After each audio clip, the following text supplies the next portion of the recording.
Welcome to the worst lit place in the world. We're not going to talk about it. Good fucking morning, everybody. I guess I'll just sit here and be brown. I know. I tan really look at this. I know. I tan really easily. It's a problem. Good morning, everyone. I hope you're doing well. I fucking missed the fuck out of you. This last week was very weird. What a weird week we've had. What the fuck? I don't even know what to do right now. Fuck this fucking... How did you do fucking... Fucks? Fuck! Well, it certainly illustrates the diversity of the word. Thank you. Yeah, this is what they mean by... no, you guys want to see something even more fucked up? You get to see this because you're here first thing. Good morning. I'm very glad... We'll get into Burning Man. We're gonna talk about it all morning, and then we're gonna go to Zach's stream and we're gonna look at all the pictures together with Zach when he goes live. So we're gonna get there, but like, long story short, it was fine. The news was the most exciting part about Burning Man. It was fine. Everyone except the fuckhead who decided to play with a generator in the rain. One person died because they played with a generator in pouring fucking rain. I know. I tans. I swear to God, I wore so much sunscreen. Proof in the pudding. Zach didn't burn. That's it. You guys have I don't know what's happening. There's a hype train. So much has happened since I went live. Thank you so much. I got to go through it, but Jesus fucking Christ. Thank you for all the resubs. You're very generous, and the gifted, and whatever the fuck, the biddies. Thank you. My Ebola made me skinny. Imagine Ebola. That was probably Ebola and cannibalism. Like, what the fuck? Do people think we literally prepare to survive in the desert? Like rain was a treat. I've had to invent a new word to describe it. Shitmungus. Thank you so much, Kiss Glue, for that fucking resub and the level. I don't even know what's happening. The hype train. Jesus. The doggos are back home. They're very upset with me. I have fucked up my office to clean and dust, and they are very upset about it. Check this shit, though. Last fucking day on the playa. Last day. Ow. Ow. Ow. Ow. Ow. Ow. Ow. I fell asleep in a chair. Hence the wrinkle right there. I fell asleep like this, but this is just burn. Why? My stomach. Like the rest, my whole body was exposed, but that apparently, last day, that's where we are with that one. I don't know. No other part of me burned. I wore sunscreen every day. I don't fucking know. I tan really easily. I got to go through these resubs, my dudes. You guys are fucking me up. Hold up. I don't even know where to start. I don't know where this started.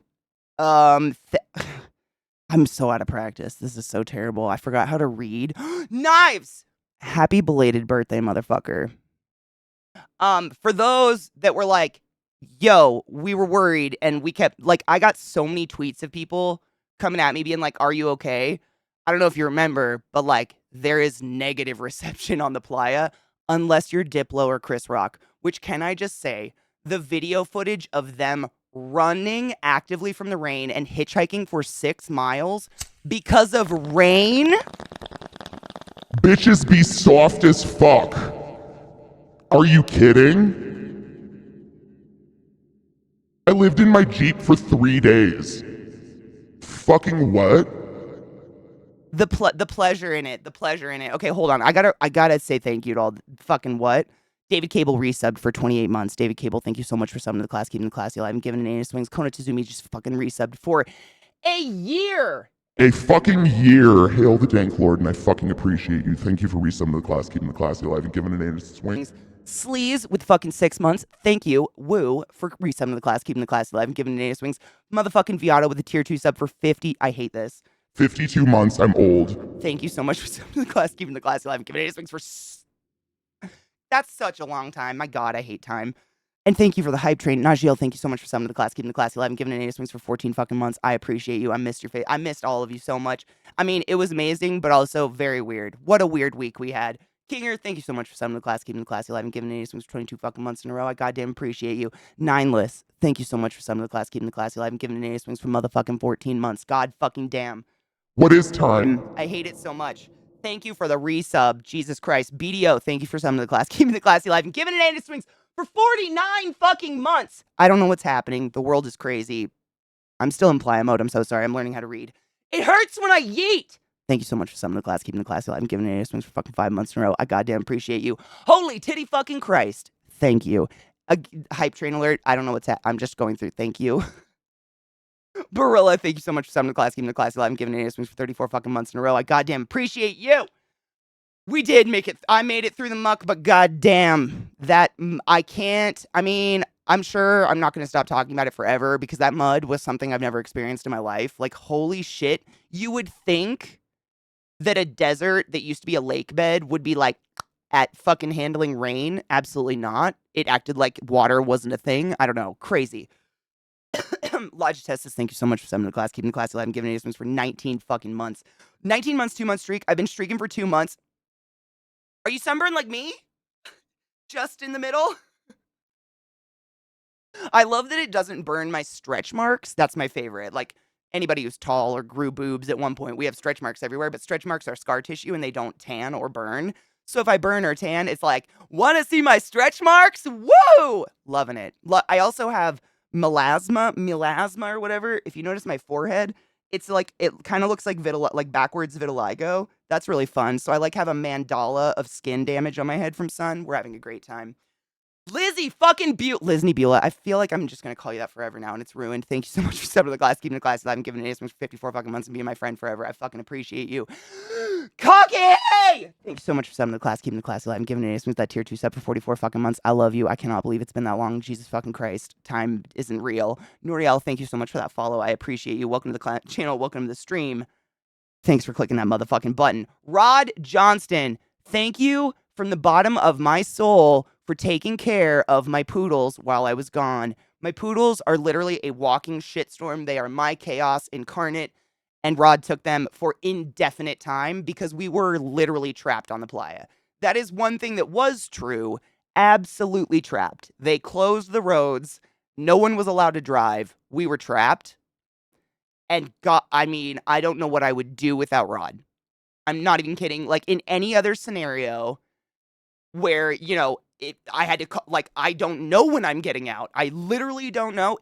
Knives, literally, it's one dirt road. So the way that the camps are, they're in a big circle, and there's roads that go around the circle and then kind of cut it into a pie. And the roads are a time and a letter. So, like, we were at 745 NB, and that's how you find people's addresses all over the playa. But there's one road out of it and one road in, and holy shit. I sat in it's called Exodus when you leave Burning Man. 5.5 hours of just sitting in my car.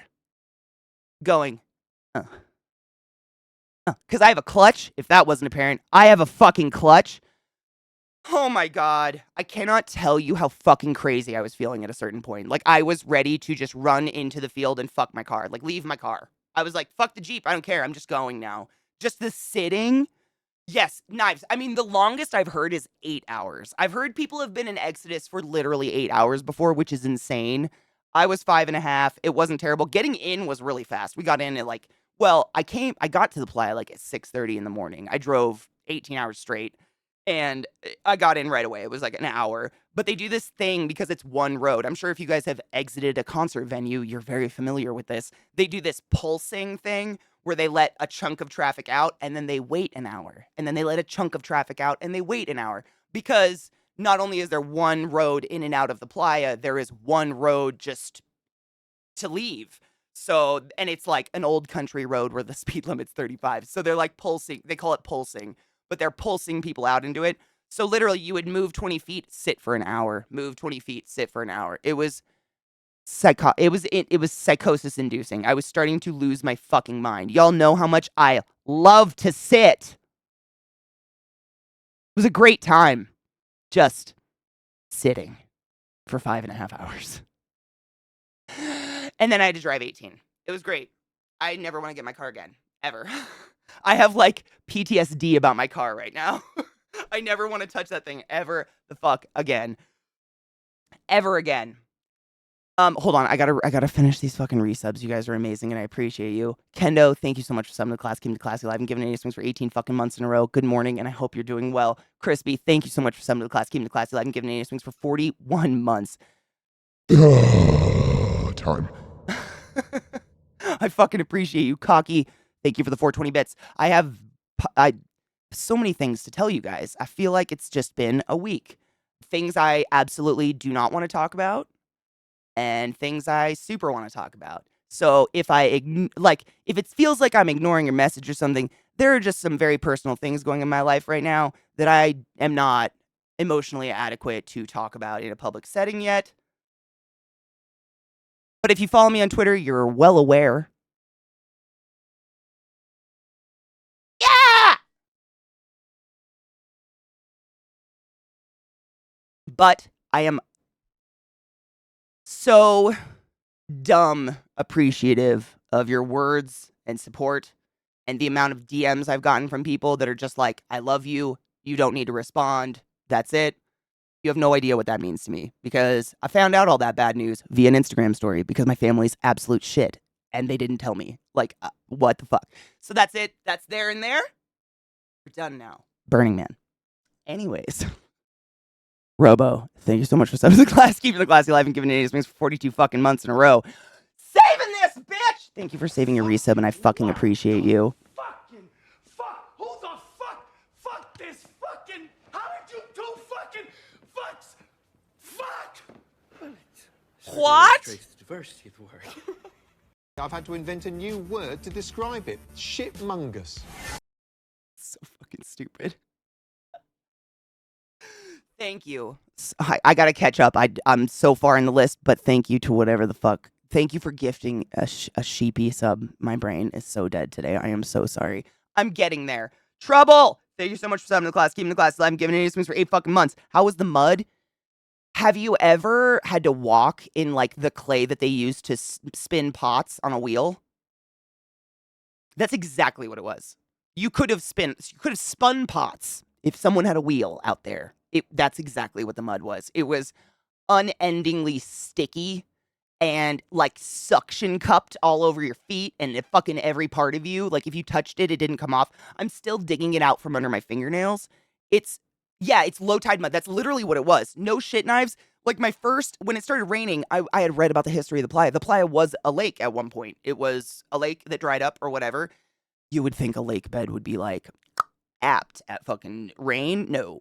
Abso-fucking-lutely not. It's the kind of mud that you slide and sink. Just indefinitely slide and sink. And at a certain point, your feet would just start to build up layers. I was like 6'3", just trying to walk around. That being said, if y'all saw, I think I tweeted a picture of what my shoes looked like. I put those fuckers through the wash. Check this shit. They're spotless. Well, let's ignore that from outside. They're spotless. Incredible. Incredible. That's from outside. But these were my playa shoes, and they're great now. Amazing. It's just dust. It's literally just dust that got wet. Just imagine, like, all the dust in the world got wet. That was it. But you couldn't go anywhere. Like, you would get stuck. You would just sink and get stuck and lose your shoe. I found, like, 20 feet from our camp the next morning, I found a pair of boots where, like, you know the big fucking chunky boots everybody wears at these fucking festivals? The foam chunk had suction cupped so hard into the mud that the shoe ripped off of the sole of the boot, and this person just abandoned their shoes in the middle of the street. They were stuck. That was fucking funny. We threw them away, but that made me. I didn't see it happen, but like you just saw the shoes and you knew what happened. It was like a story in a moment, and we picked it up. But that was funny. But the mud, Kendo. I mean, the mud reminds me of my yard. Honestly, before I started actually getting green shit to grow in my yard, that's exactly what it was. It's that sticky, wet, slippery clay that just like is on everything, everywhere. It was crazy. It was pretty crazy. I read that we got like a year's worth of rain in a day or some shit like that at the at Burning Man. I think that was what it was. It was pretty crazy. I mean, it was a shit ton. It just didn't stop. It just poured rain for like over 24 hours. It was pretty fucking wild. Good morning, Miniman. Yes, it's really similar. That's low tide mud. Trouble, you know exactly what it is. Literally, Knife said it. Low tide mud. It's crazy. Yeah, actually, I've had a better example. The Raid 2 mud from the prison scene, that's what it is. Yep. It's clay. It was just clay, but it was exhausting. That was the weirdest part is like, I don't, okay, let's be real. Everybody like makes a really big deal out of Burning Man. They're like, oh my God, it's so like hard and emotionally hard. And like everybody's, it's just camping. Have you ever camped? Have you ever camped? I feel like I did not say this on the playa. Like all these people were like having existential crises about this. Like, we're gonna run out of food, and where are we gonna shit? The porta potties aren't getting unloaded because the porta potty suckers can't get onto the. It's camping. Have you camped? I pissed in a bag. Like you do what you gotta fucking do when you're camping, my dudes. I don't know. It's literally like the vast majority of what you heard, the bitching, is what I've learned is called a sparkle pony. I.e., they're the people that come into the playa with like a house on wheels. They can shower every day. They look perfect, and they're out there to take pictures of themselves and put it on Instagram, and that's the end of the story. They don't really do the Burning Man thing. They're just, oh, look at that sculpture. I'm going to take a picture in front of it. And then there's people like me that walk by and go, do you know that that's a monument to someone who died 3 weeks ago of cancer? And you're putting your nipple on it? Like, maybe read a book. I don't fucking know. It's so disrespectful. I can't even tell you the amount of times I saw people half naked posing on monuments to dead people, like dead burners and shit. Phenomenal. Fucking wild. Fucking wild. There was no Ebola. There was no cannibalism. Everybody was fine. Like, except that one guy who decided to play with a generator in the rain. Like, maybe don't do that. How many people here need to be told not to play with a fucking generator in the rain? Come on. I'm not an electrician. I know fucking better than that. Yeah, Eliza, seriously, the National Guard rolling in, they showed all of the things that none of us saw. Everything on the news was not on the playa. Like, I have no idea where all of that came from. The news crews were 20 miles out of the playa because they can't get in. So, like, there was no news crew on the playa. So, any news crew that claimed they were on the playa was lying. They weren't. It was impossible. They closed the gates because of the rain. So, I don't know where all that shit came from. We didn't know about any of it until we got off the playa and had reception. And suddenly everyone was like, do you have Ebola? Are you eating people? Are you okay? And I was like, I'm sorry, what? Do I have Ebola? What the fuck? It was fine. It's camping, my dudes. Have you ever camped? That's it. But like the people bitching were a bunch of glampers. That's all I could like, there was one point where I was going to the bathrooms and I saw a sparkle pony. And they literally were standing outside the porta potties crying because they couldn't use them. They were just so sick and so dirty, and they just couldn't. But they had to pee so bad. Oh my God. Have you ever camped before? I feel like a pretentious prick saying that, which is why I did not say that anywhere to anyone on the playa. But holy fuck, it's just camping. What the fuck? It is not. It's camping. Have you ever camped? That's it. You bring your own water. You bring your own food. If you run out of water and food, it's your fucking fault. You went camping. No ritual sacrifices. I mean, we did some cult shit. Literally, our neighbor in the playa in the neighborhoods was not a cult. Uh, we absolutely did some fucked up shit. Hi, sexy. How are you, love? First time? This very first. Miniman Joker tip $25. Because, bitch. What the fuck? Thank you. Lizzie, I appreciate that. Honestly, we actually, it's kind of a compliment that I didn't have a shit ton of people like blowing up my phone worried if I was dying or not, because that means that y'all knew I was not an idiot, which is nice. Like, I had food and water. I had plenty. I had too much. We brought home a lot of food and water. We were fine. Some people have yet to break down their standards they told themselves to. And that's the thing. I think they like, glamping is really rough for them.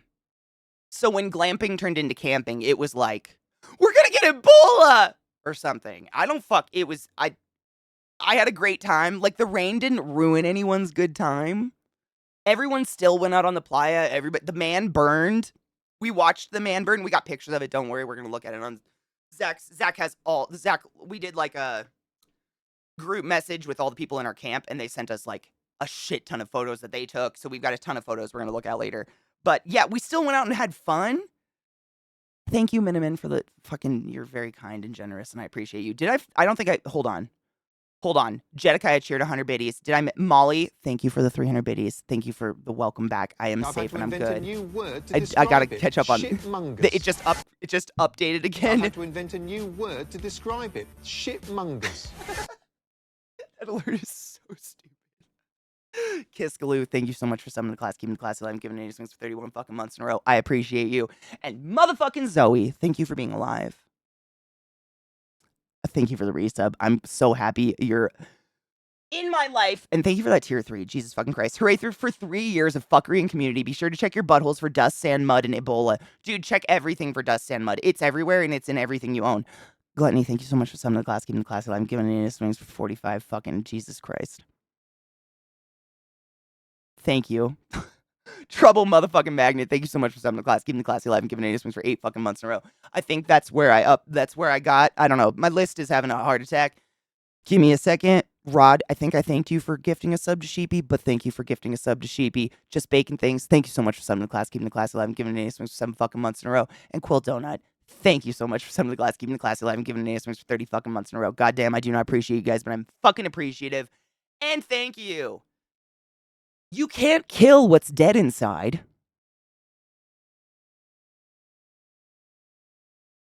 It's just rain. It was rain.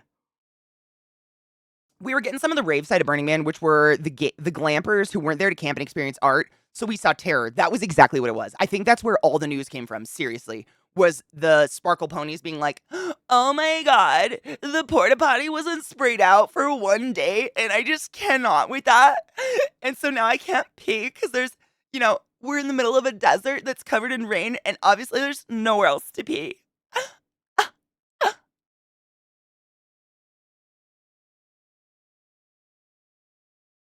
Really?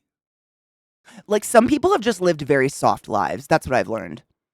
I learned on the playa that some people, like, literally nothing has ever happened to them in their perceivable adult experience, and therefore the smallest inconvenience is Ebola. That's what I learned. I figured most people were giving, and the people crying weren't there for Burning Man. 100%. Literally our entire, neighborhood was awesome. We were, even when the mud was horrific and you couldn't walk in it because we were just sinking, we would yell at each other across the street. We were, blasting music at each other, having, a Tool. We had, a Tool moment where they would play a Tool song, and then we would play a Tool song because you couldn't go outside. Our neighborhood was so cool. Everybody was really nice, really helpful. If you needed anything, people were going by just checking, do you have water? Do you have food? Cool. It was wonderful. But we were in a camp in the neighborhoods, which that's not Sparkle Ponies. Sparkle Ponies don't do a camp. They bring a trailer and stay on their own, which is in a totally different part. They tend to put all the trailers by the porta potties. Which is so funny to me. Because it fucking stinks. Who knew that Ebola gave such a good tan? I know, it's almost like jaundice, right? That tan line, though. What happened on that day? I wore a tank top most of the day, which is interesting. Dude, check. I had a Band-Aid. That's a fun one. Forgot about the Band-Aid on my leg. Yeah, I've got some weird tan lines. But I didn't, go to tan. I didn't even think about it. I just put on a lot of sunscreen because I don't want skin cancer. You gotta remember, LA loses their fucking mind when it drizzles and all of them go to Burning Man. That, literally, half my camp was LA. And they were so cold. If you don't want to be dirty and have someplace to go to the bathroom, then bring Bring a stocked RV, duh. Yeah. Yeah. We were seeing posts of cars hood deep in mud. What? Mandracan, thank you so much for summing the class, keeping the class alive, and giving it swings for 23 months in a row. I did not see anything buried in mud. The worst thing, honestly, that I saw was like the day that it started to rain really bad. You better come. LZT, you motherfucker. Thank you so much for summoning the class, keeping the class alive, and giving it swings for 37 fucking months in a row. I appreciate you. The worst was the day of the rain, like the morning that it got really fucked up. I went out with a girl named, did I go out with Emily? I went out with a couple people from our camp. I don't know. The past week is very fuzzy. I need to like sit down and write down each day because it was so weird. But we went out that morning to go look at art, like morning art at sunrise, and a whiteout happened, a whiteout storm, which means you literally can't see six inches in front of your face. And then it started to sprinkle rain, and so we were like, we don't want to get stuck like out on the deep playa with bikes in this rain. Like we would have been fucked walking our bikes home because the mud builds up to the point where your tire cannot spin anymore. That's how bad this mud is. So people had to pick their bikes up and like lug them home. But some people, sparkle ponies, got panicky when the rain hit and tried to leave immediately. And they, hundreds of glampers stuck. It stuck. Like they just straight into the mud. There was no traction. It was clay mud. Like it's the shit you do pottery with. And yeah, but it was hilarious to watch. I'm a bad person and I like tragedy. It made me giggle because did you know that the vast majority of car insurance companies have a Burning Man clause? Meaning, if you break down within 30 miles of Burning Man or Black Rock City, your contract is null and void and they won't come get you. Because it's such a fuck story. It's one road in, one road out. It's a huge waste of time for them, so on and so forth. So, every time you saw someone stuck, there was like this little part of me that was like, that's funny. But it was literally just they would sink to the base of the RV. Their tires would just go in and they were done. And then it turns to cement. There was actually a radio station, a Burning Man radio station, the only thing I could really get on my car. We would listen to it for weather reports and shit like that. And they were saying hundreds of cars stuck. And by the time the clay dries, it becomes cement. And so these cars will never get out. And we passed multiple of them on our way out. I have no idea. One guy actually came onto that radio station, gave an interview, and said that last year, was it last year? One of the previous years, his car just broke down. It didn't even get stuck in mud, and it took him 3 weeks and with a friend and a trailer to get his car off the playa because not one insurance company would touch him. So, if you go to Burning Man, don't be a douchebag. Sit still. It's like Knife said, just wait. Wait for the traffic to go. Wait for let the ones in a hurry get the fuck out of your way because they're the ones that are going to get in an accident. They're the ones that are doing stupid shit. They're the ones falling asleep at the wheel. You have no idea how many people I saw falling asleep at their car wheel. It was horrifying on the way there and on the way back. Just people, they'd be going and then you'd see this overcorrect over and over and over. If you can't fucking cut it, don't. You're gonna kill people. I've done many cross-country drives. I'm very apt at this, and I feel confident in my ability to stay the fuck awake with loud metal music. Don't be an idiot and kill people because you are off the playa in a hurry. Where do you have to go? It was national fucking news. It's not like anyone in the world is gonna be like, I don't think you were stuck on the playa. They fucking closed the gates. They literally, the radio was like, no one in, no one out, sit still. So everyone that tried to get out, including Chris Rock and Diplo, got to the gate and had to hitchhike 6 miles out because they would not let you out. We were trapped. I mean, trapped. Like, I guess you were trapped if you were fucked, but like, you know what I'm saying? It was not near as big of a deal, but the people who go out there and want Coachella, it was a very big deal to them because it's not Coachella in any way, shape, or form. It's not a huge music festival. It's not a billion stages with like famous people on it. It's a vast desert with pieces of art in the middle of it, miles apart from each other, and you have to ride your bike to them. And if you're lucky, you see one in the distance. We played the game, oh, look, a shiny thing, where you would just like take your goggles down in the sandstorm, see a shiny thing, and fucking bike towards it. That's Burning Man. And the glamper, it's just really hard for them. Before the mud, it was really, really hard for them. I caught one peeing by her bike. Just straight up pissing on the playa. Why? You disgusting human. I don't think you're supposed to shit on the playa. Something about leave it the way you found it. Dude, seriously, one of the funniest fucking commercials that would play on this radio station we were listening to, they had like all these pre-recorded commercials, you know, and one of them was, the number 1 and number 2 problems on the playa are number 1 and number 2. Please stop shitting on art. I'm not kidding. The fact that they have to say that is a problem. Because there are bathrooms everywhere. Everywhere. Strings of portos fucking everywhere. No. No. Absolutely not. You're being a lazy piece of shit. That's what I do at concerts, like in a snowstorm. Sometimes it's best to just stay where you are. 100%. Just park. Just pull over. Pull over and take a nap. No one is going to fault you for not driving in the wrong state of mind. You know what I mean? When you're tired. You just have to go back later and dig them out. Literally, that's what they're going to have to do. I honestly don't know how they're going to get them out. Because it does turn to cement. Like, the radio station even said, if you're one of the assholes who tried to get out during the rain before anybody even knew what was going on, you're probably here forever. You're going to be the last person who gets out, and it's probably going to be in weeks when the shit dries. Because it was still fairly wet when we left. It wasn't dusty at all. Driving tired is just as bad as drunk driving. It was, oh God, it was so scary to watch these people doing the overcorrect. Other options, have people pinch you or keep you up, 100%. That's honestly, on my way out, and I was one of the girls in our camp, because, you know, we were all stuck and everything. A lot of people in our camp were flying. Like, she was from New York, and so her flight, she had to reschedule, and, like, she couldn't take the, they have, like, a burner bus, basically, for people to just bus the fuck out to the street where Ubers or whatever will pick them up. She had nothing, so she rode with me. And my Jeep was so packed, there was not room for another human in it. So, like, I had to whittle her this itty-bitty little spot directly behind the driver's seat. Thankfully, she was a very tiny person, so she fit really well. But she sat there, and I didn't know it because she was behind me. But she would ask me a question and immediately pass out, but I would go on a tangent and start talking. And that was how I would stay awake. And the moment it would get quiet, she'd start to wake up, and she'd be like, what was your favorite city you've ever traveled to? And I'd be like, oh man, I don't even know. That was the only, like, it was keeping me awake, just talking to myself. But it works. They clean up after their fucking dogs. Should be easy to clean up your own personal shit, I'm saying. I dislike when people go to do things because it's so popular and not to fully experience it. Yes.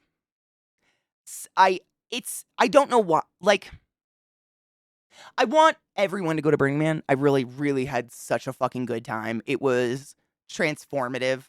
Just being around a whole bunch of people that are just like kind and loving and want to give you something. There's no money on the playa. There's no commodification at all, which is why it's really frowned upon when glampers just go and decide to take pictures with all the art and put it on Instagram immediately. That's the only reason they're there. It's very frowned upon. Like, that's not something that's very supported. It's called decommodification, where it's like Burning Man is there for the experience, not to make money off of it, not to turn it into, like, you know, content or whatever. And they go there expecting Coachella. I don't know what else to say. They really do. A lot of people were like, where are the bands? I heard that multiple times, and I'm like, what bands? Where did you hear? Like, it's rumored. Like, there was a rumor Daft Punk was going to be there. There's, like, rumors every once in a while that some famous DJ will be there. There's no fucking bands. Where do you think you are? Like, there's people, like, I didn't go a day without seeing at least 10 dicks. Everybody's naked. Everybody's just having a good time. It was amazing. I think they're going for Coachella. I really don't know what else they're there. I don't know. I have no idea. It's pretty wild. I know, Bull V. Look at me and all my Ebola. Apparently it makes you really tan. One of my good friends, the front person for Just Stop Oil. She's incredible. Oh, that's awesome. Dude, I saw those protesters. It was like 5 people chained to a table, right? Is it wrong of me to think, like, I wanted to go, like, they were just on the road. They weren't anywhere near the playa.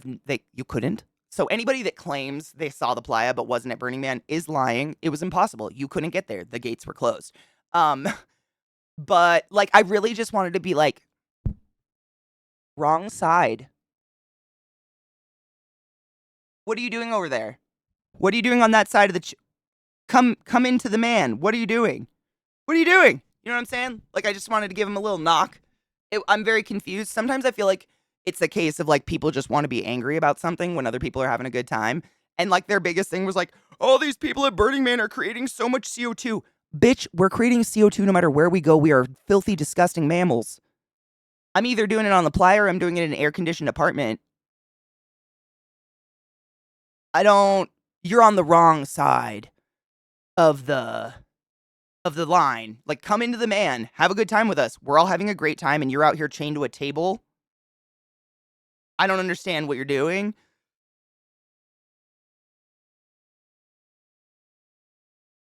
Breaking! Golden Voice purchases Burning Man. I don't know what that is. What's Golden Voice? And someone called the cops on protesters, said they were shooting at cars, so the police showed up and drove into the protesters. What?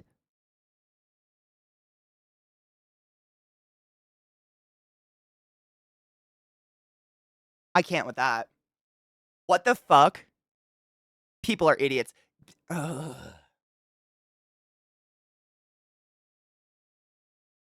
I think because of all the lights at night, they think there's a band. I think so too, and they're gonna search forever. They're literally, I mean, there was some live music, but it's like, it's random people whipping out their violin. Like literally one of the guys, two guys that were in our camp, I think it was the second to last night we were there. The rain had finally stopped and we were all just like sitting outside watching the sunset over the rained over playa. They whipped out a guitar and a saxophone and just started playing blues for people in the neighborhood, and people just started gathering around and listening because we had nothing else to do. We couldn't go anywhere because of the mud. It was fucking beautiful. I watched it this morning. David Cable, are you kidding me? I've already caught up. What? I caught the fuck up. I got issues with them in Extinction Rebellion. They dug up hundreds-year-old cauliflower garden and killed several rare specimens to make a point. Who did that? Why? The people who called the cops can go fuck themselves. Cops are never a good idea to bring into a situation. Like, this is where my brain went when I read that when I read what Glut said. No shit. If you're calling the cops, you're well aware something bad is going to happen. Cops don't show up and be peaceful. Calling the cops on some fucking protesters? What is wrong with you? Especially because they were probably a burner. Fuck that guy. Fuck those people.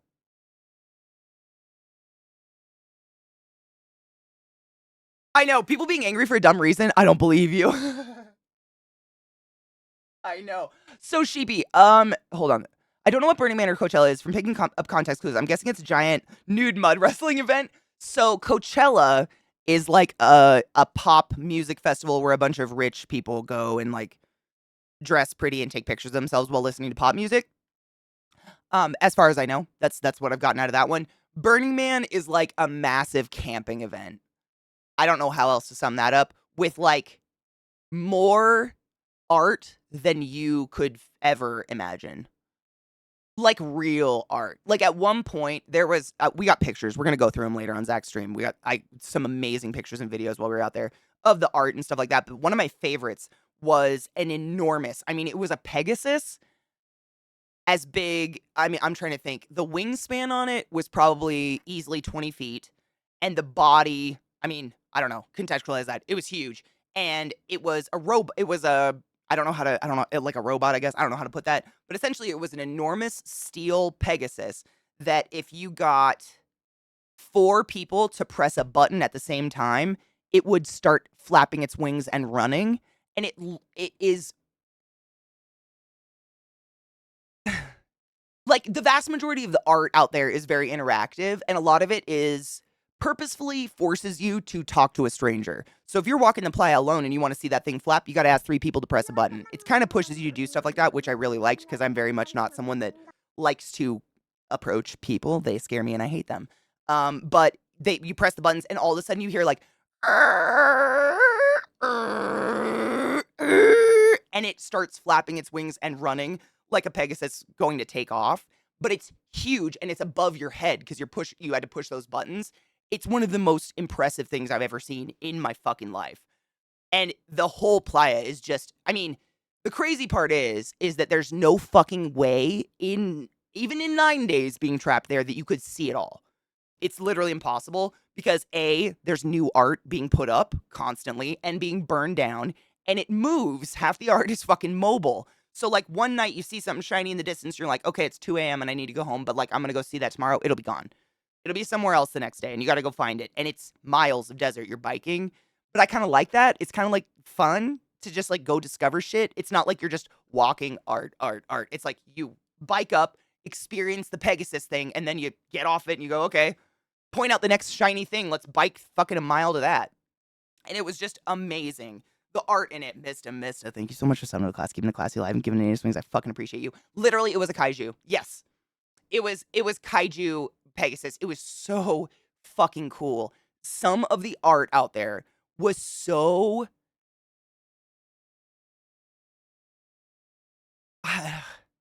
I'm at a loss for a word. Impressive doesn't quite cover it.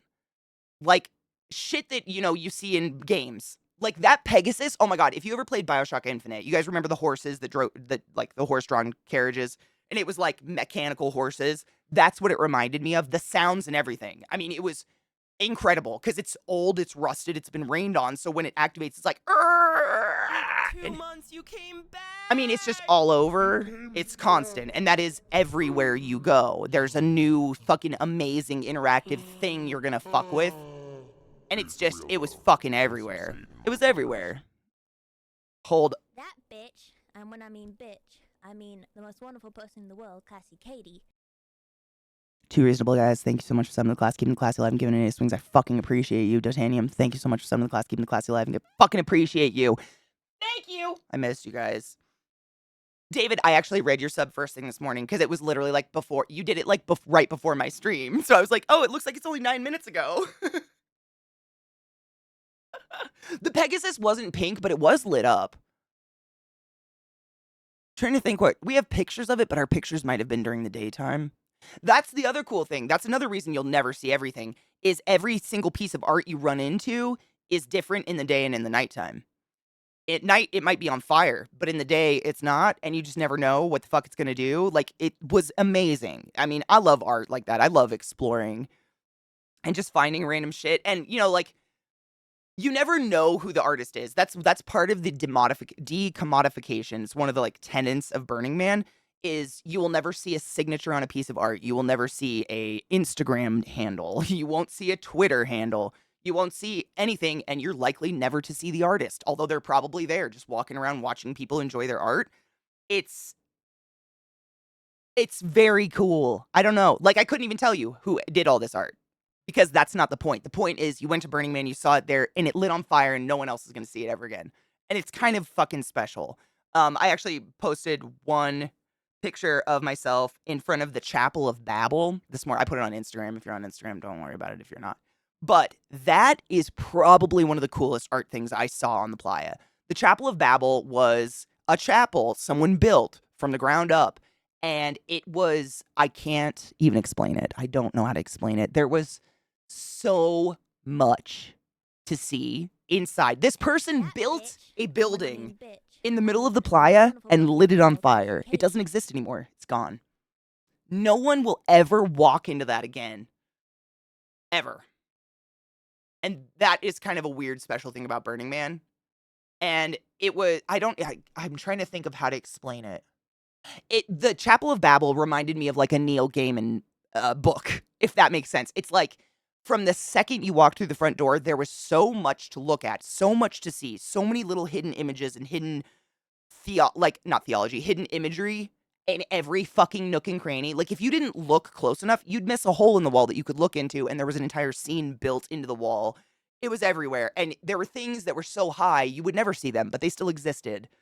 And you could tell they were there, but you have no idea what they are. And it was like, the iconography, thank you. That was very much what it was. Like they had a melted, like a Mary statue built out of wax and candles that was melting the entire time we were there. So like every time you went to the Chapel of Babel, she was more melted. They had, I just can't even, so much. It's literally impossible. It's impossible. It's impossible to even quantify how much was in that thing, but it was fucking amazing. One man built it, and it's like every inch of the interior was covered in photographs, but they were like cut out. Some were popping out, some were behind, and a lot of it was actually people on the playa that he was incorporating into it as the thing was going. And the last night they fucking set it up. It's literally ashes, and that is kind of a weirdly cathartic thing to me, that people create this art You have no idea who did it. I don't know the name of the person, and yet it is forever in my memory. I have a picture standing in front of it, and it's burnt and it's gone. Forever, on purpose. And that it's just something different. Good morning, anus. Vissy, I have so many people I want to bring, but I've been told I shouldn't bring anyone until my 3rd year. I don't know why. Because I'm apparently a youth. I'm a baby burner. Although, I think I got like... So, it's my first Burning Man ever, and I got, like, everything. I hypothetically may or may not have rolled a few times and had to hide in my Jeep in my safe, warm place and obsessively talked to a blanket, a Twilight blanket with Robert Pattinson on it. I may or may not have gotten stuck in my Jeep for 3 days due to a monsoon in the desert. I got sunburned. I don't know, man. I did it all. I got, and because of this rain, like, so many people left early, my view of the Burning Man when it burned was at its feet. I'm never, ever going to get a better view of the Burning Man in my life. Ever. It's the best view you could have gotten because no one was there. Like, it was wild. I don't know. It was like there were downsides, but definitely upsides. Like, once the rain was over because all these pussies left, we just had free reign. We were just, like, riding the playa. There were no crowds. There were no bustling. Like, you end up, like, a lot of the glitter ponies move in packs, and we call them the convoys. And they don't really give a fuck about anyone else on the playa. They just drive straight. There's 20 of them, one after the other, and they don't give a fuck if you're trying to get to one thing. So you just have to stop and wait for them to go by. And they were all gone. And that was really nice. Exactly, Eliza. The only people that will ever fucking experience it is because you were there, and it's kind of weirdly special. Is that the photo? Yes, let me show you guys.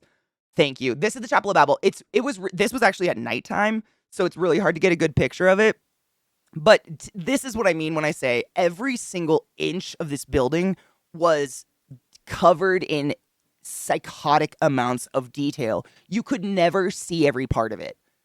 Ever. This was me after walking in it for like 4 hours. It's just amazing. And it's just in the middle of the desert. There's nothing around it. I don't know. There's nothing like it. I've been to a lot of festivals and, like, we called them barter fairs when I grew up in Eastern Washington, like little hippie festivals where everyone just showed up in a bus and smoked a bunch of pot. I've been to those a million times.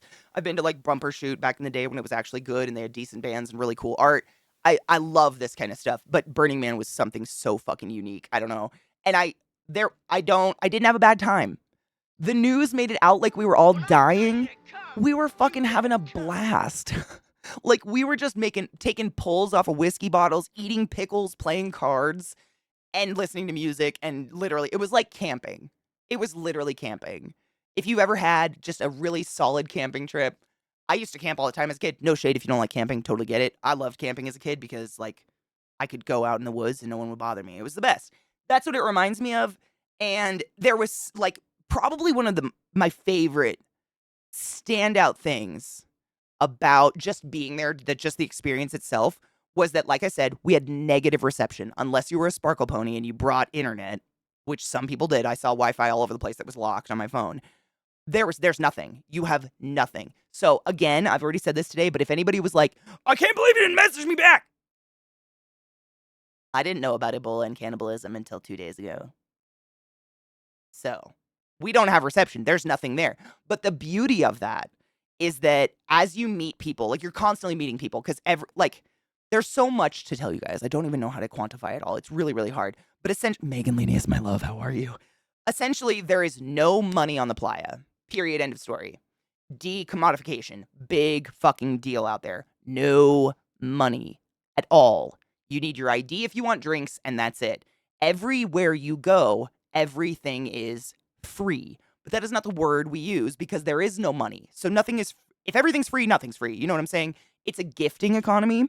So essentially, it's understood. It's kind of it's a tenet of Burning Man that your camp brings a gift you offer to the playa. Every camp brings a gift they offer to the playa. But your gift can be fucking anything. Some camps offered hair washing. Some camps offered liquor, lots of coffee, lots of tea. Every morning I had, like, top tier breakfast, my dudes. I ate better on the playa Not to mention more often, which is probably better for me. I normally eat once a day, and out there I was eating like 4 times a day. But that's neither here nor there. Every day I had... Describe it. Shitmungus. Ezekiel! You pay for ice. Oh, fuck you. God damn it, I forgot you pay for ice. How dare... Get the fuck out of my house, bitch. You're right. You do pay for ice. I forgot about the ice. You do pay for ice. That's it. Thank you for resubbing the class, keeping the class alive, giving any swings, Honeybean. I appreciate you. Yeah, you do pay for ice. That's the one thing. We had to do an ice run every day. I forgot about that already. Weird how you forget about things. But anyways, gifting culture. So like, I can't remember what we did in the first morning, but the second morning we had biscuits and gravy with with bacon. The next morning I think we had like breakfast tacos or something like that. One morning I made hoe cakes for the entire camp, and they were a fucking slam dunk. They were gone. People devoured them, and I was just handing them out on the street. Like, that's Burning Man. So, like, there's a schedule, and if you see that a camp is offering breakfast, you just go and get it. Because it is understood your camp is also offering a gift. And it's so strangely relaxing that just everyone is out there. They want desperately to give you something. Like, literally towards the end of the week, people are begging you to take their food because they don't want to pack it out. People bring, like, it's so... Hoe cakes are essentially a deep fried pancake. You can make them with cornmeal or just pancake mix if you really want to. But cornmeal, traditionally, and you make a little pancake, but you cook them in oil as opposed to, like, just spraying with Pam and just, like, a pancake. It's like you do, like, a 1/4 inch of oil in the pan and you kind of fry them in it. We didn't have any butter because how the fuck are you getting butter on the playa? All we had was olive oil. So I was like, guess we're having Italian pancakes this morning, guys. But they were bomb. They were really fucking good. Anyone offering hand jobs? Wait, here? Absolutely. Reasonable, guys. No shit. I saw multiple camps that offered happy endings. Yes. I don't know if you're kidding, but that's real. Probably, I was thinking about this morning. Like, this morning while I was getting ready, I was trying to think of stuff, like, what was important, what was the most highlight things I want to talk about with Burning Man. Probably the thing I'm going to miss the most out of Burning Man, and the thing I look forward to most, is I can just get dressed in the morning, and I don't have to think, are my butt cheeks hanging out? Is too much of my leg hanging out? Is someone going to be offended by my cleavage? Can they see my nipple? I could just put clothes on. Imagine a female just putting clothes on in the morning, going out, and no one gives a fuck. Put yourself in that place for a minute. I know a lot of you struggle like I do with just a weird body that clothes don't cover. And I cannot even fucking tell you how relaxing it is to get up in the morning, put on a tank top, and not think, someone might see my nip because it's kind of chilly. Better cover that up for the kids. By the way, there were kids there. Everywhere. It was great. Just like wild children. Homemaking hoe cakes. How do you become part of a camp? Honestly, it's usually just a group of friends who go and they name their camp. Like, that's it. You can go on, like, Reddit or, like, the Burning Man app. There's an app for it, and there's communities all over the place where you can get in touch with people. From what I've, like, heard and learned is that most people get into Burning Man by joining an enormous camp first. Like, one of the huge, famous, older camps that has hundreds of people in it, because they're just looking for bodies, because they show up 4 days before Burning Man and build these monstrosity of a camp. You know, like camps that are actually an entertainment thing as well. And then once you join one of those camps, because it's super easy to get in, they're just looking for bodies, then those camps tend to start to split off as people are like, okay, I understand Burning Man. We've got a group of 5 people that don't really want to be part of this giant camp anymore. We don't want to show up 4 days early and stay 4 days afterwards. Let's start our own camp. And then you just buy tickets and you apply. Like, you could literally be a camp of 1 if you wanted to. Theoretically. I did not meet Elon. I don't want to do that. No, but did you see the footage of Chris Rock and Diplo, like, running, panicking out of the playa? They hitchhiked. They hitchhiked for, like, 6 miles because rain.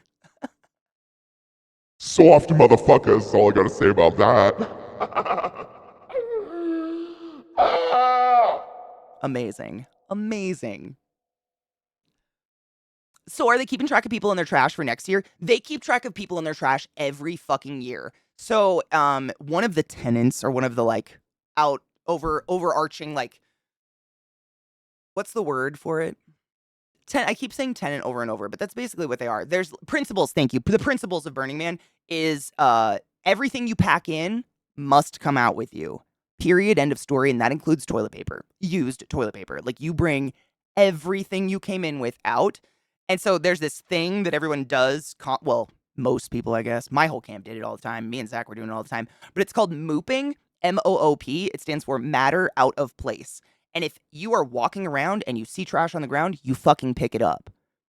You don't walk across it like you do every day in the parking lot and think, oh my God, I can't believe someone littered. You just pick it up. And when you clean up it's called striking, when you take your camp down, like the last day when you're getting ready to leave. Literally, our entire camp of I think it was only 8 people left. A couple people had gone early. We line up within 6 inches of each other. We get on all hands and knees on the ground in the mud, and we crawl at the speed of a turtle, just searching. Literally, we were picking nail polish chips out of the mud. Everything, the tiniest thread, a fuzz, a stick. A stick is moop because there are no fucking trees out there. Where'd the stick come from? And the idea is we use the playa, but we don't want to destroy the playa. We want to continue using the playa. And every time you bring in invasive species, trash, whatever, you're destroying the local ecosystem, the natural, whatever. And that's not a good idea. So, I mean, everybody, as far as I knew in Burning Man, really cared about that. And we mooped constantly. So, like, on your bike, you have a little bag. It's your moop bag. And everywhere you go, you see a zip tie on the ground, you stop your fucking bike, you get off it, and you pick up that zip tie. You don't drive by trash on the playa. Nobody does. I didn't see it happen. I'm sure it happens, but I didn't see it. But what they do is then the organization goes across the camp and they literally scrutinize your camp's little square plot of land with a microscope. And they give you either a green or a red. A red is a warning, and then you're not allowed to come back if you get it again. But what I've heard is that our camp is green across the board every single year because we're awesome. And that was awesome to feel a part of that. Because I don't believe in that shit. Leave no trace. I'm going to be honest, it wasn't a mess. It wasn't. Like, these are the things that were going through my mind as I was driving home, because it was a lot of, like, silence in the dark because I was trying to let Zach sleep so he could take over driving. So I was just sitting there, like, in my head constantly. Every time I go to a convention of gamers, I get sick. I did not get sick at Burning Man. Every time I go to a convention, it's just trash, and the whole city hates all of us because we trash their city. Burning Man, there was no trash. I saw none. The only place in the entire playa I saw trashed was the toilets. I don't even want to start with that. I personally went and mooped those toilets when I didn't have to because I simply could not stand what was happening in them anymore. People were actually bringing enormous jugs of piss and leaving it in the handicap stall, unpoured out and everything. There was like 12. Just like apple juice containers full of piss, beer cans everywhere, toilet paper rolls just thrown on the ground, like to the point where you couldn't put your feet anywhere. And I don't know, I fucking can't do that. And so I just I brought rubber gloves because of course I did. I put on rubber gloves, got a trash bag, and told my camp, I'm going to the toilets. Come find me in 30 if I don't come back. And I moved that shit. I can't stand it. And what I learned is that it's a lot of, it's not at our camp, so we can't get blamed for it kind of attitude. The toilets, like the porta potties, are like a community space. So if you leave your shit in there, no one can ding you for it because it's not on your camp, which is so fucked up. I hate that. Like Burning Man was really beautiful for most of what it was, but there's definitely a dichotomy of, what's the word? Hypocritism? Hypocrites. It's like, we care about the playa, we're hippies, we love nature, we're all about gifting and loving until the last day. And if you moop outside your own camp, everybody goes, that's not your camp. You don't have to moop there. You don't have to do that. That's not your camp. And in my mind, I was like, I don't give a fuck. It's the playa, and we're not, like, why would we leave trash? That's a lot going on, I noticed, which is very weird to me. I know I'm a major hippie when it comes to nature and shit like that, but, you know, hypocrisy, that's the word. Thank you, BDO. Hypocrisy. A lot of that. Yeah, which was, because, you know, that was something that bugged me a little bit, was once it was the end of the week, people got a lot less lovey-dovey and a lot less moop. Moop stands for matter out of place, by the way. It's just anytime you see anything that isn't mud on the ground, you pick it up. Pick it up and throw it away, which is what we should be doing all the time. Like, if you step over a wrapper in a parking lot and think to yourself, oh my God, litterers, you're just as big of a piece of shit for not picking it up. It takes 2 seconds. I know you've got hand sanitizer in your car. You know? The medical professional came out and was like, I've seen worse. I can empty out some piss. No shit, Megan. That's exactly what I was thinking. Like, you know what's crazy? I wasn't the only nurse in my camp. There was 2 of us. And both of us were on that mode, just like, fuck this shit. We're all pissing. Literally, I hung my legs out the side of my Jeep and tucked a Ziploc bag under my asshole to piss in it. I don't have a penis. Have you ever tried to piss in a Ziploc bag in the pouring rain without putting your feet on the ground? Without squatting?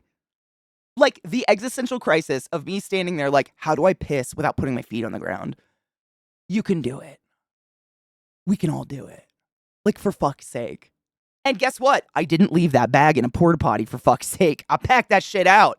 It's just crazy. It's a lot of lips. It was a lot of, not all lip service, but there was a lot of that. And I can't help but judge that. If you're there to take care of the playa, you're there to take care of the playa. The boundaries of your camp shouldn't matter. I understand, like, if the camp next to us had left a pit of garbage, I'm not going to go clean up their camp for them, obviously. Like, that's totally different. You know what I mean? Like, if someone literally drove away and just left a stack of garbage and shit and piss, yes, they need to get dinged for that. But if I see 20 feet away a neon green zip tie, I'm going to go get it. I'm not going to, like, look at the buckets lining my camp and be like, not my camp. Because it's the playa, and I want to go back. And if we leave trash, we don't get to go back. I mean, it's state, federal land. At any time, the state can be like, you can't use that anymore. The only reason Burning Man is gone for 20 plus years is because we take care of it. They take care of it. I don't know if I'm part of the we anymore, but that's the only reason. So, like, why the fuck? You know what I mean? I know I need a shiwi. I would have, like, if I even conceptualized that it was gonna fucking rain, I would have. We use moop in ancient anthropology. Human biblical shit is moop. Boom! Moop! Matter out of place. I love it so much. I did have to give first aid a couple times. Yeah, actually, it was nothing major. Like, there was no major incidences that I remember. We didn't have any major injuries. But our camp leader, like, the second day out there, face planted off her bike. Literally bit through her lip right here, gave herself a labret piercing. And it wasn't bad. Literally, if you looked at her, you'd have no idea anything happened because it's the playa. It's the softest, finest sand you'll ever incur in your life. So falling face first into it, there's nothing to hurt you. It was all inside her mouth.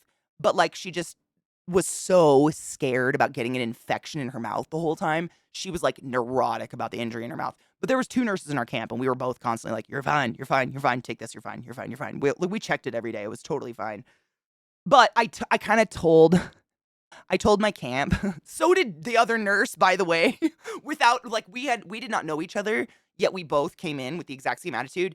Yes, I am a nurse. If you tell another camp, I'm not a nurse and I don't know you.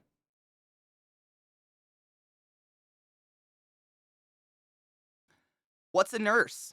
Who are you? I ain't here to fucking fix the playa, bitch. But I'll take care of my camp. And I wasn't the first person to say it. Jen said it first, the other nurse. And I was like, me too. Oh, God. I drove back through the Sparks this year after, like, 11 years. And holy crap, the amount it's developed. It's incredible. It's huge. It's no longer just a gas station. Oh, yes. So did her. Her teeth went through right here. She got stitches on the inside. They didn't put them on the outside. They put them on the inside, though. What about the infamous playa dust? Is it a bitch? I mean, again, I feel like I have kind of a unique look on it because I grew up on a farm, you know, wearing shit kickers and being hip deep in, like, pig shit my whole life. It's just dust. Honestly, it's the best dust I've ever experienced because it's so fine and soft. Like, it's basically a non-factor. The only reason it was a problem was because of the mud. The mud made it really difficult to get around, but it's just dust. It's just like the finest dirt dust you'd ever imagine. I was really unbothered by it. There's no rocks, there's no like chunks of it. It's just like powder. It's like powdered sugar. That's what it feels like. It's so soft.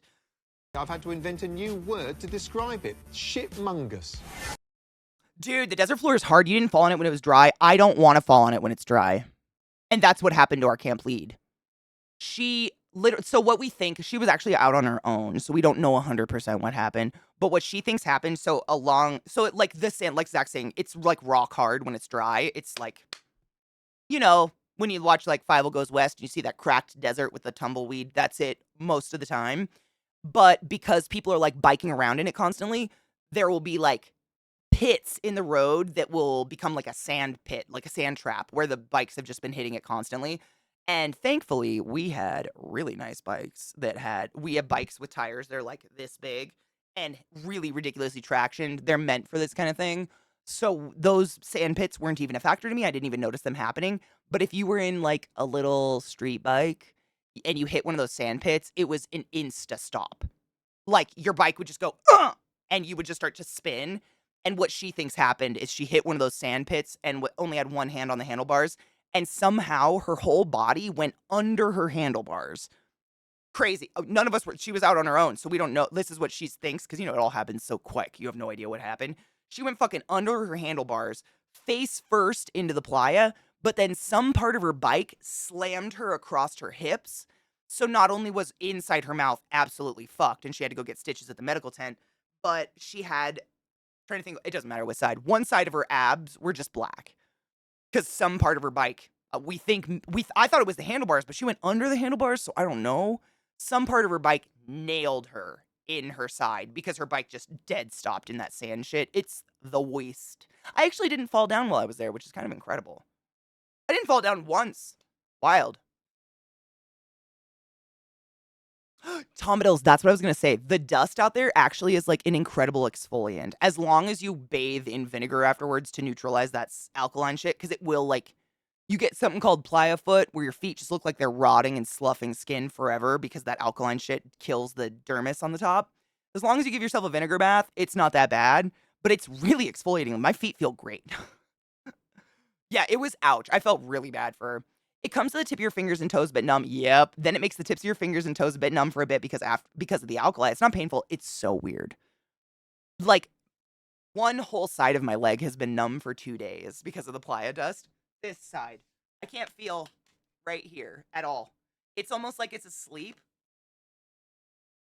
Weird. But yeah, the playa dust is very strange. Trench foot. That's what it's called. Yep. Hi, Vile Love. How are you? Oh, you're lurking. I hope you're doing well. I think she must have hit her stomach or something. She was banged up. I mean, she did need stitches. She absolutely got them. I know. I haven't cheersed at all. Like, that's another thing. I did not smoke pot more than once or twice in the past 9 days at Burning Man because federal land and there are cops everywhere. And they, of course, because cops are pieces of shit, they go, I know y'all are doing some fucked up shit, but there's pot in the area.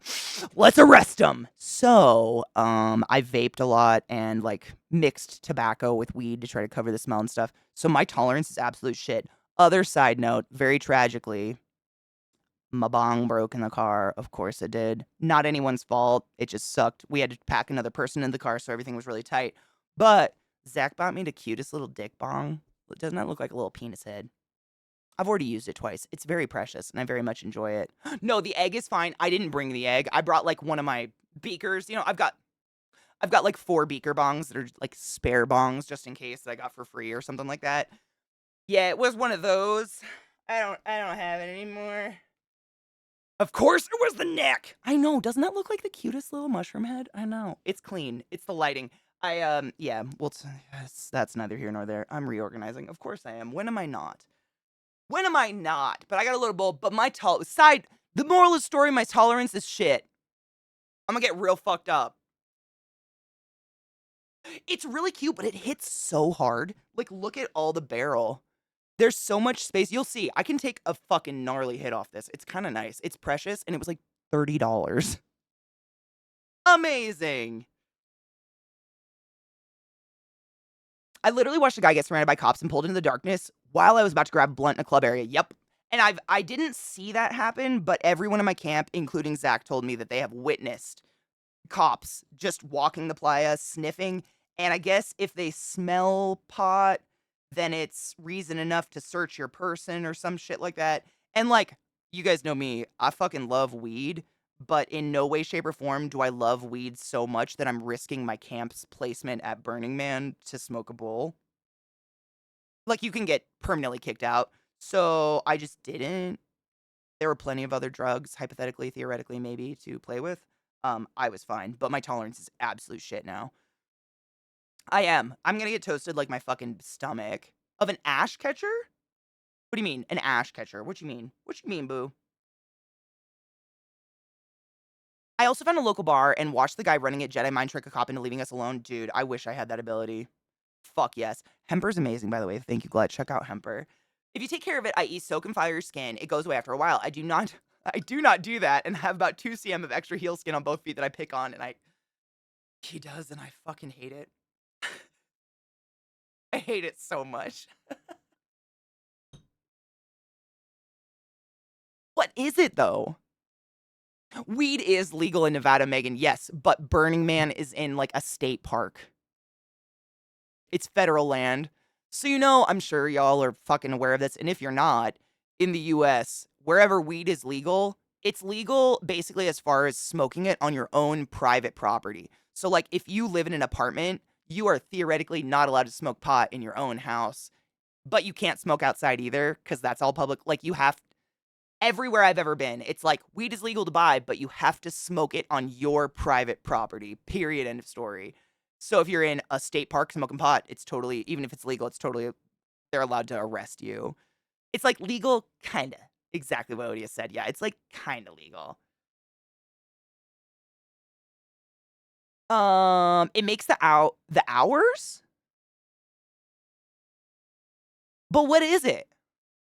It's like a separate little water pipe between. Oh, is it like a nectar cat? Like a what are those called? Nectar sucker, nectar fucker, nectar something. They use them in dab rigs. Nectar collector? Is that what it's called? Yeah, I think I've seen those before. I was like 100% like from being from South Carolina. When I tell you to come, you better come. Molly, I didn't see anyone get arrested. I saw police cars. I mean, it's not like the wild, wild west out there. I mean, it is in that, do what you want within reason, kind of, theoretically. But there are, like, park rangers that patrol the area all the time, and it's to keep everyone safe. The park rangers, they're not there to ruin anyone's good time. They're not cops. They're there if you're pissing on the playa, if you're littering, if you are pouring water on the playa. That's a big thing. When it's not raining, you don't want to just dump a bucket of water, because that mud that happened on the playa will happen in just that one spot, and it ruins the playa and it'll destroy it and blah, blah, blah. So they're there to keep the playa nice and basically keep everyone's, like, make sure there's not someone, ODing by the bathrooms and no one's noticing. That's what they're there for. And they're going around all the time. But I did see a few cop vehicles, but I never saw any arrests, and I didn't see any lights. But there's a few different medical tents with medical professionals that are there 24/7 in case you are, having a bad trip. You fell on your face and need stitches. Like, there are places for emergency stuff. There's even a fucking post office. Like, there are things if you absolutely need them. Unfortunately, people were abusing them by the end. Zach and I heard on the radio, oh God, what were they saying? This was like when the rain hit, when it started becoming really muddy. People allegedly were calling 911 on the playa to get out early. So they would get a sliver in their toe, call 911 to the medical tents, and be like, I've got a sliver, I've got to go. Because they were thinking that this is how they could get out of the playa faster than anybody else. Fucking idiotic. They have a post office. It's a city. It's a legitimate city. They literally build a city for a week. It's pretty wild. They do. Unless you're doing something horrifically nefarious or being really irresponsible, I don't think the Rangers are there to ruin anyone's good time. North Carolina used to host Transformers. I'm fairly sure Transformers takes place in WV or something now. In North Carolina, the venue is enclosed in a private valley, so we were walking around the roads with dab rigs and stuff. Lucky. I've had to invent a new word to describe it. Shitmungus. Lift control, thank you so much for subbing to the class. Give me the class. I haven't given it since 27 months in a row. And motherfucking Hammy, did I miss your resub somehow? Did I like black out? Thank you so much for subbing to the class. Keeping the class 11, giving it since 41 fucking months in a row. I apologize. Shall we get fucked? Yes, thank you, Zach. So all medical professionals are volunteers. So these medical tents with nurses and medical professionals in them, they're 100% volunteering their time. They're burners who volunteer. Like, I've considered it, but I probably won't do that until I'm like 5 years in, because it's going to take me 5 years just to experience all of Burning Man. That's how big and vast and daunting it is. Like, I don't even think in 5 years I will have seen everything that is out there. It's wild. It's really crazy how much is out there. Oh, no shit, you're an NC, never made it to Transformers. Is Transformers similar to Burning Man? Is it just like hippie festival where people go and have fun? I've been wondering, I've just seen a wonderful dog story on Facebook. Quote, when my dog had surgery, he cried a lot the first night, but he'd stop when I laid down beside him. Oh my God. So I crawled into his cage with him so he'd stop crying and pet him until he fell asleep. I fell asleep with him when I woke up. That bitch was on my bed and left me in the cage. That's totally a dog move. That's fucking beautiful. Cheers to low tolerances.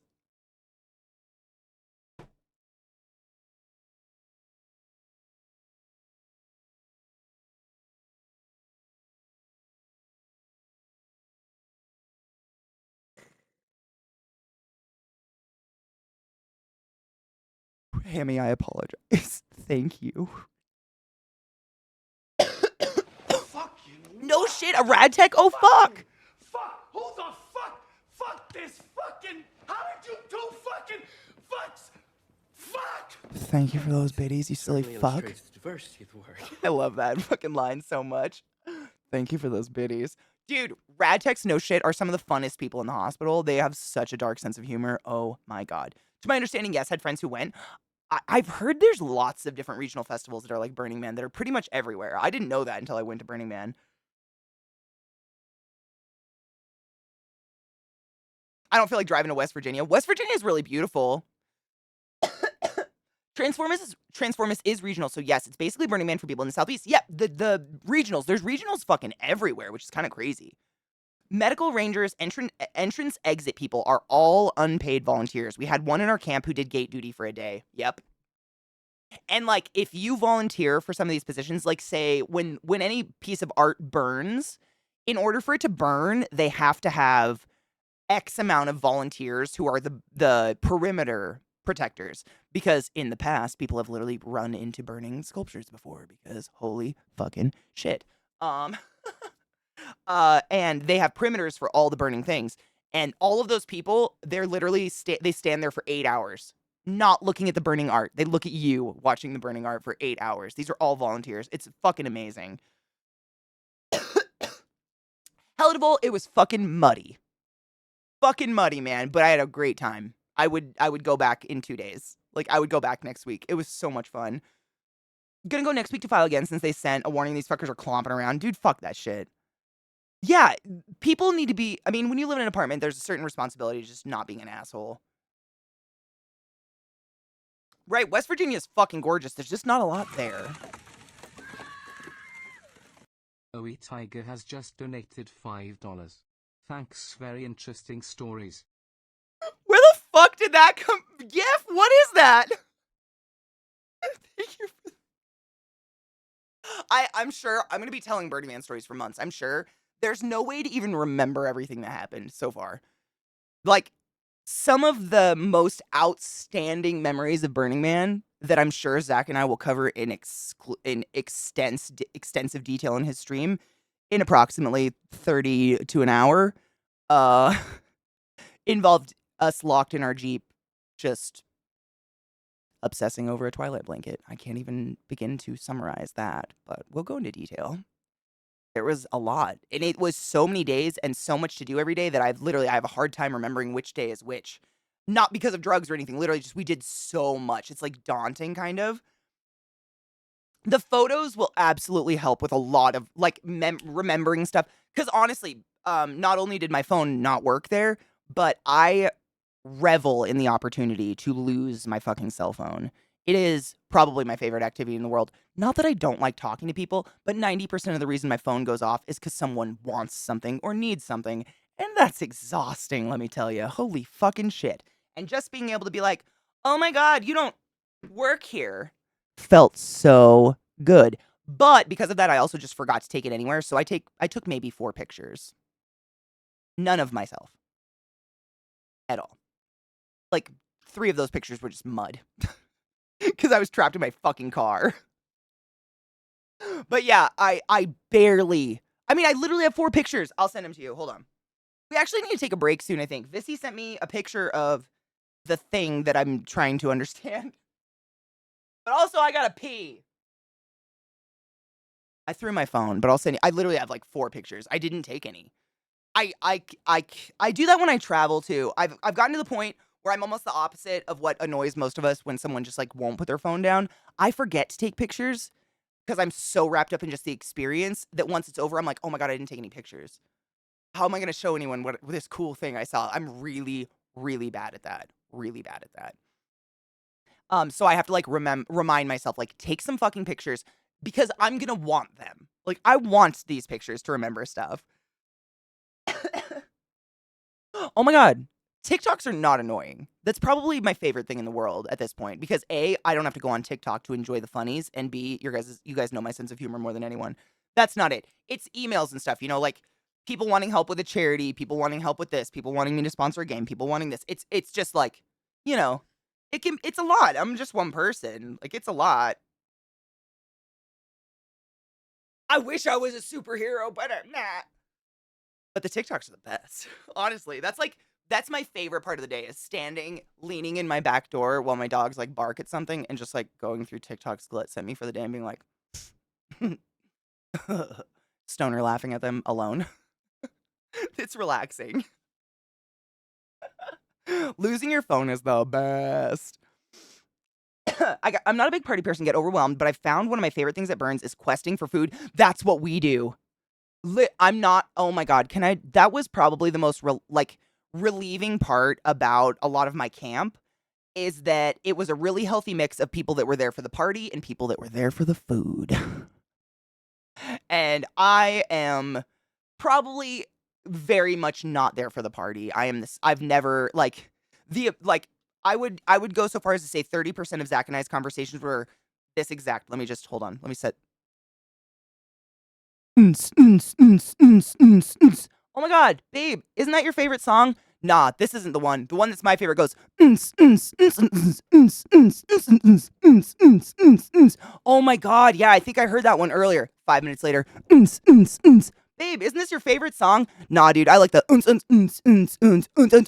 because 99.9% of the music out there is boots and cats and boots and cats. But because everyone's playing fucking just that at every corner, you can't actually make out any of the music. All you hear is 24/7.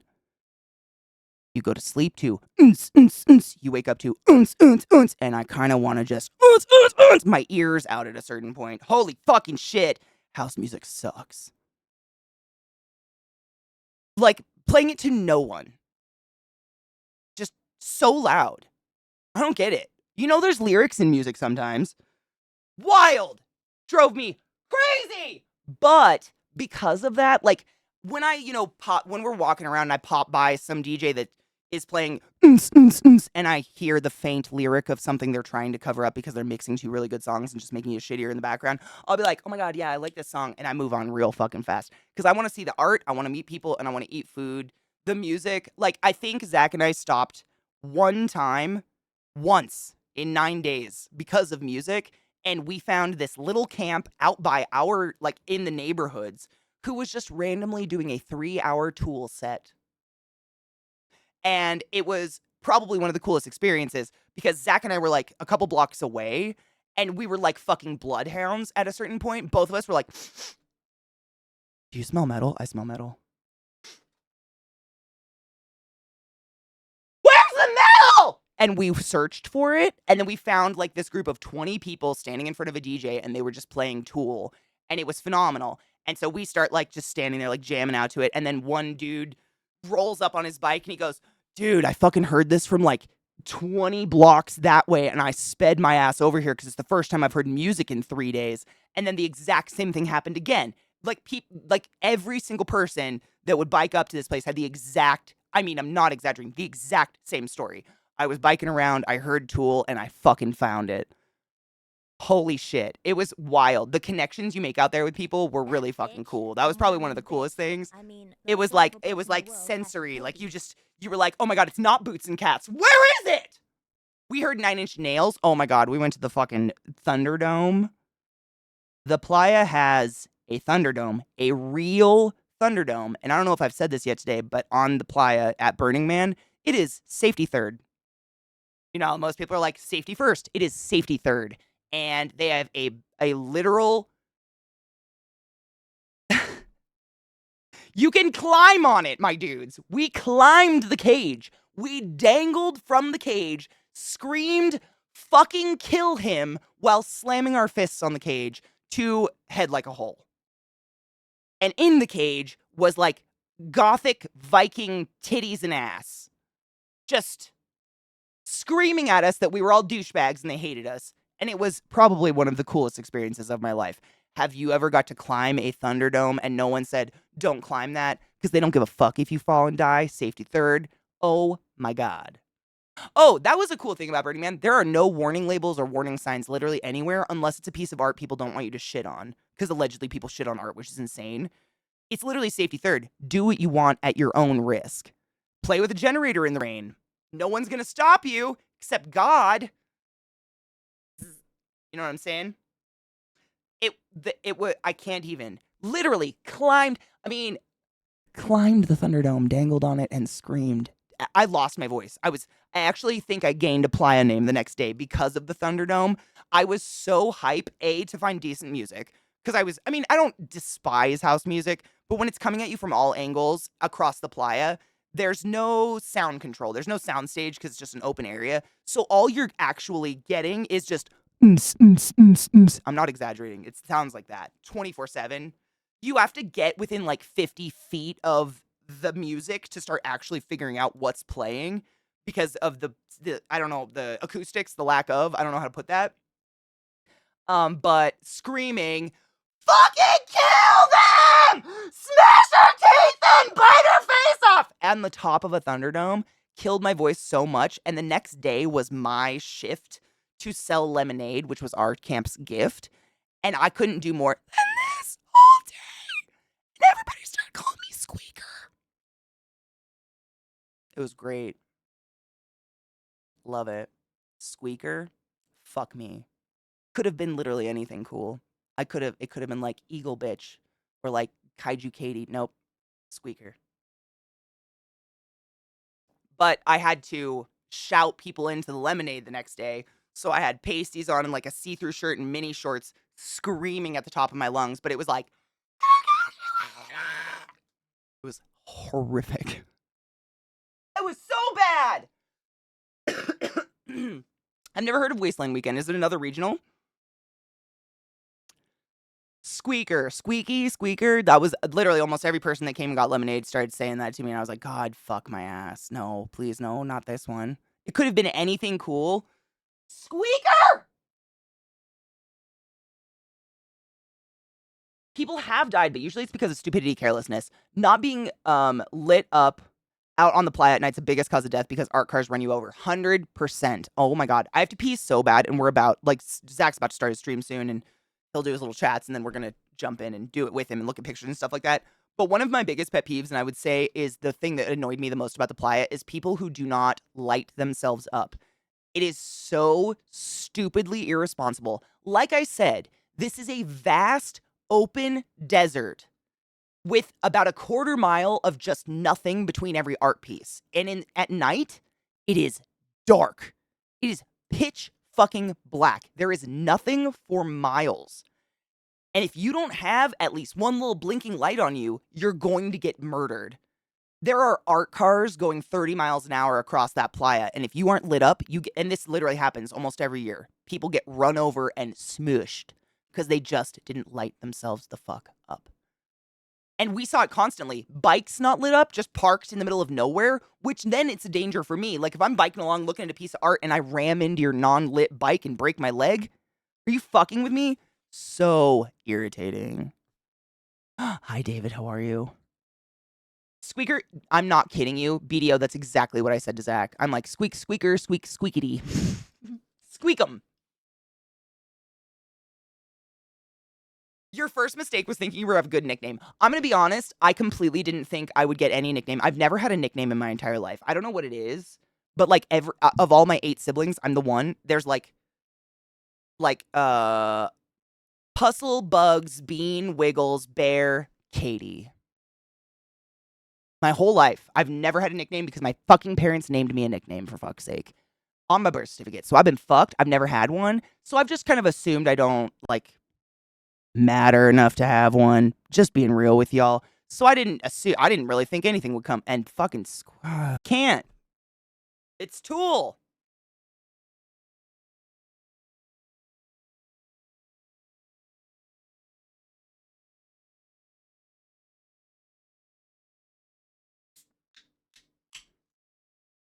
No, but I saw the clip. So, funny story about my phone. My phone's fucked. And if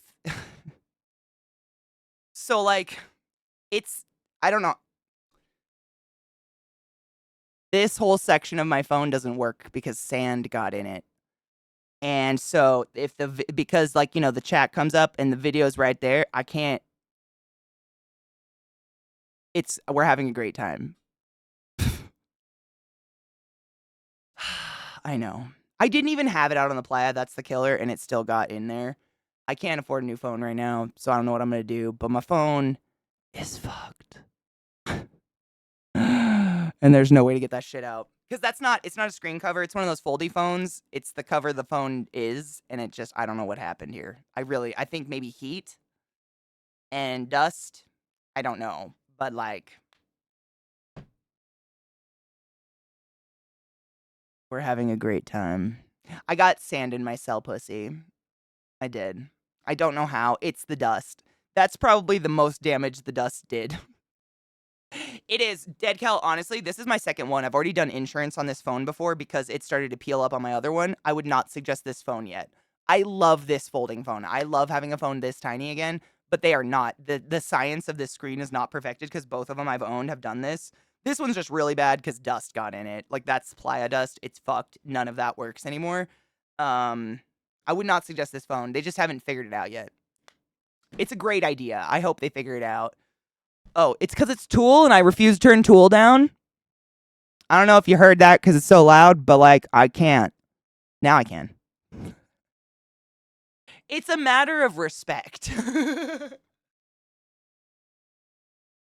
It's over now.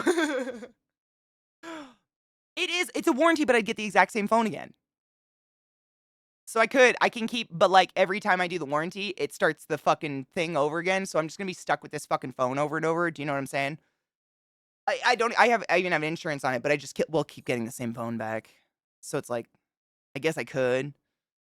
Yeah, I can't. Tool is just, you can't, how do you talk over Tool?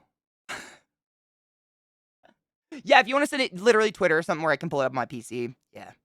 It sucks. I don't know what to do about it, but it's broke.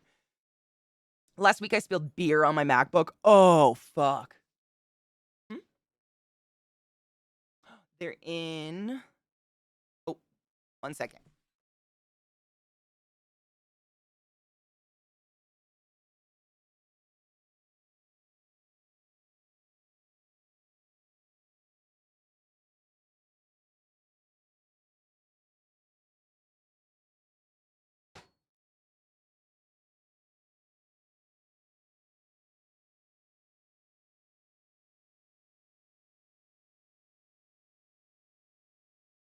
Zach's collecting things for his stream, and I had some of the things. On your MacBook, though, all the keys stick in the trackpad motor died. Fuck. Wait, let it dry and it still works? Dude, fuck yeah, man. Sometimes a bucket of rice is all you need. It's amazing. Good morning, time and love. How are you? I hope you're doing well. All you beautiful souls are like a box of chocolates. I never know what I'm going to get. Fucking amen on that. Amen on that. I love Walk Off the Earth. They're so great. Still haven't heard back from fucking Musk on my account being hacked by fucking crypto cum guzzlers. Are you shocked? So I think what we're going to do is we're going to get into Discord. I'm going to keep my stream up and my face, and he's going to have his stream on, and then I'm literally going to broadcast his stream like in this screen. You know what I mean? We're going to watch his stream together. I'll put my head on his, and we'll be in Discord together. Does that make sense? So there will be kind of a delay, I guess, but like it's pictures and shit, so it's whatever.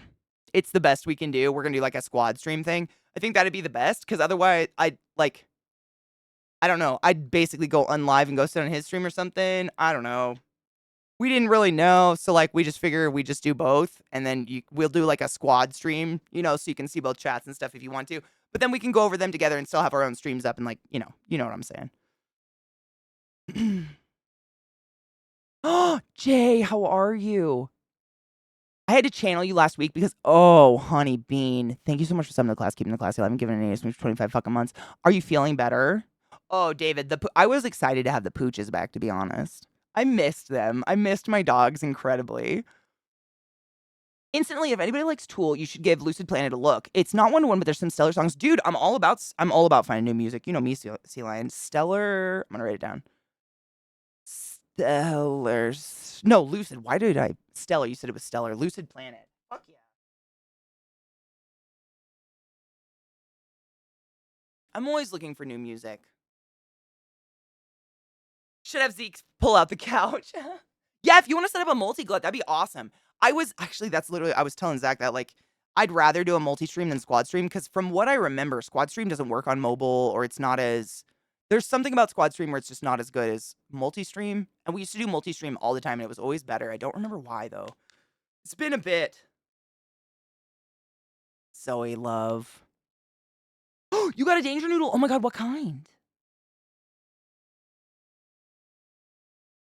Rod loved them. I am so eternally fucking thankful to Rod. Like, I am not unaware in that my dogs are moving chaos. Like, they are all the volatile energy of me just encapsulated in furry little balls of nonsense, and he like took them literally indefinitely for us because we were trapped and we didn't know if when we'd get out of the playa, when we were gonna get the fuck home, because we got out so like at one point I think I was awake for like 36 hours. Like, we woke up at 7 in the morning, struck our camp, mooped all fucking day, waited until 10 p.m. to watch the man burn, and then got in line for 5.5 hours, drove another 3 hours, unpacked the truck, unpacked our entire camp into a storage unit, and then we drove to a hotel and took a 6-hour nap because I was literally going to die. Like, I couldn't stay awake anymore. I was at that point where my eyes were just crossing. Everything I looked at would just start to cross. I was like, it's unsafe. Like, we can't do this. So we slept for 6 hours, got back in the car, drove for 16 or whatever.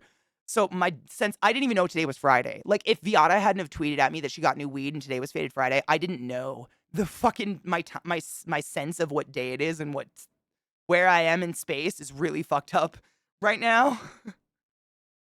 We didn't see the temple burn, unfortunately. It kind of sucked, Tom Dills. So the way that they did it, because of the rain, they had to postpone all the burns. We got to watch. Thank you, Vissy. We got to watch a few just various art pieces go up in flame, which was really cool. We got really, really before the rain hit. Obviously, we got to watch some really cool burns. And then the man was delayed again. I don't know what day. Was it Sunday night that it burned? Because I'm really fucked up. Seriously, I'm not just saying that because I'm an idiot. Because of the no sleeping and just the weird driving and everything. Monday night. Okay, man. Thank you, Robo. So they postponed it until Monday. And the way that they did it was they had it so the man. Is this really loud right now? I feel like the music's really loud in my ears. The man burned at 10 p.m. Monday night, and then the Chapel of Babel, which is the picture I showed earlier, which Zach has a way better copy of. We're going to look at them on his stream. That burned at midnight after the man, and then the Tuesday night, they scheduled the temple to burn. But we were, like, I would have killed to see the temple burn. That would have been fucking epic. But like, we had already been trapped for so many days. Everybody was just like, I gotta get out. Like, we were itchy scratching. Like, there was no physical way we could stay another day and just sit around for 24 hours, because even the day the man burned, the entire playa was almost completely shut down at that point. Like, art was gone, art cars were going away. Like, there was only the major art cars really left over and the major things, and like the enclave of burning, spinning fire people and stuff like that, but most of it was gone. Like, the playa was quiet when the man burned, which was interesting compared to all the stories I've heard of it being like a chaotic party of 60,000 people. Usually it was maybe 10,000. Like, it was so mellowed down. But I did get to see the man burn, and it was, according to all the people I was camping with who have been going to Burning Man for 10 plus years, it was the best man burn they've ever seen. Like, it was fucking incredible. The arms went up, everybody cheered. The man went on fire, and the explosions they set off, like, the man himself exploded, and then it was just like another enormous, like, mushroom cloud level explosion started just coming out of the ground of the man's like exhibit art thing. It was honeycombs because it was Animalia. I brought my ticket and stuff so I can show you guys. This was the Animalia ticket, but that was like the theme this year was animals and stuff, which was cool. So it was like a giant honeycomb that they built around the man. And those, I mean, I had no idea. Like, when everybody told me like the man will explode and that's when we're going to leave, I was expecting like one explosion, maybe. It was a mushroom cloud came out of the man, and then another one, and then another one. And I think there was like 5 massive fucking explosions that went off. And then, like, easily, I don't say this lightly, the most epic fucking fireworks show I have ever seen in my life. It was like they had fireworks from the past 5 years that they were like, we got to set all of them off tonight. And it was like every time, normally it's like pew, pew, pew, pew, pew, pew. It was like pew, pew, pew, pew, pew, pew, pew, and they were all screaming. All the fireworks were like, ah! Just like a war zone. It was so cool. I'm very much into destruction, and it was fucking epic. Never. I've been to some fucking cool fireworks shows. This was incredible. They threw the fucking basket of fireworks. So we got to watch the man go down, which was the big, big one. The Chapel of Babel was really cool, but all of us, like, we wanted to watch the temple. If the temple had burned at midnight, we probably would have stayed until midnight for the temple. But the Chapel of Babel, we were all kind of like, it was really cool to see. It's burned down now, but like, we're so bored. We'd kind of reached the point where all of us had been cooped up in our tents / cars for like 3 days because of the mud and the rain, that everyone was gone. There was nothing to do. And another 12 hours sitting on the playa just fucking picking our asses was undoable. We were all at that point where we were like, I gotta go. But it was, oh my God, is that it? Shut the fuck up. Oh, I'm so happy we can watch this while Zach gets his shit ready. He's putting pictures and stuff together. Vissy, so it's kind of a toss-up. Like, if you create art and put it on the playa, you can do whatever the fuck you want with it. So a lot of the art was just like on fire every night, but didn't burn. Like, it was steel, There was one piece of art that was really cool. They built, like, until it burned, you didn't know what the art was. It was this wood scaffolding surrounding an art piece in the middle. And then when they decided to reveal it, the way they revealed it is burned the scaffolding away. And you saw like this phoenix of steel burst out of it. It was, and then that phoenix was there every night onwards, just on fire because it was steel. There's a lot of art like that, but some people, like, it's just your choice. It's really the artist's choice. If the artist wants to burn his art, it's a big thing. It's Burning Man, so there's a lot of burning going on. Like, that's a big part of it, is the experience of going there, seeing the art, and it's gone now. No one will ever see it again if you weren't at Burning Man. You will never experience it again. It's kind of a thing, but not everything burns. A lot of it is steel, like the Pegasus, which I think Zach has a really cool video of, one of the people in our camp took, of the Pegasus like doing its thing. It's everything. But a lot of it does burn. A new word to describe it. Shitmungus. I'm trying to get this Burning Man thing to... Thank you so much, Sammy, for the resub, love. I hope you're doing well. Oh my God, I thought one of my dogs touched me, but something just fell off my chair. It was very much like Bonfire Night, David. Yeah, it's a bunch of people gathering around, and like, it's kind of like symbolic, I guess, of like everyone just burning their stress and all the shit away. I would scream too if I was about to blow up, just saying. True. It was so cool. It was just like, That's not good, Katie. Oh, God. Every time ClassyKatie yells, my 19-year-old puggle who's deaf and blind barks. Oh, my God. We're soulmates, though. There's been a lot of medical stuff the days you were gone. So you know how I was supposed to have my infusion? Well, they had to delay it again for a second time because my doc listened to my left lung again. Oh, dull. Seems to be infection. So it had bloods taken 2 Thursdays ago. They phoned me that day. And ferritin was super low, so they had blood tests yesterday. What the fuck, dude? They put you through the goddamn ringer. Oh, at least, but they are going to try it for the 3rd time now. At least they're doing it, dude. Vissy, it is. And the cool thing is, so like, Zach has his little book too. So when you go to, it's destroyed because obviously we used it a lot. But when you go to Burning Man, you get a very sticky book. You get your book.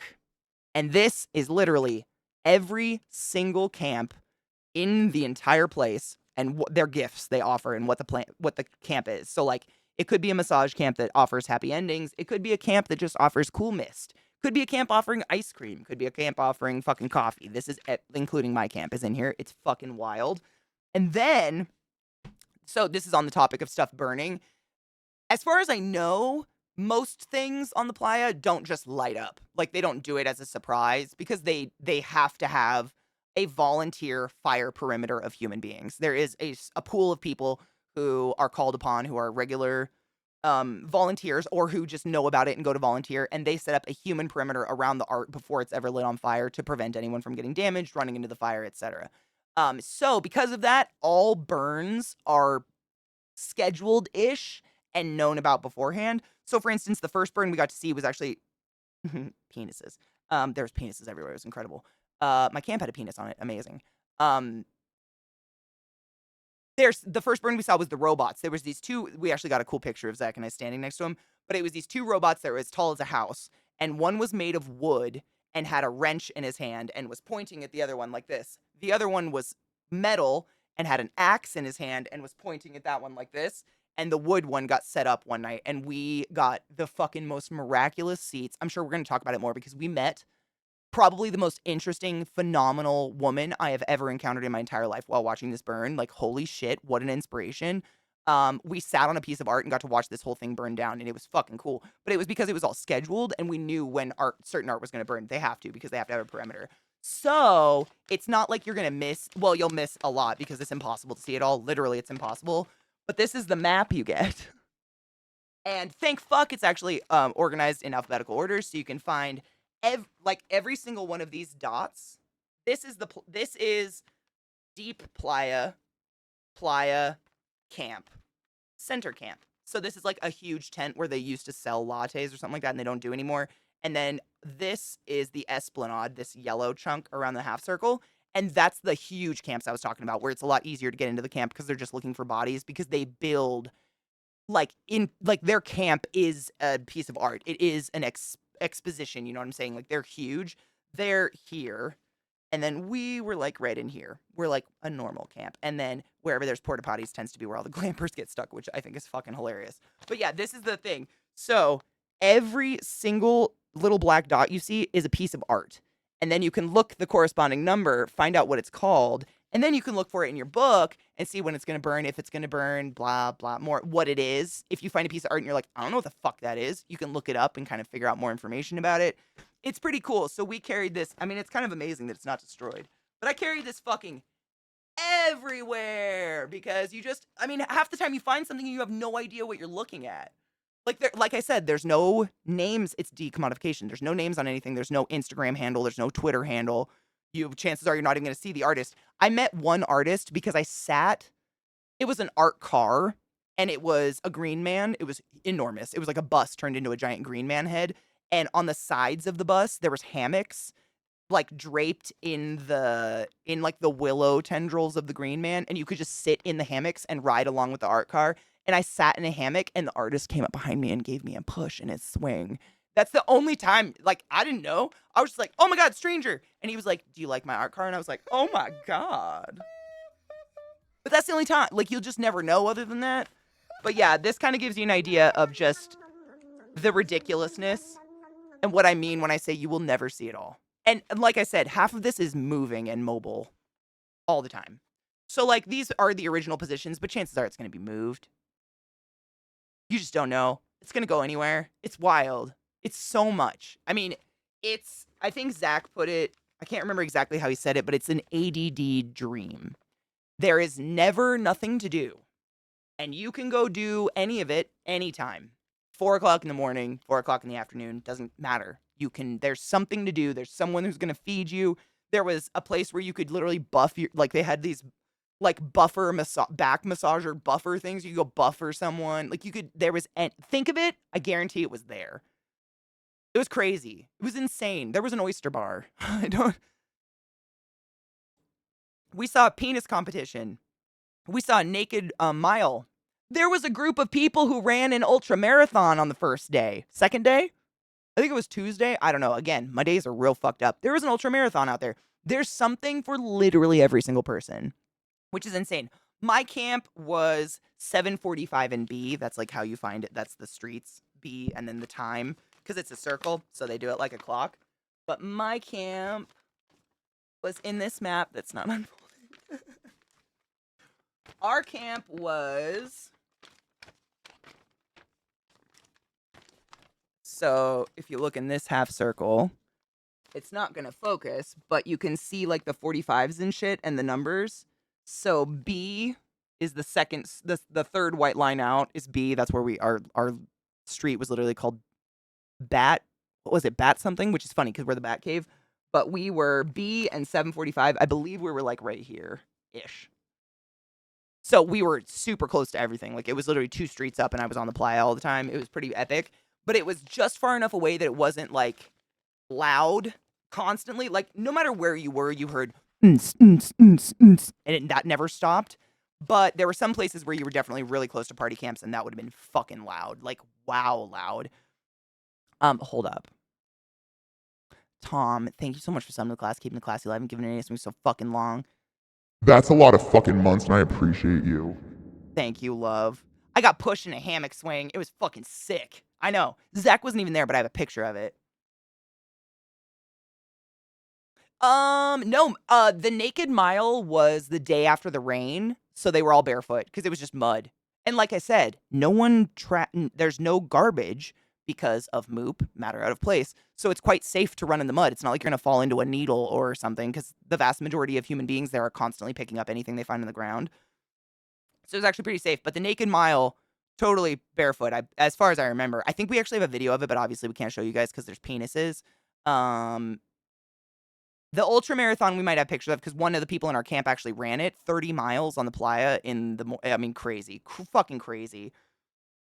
An oyster bar in the middle of the desert dude, hella, that's what I'm saying. It's crazy. It's crazy the things you find out there that you're like, how the fuck did they do this?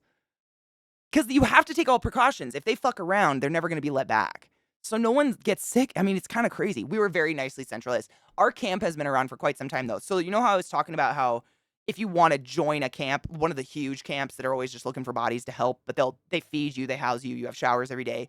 What usually happens, what I've heard, is that people will become friends within those big camps, and then they go start their own camp because they're like, hey, we've got like 6 people. This is a really impersonal camp. There's hundreds of people in it. Like, it feels kind of cliquey. Let's make our own camp and kind of grow from there. So that's the camp that I camp with used to be part of Costume Cult, which is one of the huge fucking camps that is on the Esplanade, has hundreds of members, whatever. And they were a sub camp within Costume Cult called Batcave, and they were all like, we don't want to be part of Costume Cult anymore, but we definitely want to come. So they've been established for quite some time. And the more established you are, and like by getting a green, meaning there's no trash on your plot when you leave, you take really good care of it, you're allowed to come back every year, and they usually will give you a better spot because you're worthy. You don't fuck the playa. You're there because of the actual like tenants, principles of Burning Man. You know what I mean? Which is really cool. It's really nice. I feel very, very fortunate that I've been absorbed into such a cool camp because they're really cool people. Everybody, and it's so bizarre the sheer amount of like different people I met on the playa. I met so many doctors rocking and rolling on so many alleged drugs. I cannot even, like neuro doctors and shit. Like this is where people go to decompress. I had no idea the scope of who goes to Burning Man, and I don't think I ever will. I met a creature from every fucking walk of life while I was out there. It was crazy. it is everyone. Literally yeah, exactly, Tom Bills. It's anyone. Your kindergarten teacher is out there fucking rolling and getting pegged in the fucking orgy tent. I guarantee it. It's everybody. It's wildly cool. It's so freeing and weird.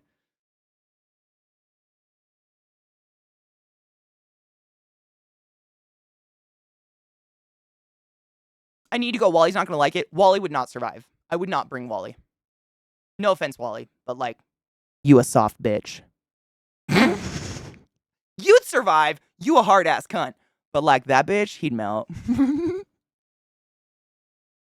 I say that in the most sincere, not to be a bitch, but like real talk. Wally, no. You would be a very, very unhappy motherfucker. And there's nothing wrong with that. There's nothing wrong with not having a good time at Burning Man. It's just not your thing. There are other things for people. I don't feel like superior or anything just because I can burn. Like, I just grew up camping. Let's be honest. It's just camping with a bunch of hippies. If you know how to camp, you can go. But like, to a lot of people, having to bring water and food and being totally self-reliant is so scary. I mean, that concept is fucking mind-boggling to them. It's just a different thing. Yeah, facts. He's a wonderful human being. Doesn't mean there's nothing to be said about someone who wouldn't like Burning Man. It's just a different thing. Psycho! I saw your message and I appreciate you. We had negative reception. I don't know if you remember me telling you that. I know I'm going to say that a ton today because so many people were hitting me up while I was out there still. I did not have reception on my phone until after the 5.5 hour exodus, and literally 30 minutes into town, I did not have reception. So I had no fucking idea that people thought we had Ebola. I had no idea that there were people protesting, no idea that there were camera crews, because no one was allowed in or out the moment the rain started. So if you saw anyone or anything claiming that they were seeing these things they're lying. That's just, those camera crews were an hour away from the playa on the street, not talking the 5.5 hour exodus. They had no fucking idea. Like, I guarantee people were driving by being like, we're all dying of Ebola, ha ha, and they reported it. There was no way. You couldn't get in, you couldn't get out. They locked the gates because it was unsafe. So I didn't know anything until we got out. Like, nothing. And then I started open Twitter and it's like, are you okay? Do you have Ebola? Are you eating each other? Oh my God. And I was like, I'm sorry, what? Like, it rained. What happened in the outside world? We were like national news. Crazy. I am cucks. I am so fucking tan. I tan crazy fast. And I slathered myself in sunscreen. I sunscreened every fucking day like crazy. My skin, it's like sunlight. Cheers. Why hasn't anyone made a Burning Man simulator game? Oh my God. Because it'd be impossible. Burning Man is literally so different every day you're there, let alone every year it happens. I don't even know how they could do it.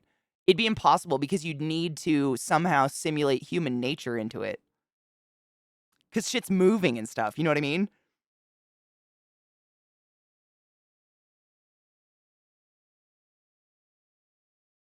When I go to Burns with my small group, I usually stay back and tend our space and welcome stragglers while my friends come and go. They're much more about the more intense energies parties.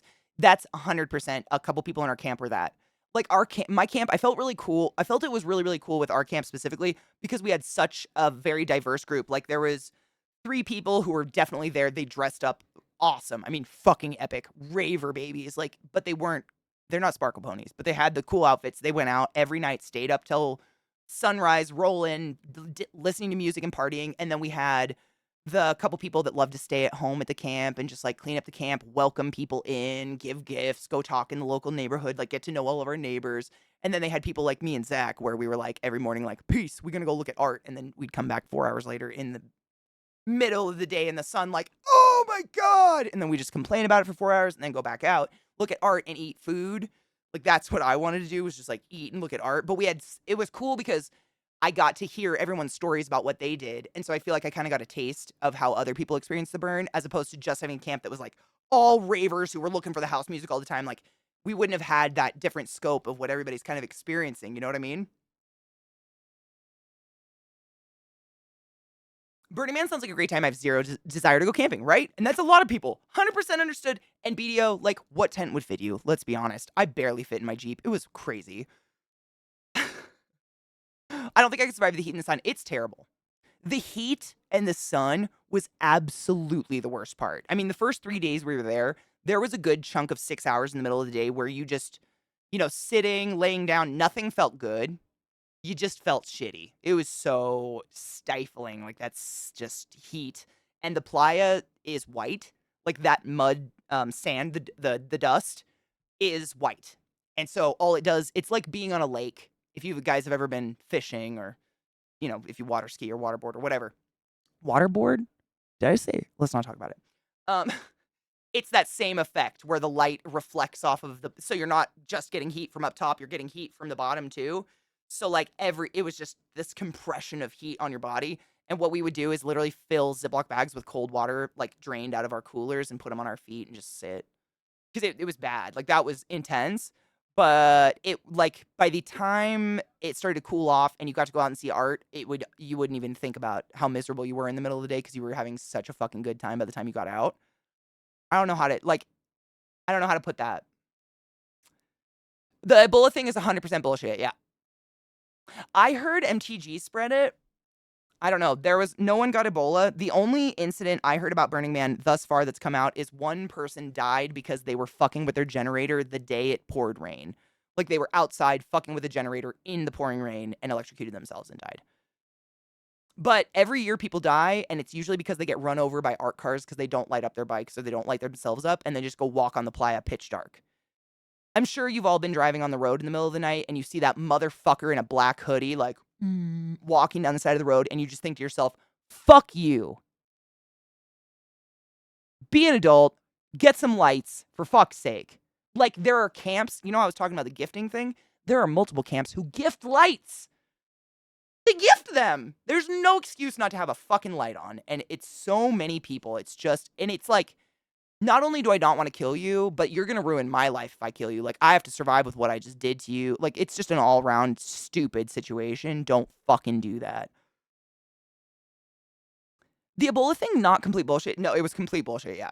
I hadn't heard about the supposed Ebola, but I was a little worried when I heard everyone had to shelter in place. That was probably the worst, but, like, I think any other place in the world, it would have been a lot worse. But because it was Burning Man and everybody there kind of has this attitude of we're here to help each other 24/7, even when it's not shitty, that it was like no one was stranded. If you didn't have somewhere to go, there was someone out there within 15 feet who was pulling you into their camp to keep you dry. We had probably 7 or 8 stragglers who stayed until 5 in the morning, had to leave their bikes at our camp, and we all just sat around and bullshit and drank beer. Because they had you couldn't walk. The mud was so sinky and deep. And it's that kind of shit I was talking about earlier, but it would start to build up on the tires of your bike to where your tires could no longer rotate and it turns into cement. So you are literally trapped. But every camp would bring people in all over the place. Everybody was literally like sitting with loudspeakers going, "Do you need shelter? Come to blah, blah, blah, blah, blah."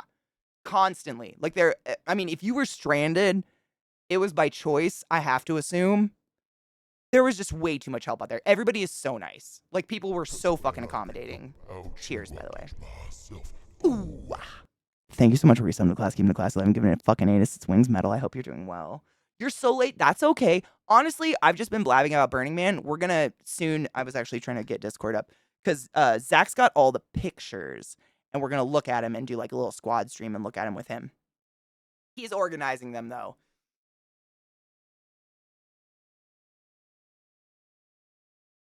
100% serious. Burning Man isn't something you have to go to Nevada to go to. Organize a local burn. It's a wildly enriching experience.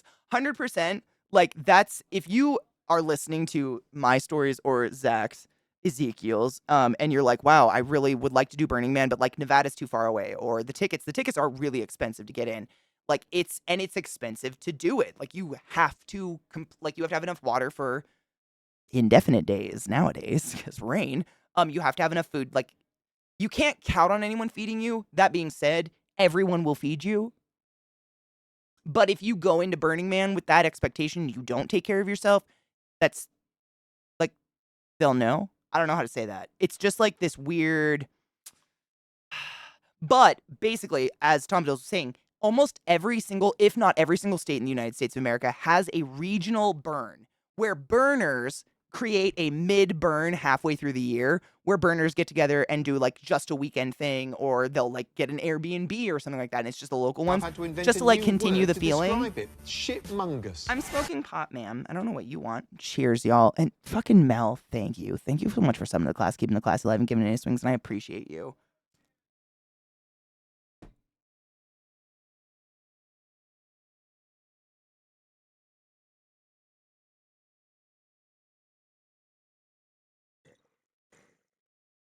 Bezabelli, it was like,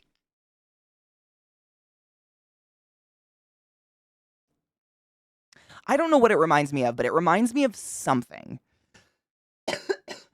Like somewhere I've been in my life, or some, I don't know, people, it's like,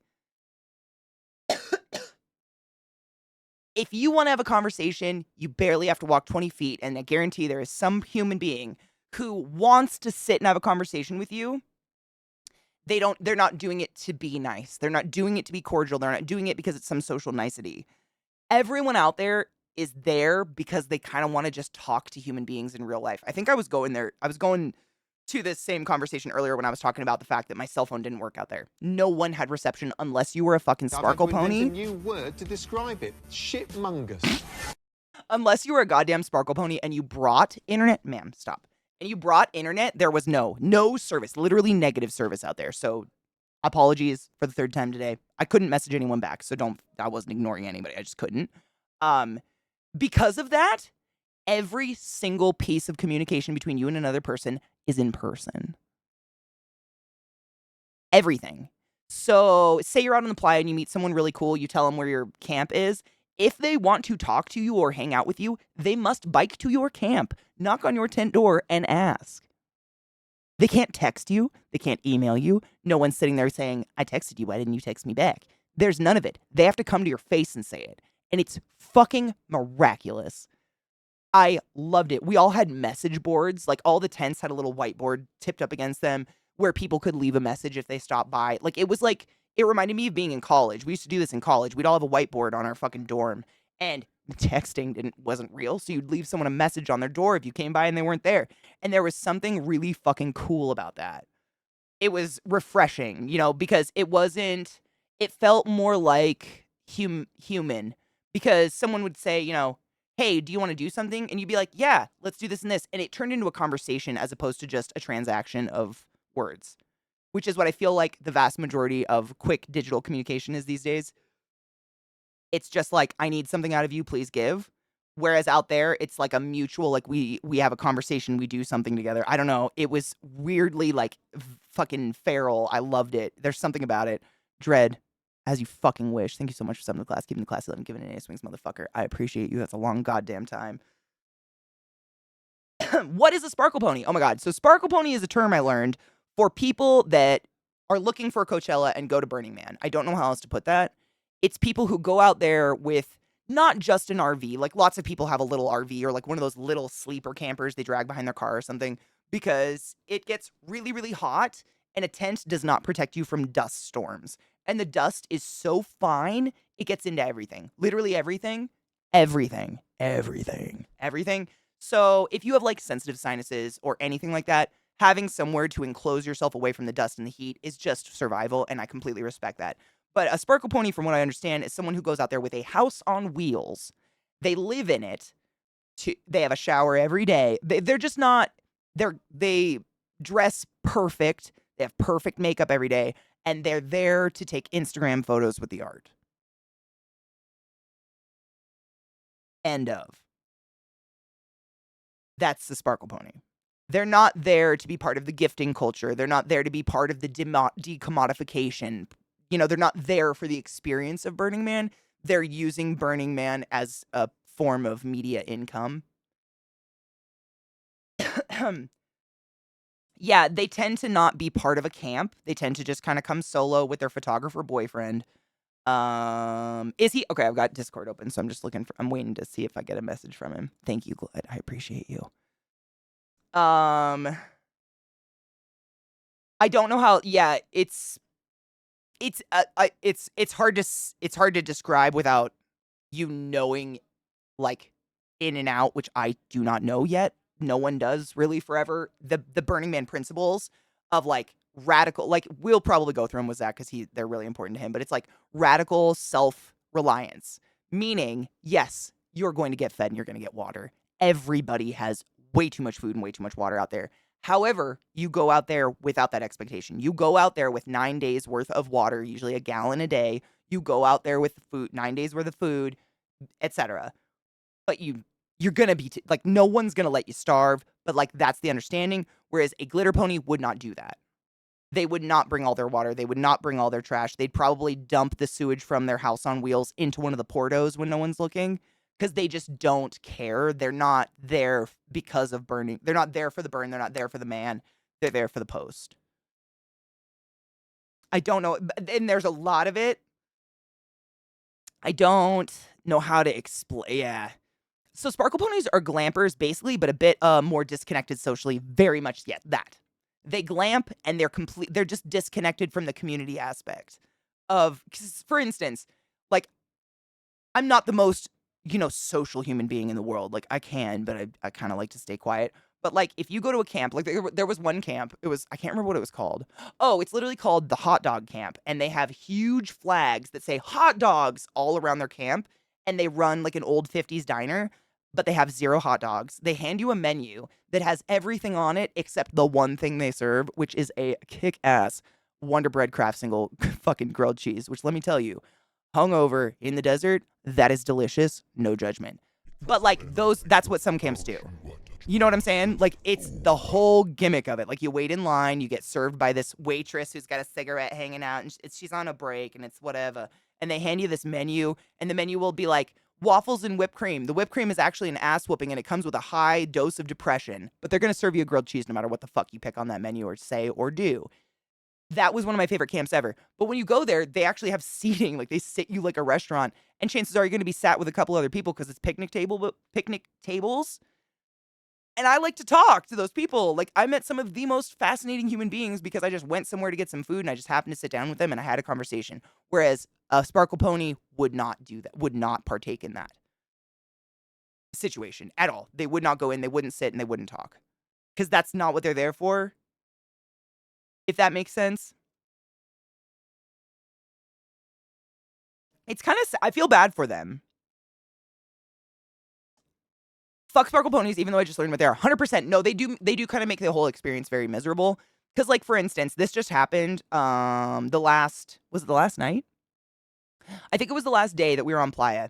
The day that the man was actually going to burn and we were going to take off that night. Zach and I went on a little art walk as far as we could without getting stuck in mud. Just, like, seeing some of the art we hadn't seen yet.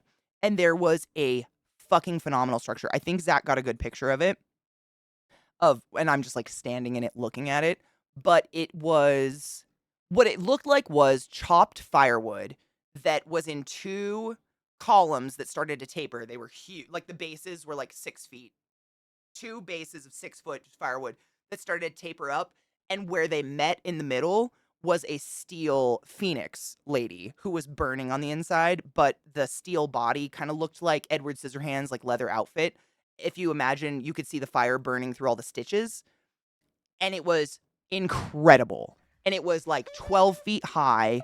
And it was, I mean, I again, can't tell you an artist. I couldn't tell you anything about it. I can tell you by walking up to this art piece and experiencing it as a human being that every single one of those pieces of firewood had a message etched into it to a person who was a burner, dancer, wonderful teacher named Smiley, who died of cancer this year.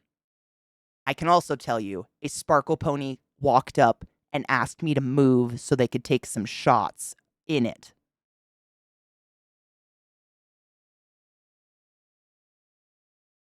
While I was bawling my eyes out reading the boards. That to me is the epitome of a sparkle pony.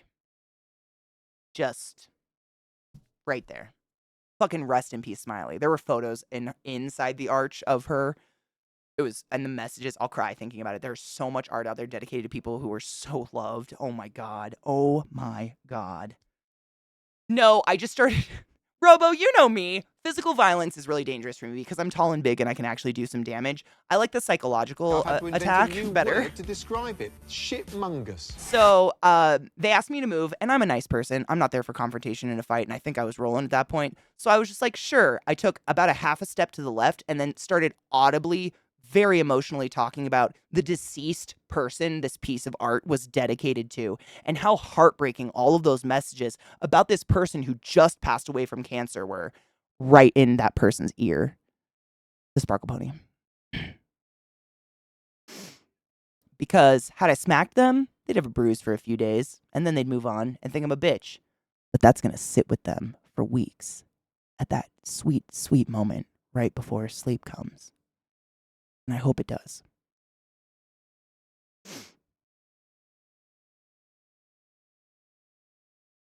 What up, DJ, my love? How are you? Thank you so much for sending the class, keeping the classy life, and giving it his swings. Hail the Dank Lord. Burning Man just seems miserable to attend. Honestly, it just depends what your form of miserable is. Like, for someone who, like, their happy place is the amenities of a house, it's probably not the place for you because none of those are there. Like, air conditioning, heating. You basically, like, get naked when it's hot and you put on a coat when it's cold, kind of like we used to do back in the day. But, like, if that's your core to happiness, or, like, reception on your phone is core to happiness, then that's probably, and there's no shade. Like, that's no shame in any of that. I grew up camping. I fucking love having to hold onto a tree and shit in a hole. There's something weirdly feral about it that makes me feel more animal and more human than anything, maybe besides sucking dick. I love it. I love nature. I love to just be out there and kind of like have an excuse to be dirty. Everyone's fucking dirty. We're covered in mud and dust.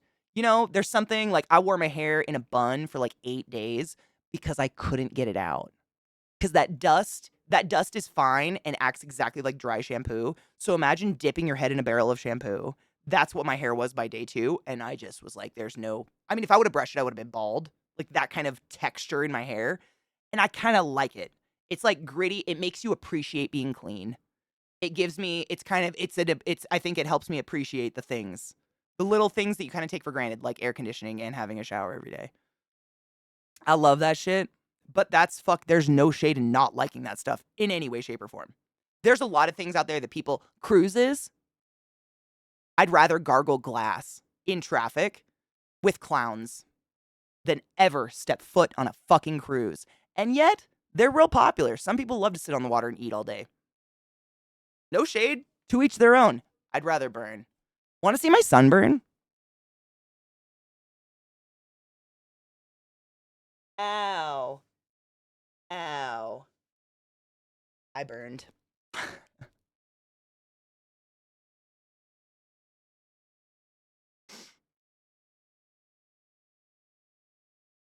He's trying to de-penify. Oh my god, I should have warned him about all the penises on there. Yeah. I took like 4 photos maybe the whole time I was there, but there was like a naked mile and shit, and a lot of people in our camp took photos and shit. Yeah. He has to de-penify it. For the internet. I think you overestimate the inner world of that Sparkle Pony. I'm not saying they'll understand why they're haunted, but I'm hoping they're haunted. You assume social media influencers Sparkle Ponies have souls. I know. And that they can read. That was a big assumption on my part, the whole reading thing.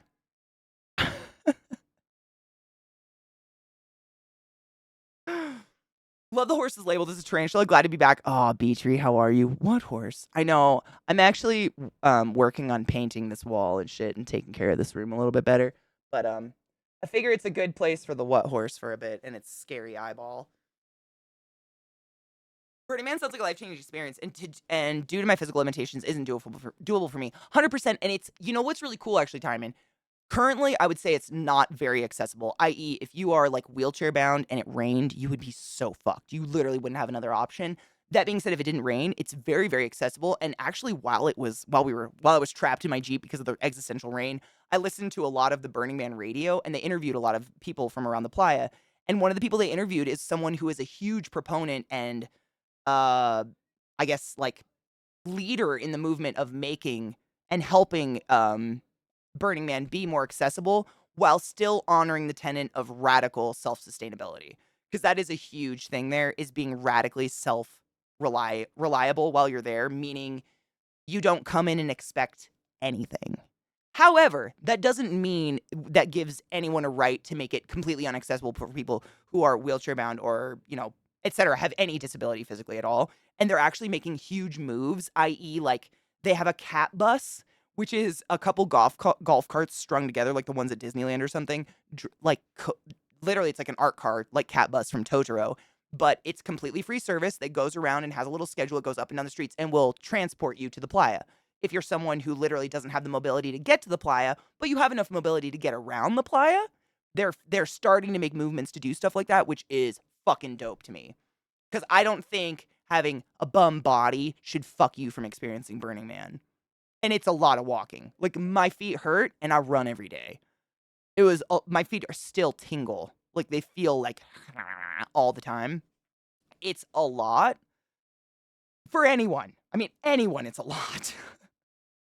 Yep, Tomadills, exactly. Literally, like, if this was my hair up on the second day, this is how far I could go. And any further, I would have balded myself. So at a certain point, I was just, like, grabbing the mass that was there and just sticking a scrunchie on it and being like, we're gonna deal with that later. Because what else was I gonna do? Like, there's no showers. Although, it's not like we were filth. Like, we had body wipes and shit like that. We did, like, the whore baths. Best part about being on a ship in the ocean, swimming in the swimming pool, the boat. See, and the ocean scares me. That's where Satan lives. Burning Man sounds fun, but I hate the heat and always hated the summer. Nature is cool and scary, but fuck that season of the month. 100% agree. 100% agree with you. The heat sucks. There's nothing that makes that heat better, unless you maybe have an air-conditioned something. There are a shit ton of camps who their gift is air conditioning. Their gift is misters. God, there was one gay, like, flamboyantly gay camp at the end of our road. I can't remember what they were called. Why? See, it's already escaping me. It's crazy. I cannot remember what the fuck they were called for the life of me, but their gift was literally their entire camp. So most people's camps are built with, like, PVC pipe, and then you just drape tarps over it, strap them in, and then you're protected from the wind, sun, whatever. Their PVC piping was in a square shape, and it was all misters. So every inch of the inside of their camp, you were getting lightly misted by cold fucking water under a shade structure. Not to mention there were gay cowboys around you with their asses out 24/7. Like, did I die and go to heaven or Burning Man? I don't know. But I was into it. Fuck, like, what? Where else are you ever going to be offered a lounge chair with misters and just butts near your face? Like, beautiful, beautiful butts. And it's not a strip bar. It's not a strip club. It's just like people are just going to be cool. That is everywhere, but it is part of that gift culture, you know what I mean? So it's like, it's understood you're gifting, I guess. We're making a mud sled chair. Damn it, they're not stuck.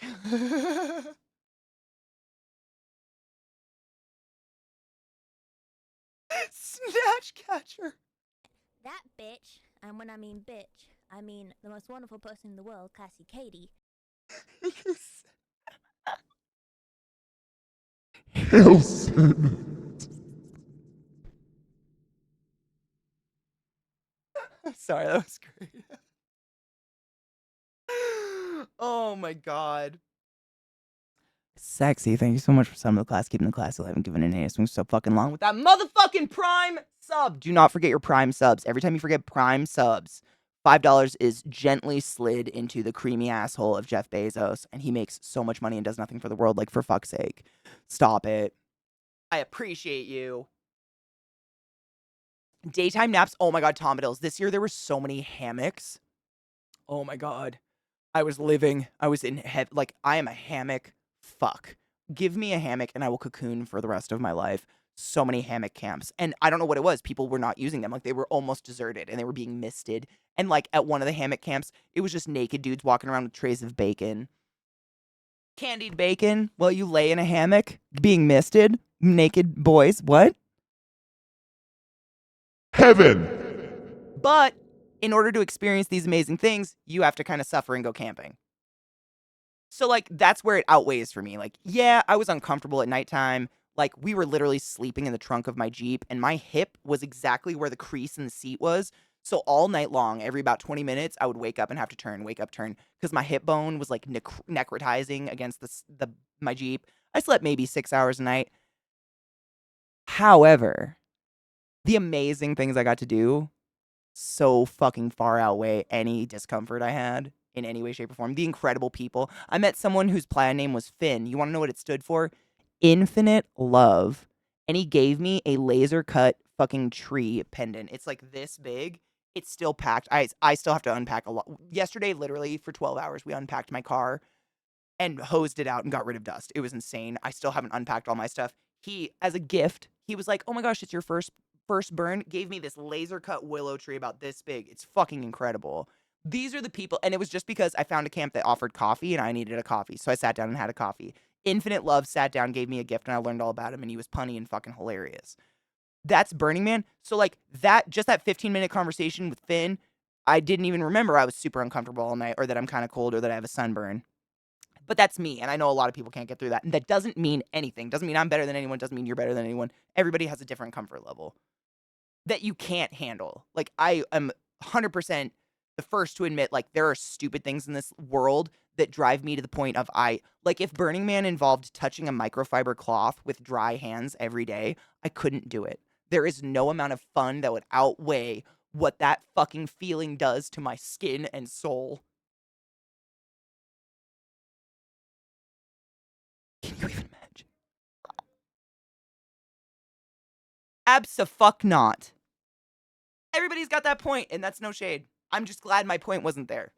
I'm glad my point didn't hit. I didn't hit, like, no shit, the very first night I was there. So we got in at like 6 a.m. some morning. The days are gone. I got in at 6 a.m. in the morning, unpacked just enough to be able to sleep in the back of the Jeep, and literally went into a coma for like 4 hours. Woke up and then went and walked the playa and shit. Within 20 minutes of walking away from our camp, a fucking Sparkle pony lost control of their bike. And have you ever seen a car just kind of slide along a cement barrier on a freeway? Bitch did that with the gears of her bike to the backs of my ankles. Like, my Achilles tendons are still raw flesh right now. That was the first night. And I was pissed, grumpy, sleep deprived, and super hungry, and really hot. And just like the first day, you're just uncomfortable. You're jumping out of society into the desert. Did I let it ruin my fucking time? Absolutely not. I rolled.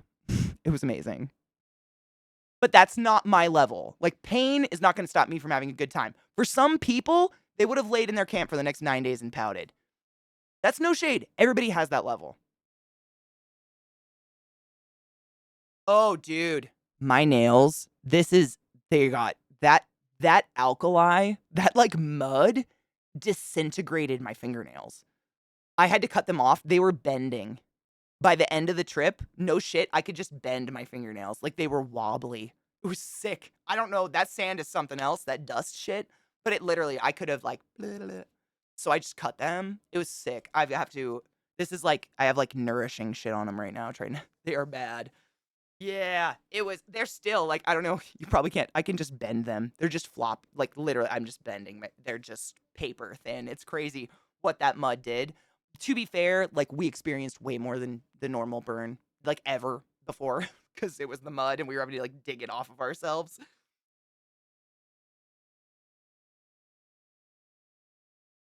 Ooh, wait, hold on. I almost missed gun. I missed some chat. Hold on. Hello, Seatown Love. How are you? Bussies in the Mist? No, it was called... Fuck. I don't even think it had... Mist wasn't even in the name. I'm gonna remember it. I probably have a picture, because I took a picture of our street we were living on. Oh, God. We were literally one street down from the Cock Camp. If you're a burner and you know the Cock Camp, Camp Cock, it literally has a 3-story high neon chicken, and it's a dance club where you can just get porked wildly. It's crazy and cool. Some of the best music on the playa, to be honest. We were like one street away from that.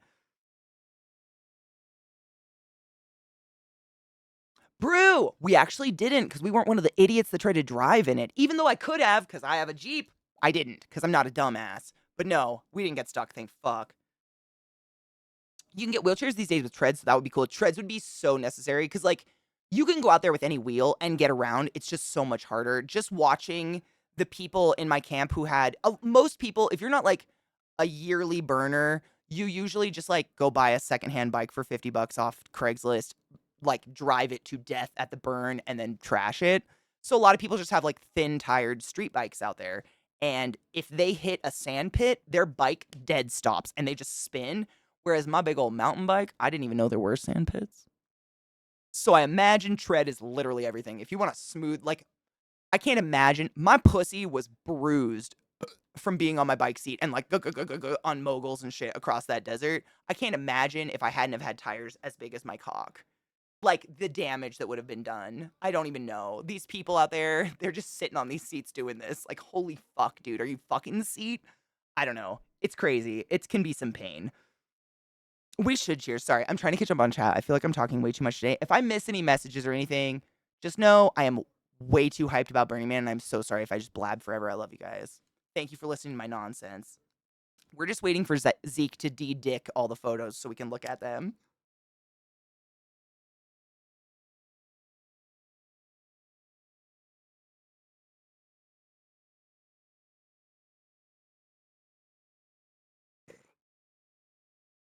Yep. Oh, Najeel, right? The texture sensation literally is the devil.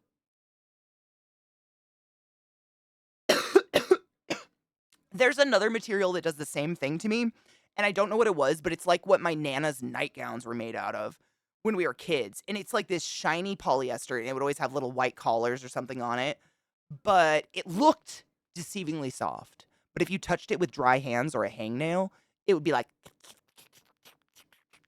and it was the worst ever. It was horrible. Thanks, Noguchi. Cock? I love me some cock. My nails bend like that normally? Ooh. I mean, do they break really? Mine are like peeling because of this shit. Normally my nails are pretty hard. But I'm kind of psychotic about my nails. I take care of them. I take, like, not like, ooh, I take really good care of my nails, but like, I'm bored and itchy. What should I do? Nail care. It's just like it's a self-soothing thing. It was, Dread. It really, really was. It kind of like, I feel like there was nothing about Burning Man that, how do I put this?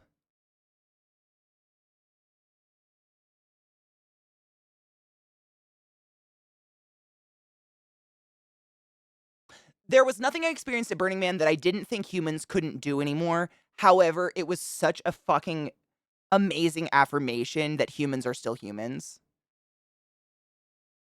In my brain. I don't know how to say that. How do you put that? It's like, we all talk a big game about putting our cell phone away and experiencing the world and going out and actually talking to people. But when you're there, it's actually happening like so wildly and so freely, and everyone just like there was one morning where we stayed up till sunrise and we ended up going to the coffee bar and sitting with two women from Slovakia who, like, if I say Slovakian supermodel, what you have pictured is correct. And we just sat with them while they both smoked these impossibly long, like spaghetti thin cigarettes with these deliciously thick accents. And they wanted to know about my burn. They were so interested in everything I had experienced because it was my first burn. And like, where else in my life am I going to sit down in a tent and get to talk to those two people and have like a real conversation, not a courteous, how are you, good and you conversation? I mean, I don't know, like, they came to the burn from Slovakia. So I don't know if I could say they're Slovakian, but they said they came from Slovakia. And they had a beautiful, I mean, they were just super interesting to stare at. Like, have you ever, oh God, who does the stand-up? Is it Tom Segura's newest stand-up he does about being near a model and how like disconcerting it is because they like look perfect and you're like, am I dying right now? Like, what is this? What's happening here? It's kind of how I felt. I was just like, do you have pores? Like, that's what I wanted to say. But instead I was like, your false eyelashes are applied like a fucking master. What the, how do you keep those on in this? And she was like, I have the glue in my purse.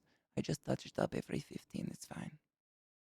Like nothing could have phased these cunts. I just admire them. They were like not sparkle ponies, but obviously such skilled burners. Like they knew what the fuck was up. You know what I'm saying? Like they were dirty, but perfect about it. I don't know how else to put that. In the best way. Cunts in the fucking best way. Exactly. Like these were women I would love to meet in real, in what they call the default world and like be their friends. Cause they are interesting. It was so cool though. I love that shit. Social euphoria. That's a really good one. Humanity exists. And not only does it exist, there is like a population of 60,000 plus human beings who choose to do it. That was also something that like I kind of had a weird like alleged drug moment in my safe warm place of my Jeep where I came to this realization that like we're all kind of stuck here in the mud, but all of us chose to come here with the absolute acknowledgement that there are no showers. We will be shitting and pissing in porta potties, if anything. And it's self-reliance, and there's dust, and you're going to be fucking dirty and miserable and uncomfortable. But the art and the people and the food and the everything kind of make up for all the moments that you're really uncomfortable. And you will not have your cell phone. You have to speak out loud. You have to go over to someone's tent. If you, like, how bad do you want to hang out with that person? There's something weirdly refreshing about it. I completely understand why people choose to go every year. Because it's almost like fills your soul back up with like, there's people. We're out there. I feel really fortunate in what I do every day because I feel like my soul doesn't get as empty as some people's because we hang out every day and you guys are absolutely real human beings who are like candidly real here every day. And like, I didn't run into one person on that playa who knew what the fuck Twitch was, let alone like this discourse. And I kept trying to compare it. I was like, it reminds me a lot of Twitch being out here because there is a form of anonymity in that you are whoever the fuck you want to be when you go out there. Like, you could be an accountant who has to dress in a suit and tie every day, but when you're on the playa, you're butt-ass naked except a plug with a tail. You can do that. You can do whatever. You can be your true-ass fucking self out there, and no one's gonna question it. Nobody's weird. The weirdest people on the playa are the ones who did the fucking ultra marathon on day 2. Everyone agreed those are freaks. But that's it. Zach's calling me now. And that was strangely fucking wildly pure to me. Can you hear me?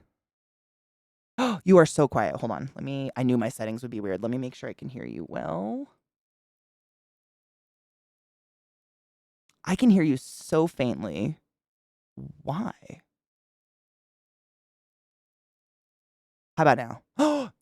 Now I hear you. Okay. I know what slider you're on. I gotta turn you up for chat. That's what it is. Can you give me a few testings for chat? Testicles. How does Ezekiel sound to y'all? They hear the testes. We're hearing the testes. You literally called me at the moment I was talking about Burning Man, of course, and I was like, the coolest thing is you can be your purest form of yourself out there and no one's going to question it except those goddamn ultra marathon runners. We all universally agree those are the freaks. Not the naked dude with the plug in the tail. It's those ultra marathon runners. Like, what the 30 miles? What the fuck?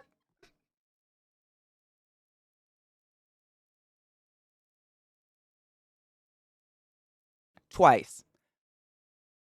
By choice. I think it was 31, if I remember. A person in our camp ran it, by the way, guys. Like, we know one of these psychos personally, and it's a terrible time. We're all having a terrible time. You're de-penising. I heard. I know. It's okay.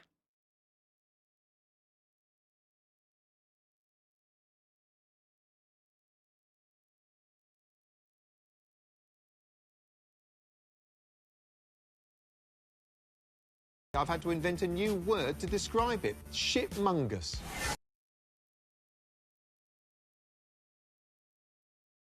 Hell yeah.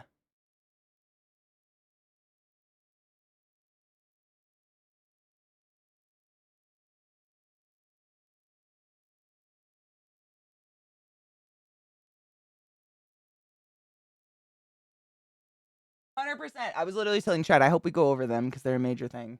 I'm just changing your quality and shit and moving it so my chat can see you. Nope. Nope. There we go. Yeah, actually, they focused really, really well.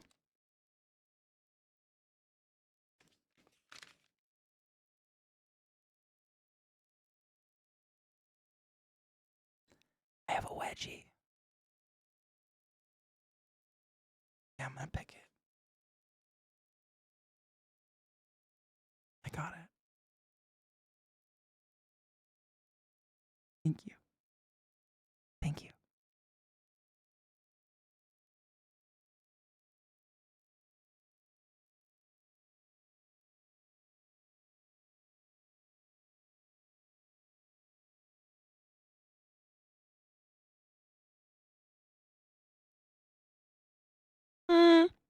I'd say the majority, just by not even by seeing it happen, but seeing the aftermath. Yep. You would die.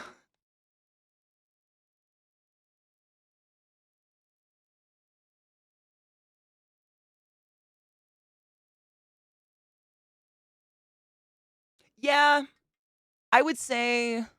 I mean, I think you were in my chat earlier when I said this, but like there is a little, I wouldn't say the majority, I would say definitely the minority of people, but there is a little bit of hypocrisy when it gets to the end of the week and everyone's tired and everyone's grumpy and everybody wants a shower.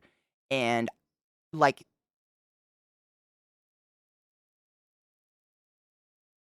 mm-hmm.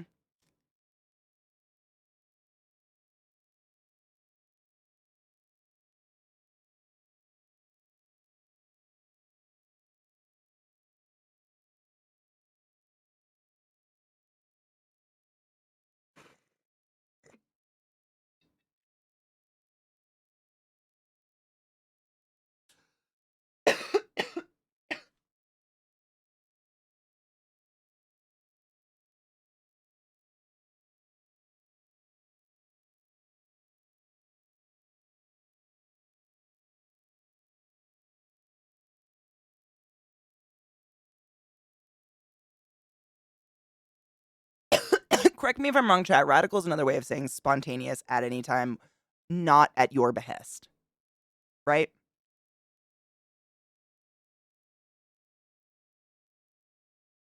I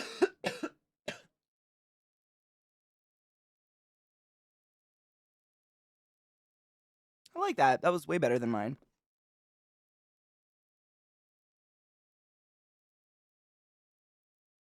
Everybody. Truly everybody. Yep. Oh, by the way, I'm going to send you a link. This might. No. You'll love it.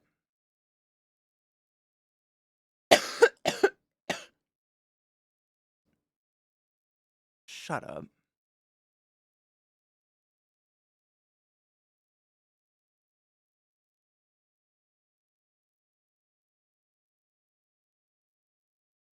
Which is so sad because there were some just that was one thing I loved about out there. I was talking about this really early this morning. I don't know if you're in my chat yet, but one of the weirdest, like relaxing, kind of weirdly freeing things out there was I dress the way I want. You know this. Like I pretty much dress kind of Burning Manny at home. Like I just don't I'm very free with my body. I don't have a lot of qualms about it.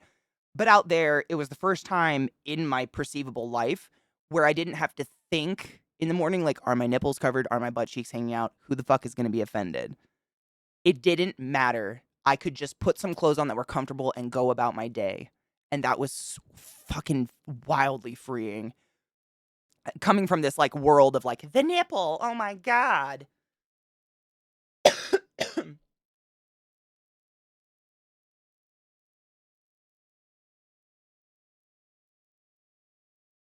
Who isn't?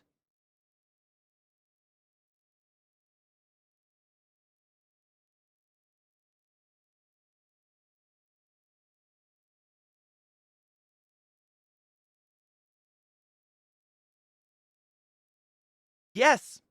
And they would literally respond as if you said something so benign as your shoes are dope.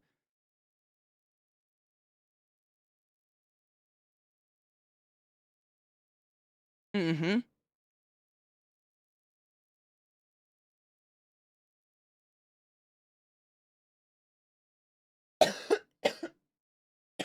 Yeah. Literally, yeah. It's like yeah, free. It's weird. It was weird. Hmm.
Are you guys talking about Diplo and Chris Rock?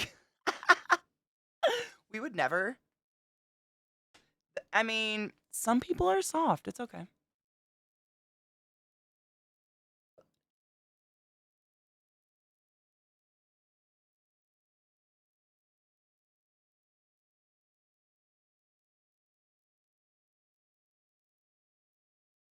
Babe, this is a really good question. I would answer absolutely, but I want you to answer this one.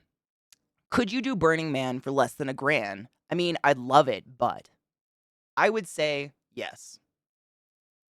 But I'm a cheap bitch.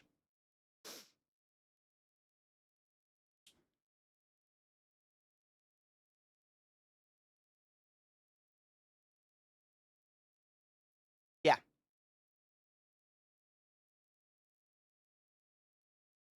I've had to invent a new word to describe it. Shitmungus.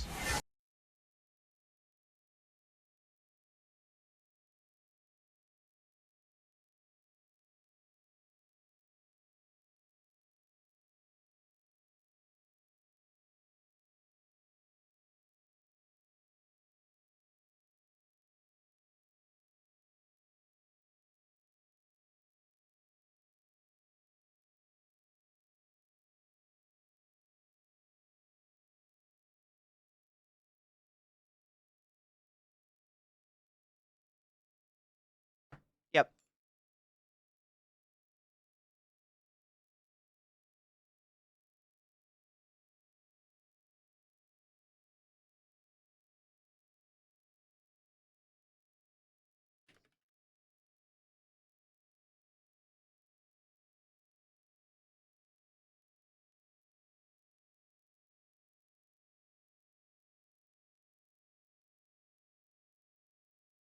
Yeah, the way I kind of compared it because this is my first burn ever is I said feels very much like Ren Fair in a much less like critical serious manner.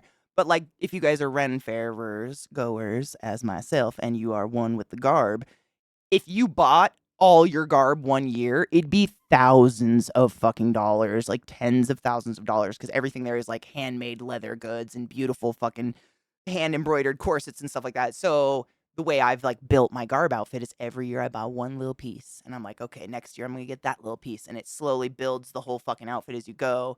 Because I'm not rolling in billions, like how the fuck. But I love that it's high quality stuff. I believe it's worth what it's costs. And it's the same kind of like this year we got really nice bikes and holy fuck. I was just talking like my pussy was bruised. I cannot imagine what it was like for people with little tires. Oh my Jesus vagina.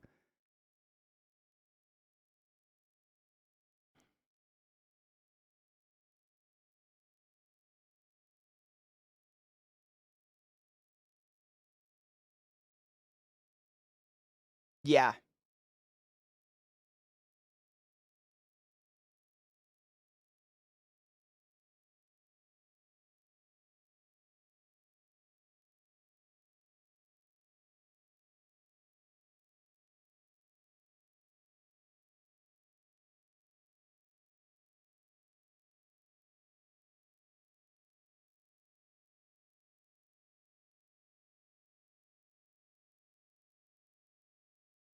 Oh my God. Watching all these other people like get stuck in the sand traps with their tiny tires or like try to do the moguls. They'd be like standing on their bikes like I was building bike seat covers out of a cannibalized like mascot costume that Zach had ordered. It was like ripped or something. He didn't want it anymore. I started chopping arms off and like folding it into pillows and sewing them onto people's bike seats and shit because everybody was miserable. Like our everything hurt. It was a lot. And bike seats, like when the fuck have you sat on a comfortable bike seat that came with a bike? We were talking about this in the car. I don't think it's real.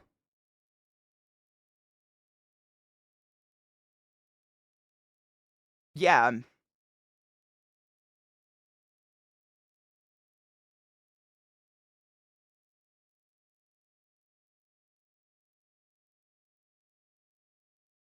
Yeah.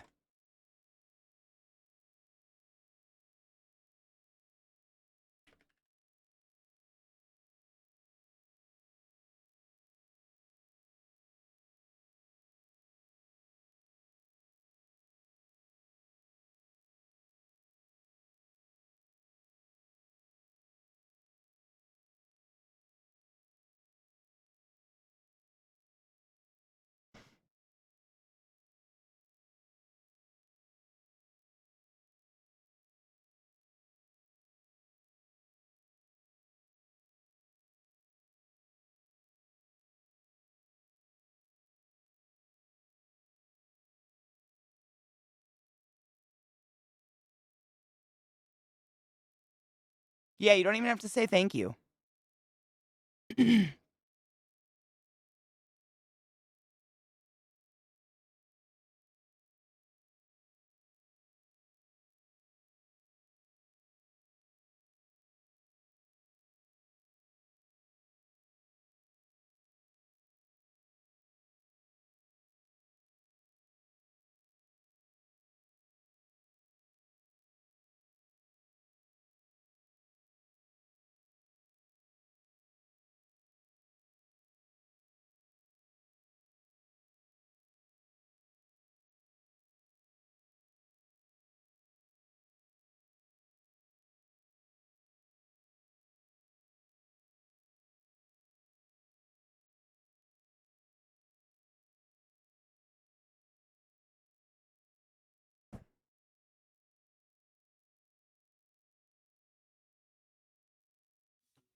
Welcome to the class hall.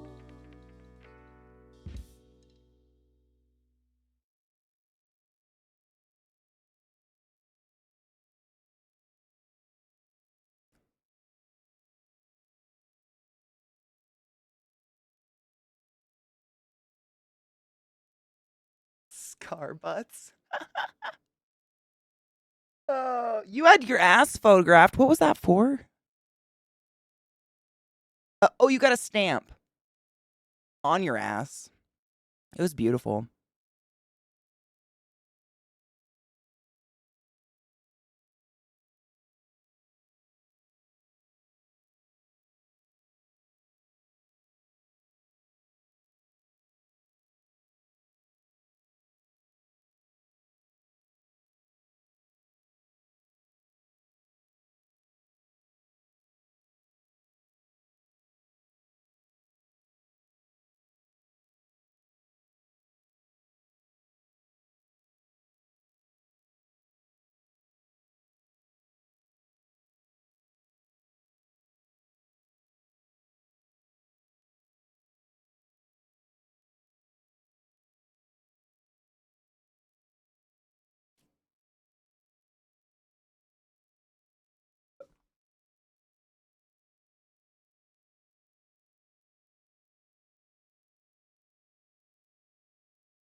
That hits. Yeah. Yep.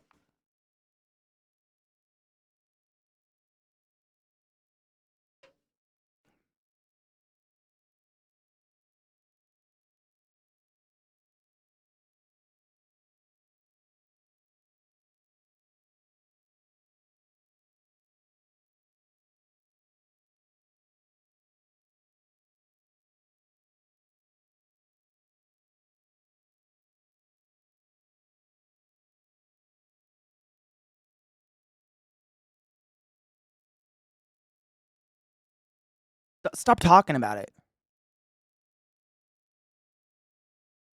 Yeah. Or we should, or all that the non-committal language you use when you're waiting for something better to come along. Just do it. Stop talking about it. Just fucking do it. You can. You literally, like, we were just talking about that before we joined the call. There's nothing you can't do out there as long as you're not impeding on someone else's good time. So, like, just go do it. I'm tired of hearing if you talk about it. Fucking do it. And like Zach and I are those Zeke, excuse me, who the fuck is Zach? We're the type of person that if you say it enough, we're gonna drag you to it. Like you keep talking about that pink cat. Oh, where are we going? The fucking pink cat. Oh, we didn't need to go to the. No, you haven't shut up about the pink cat. We're doing the pink cat. Let's go. It's fucking refreshing, and I live for it. I love the immediacy thing, as it. Like I said earlier, it's ADHD fucking heaven crack. Oh my god. Find the shiny thing. Find the shiny. I was talking about this earlier. The decommodification. This was a big one in my chat. We were talking about this. I just wanted to read it one more time for you guys. In order to preserve the spirit of gifting, our community seeks to create social environments that are unmediated by commercial sponsorships, transactions, or advertising. We stand ready to protect our culture from such exploitation. We resist the substitution of consumption for participatory experience. And it is so strongly like held out there. I was telling my chat this. One of the coolest things. It was cool, but also a little frustrating. But something that it's like part of the principles is accepting what is out of your control.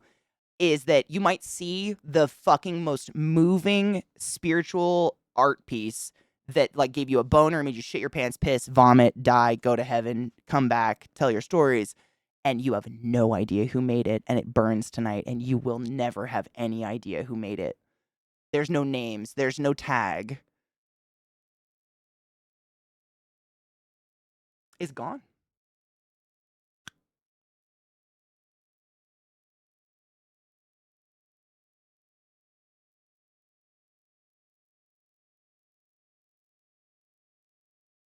Yep.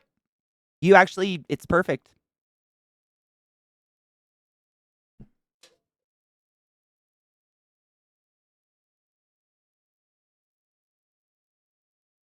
I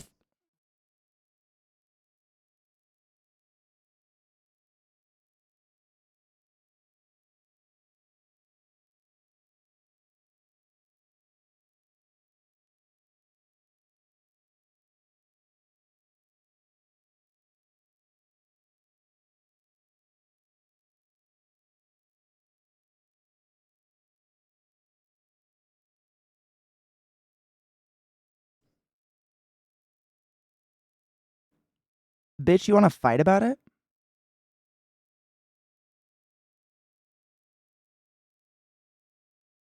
Me. That was the sunrise when we were sitting in line. Yep. So this was the sunrise. It was about 6 a.m. when we were driving into Burning Man. So this was when my heart and soul just woke up again, and I didn't feel like I was dying anymore. Because holy shit, what a drive! And nighttime like is so boring, and I get so tired. But yeah, it was just beautiful sunrise. That was it.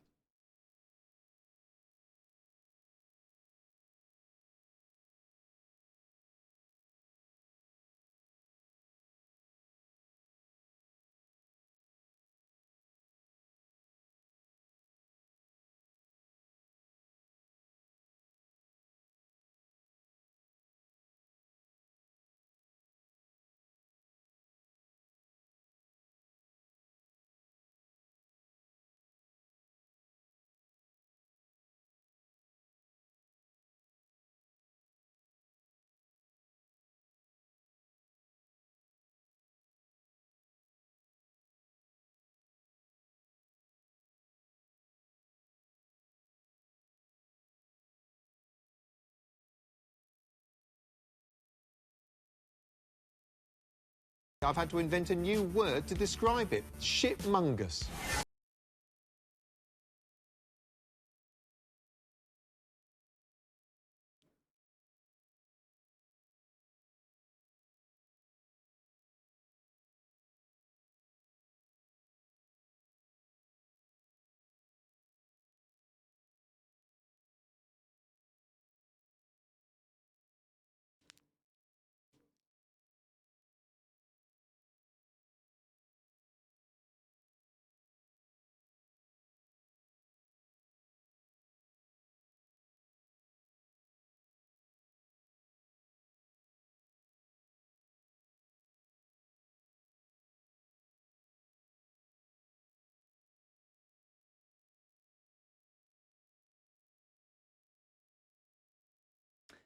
The alkali of it kills your skin. It's just like literally it's just layers of dead skin.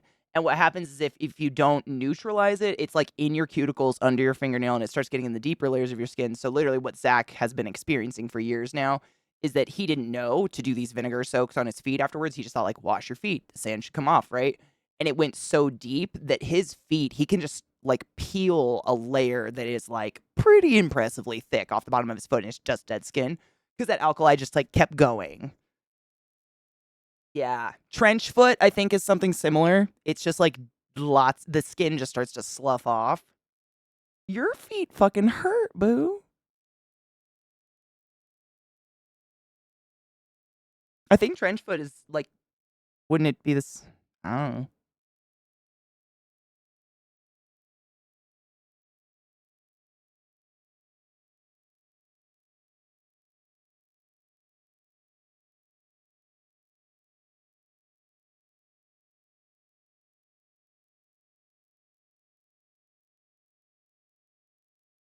Yeah.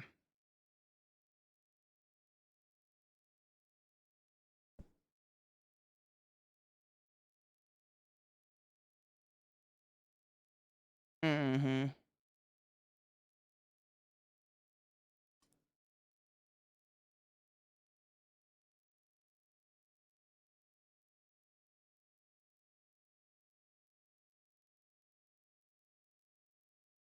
You'll see a lot of tennis balls.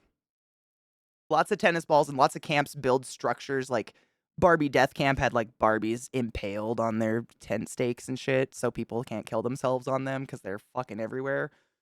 Pro tip. Zach actually mentioned this, I think, earlier. The electrolytes plus water. Pickles, my dudes. Holy shit. We bought like the big, like 48-ounce jar of pickles, like as a snack. We mowed them and drank the jar because the like vinegar in it helps like neutralize the fucking dust we were just consuming on a daily basis because it's literally on every part of you, ever, all your food, everything. Pickles.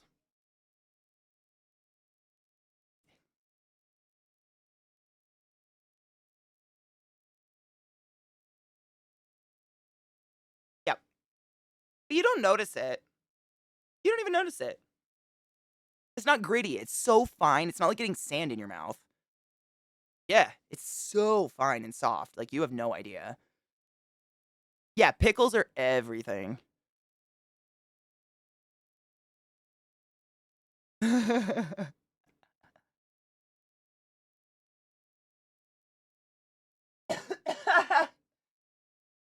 Poop.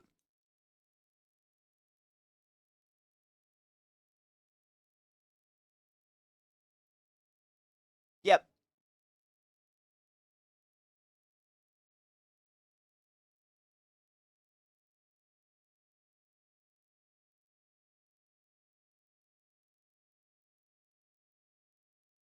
Yep.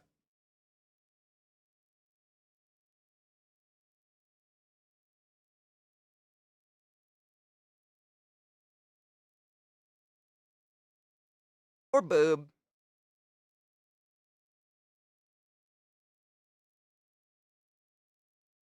Boob. We saw boob. Yep.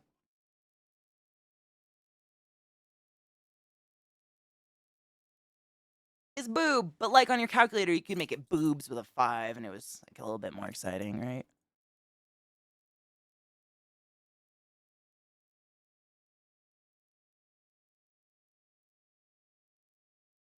Yeah, this is our campmate.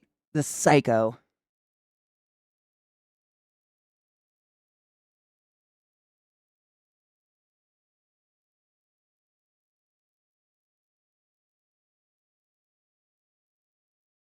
Can you give us a zoom on that so we can see him and less of everything else?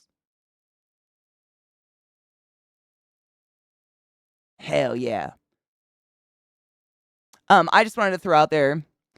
Yep, this is motherfucking Rob. He ran 30, 31 miles ish. It's an ultra marathon, and correct me if I'm wrong. Didn't train. Did not. Doesn't train, but does this for funsies.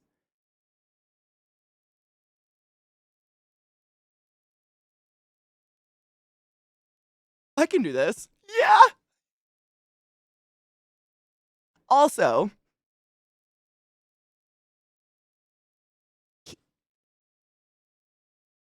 yep, that's what I was gonna say. For anyone out there who's a runner, like for me, I've had my best run ever after eating a cinnamon roll the size of my ass cheek. Like carbs, give me those fucking sugars, fast, available fuel. This motherfucker's pre-run meal is a rotisserie chicken.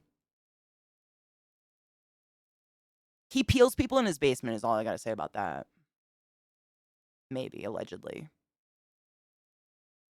The temple. Oh, that's the temple this year. That was, correct me if I'm wrong, laser cut, right? Like a massive scale laser cut. Yeah.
Mm-hmm.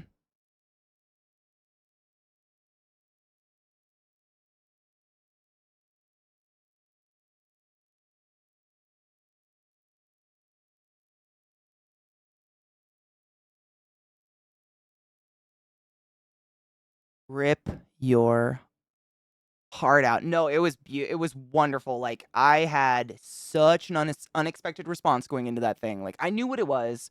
We went like literally the day before the rain hit, so we didn't go when it was terrible. But we went with a couple friends, and everybody kind of warned me and prepared me. But like, holy shit, the whole inside of it is written on or has a picture posted on it, or for instance someone put a recorder with their mom's last voicemail on it and like a note about their mother who passed away from cancer, like it, and you could hit play and listen to their mom's voice. Anything and everything is in there, but the things I think you kind of need, like not in like a super like, you know, Jesus-y way, but like the things that highlight and stand out to you are kind of things you needed to read, and holy fuck, it will tear your heart out and shit on it. It was wild. Mm-hmm.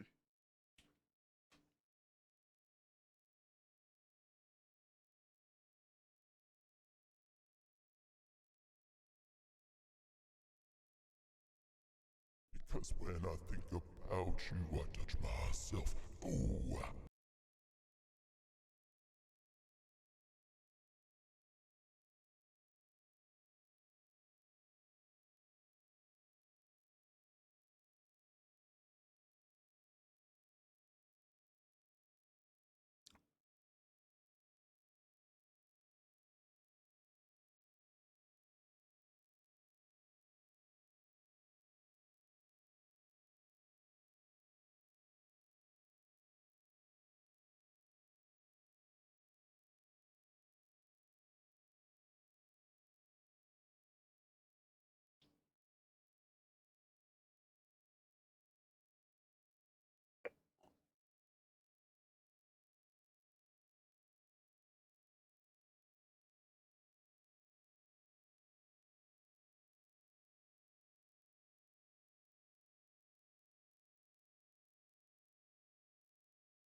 Fuck her over there cutting onions. It's fine. You're fine. I'm fine. Shut up. Yeah, I need to run an ad and I need to pee real bad if that's okay. And maybe blow my nose and have a little bit of a scream cry. It's fine.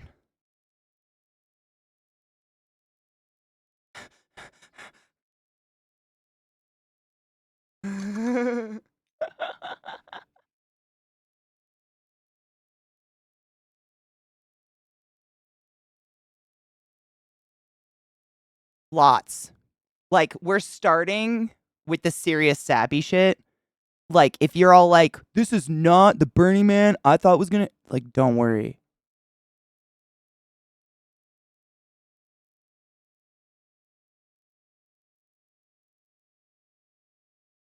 Yep.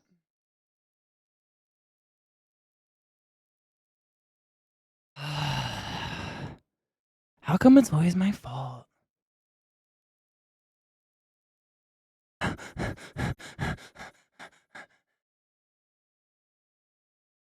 BRB, I gotta pee. Ruined.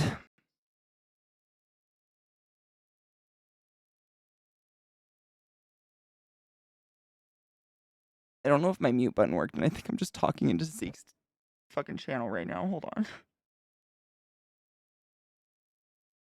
Yeah. I can't hear you, Zach, if you know. He doesn't know. We can't hear him. Oh, shit. Shit, fuck. Is he muted? Oh my god, his stream ended up muted, that's why.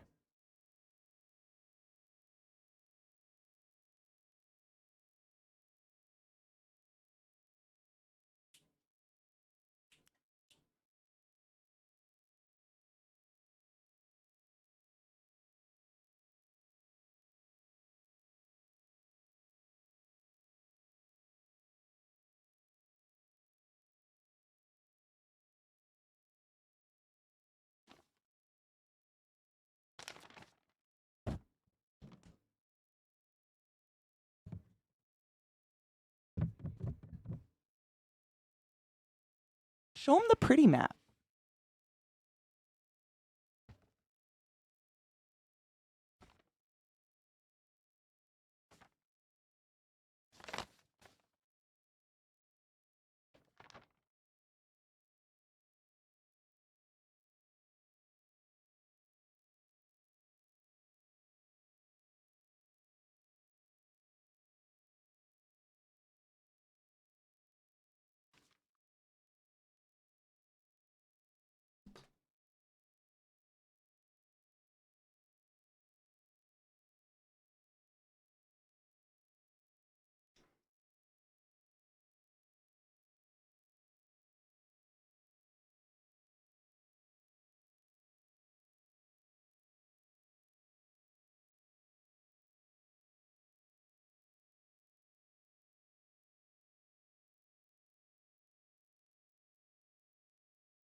What's their new name?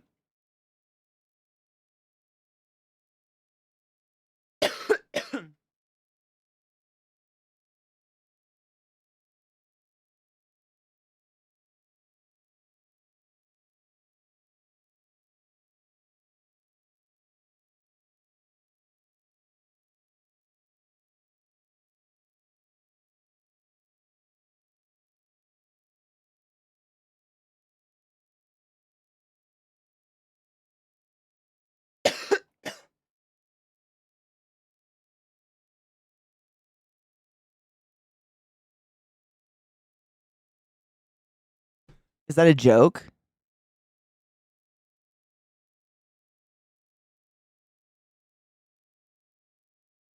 Mm.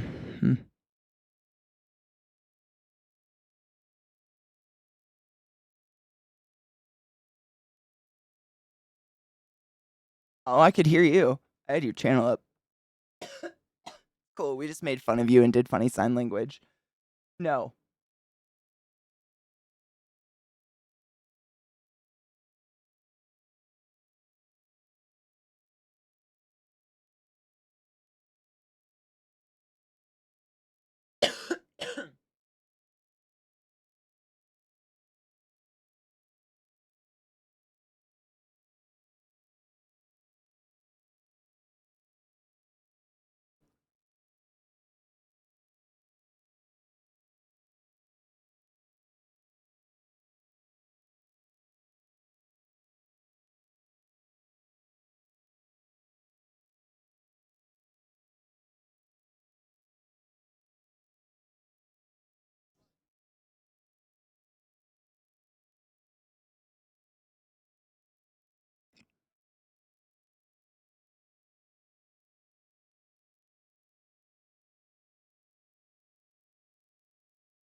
The night before was the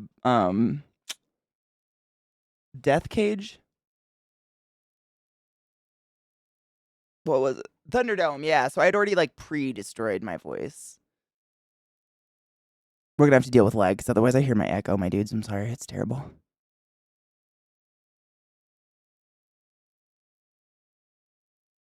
I was having a good fucking time.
Yeah.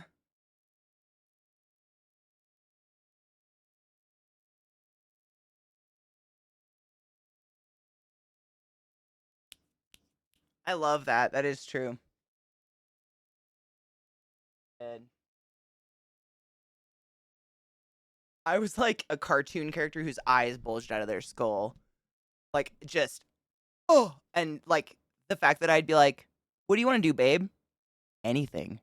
Point at a shiny. And I'd be like,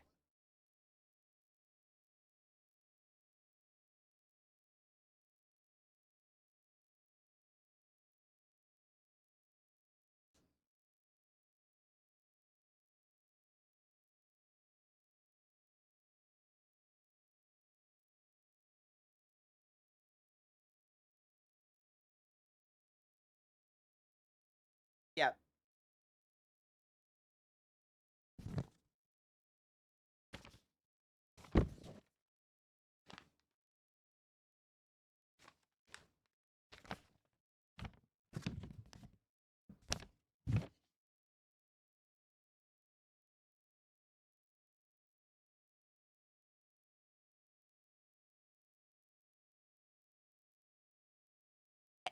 And a lot of things are hopping as well.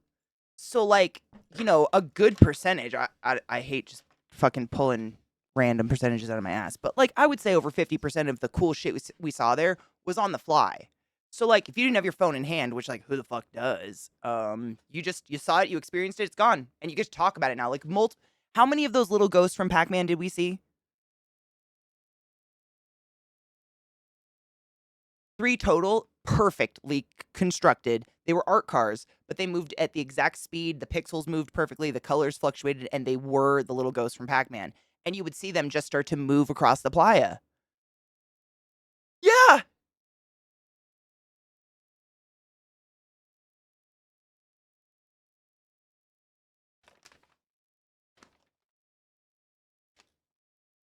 Yeah. And by the time you would have stopped your bike, pulled out your phone out of your backpack, and it was gone. So, like, those are only things we can ever tell you about. I can't explain how cool they were, though. I think the first time I saw one, I was like, babe, oh my God, look. Oh my God, look. Because they looked so good.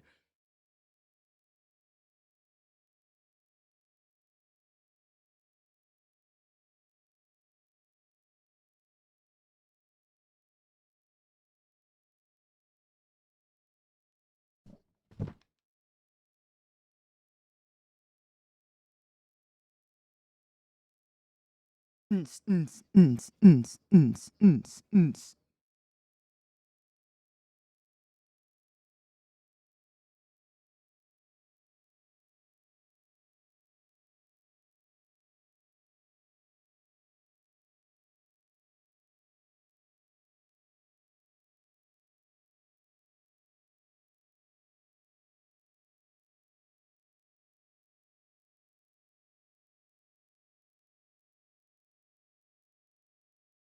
Babe, remember when we were trying to figure out what the fourth little fucking ghost name was? Clyde. Ah! Frem did it. I was like, oh, fuck! It's like Frem read my mind. I was still trying to figure it out in my head. I'm like, God damn it, what was the last one called? Oh, yeah, I would love to. This photograph in front of you, Zach finds.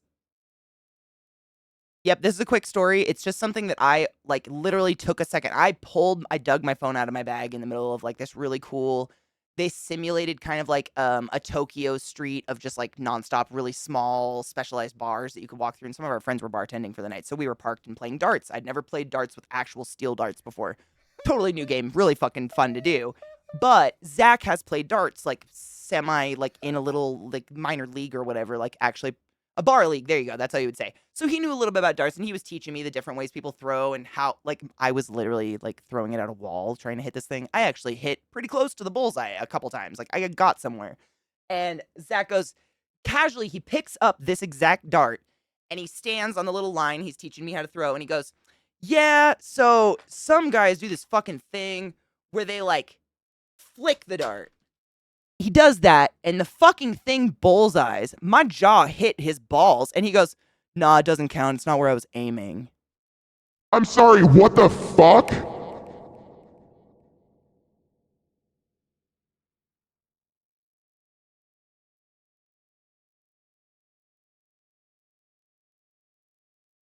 What the fuck? That's a huge deal. I dug my phone out and took a picture.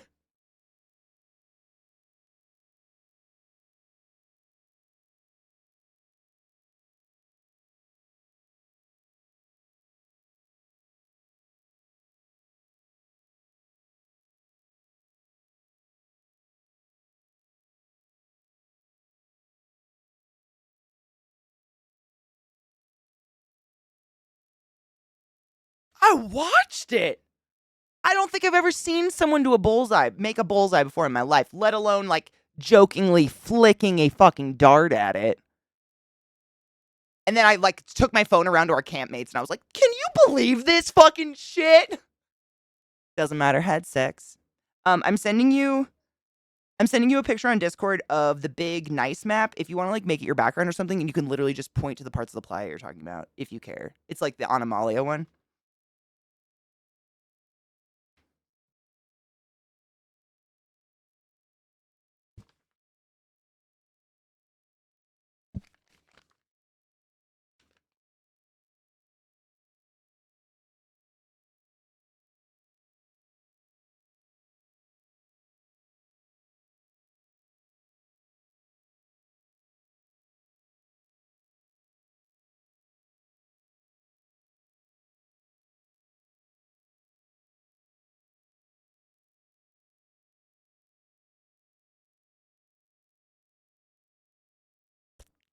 True.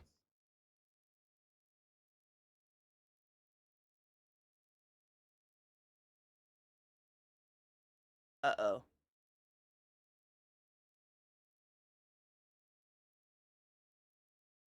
Did we lose him?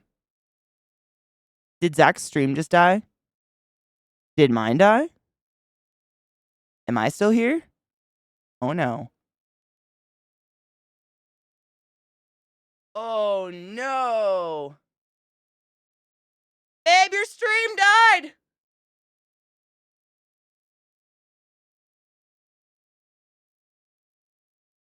Uh-oh. Um.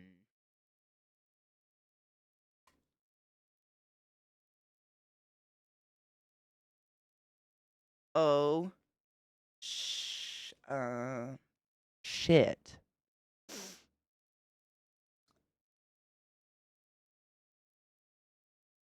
Fuck. I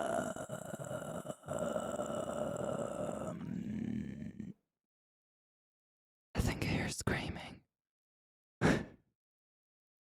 Let us know when the lambs have stopped screaming. Or the Zeeks. Or whatever. Welcome, everybody. So I guess I could show you the map. This is the one I was talking about. If you heard me talking on Zach's stream, this is like the really dope. Did you just loot? I'm still on. But look, this is what your stream did. So I think it was a Twitch. Yep. Yep.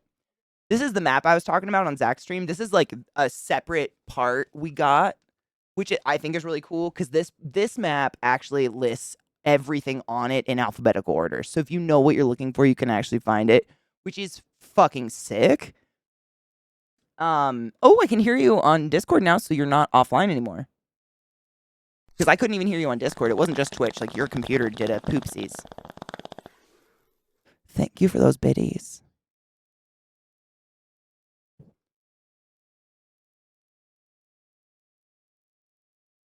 Ooh, Viana said if he asks, it cut off right after he read the question. Were there any "Oh you sweet summer child" moments with CK since it was her first burn? And then it literally died at that exact moment. Thank you for that, Viana. That's so fucking helpful.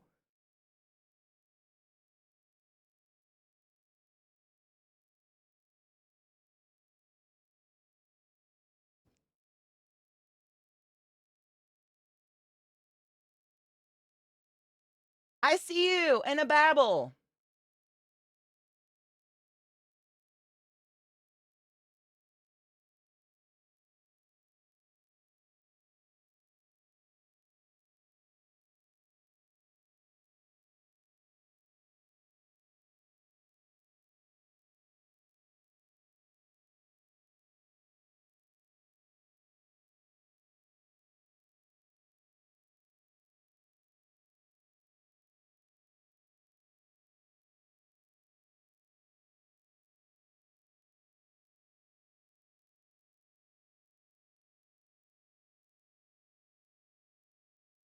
Yeah, but it was more it wasn't looking for amenities or something like that. It was like I would ask a question. I would say something like, "Well, it's almost 2 a.m. Like, is there food anywhere? Or should we just head back?" Like, it'd be a question like that, and you'd give me that look like, "Oh, oh, sweet summer child." And then we'd find a stand that proprietor waffle cones filled with hot mashed potatoes, Swedish meatballs, and gravy, which they swiftly run out of and then feed you poison schnapps and you die because it's rocket fuel in your throat. That kind of thing. Because you're in the deep playa. You don't exactly see food everywhere, but there's food almost everywhere. That kind of stuff, probably.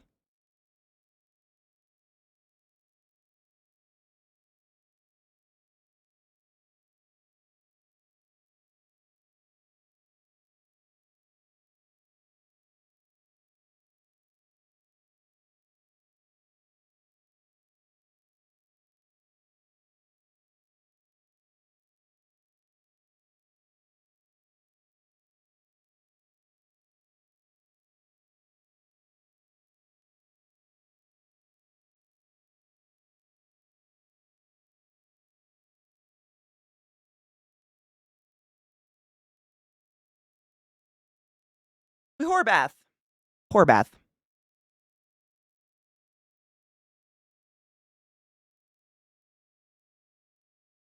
And as someone who really, really enjoys being pretty clean, it's so fucking dry and dusty. I never felt dirty until the mud. And even then, it was just mud.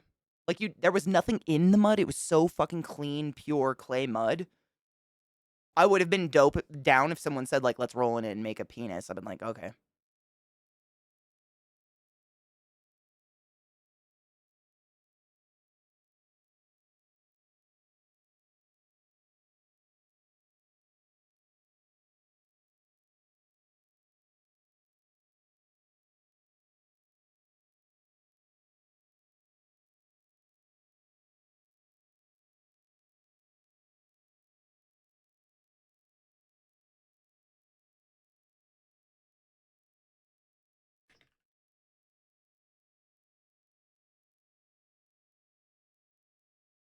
It was.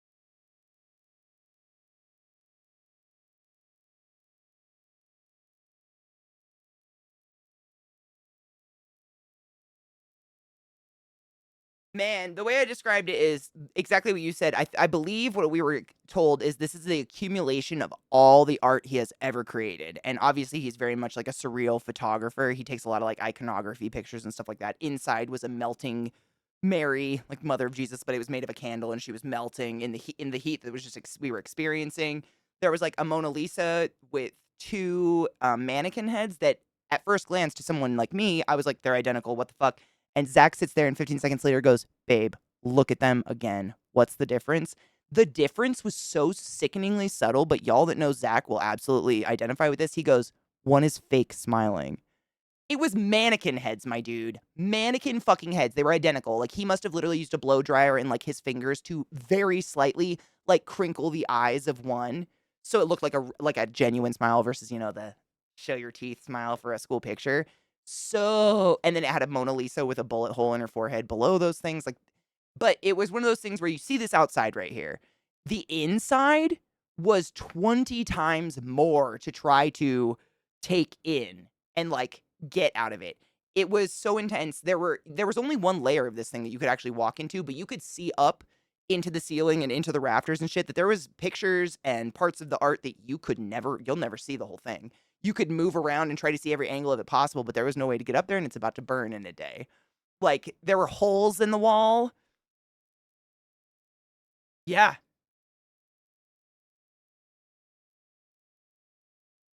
Yeah. Wood. It was wood with, like, plastered on images, for those wondering. It was completely wood. You could walk in it. It was crazy sturdy. But, like, if you didn't look close enough, you wouldn't notice that one of the eyes was actually a hole you could look into, and then there was an entire fucking scene in the wall, like, of sheep being electrocuted or something. Like, it was wild. There was so much. I don't think, and like you can see right next to Zeke's head, there's like a little archway. You could walk into secret tunnels from the outside and not use the main door and like pop up anywhere within this little chapel. It was just fucking an incredible piece of art. Yep.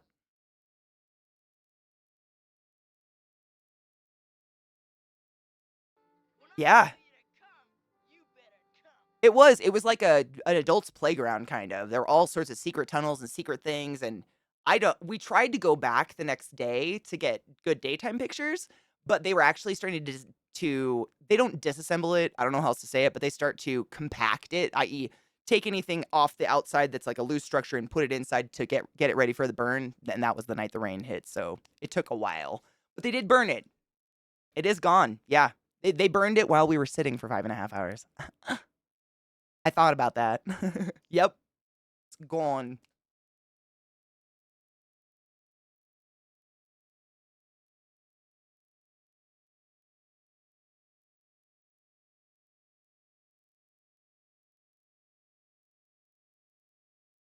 I took a lot of the mud pictures, yeah.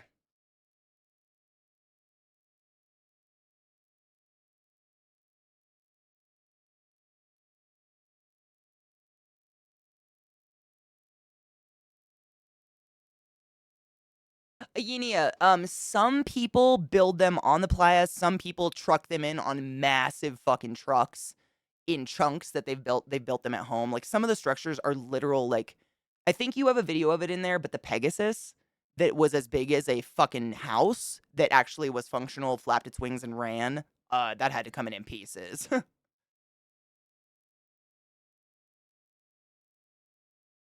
is Emily.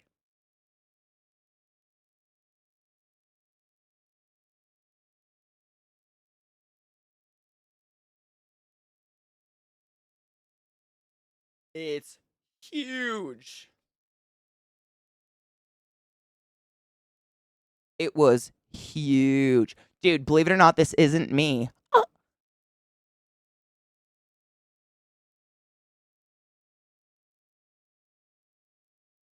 But you would never be able to tell. That she was a first-year burner, I mean.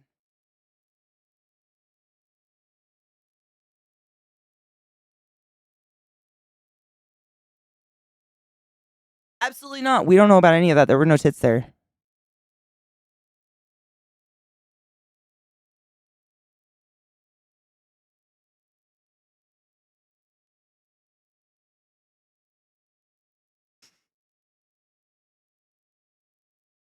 Oh, dude. Oh, it was like a two-story house. I always think of it as a house when I'm looking up to it. Yeah, it was like a two-story house, and if you can you zoom in on its chest? If you look at him, it looks like he's like a farmer or something. You know, he's got the straw hat. It's like the Pueblo built. I think they're called like the Pueblo buildings, the ones that are like built into the cliff sides in his chest. And at nighttime, the whole inside was on fire.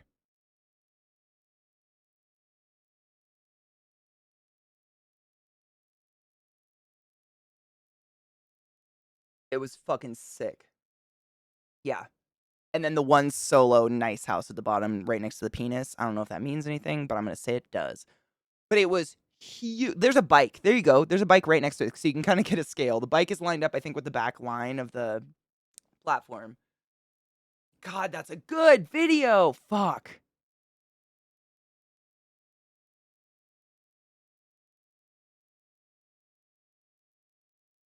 Totally respect that. No, the Enviro protesters couldn't get in because no one could get in once it started raining. Anybody that claimed they did was lying. Yeah. There's gate people 24/7 all the time, unless the gates are literally locked shut. Like, they kind of lock us in and lock us out. You know what I'm saying?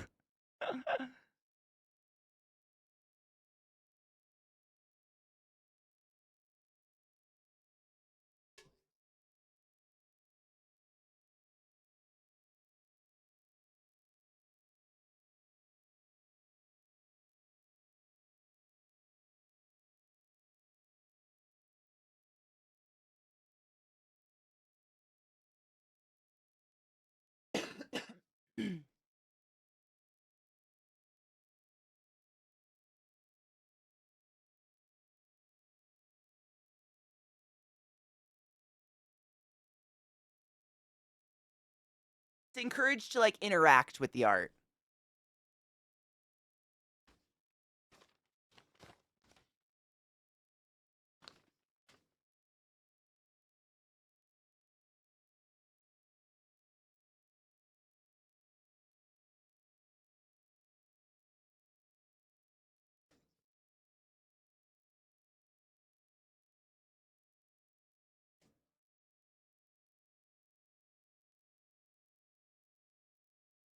Hey, babe. What are the number 1 and 2 problems on the playa?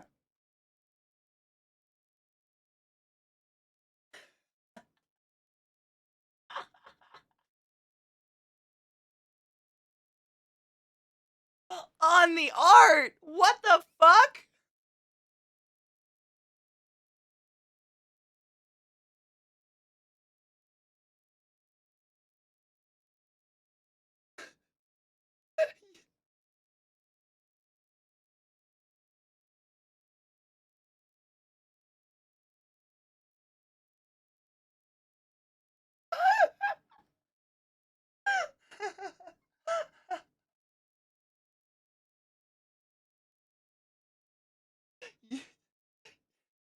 You sacrifice a sock or a hat. We've all learned. Thank you, Scott.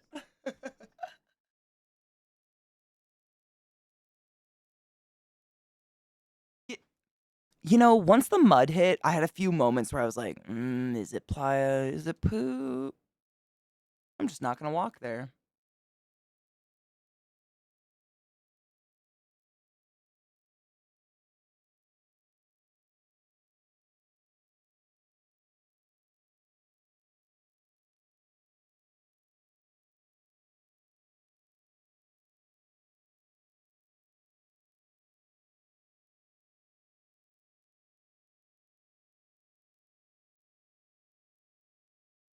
The pulse.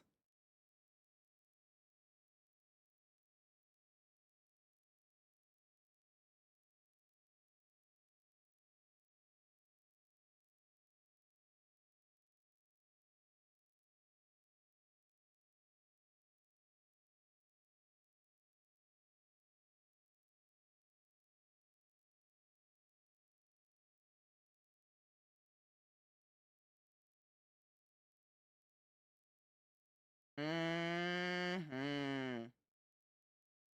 5 1/2.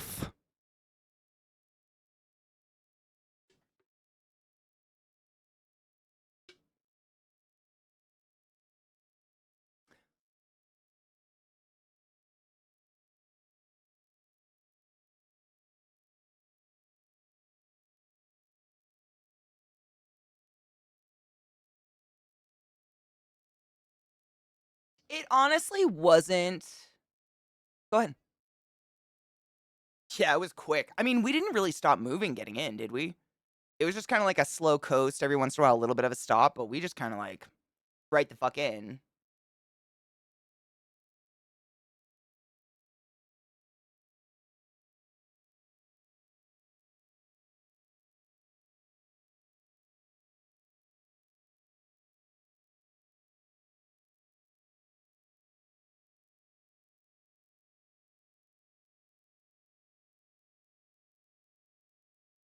Yep.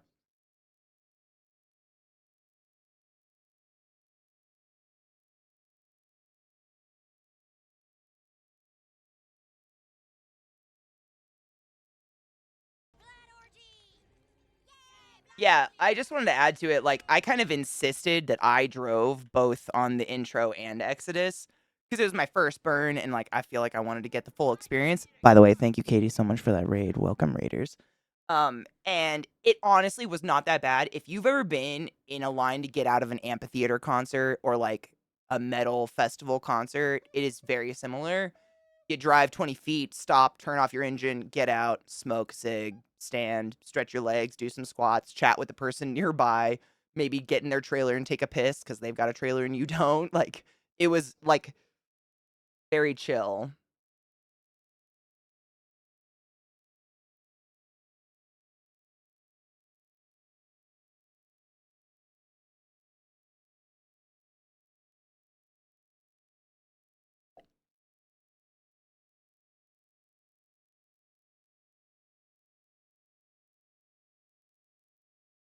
Yeah.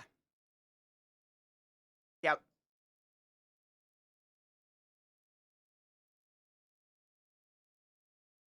That bitch, and when I mean bitch, I mean the most wonderful person in the world, ClassyKatie. No, it really, I mean, the 5.5 hours was a little daunting simply because by the time we got the man burned at 10. I believe we were in line by 11. Like, we were. Okay.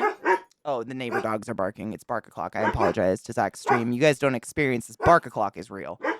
Yep. Neighbor dogs go off. Our dogs are like, really? Yeah. Bark, bark. Anyways, it was like there. I think like twice we saw a car that fell asleep or something, right? And people were honking their horns and getting pissed. Yep, people would cut it, and then our line would suddenly get shorter. But everybody was so chill, and there was no one cutting. I don't think I saw anybody inappropriately weaving in and out. Like they would, if someone fell asleep in their car and wasn't going forward, everybody else would be like, "Fuck you, dude, I'll take that spot." But other than that, it was pretty fucking easy. I didn't see any protesters at all on the road. I did see a camera crew, but they were quite literally 30 miles from the exit, from the gates of Burning Man. So if they claim to see any part of Burning Man, it's all fucking fat lies. Gorgeous.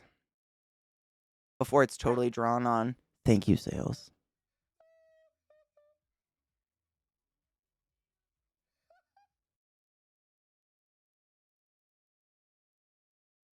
The temple is so fucking pretty. Those layers of the flowers are just this is such I'm so happy they got this video. This is fuck me. Wow.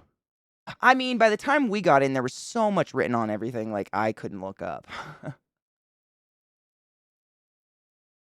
Ooh.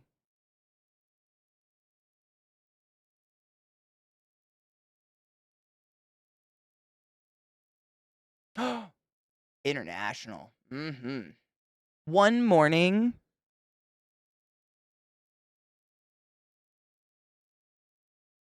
Yeah. Yes.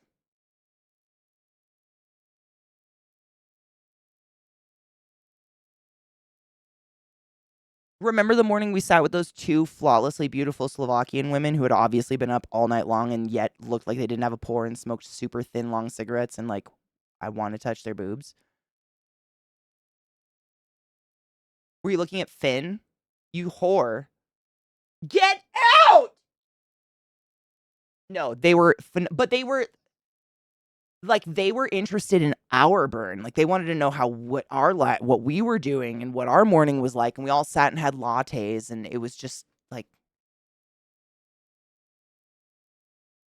yeah. Yeah, but they were, like, kinda dirty. Like, they burned. Like, you could kinda tell, I guess? I don't know. You run into people like that all the time, and they were from Slovakia, and they've come Yep, no, it's cool. It's Slovakia. I was trying to think they'd come many, many years. I think the one woman we were talking to a lot had been, like, 15 years plus or something like that. Like, she was a hard burner, but she looked like a model. Like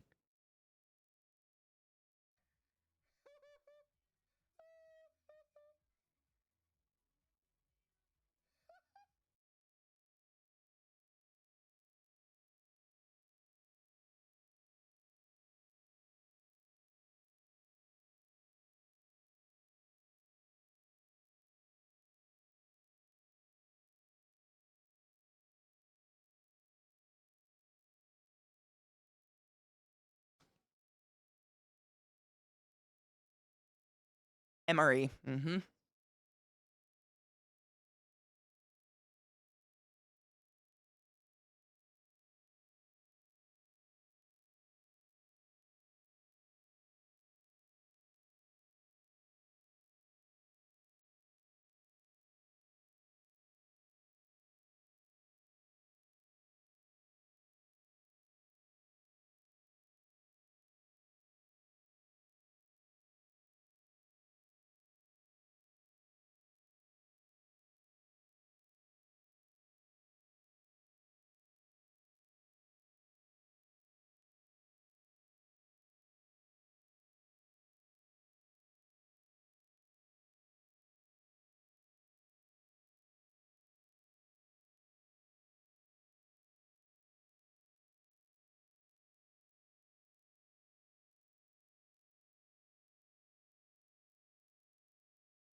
Danger.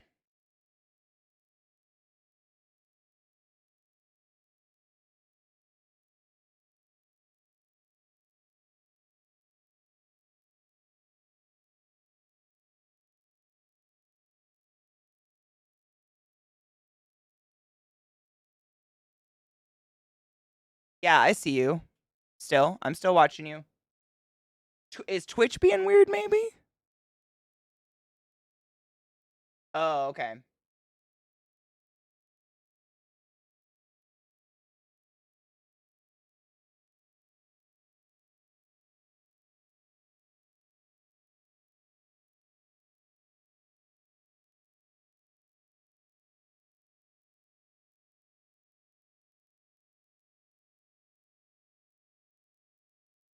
We tried hard.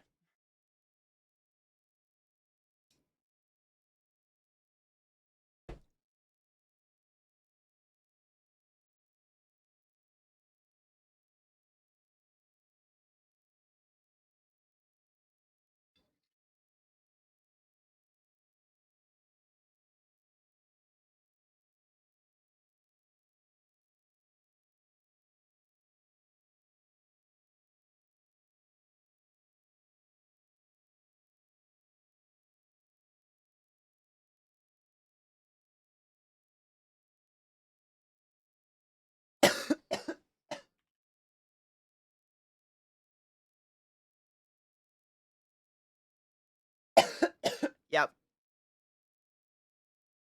It's one of those exhaustions where you're just done. Yeah.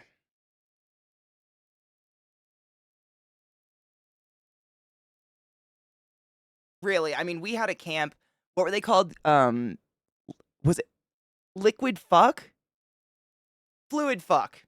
Camp Fluid Fuck, which was just it's just a DJ playing to nobody the whole time. Like he never had an audience ever.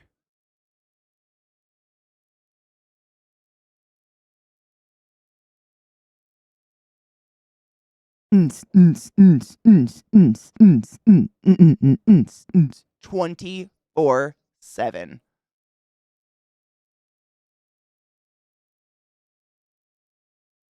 Never stopped, even in the mud. Ns, ns, ns, ns, ns, ns, ns.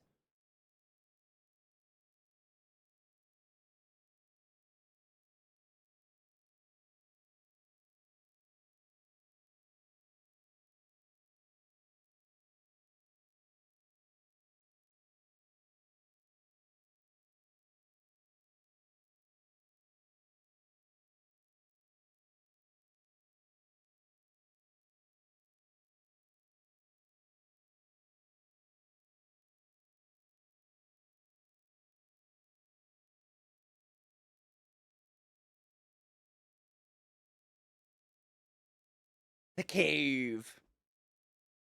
That DJ, the mud is my audience. Pre-build, yeah.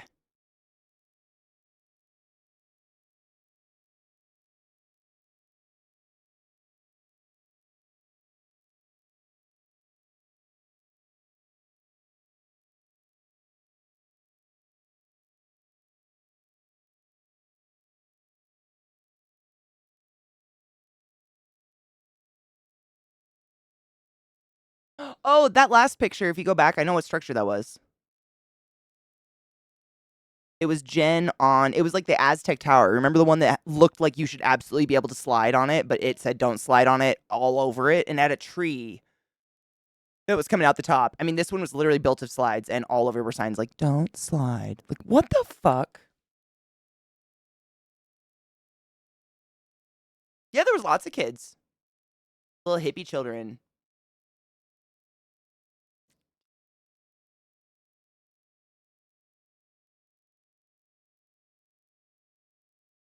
Yeah. Remember that pregnant lady?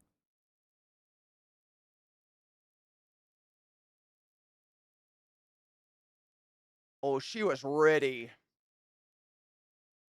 She was.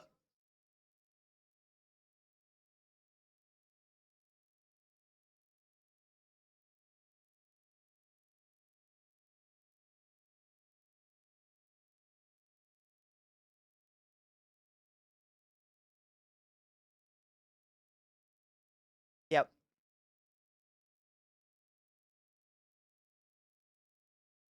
Yep. They're not the cops. They're there to make sure we're okay. Yeah. Like, they're there to make sure people aren't dumping water on the playa when it's not an existential flood. Stuff like that. Dangerous things. Oh, Delicia, like, literally belly button popped. Like, this bitch was, the baby was turning. Like, when it rained, Zach and I looked at each other at one point in the Jeep and we're like, what do you think happened to that pregnant lady?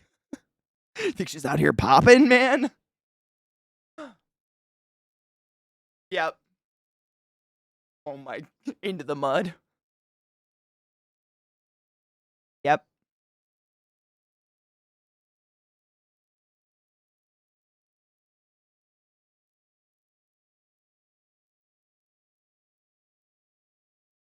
This was dope. We did this. We activated it. We turned it yellow though. It sucked. But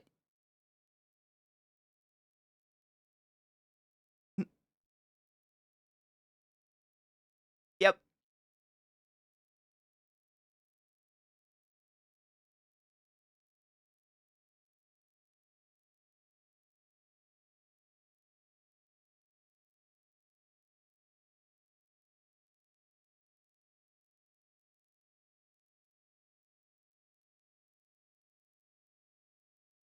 Yep.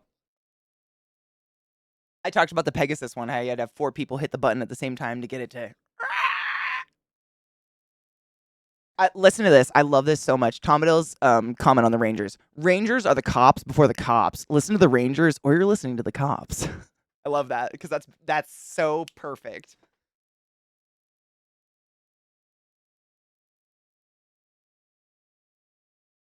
Oh,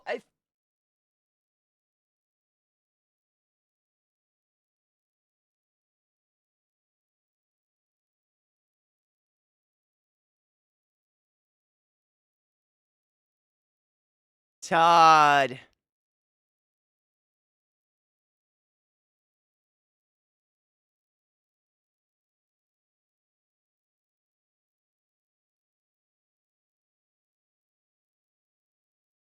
Yep.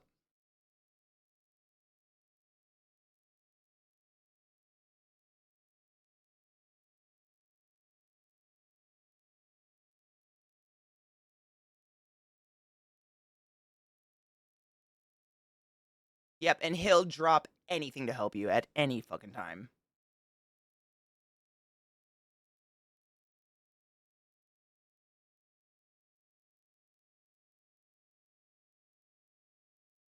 Literally, he is the roadie lifestyle. Lives in his van, dude. Lives in the mountains of Colorado. Dope ass motherfucker.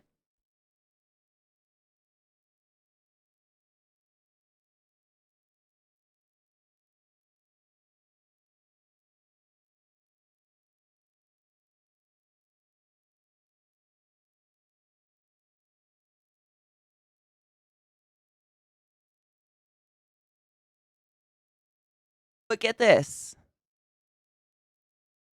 So I just have to flex for our camp right now because I thought this was really impressive. How many people were in our camp? I think it was, yeah, it was 14. It was 15 at the beginning of the week until what's his butt left, or he had to leave like the second day. So we started, yep, Jamie. So we started with 15 full grown adults. And by the end of the week, we were I was so proud. My responsibility. So Zach talked earlier, his responsibility in camp was managing the generator, turning it on when people needed it, making sure it was off when no one was using it. My responsibility with another person in camp was the fucking kitchen, i.e., I made sure no one was like just leaving dirty, nasty dishes to accrue bugs or something. People were not like leaving the water. We had this big tank on the left. That's like above Zach's head right there. That is our fresh fucking drinking water for everyone in the camp for the entire week, which we actually didn't even drink half of. It was incredible because of the rain. Yep, for the lemonade as well. And obviously, we'll give it to anybody who needs water. Like, nobody's going to say no to somebody who's fucking needing water. But the sink on the right is where we do our dishes, and then we put the buckets beneath that. That's where the gray water goes. Between 15 people, we only created 6 buckets of gray water that were about 3/4 of the way full. That was it. Period.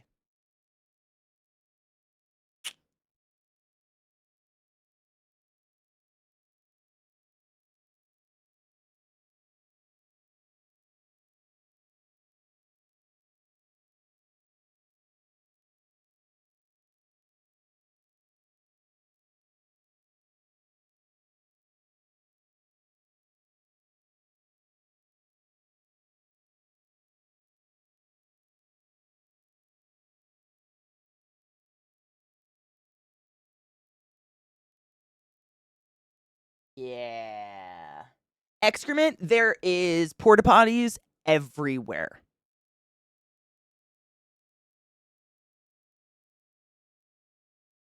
When we were stuck.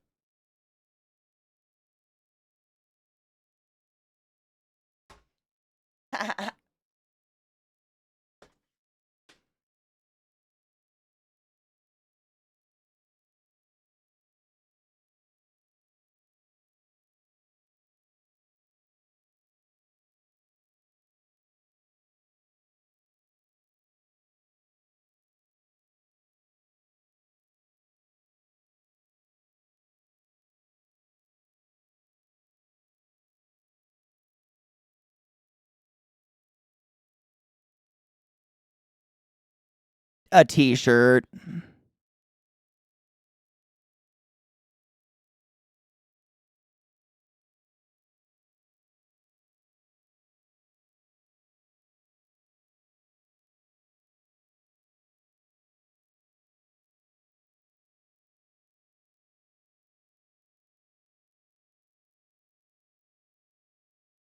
Yep.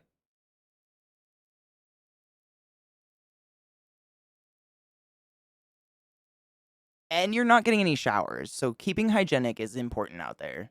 When you're sweaty and stuff.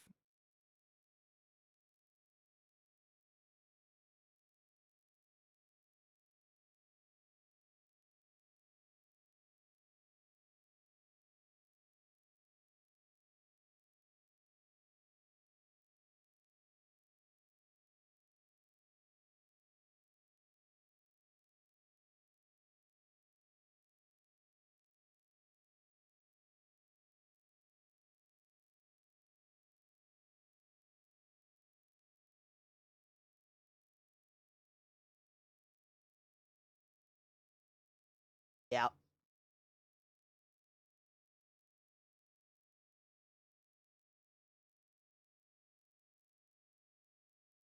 Yeah, those portos were getting high.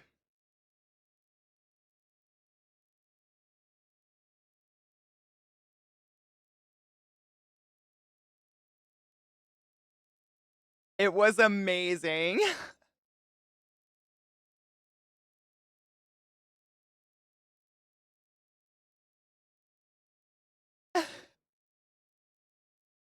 Every camp would fucking cheer them and scream at them, and they'd honk for you sometimes as they went by because they knew those porta-johns were getting to the point where they were gonna kiss your beehole if you had a long hemorrhoid, man. Like, we were at a desperation. Yeah, they had signs on them that said "poop only" because literally the urinals overflowed, like, into the mud. So at one point when you were walking around the porta-johns, like, you could see that most of the puddles were, like, that weird milky white color, which is just the color of the playa, but there were a few puddles that were a little brownish yellow, and you were like, "Ooh, no. Oh, no."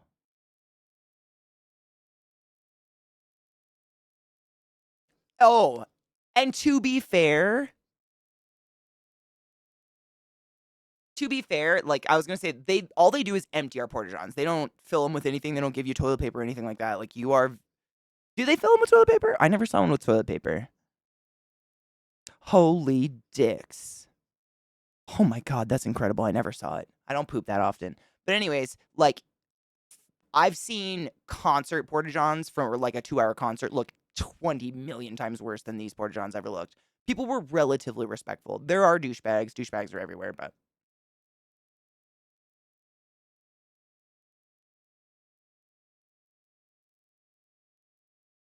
yeah.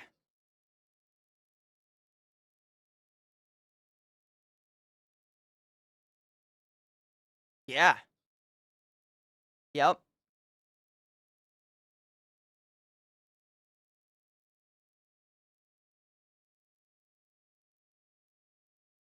I was gonna say that earlier when I forgot to say it. Thank you for triggering that memory. When someone asked if you ever had like an "Oh, sweet honey baby Jesus, you sweet innocent thing" moment, I was gonna say like the reason we ended up bumping our nasties was because before we even knew each other, Zach was like, "I think she'd be fun to burn with," and he like sent me all the documentation of the principles and like quizzed me on them over Discord.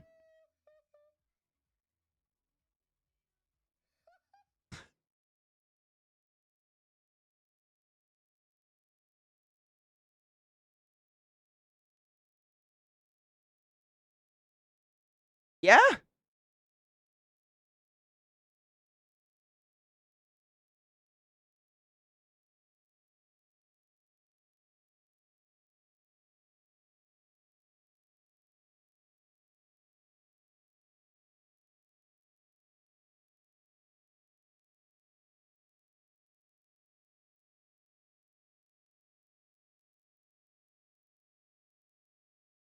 And I have to say, I think we burned together quite well. Dude. The first night you were hearing it across the neighborhoods, like, we got a newly single motherfucker here. Like, that was happening quite regularly out there. I was like, I think I actually asked Zach, I was like, do people break up here? Like, are they that fragile and delicate of the soul? What the fuck is happening?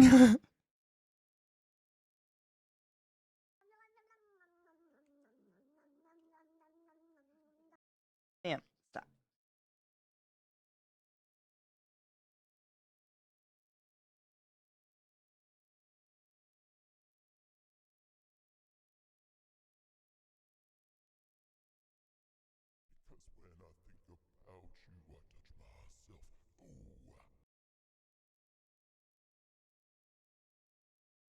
There ain't none. I was saying that earlier when we mooped.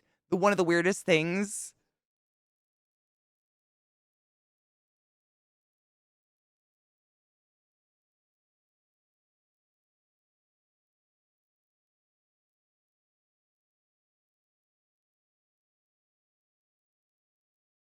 It must have not been that great. I don't remember him.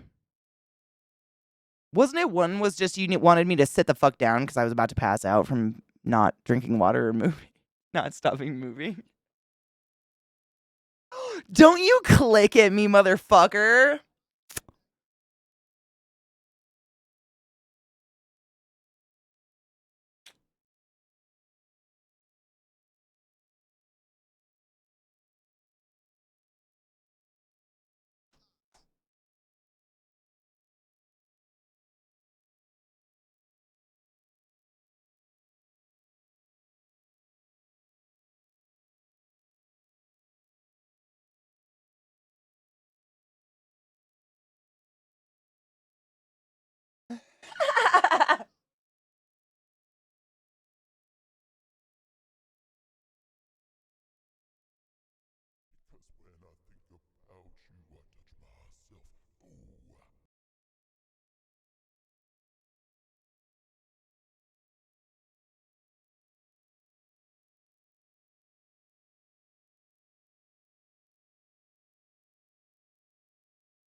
What?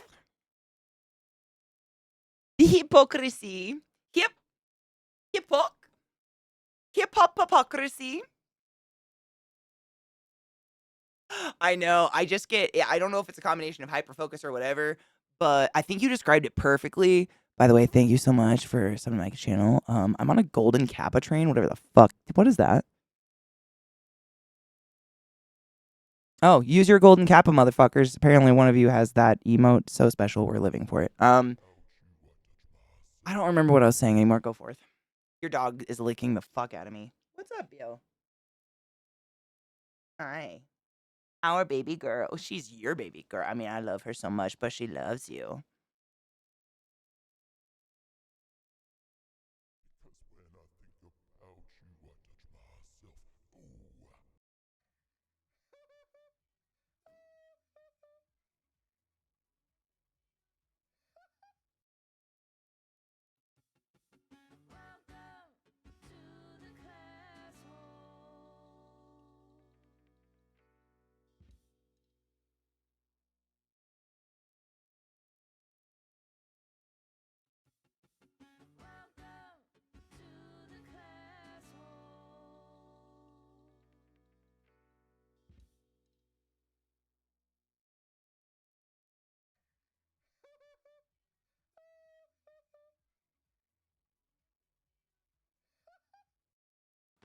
Fucking what? Ours. Fucking fuck. Who the fuck? Fuck this fucking. How did you do fucking fucks? Yep. Certainly illustrates the diversity of the word. Yep.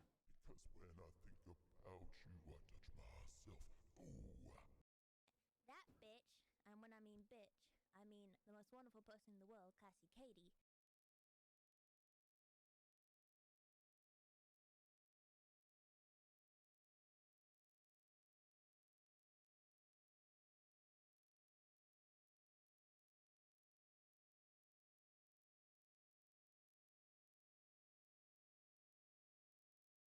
lemon concentrate. Yeah. We had guano too.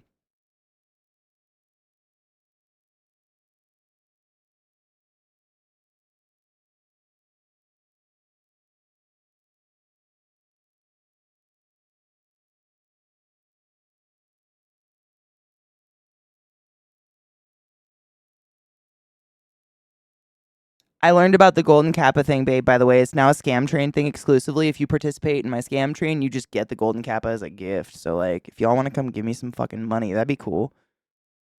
Do you want a Golden Kappa? Fuck yeah. Your mom told me you did last night. Well, she was fucking suffocating me with her fucking thighs. For 24 hours. Okay. Nah, that's not that cool. Keep your money. Or just give it to me. I'm kidding. That's not that cool. But thank you. Poop deck, you silly fuck. I appreciate you. Thank you. And thank you, C-Town.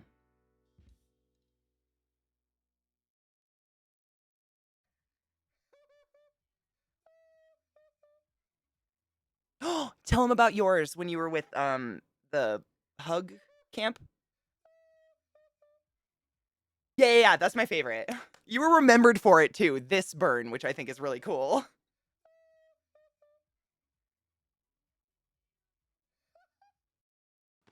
Fucking what the fucking fuck? Who the fuck? Fuck this fucking. How did you do fucking fucks? Fuck! Well, it certainly illustrates the diversity of the word.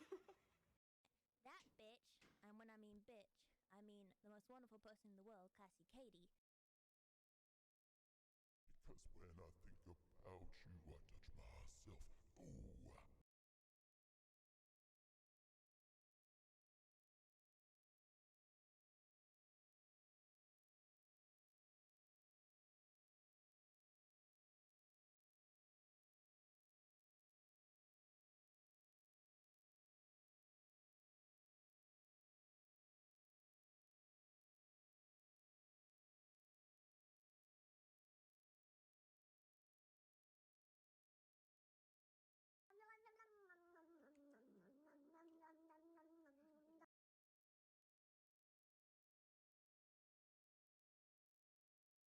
And he was literally like the story. What Zach told me, I think it was towards the end of the week.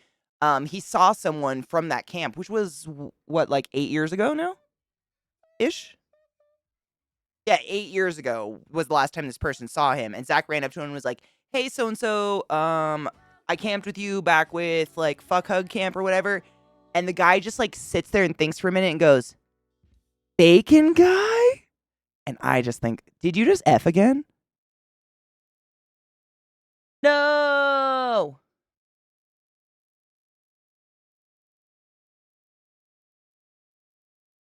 Thank you, Crizzle and Mismo, you generous fox. I appreciate you.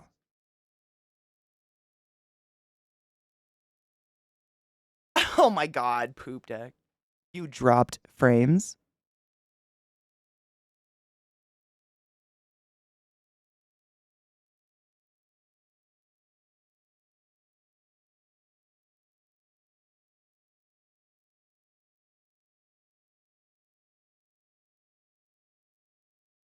Bacon guy.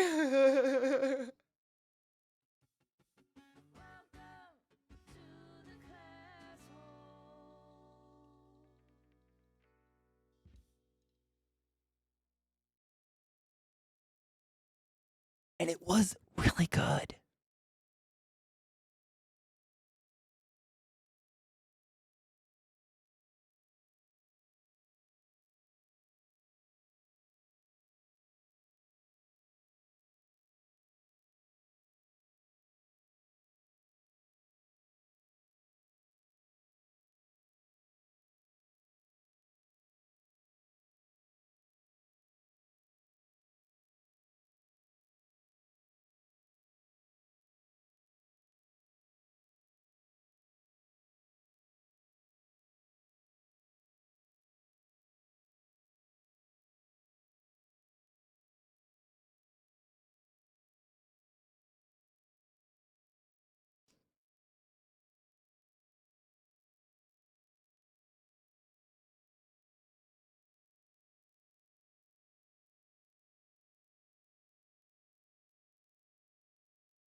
So it was very much you were always responsible for someone else's day going as best as possible. It kind of helped that community-ness. Yeah. Can I just? I'm so sorry, but this Golden Kappa thing, I'm like in a level 5 hype train. It's fucking insanely generous. I just have to say out loud, like, thank you beyond reason. Holy fuck. All right, y'all are way too kind.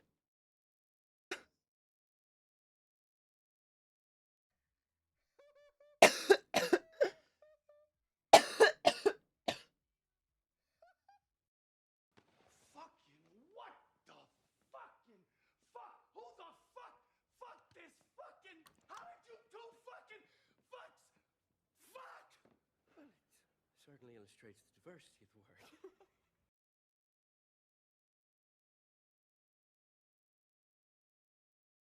I've had to invent a new word to describe it. Shitmungus. A cup.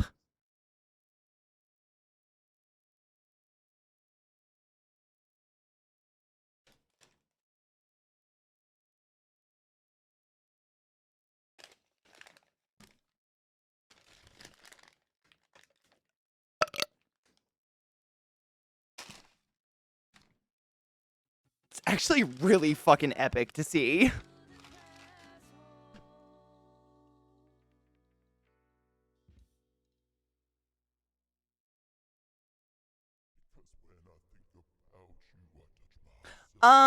Correct me if I'm wrong. I don't believe the entire place is fenced in. There is a giant fence called the trash fence, but it's because the wind will pick up a lot of the moop or trash that you accidentally drop on the ground and blow it infinitely into this fucking like state land of nothingness. So they have to put up a fence that helps kind of control the trash that is created and let loose.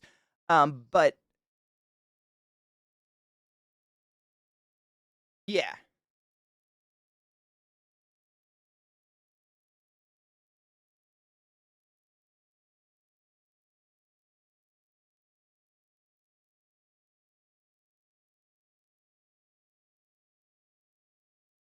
Yep.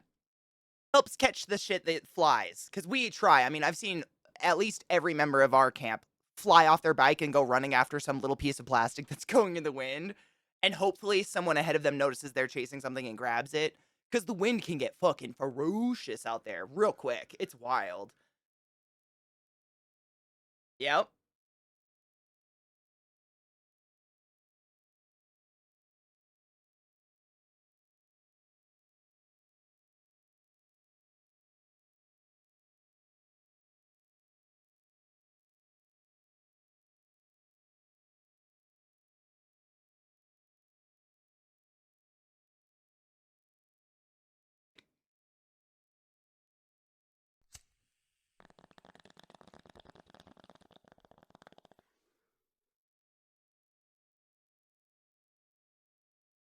And I just want to point out that that in itself is a major fucking gift out there. The relief on people's faces that they could get shade, a little bit of mist, and just sit in a chair with a cold glass of lemonade. That's huge. And in the rain, when the rain hit, I was telling them, how many people did we have that ended up being strays that chilled out in our tent? Quite a few. Yeah. And it was just that's a gift. It's like an unintentional gift, but it's a gift in itself because man, when you are stuck out there in any weather that is that fucking severely uncomfortable, a seat, like us just finding a piece of art to plop our asses on and put our feet up for a few minutes when we were out on the playa biking was everything. I love it. It's so cute. That's before the wind destroyed the ivy.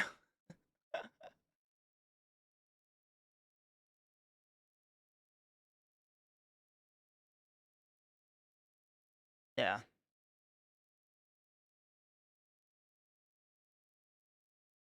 They're protesting our carbon output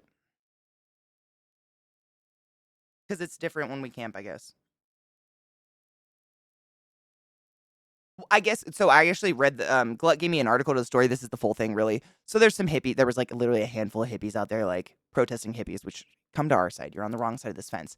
But someone leaving the burn, someone presumptuously a burner, called the cops on them and told the cops that these people had a gun. They were just chained to a table, like in the middle of the road. That was it. So the cops showed up with guns, and it got weird. No one was shot or anything, I don't think, but people were slammed to the ground for no reason. People just being stupid. Don't call the cops. We know better, right? Stop it. Just fucking stop it. Let the hippies be hippies.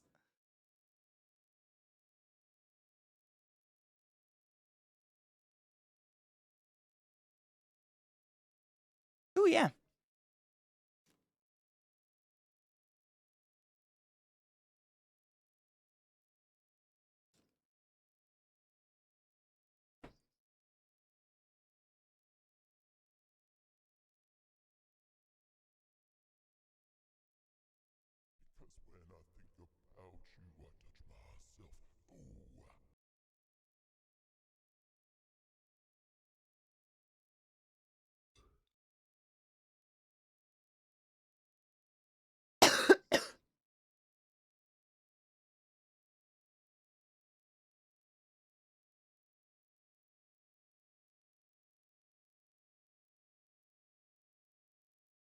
Yeah. Yep.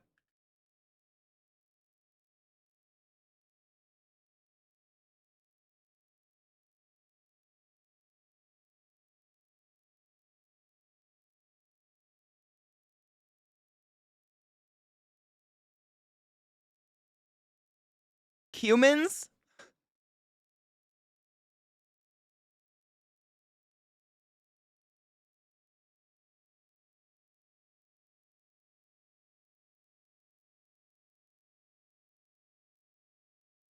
It's true. And like I was telling my chat this earlier. I don't know if Zach's did you explain like the mooping process? It's very briefly, basically what our camp does and what most camps that want to return every year want to take care of the playa, don't want to leave anything behind, i.e., get all the matter out of place the fuck out. Our entire camp of like 14 people lined up between the exact boundaries of our camp square. We got down on our hands and fucking knees and meticulously crawled across our campsite once we had broken down everything, searching for I'm not fucking with you when I say we spent multiple minutes picking strangers' hair strands out of the drying clay because that is matter out of fucking place. There's nothing there besides humans that would have left that hair. We picked up the tiniest fucking pink fuzzes because if you get a green, it means you did not fuck up the playa and you can come back. We trust you not to destroy the environment. And that's big.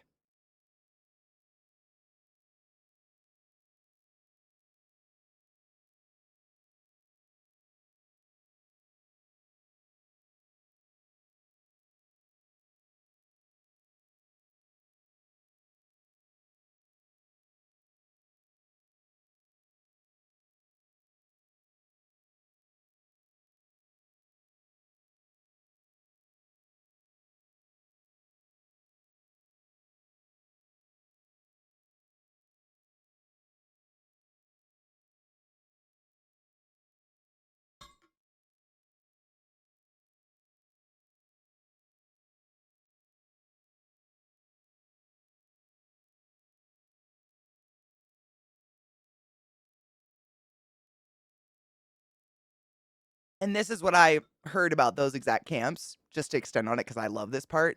These camps are so massive, they're coming in with semi trucks, and it's one road in, one road out. And when everybody's coming in, there ain't no way out. So they have a special parking lot they just put you in until every single motherfucker has made their slow ass way, pulsed into their spot.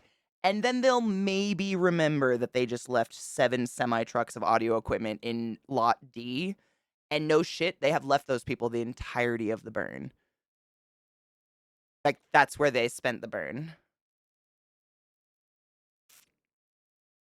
Do not fuck with the playa.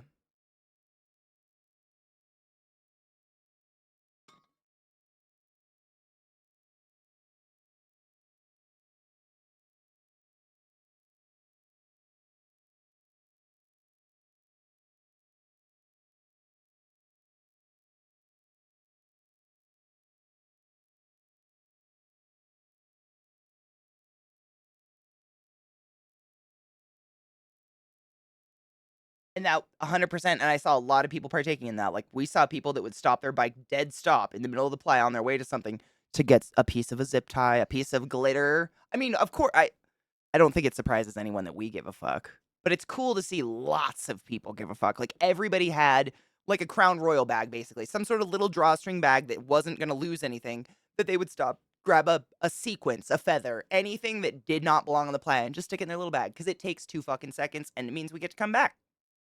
And I love that.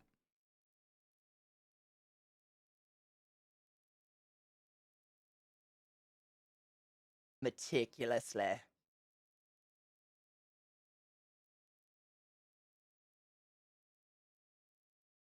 Yep.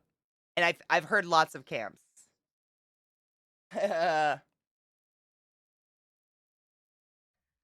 It's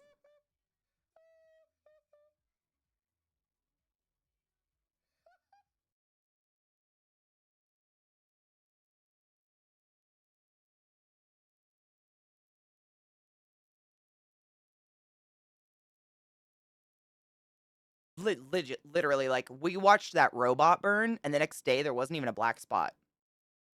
It was gone. It was one robot. Like, had you not been there the 2 days prior and even known there was a wooden robot at one point, you would not know. You would be like, oh, look at that cool. Like, there is a population of burners who are going to be like, did you see that one robot in this desert? That was pretty cool. Yeah, the one with the axe. There's nothing.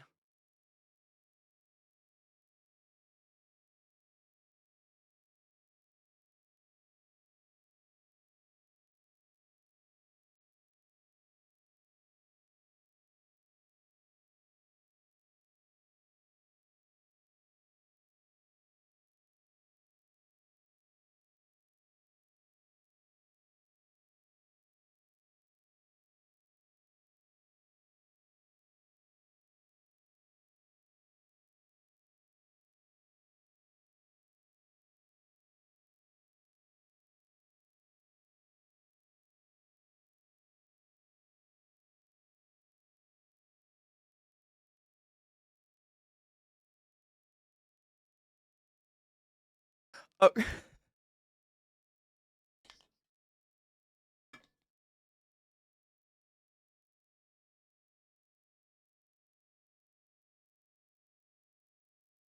Everywhere. Hammocks, those structures behind the balls, those are like igloos for the desert. They're all climate controlled inside. Sometimes it's like camps offer them as places just to go sit and cool off for a minute. Sometimes it's actually where they're living. I'm not sure which ones those were, to be honest. It's been too many days. But they're cool.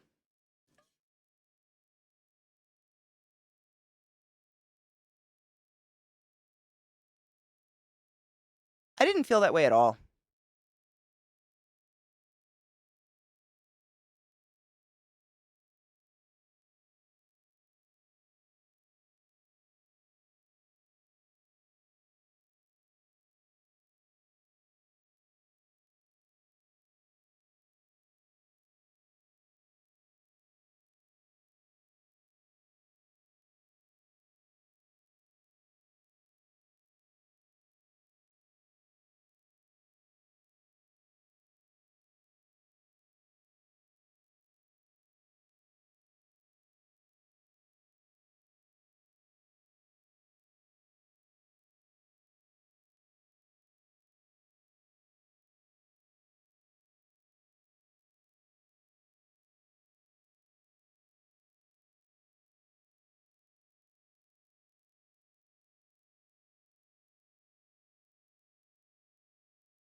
Everybody's covered in dust. I did not see a body that could prevent dust coverage. It's not real.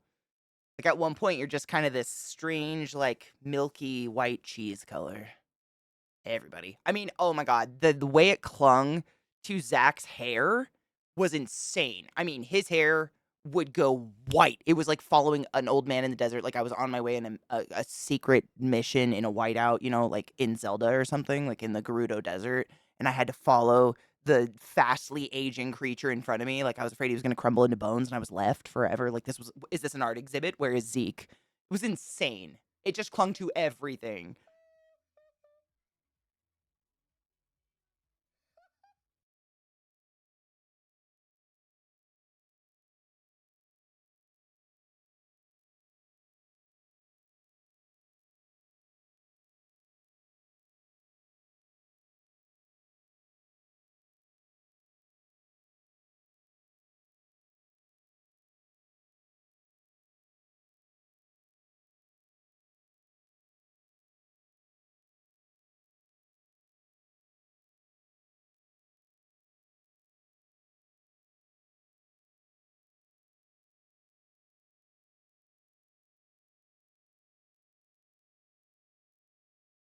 Wow.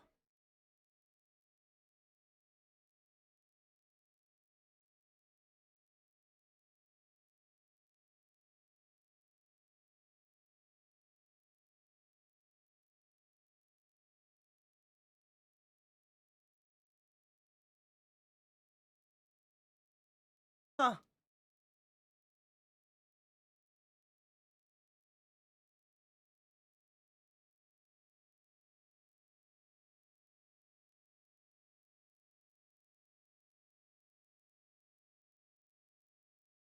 I never felt a tense, angry moment. I was just humming that to myself. Like in any other circumstance in my life where there are copious amounts of alcohol and inebriation and no, safety third, usually you feel tense. You feel someone getting angry. You feel like there's gonna nothing. It was just like love, man. Just a whole lot of hugs and love, and people like ringing their little bike bell at you, like I'm coming, dingy, dingy, dingy.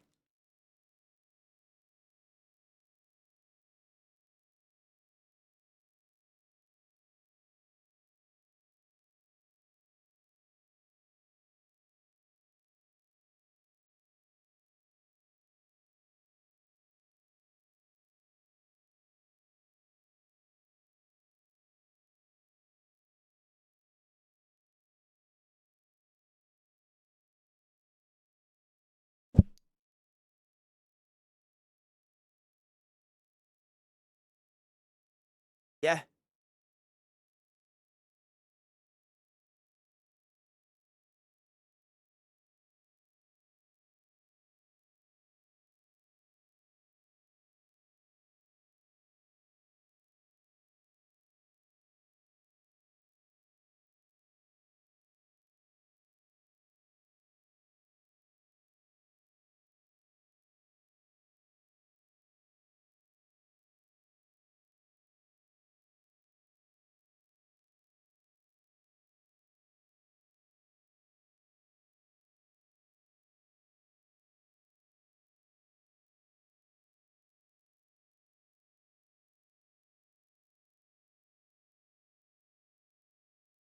You know what I think also is a part of it is all that open space.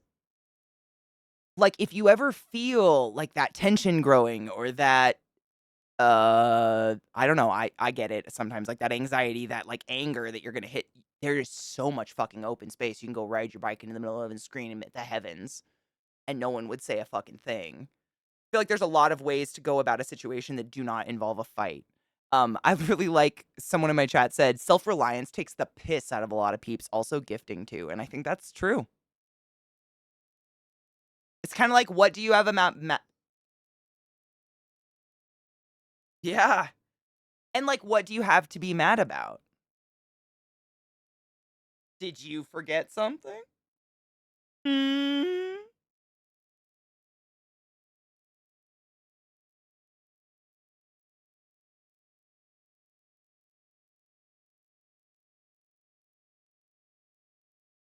No.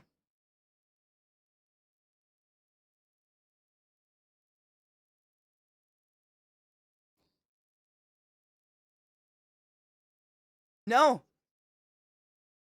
Yeah.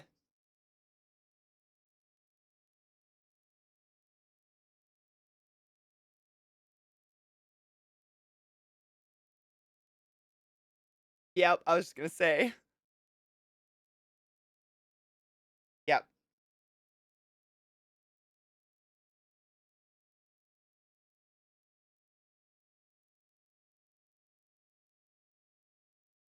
Literally. Yep. Most people have their password written on their bike lock.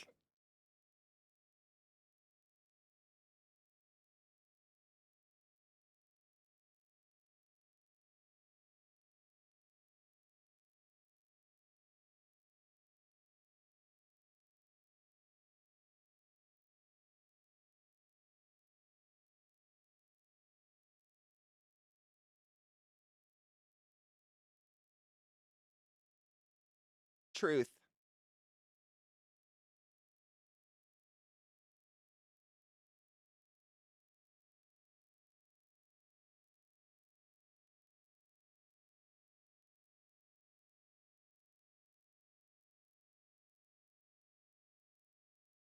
And I would say 99 point yeah, and 99.9% of those drinks are, like, very little alcohol, so much citrus. Oh, the hot burps. Zach was the most miserable thing. Like, I think Zach would have rather rolled in the heat mud than the hot citrus alcohol burps. One place gave me a good shot of whiskey and, like, a maple syrup lollipop. That was the most incredible thing. Like, it was some Canadian Fools. It was incredible.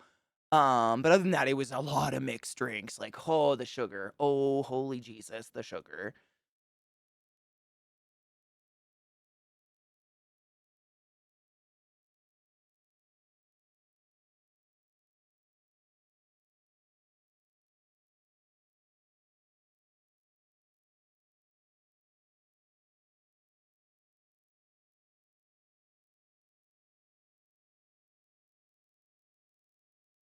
Yeah.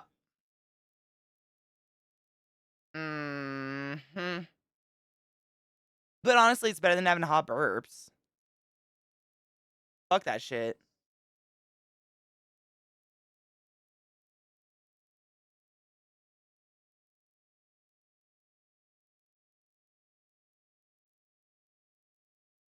That was quick.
Honestly, though, we had to stop for gas and, like, to just to pee and get snacks a few times, and everybody that guessed we were from the burn or anything was so nice, and, like, no shit, on our way home, we stopped I think I told you guys this earlier, I don't know, I'm really God, days are fucked up for me.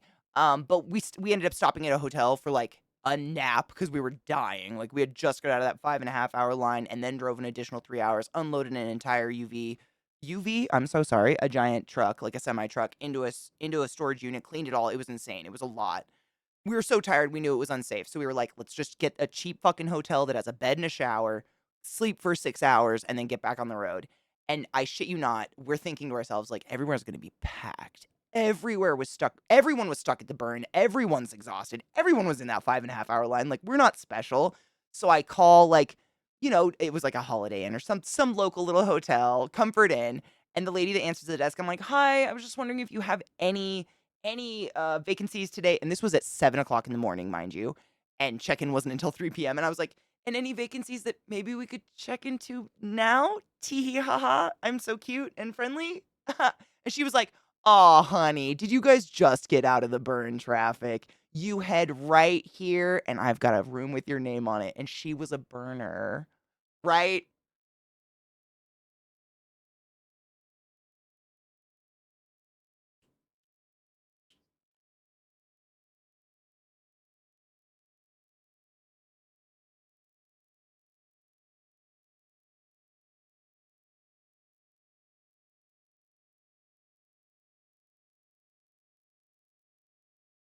Oh no, did he just F again? F! F! Don't worry. Does anyone know where he cut? Oh, he's back. But I can hear you. So that's a sign. What was the last thing y'all heard?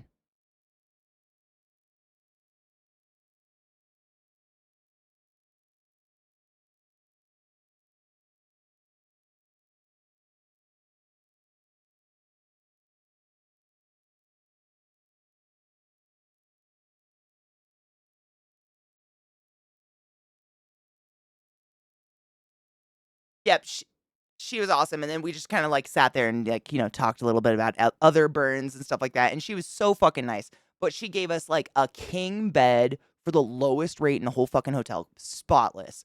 We went and showered thoroughly and slept for, like, 6 hours and then pieced the fuck out. She was so fucking nice. It was just, like it was amazing because coming straight out of the burn into, like, what the burners called the default world or, like, the extended play or whatever, where you have to kinda decompress your body from that camping world into like, oh, money matters again, and I gotta work and be a human. To just run into like the nicest person ever straight out of the burn was such a nice transition. She was just so sweet and kind. And she was like, oh, breakfast is out by the way, and it's free, and we've got a pool if you want to use it. She was just so nice.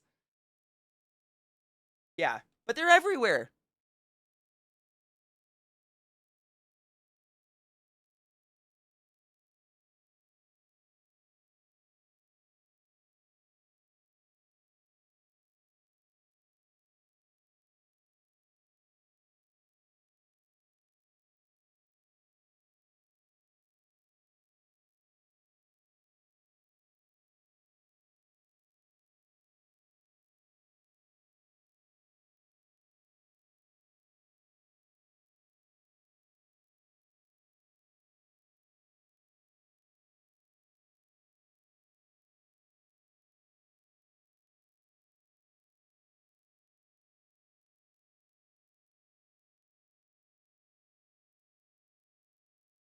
To be fair, when all the holes smell like shit, what else can you do but pound said shit? Hygiene's important, kids. Wash your hands.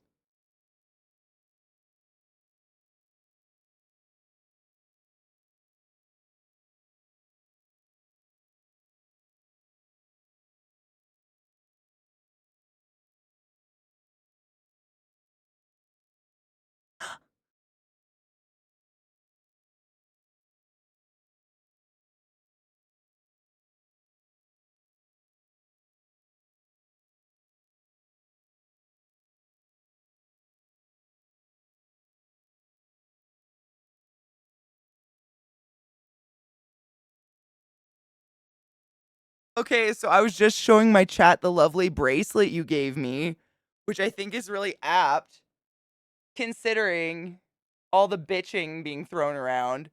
Zach met a really cool lady. I think it was in the lemonade line the day you were doing lemonade.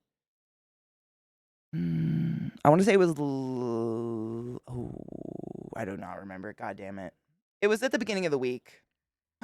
Yeah, I wanna say it was, like, Lania, something like that, but she had a whole basket of, like, these beautifully handmade, like, leather bracelets, and she asked Zach if he would like to pick one out for his woman, and he picked this one for me. Yeah, I'm gonna try to turn on autofocus because I realize it doesn't look that great right now, but yeah, it basically says "bitch" with a T, so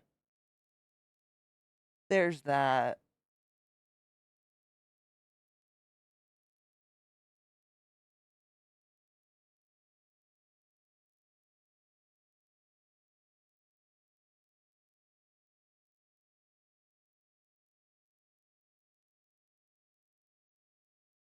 Oh, many more. Yep. I've got pictures of us in the mud and not.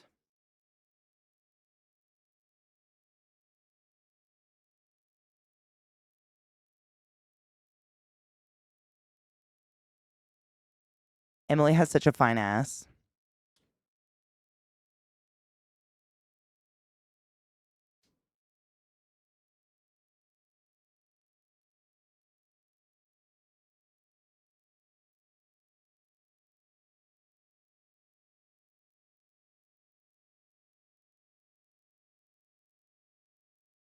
I didn't even realize that was me.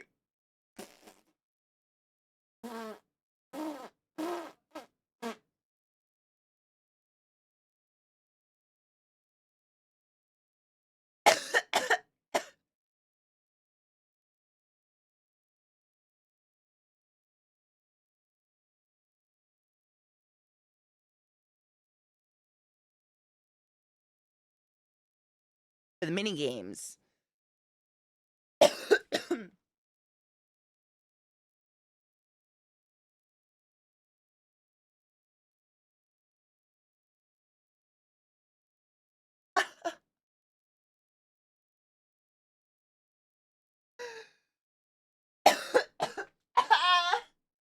Oh my god, play that one again, play it again.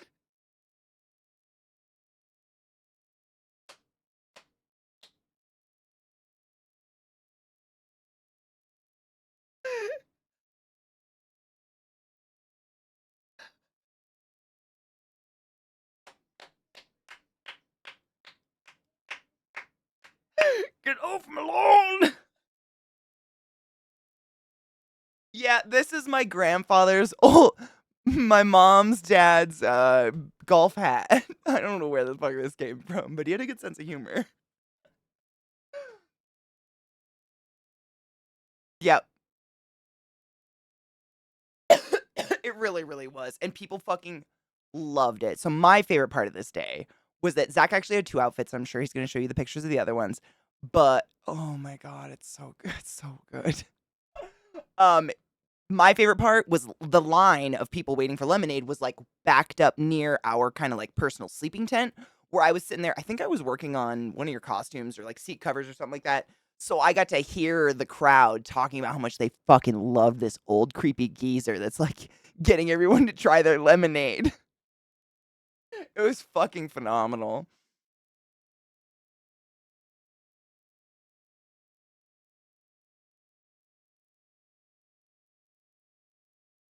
That was true, right, babe? Why else would I have been drinking your piss?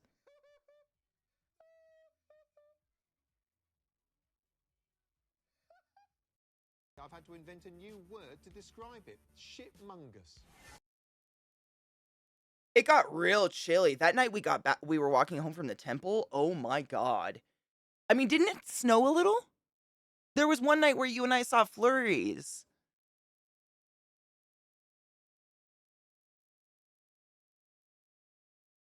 Yep.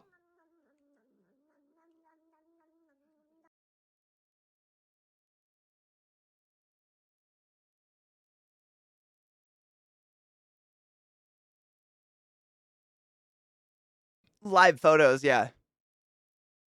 They're nice though. I like those.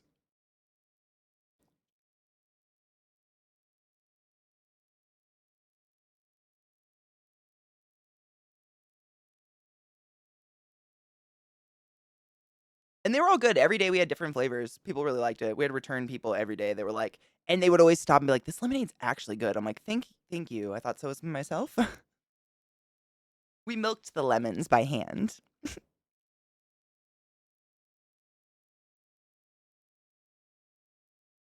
Yay! Double rainbow, motherfuckers. So beautiful.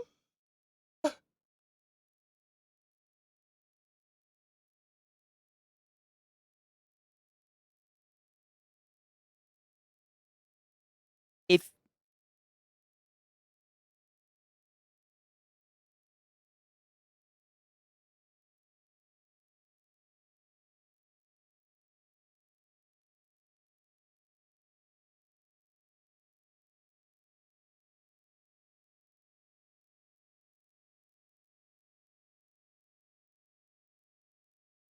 And it's a lot. It can be very daunting. You're never gonna see it all.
Yeah, I mean, it's probably the wrong verbiage because it doesn't exist anymore, but I'd say you just use common sense.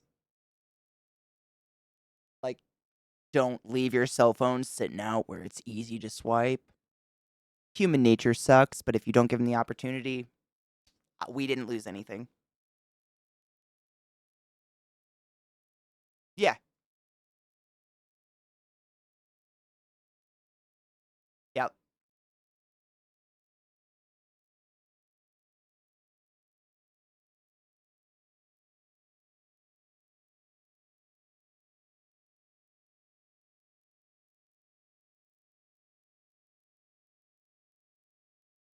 And there's no reception out there either.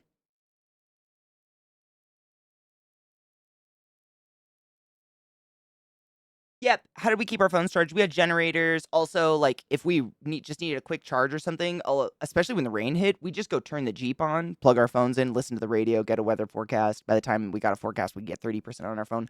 But we only used our phone for pictures because there was negative reception. Like unless you were someone who had internet built in, like Starlink, you didn't have internet or anything. I didn't. Yeah, we kind of reveled in it. Oh, and it went off. Yeah.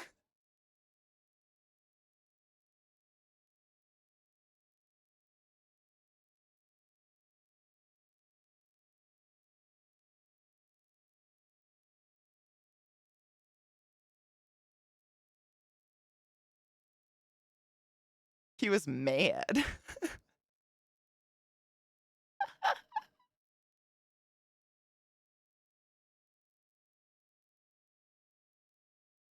Yep.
I would assume most of that goes towards the porta potties.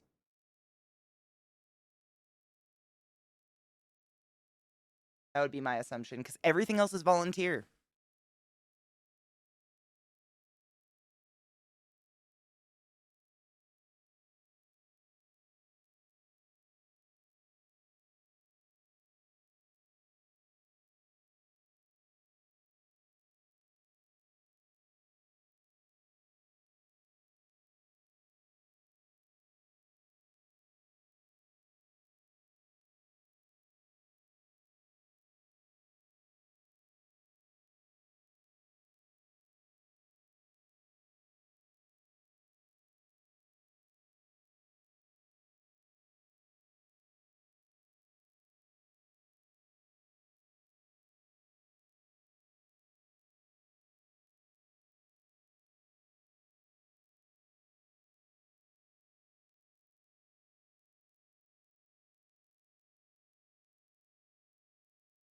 Probably maintaining power at the medical tents, because the medical people there, all the nurses and doctors and anyone that's at the medical tents, they're all volunteers.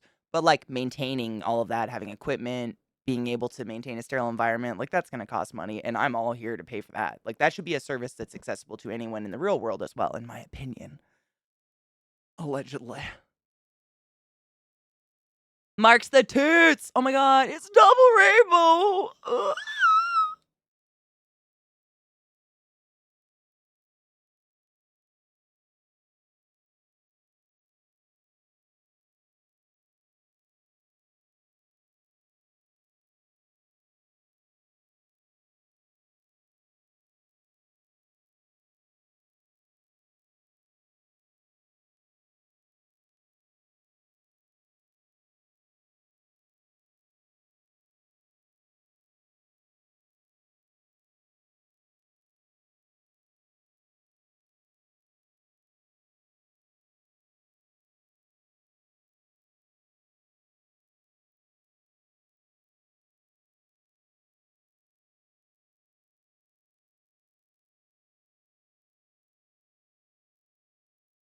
Which is the cops before the cops. If you don't listen to the Rangers, you listen to the cops.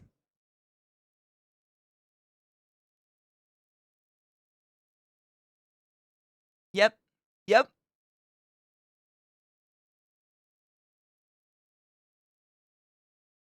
Yeah. And to be honest, everywhere I saw volunteer work happening, they seem to be having a great time. Like they make work still functional, still responsible, still adult, but like they're not sitting around begrudging the hours they have. Volunteer, you know what I mean?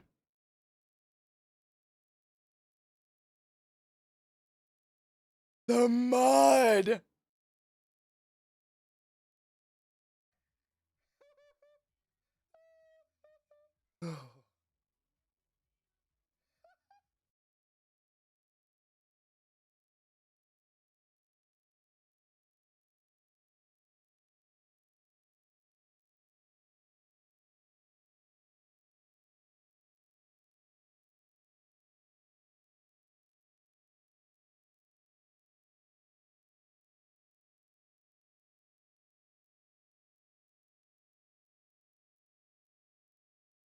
Literally.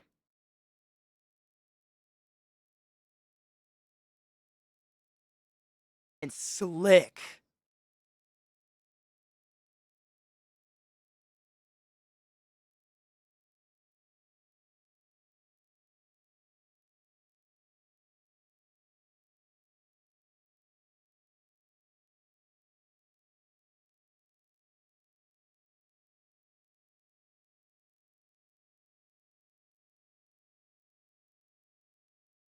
Oh, so heavy. Oh my god.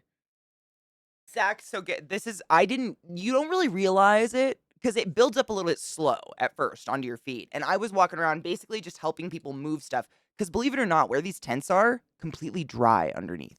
Bone fucking dry, which is wild. The water doesn't spread beyond where people are traipsing it in or beyond where it's being exposed. Under these tents was totally fine. So we were just moving chairs, moving heavy stuff, getting it out of the mud so it didn't like solidify and get stuck. And I think I went to take a nap. Honestly, I was so fucking tired. The day was just exhausting. And Zach sat with like a stick or something and picked, probably the equivalent of 5 pounds of mud off each one of my shoes. And when I got up, I had to pee real bad, grab my shoes, put them on. I was like, oh my god, I feel like I could like skip and jump and shit right now.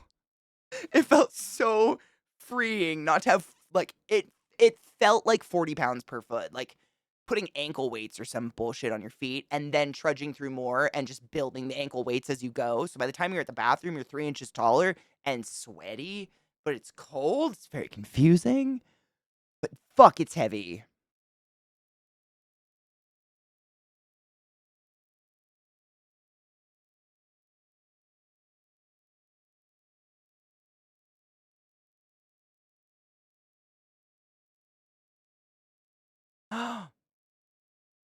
Not a cult.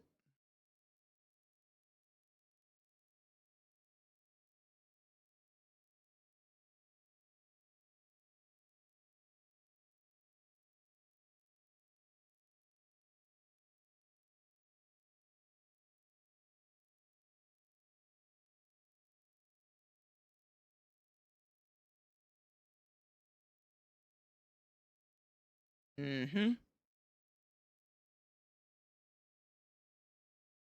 You know, I really liked it though because I feel like our little square of carpet kind of became a cool, fun, common area for the whole group. Like everybody would gather around. I always made everyone coffee in the morning if they wanted it. One morning I made those little hoe cakes and stuff. Look at that mud. Mm-hmm. The widow shrimps.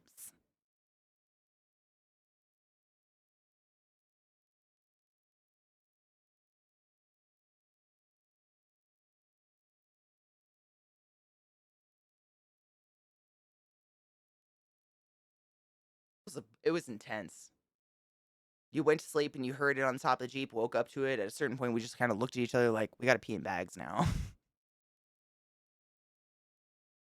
That's the mud. Oh, oh.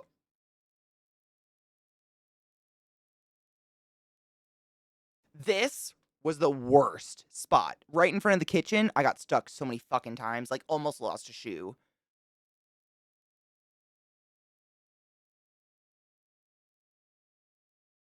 Yeah, we sold out. We sold out. We gave away all of our lemonade every single day except my day because by halfway through my shift is when the rain and the mud hit.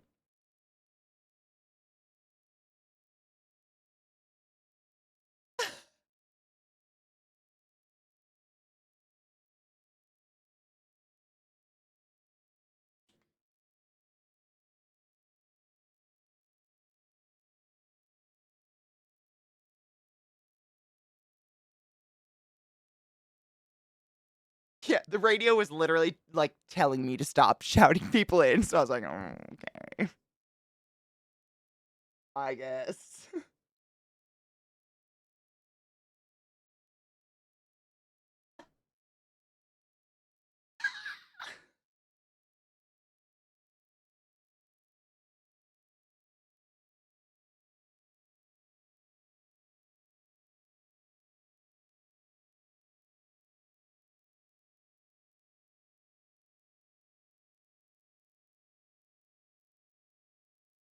It was huge.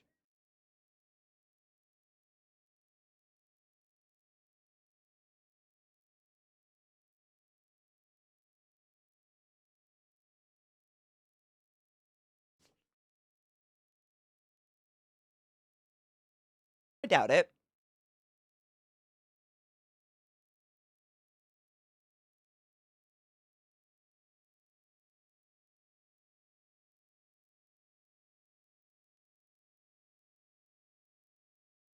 It was cathartic.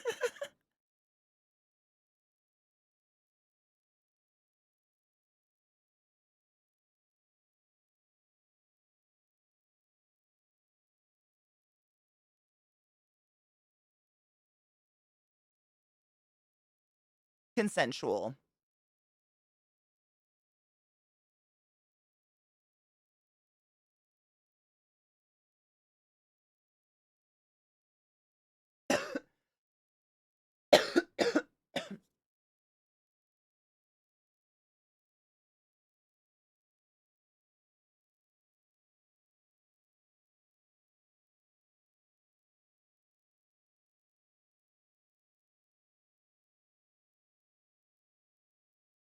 And can I just say, it ain't easy to climb that dome.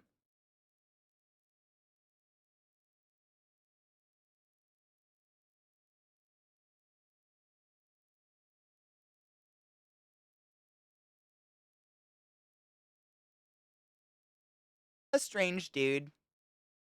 Yeah.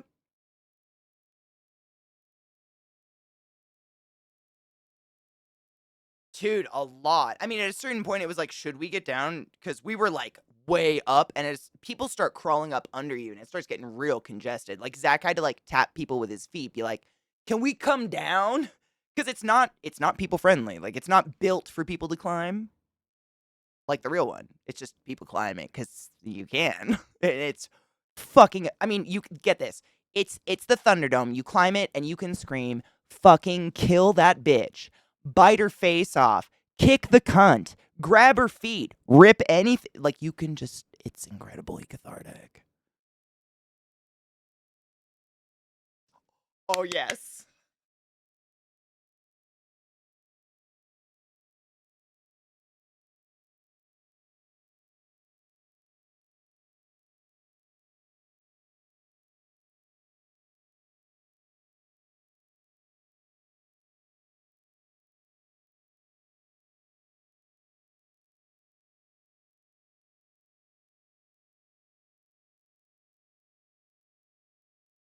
It was amazing.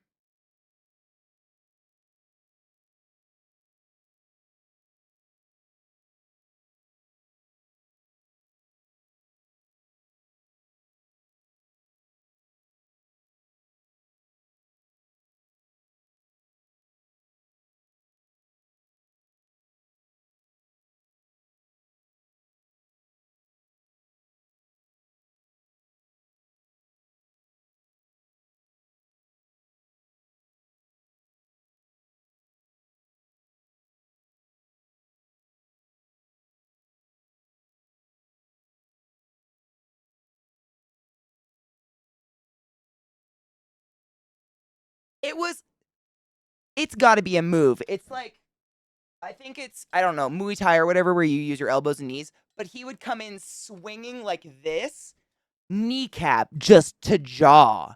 And they were the most beautiful gay daddies I've ever seen in my life.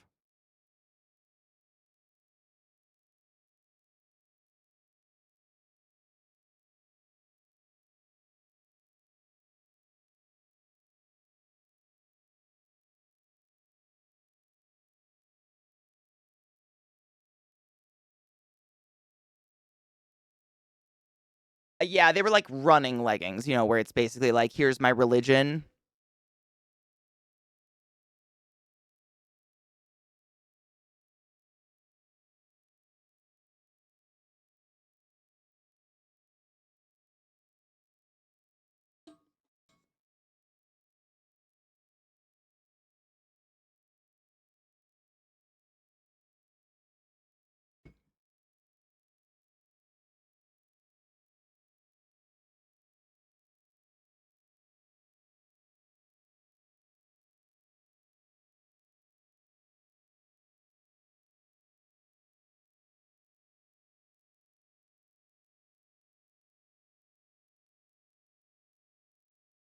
They hugged and kissed each other on the cheek and left as friends.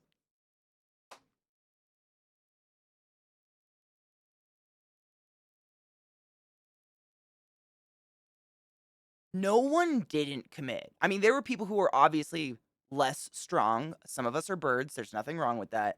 But like at one point we saw someone who one of the people the person on our side appeared to be a human person, and then the other person was a furry who was one of the most spectacular possum furry costumes I've ever seen in my life. Like a full helmet mask with a functioning like clacking teeth jaw. It was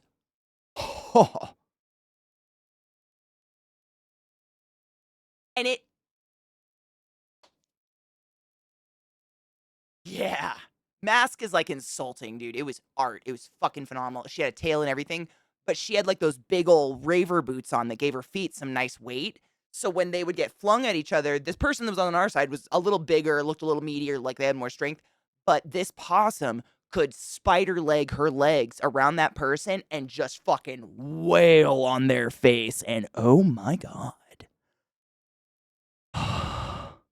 It was amazing. We were on the cage. We were doing like this on the bars, you know.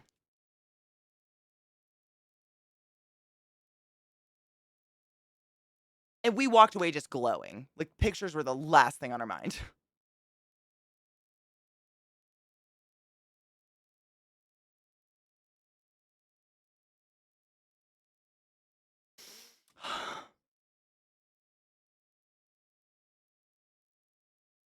Almost every night. Yep.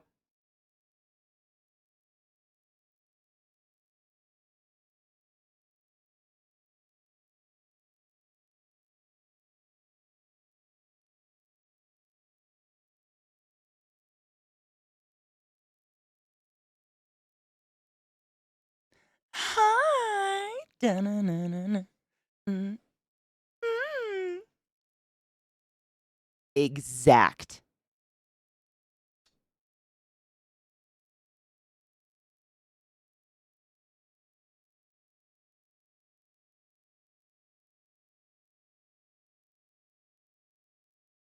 And you could go in and get decked out like a furry and find out more about the furry culture and the furry community. And like, they had a.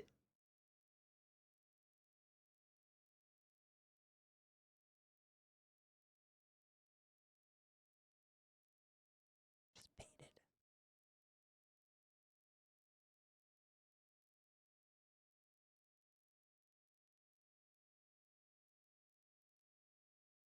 They had.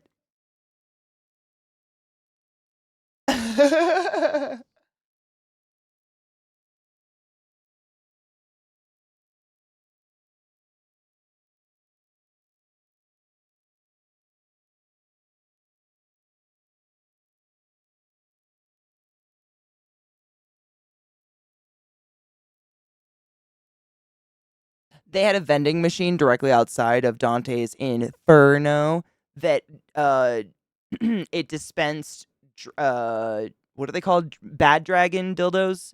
One as big as my leg, one as tiny as my wrist.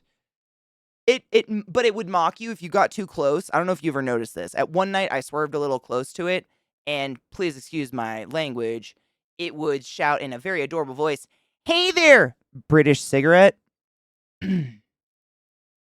Real loud if you got too close to that vending machine. It gave me much pleasure.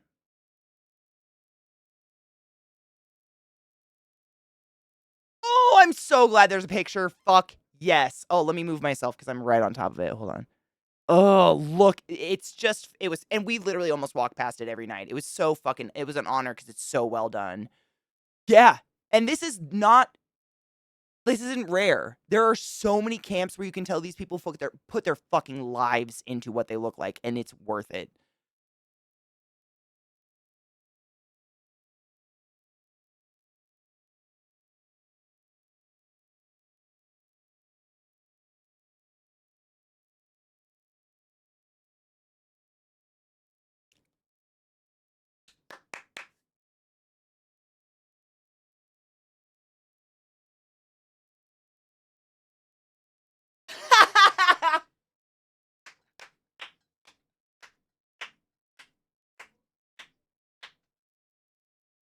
We had one in our camp.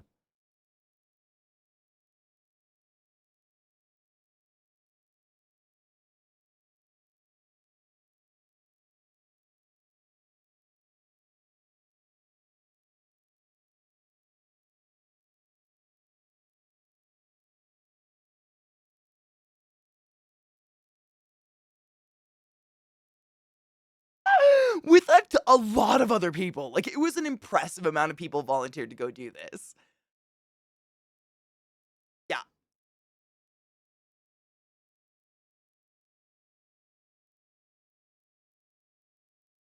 So, if I remember correctly, what Jen told me, and this is really only helps if you have any scope of Burning Man. Actually, I have the map. I'm going to pull it up. I'll show you just in case. So, basically, what Jen told me is it's 3 times around the entire circle. So, 1, 2, 3. And then it's a back and forth across the 12 o'clock. 2 back and forths, excuse me. It's 2 back and forths. And they start at some ungodly hour, like 4 o'clock in the morning or something like that. So all day we were seeing the same people start lapping and going past us. It was fucking insane. But why the fuck?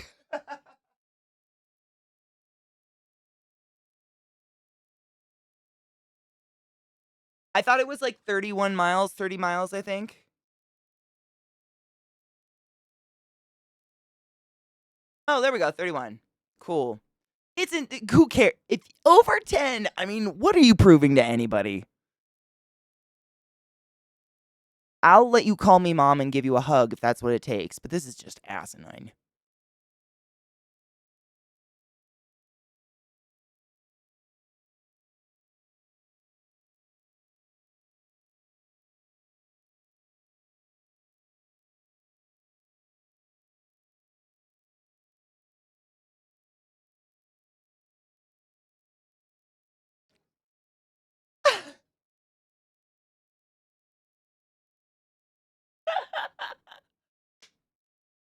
It's true.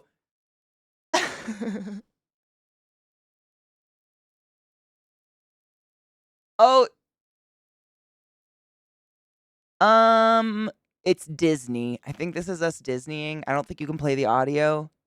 This is when we were losing our minds in the mud, and Katie got control of the radio.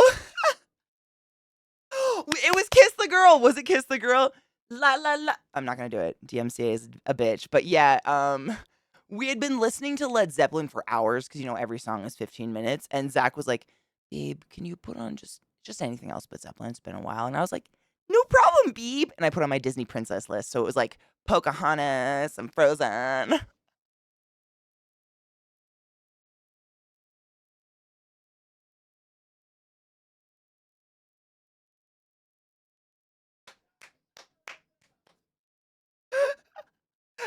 And I'm not shitting you, but when I did it, no one was out. And all of a sudden, every camper comes out of their tents like, sha la la la la la ba ba. It was incredible. Uh-huh. People just joined from the streets.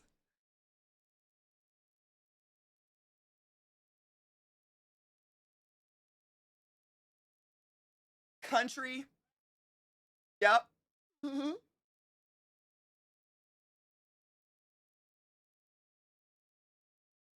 Everyone. Yep.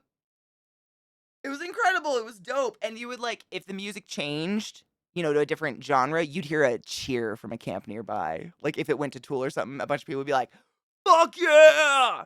Oh my God, look how muddy. Oh, this was the mud. Oh, look how the filth. Yep.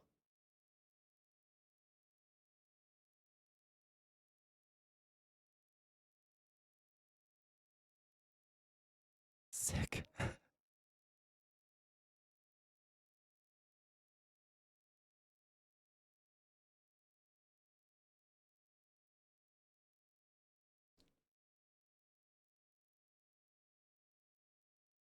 And it worked really well.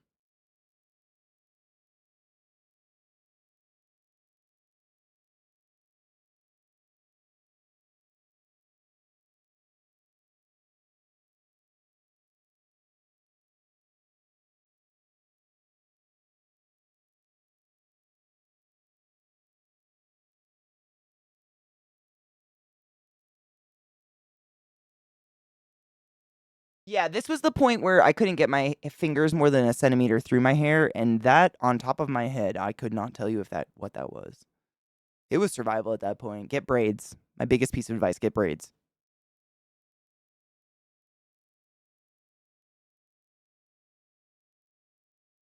I don't even know what we're singing. Our company meetings.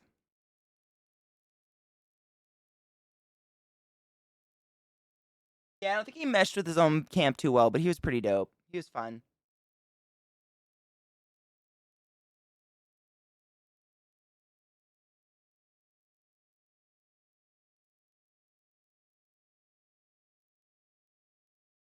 Huh. My money's on Roy.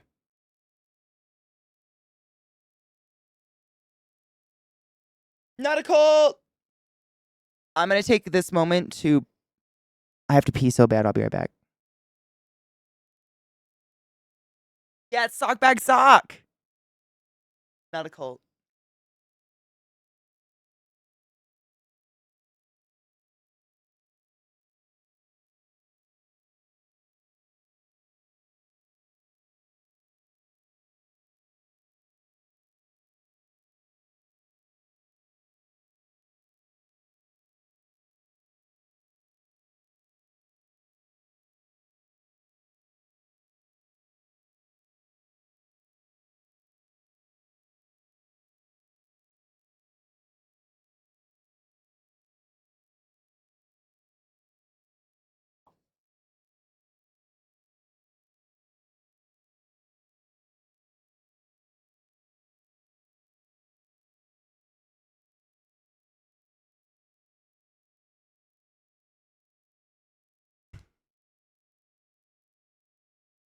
Facts.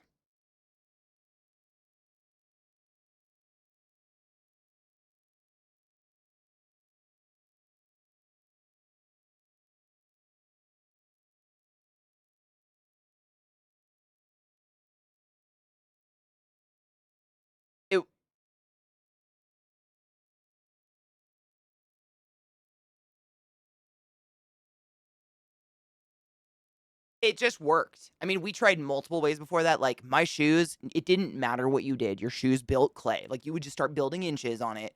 But there was something about like you would put a good sock on, put the bag on, shitty sock that you didn't care about cutting off. You go all day. It was flawless. Like you had to do some real fucking weird shit to rip that.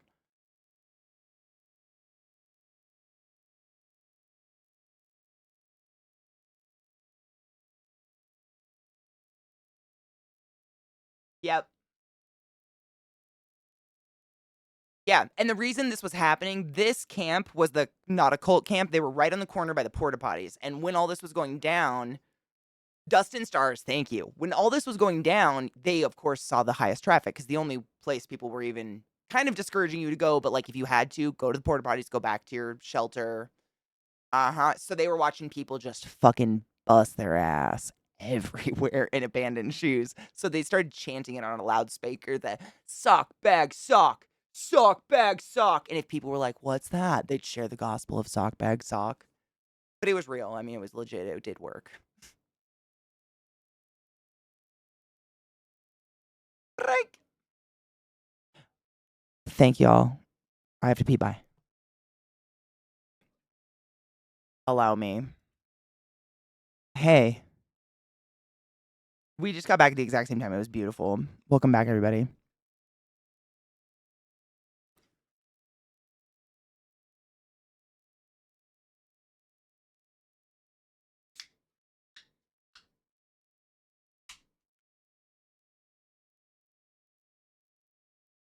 Whoa. Oh, is he? Hold on. Let me turn him up. Theater? They were just saying you were quiet. I was turning you up a little bit. Theater? Thank you. What do you think?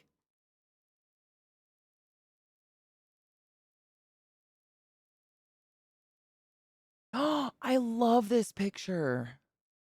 That's a really good picture.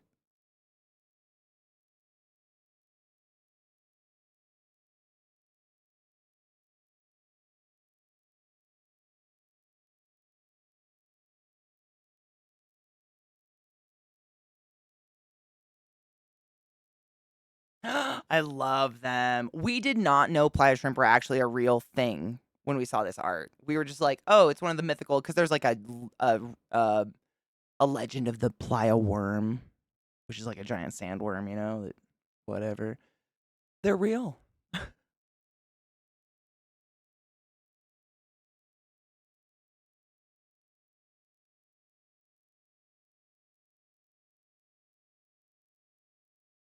Oh, yeah. And all the bikes. I like that.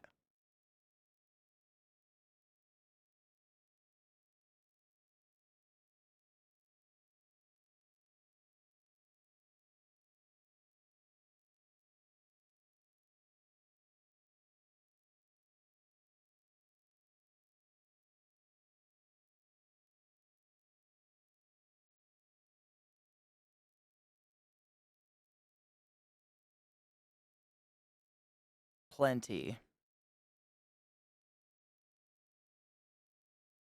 They look like mini horseshoe crabs. I don't know. Is that a cephalopod? Mollusk? I don't know. Ancient little creatures.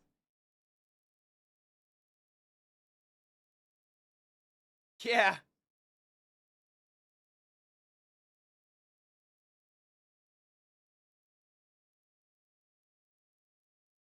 Ooh, they're an isopod? Are they an isopod? I was gonna guess that. Hell yeah, they're an isopod. There you go, like a roly-poly. Okay, yeah, I'd believe that.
Oh.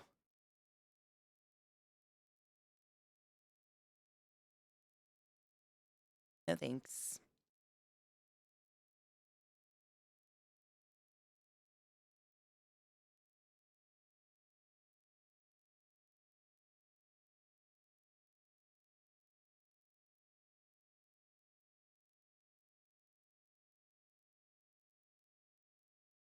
It was pretty dope.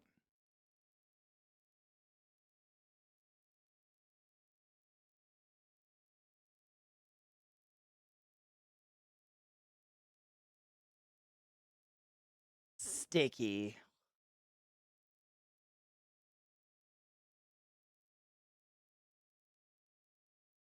Yep. He held a sign or something. Mm-hmm.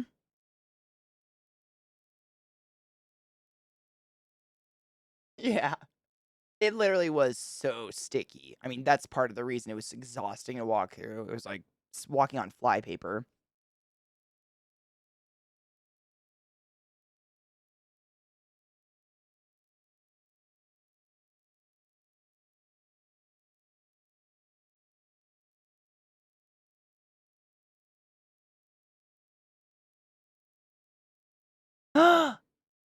I did this.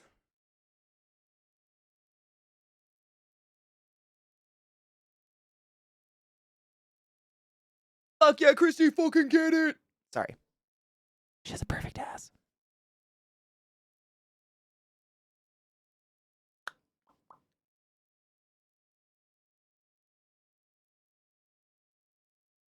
But I did it like 6 in the morning when it was still pretty dark and the headlights were the only light and we were delirious tired. Nope.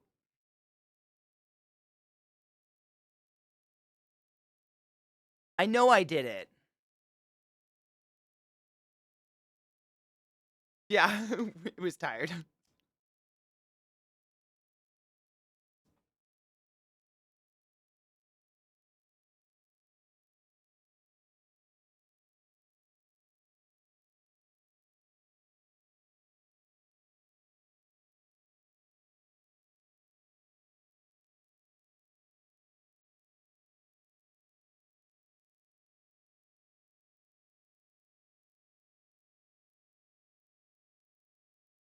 I did it.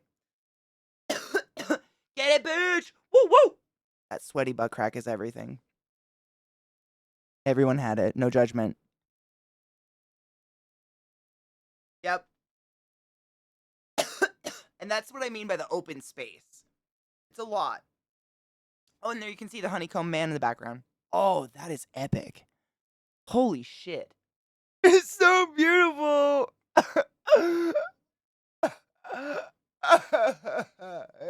Miracle.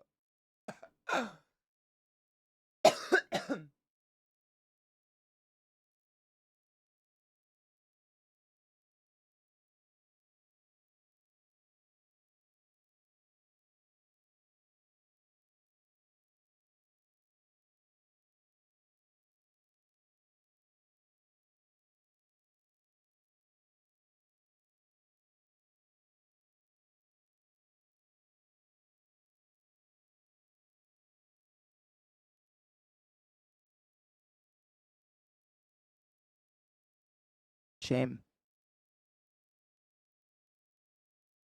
I have shame.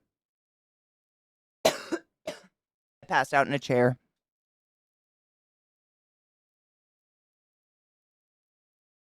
Oh, I love this. This.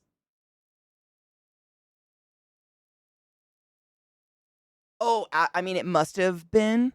It wasn't laser cut because it was definitely rougher and it was like made of like wrought iron, wasn't it?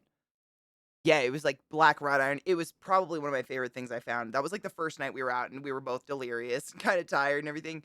So we played the look at the shiny thing game. And this was one of the first things we found. And I went and saw it almost every night. I loved it. Yay! That was the horse we almost climbed on.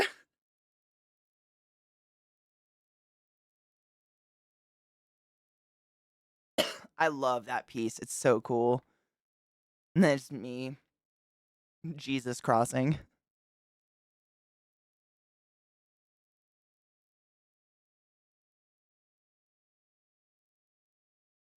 Yeah.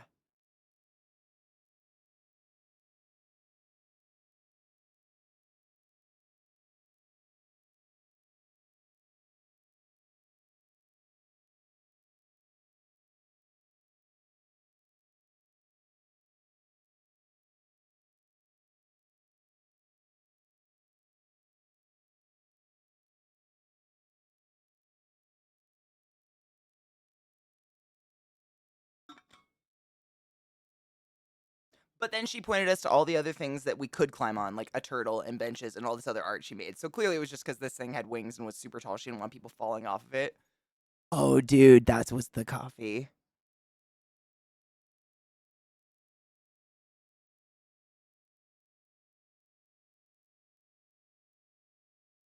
Are those abs? Or is that my rippling hunger?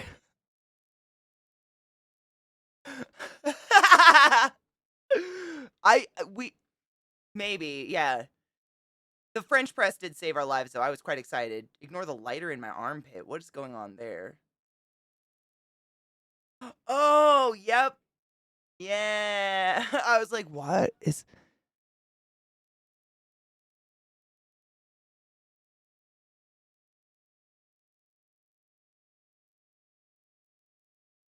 Yeah.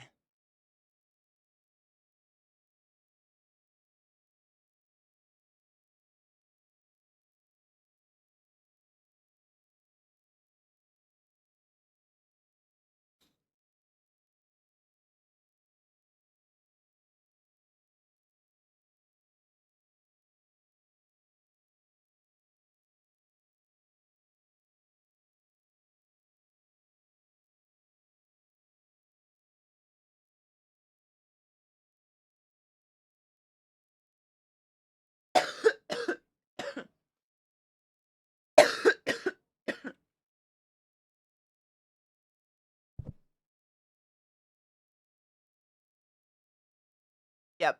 And honestly, it's like all of us potheads know pot's not addicting. Like we can consume other forms if we super need to get high. And I just got some vapes that smell like they smell fruitier than fucking vape. Like when I smoked it in the car, Zach was like, "Holy what berry? Fuck."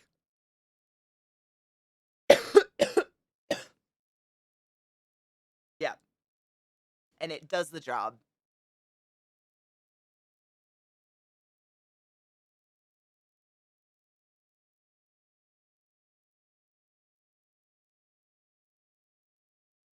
You can't smell Molly though.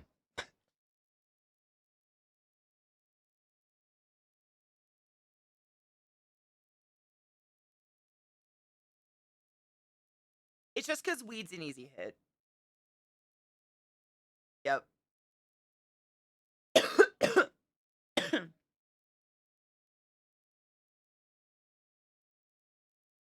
They get arrested a lot. It's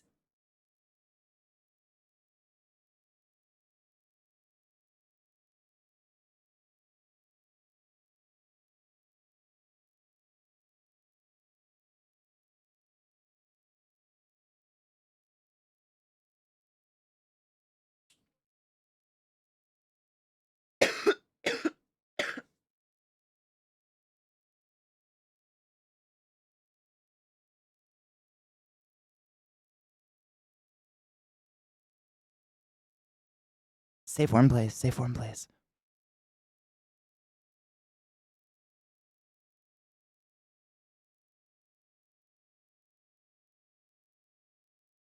That is the top I'm wearing.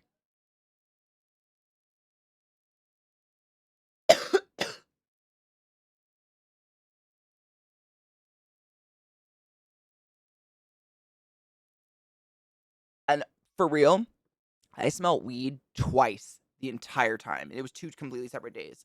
People were real safe about it. Like, it doesn't mean people weren't out there. I saw a bong at one point, but it's like, we know there's cops driving up and down the roads, and no shade out there. Yes, there's good cops, but the vast majority are out there to ruin your good time, and smelling pot's an easy hit. You can't smell other drugs. Yeah.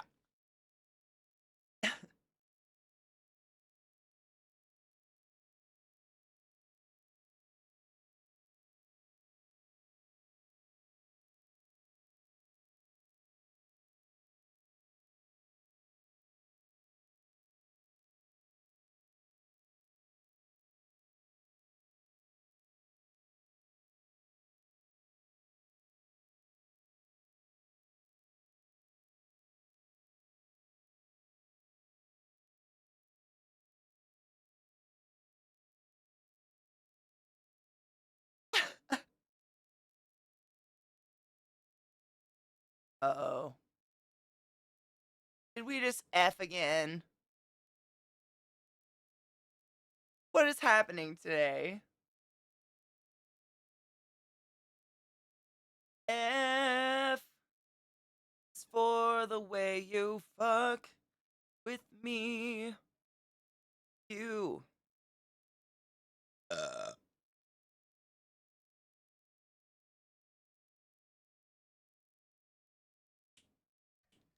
Fuck. Shit balls and tits and ass and twats and prolapse dicks and love was made for me and you. Dun-dun-dun-dun-dun-dun. Dun-dun-dun. Mm-mm. Mm-mm. Mm-mm. Mm-mm. Mm-mm. Mm-mm. Mm-mm. Mm-mm. Mm-mm. Mm-mm.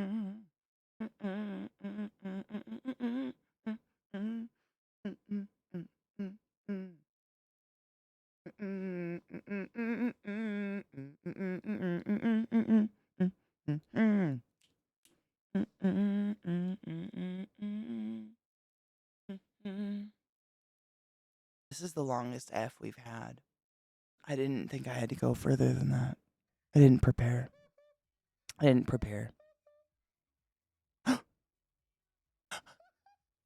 Oh my god. He's back. So happy. You were gone so long.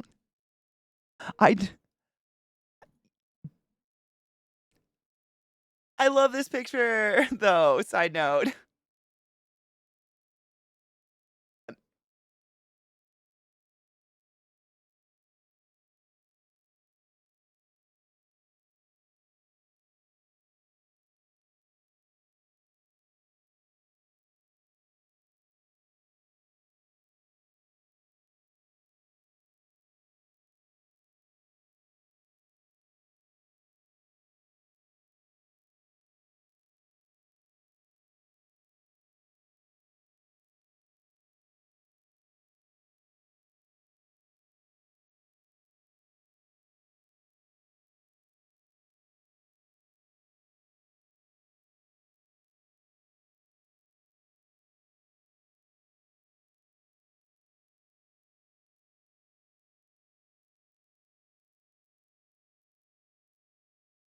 No, I was gonna say, like, again, it's really hard to say this anymore, but like, use common sense, even though that's not a thing anymore. You know, it's kind of common sense if cops are around. Like, be overly cautious, look stupid about it, but at least you're not gonna get busted or give them any probable cause to look on your person. Mm-hmm. Yep.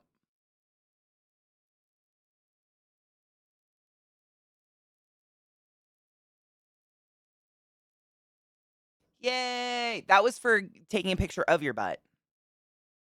Yep, 100%. Mr. Fox, no shit. I literally compared the dust to dry shampoo. That's exactly. It feels like you dumped your head in a barrel of dry shampoo. By day 3, I could get my fingers about here, and I would have been ripping hair out of my skull. It's crazy how dry it is.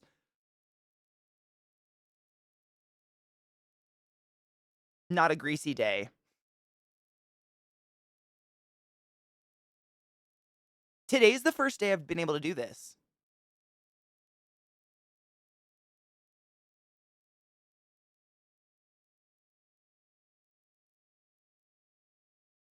Yeah.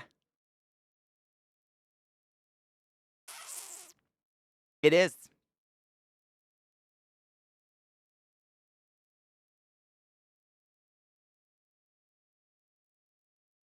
Yep.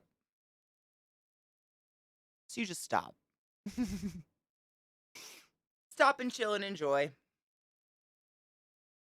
This swing was so cool.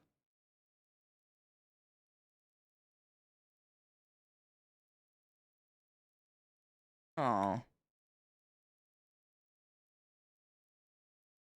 Yeah. With our unicorn heads. We have dismembered unicorn heads. It's fine. It is. And that tutu was super dope. I actually didn't get one in time, and one of our camp members had like 15 tutu because they've been to 10 burns. And this one, it was like a, how would you describe it? It was one that just came off the back like a veil kind of off your ass. Like a bustier kind of one. So it wasn't just a circle of rainbow. It like undulated down to my ankles of the whole full rainbow. It was so fucking cool when I was riding my bike in the wind.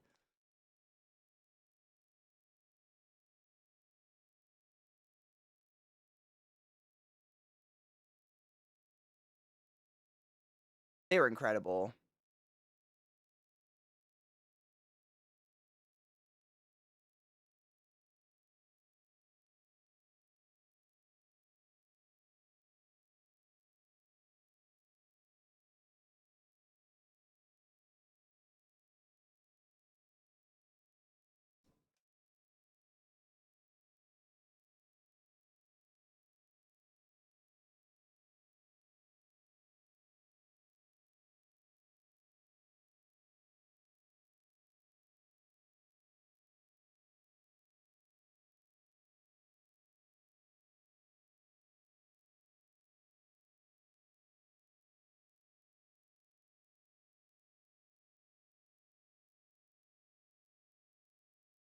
That's a pit. Pit. Yep.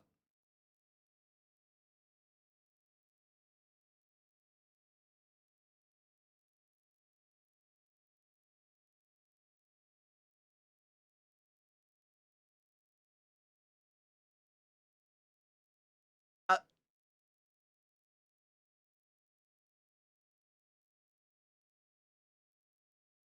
and you could lose your battery charge in the middle of the day, and then you're gonna end up just pedaling it anyways. And honestly, these tires made it so easy to pedal.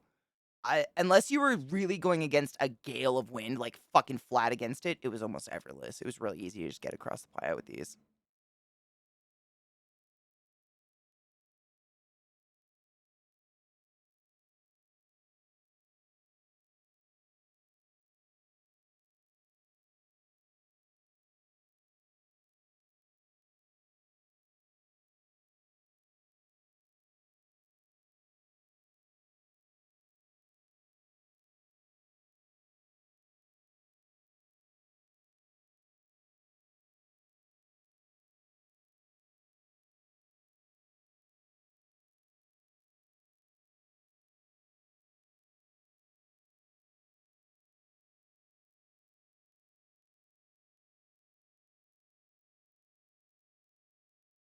'So fucking nice.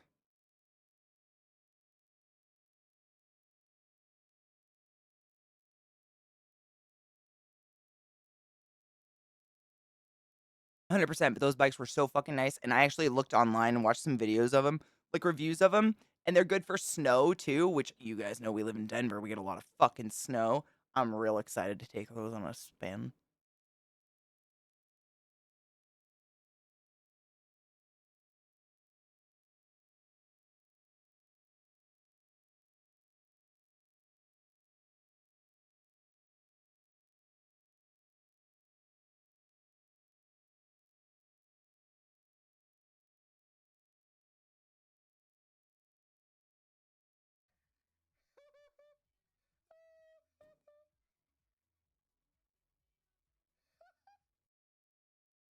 They are fun. We didn't barely feel the bumps and stuff. Like seriously, I would watch people I was biking with from our camp that had like, you know, um, secondhand street bikes they got for real cheap because they just plan on trashing them. And if they hit those cute little sand duney areas, their bike almost came to a complete stop. And I'd be like, da da da da da. Oh fuck, where's the blah blah blah? You know, and have to circle around and find them.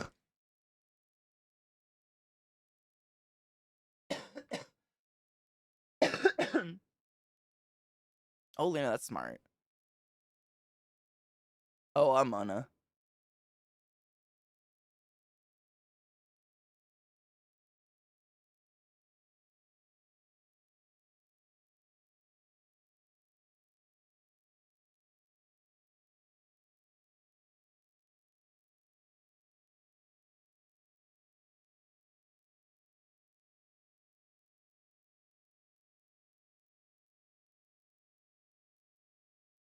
This was the first day I decided to try to take my hair out of its bun and see what would happen. That's what happened to my hair. That is what the playa does to hair if you get it in there. I would just like to reiterate, please get braids. Please, for the love of all things holy.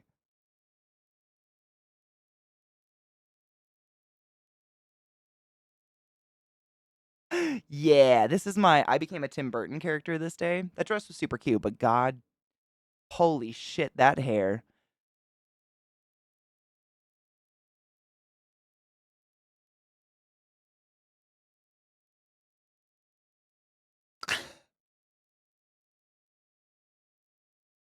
Then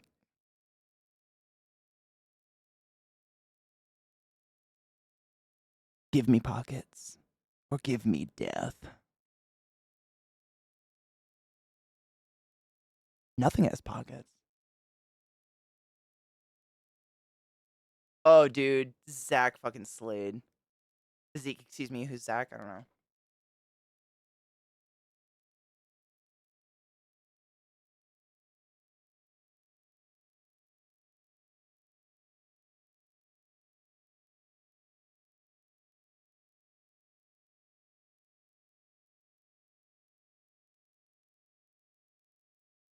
And it's not required, necessary, nothing. It's just for funsies.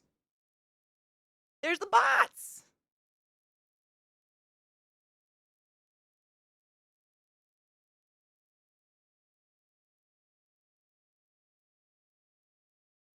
I pointed. Wait, I got you.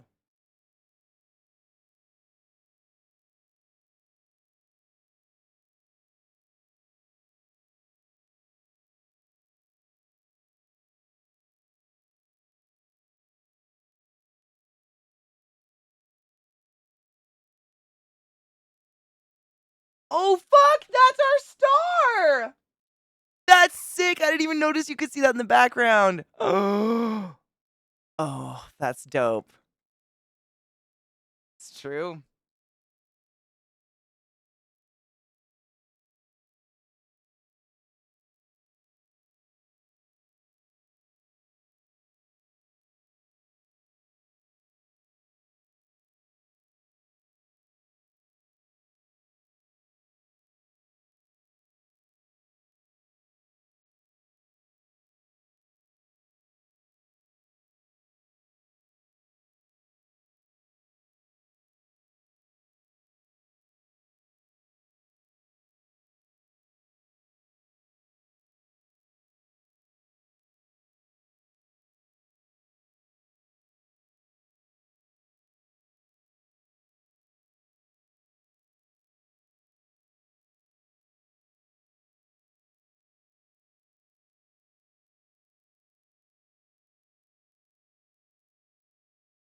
Yep.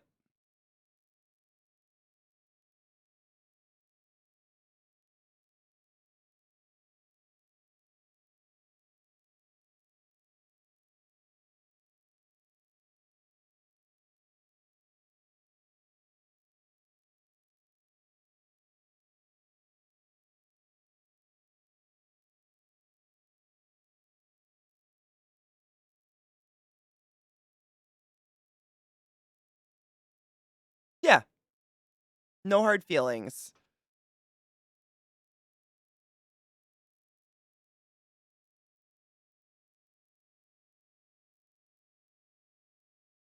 Literally. But it's never for something terrible. It's usually for something equally as cool or better. But yeah, I was talking about this earlier. This is one of the cool the robots. Oh, the hair. Oh my god, we're getting there. The robots were really cool because, like Zach said, we got to watch the wood one burn down. And if you came to Burning Man a day after that happened, there wasn't even a black spot on the playa. To you, that art installation was just a steel robot pointing at nothing, which I think is really cool. It's like the art changed. I mean, the art did change, but you know what I mean? Fucking rainbows, miracles, my dudes.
He glazes over the part where he thought I was trying to kill him with the trash bag.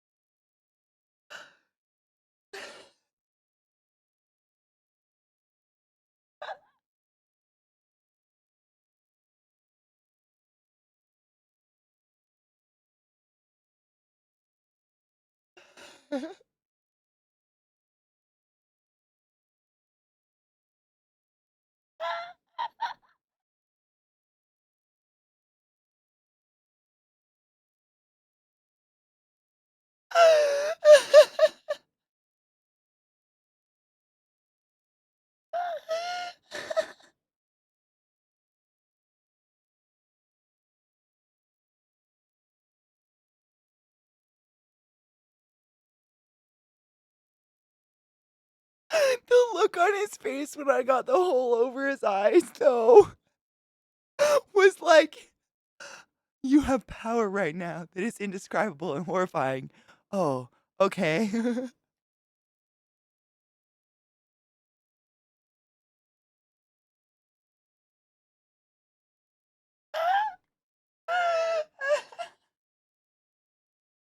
This is me now.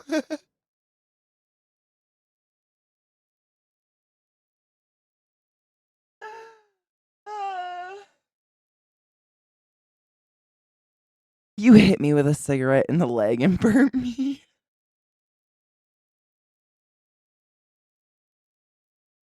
Yeah. Like, and I think I went from smiling to like, oh! But we all laughed. I was fine. It wasn't, you're covered in so much dust. Honestly, it'd be impossible for anything to burn you unless you really held it there. The caked. Someone said that in your chat. Like, the sunscreen and the dust, how do you deal with it? You are covered in dust no matter what. It's so fine. It's like baking soda.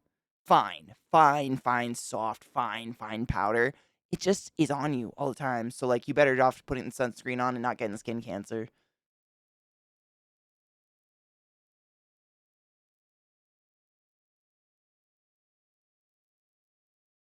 How you have your ID out?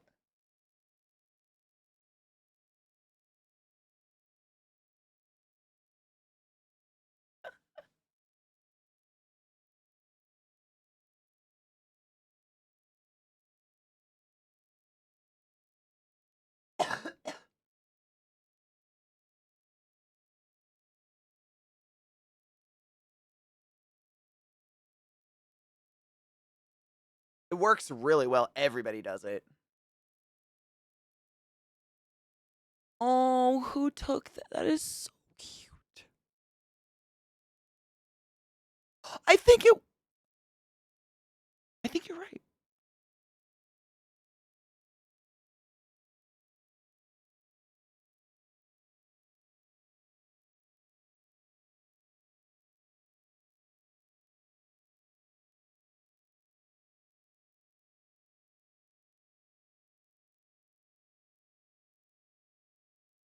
That's real fucking cute. And I love that the camp behind us is like blow up animal camp. Like only at Burning Man. I love these. You got to make a character, an RP character around this, dude. It's just such a fucking that it's a look. And the way that this, so I just want to add to the half shave story. I was like, let me trim up the other side. I was just going to do a half shave, where the other side was like a 2, just so it wasn't driving him crazy because he was so hot. He was excited to get his hair cut this whole time to cool his head off. And he was like, you know what? We're committing to this haircut. But it made his spirally perfectly coiffed, beautiful ringlets that his mother gave him genetically just lay on his head like a fucking cherub. It's unreal. We did shave it off because he was so hot, but fuck, it was good.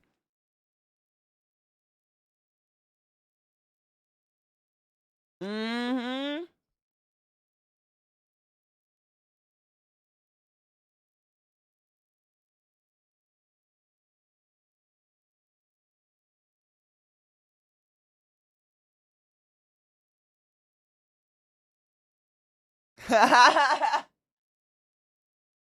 Testosterone. And that, look at that skyline and everything. This could be an album cover of, like, you know what I'm saying? It's just such a fucking, yep. And you can tell by the shoes, the mud has not happened yet. Dude, the fucking casual cool of this, like, kill me.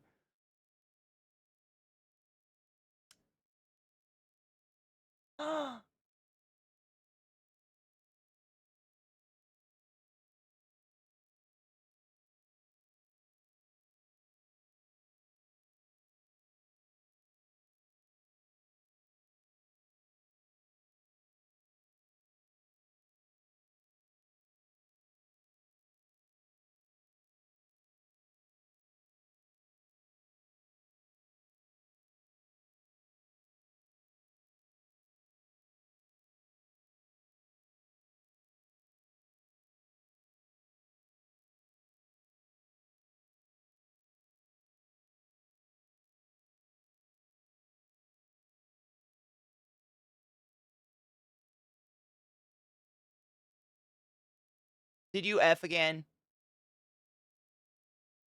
Oh, fuck. Okay, okay. Oh, okay. No, it's cool. I was just getting anxious about it. So I'll continue. So basically, this was like a mall where you could go into different rooms, and it was like one looked like a Japanese tea room with little pillows to sit on and whatnot. And this room had books that said like classical art, confessions, lies, sins, and you would open them. Yep, graphic novel where people like, oh fuck, I heard a rumor that the Tool artist sketched in it this year, and I missed it, which I'm fucking pissed about. But this was like the Sins, the artist that does like the Tool covers. He's a regular burner, yeah, absolutely. And I heard that he no oh bitch. Mm-hmm. He might have gone after we were there. I don't know. But apparently he does a mural somewhere on the playa every year. Me neither. People know him by the mural. They look for the mural. Yeah. Really fucking cool though. But this reading through these, it was fucking entertaining. I sat there for like a good 20 minutes.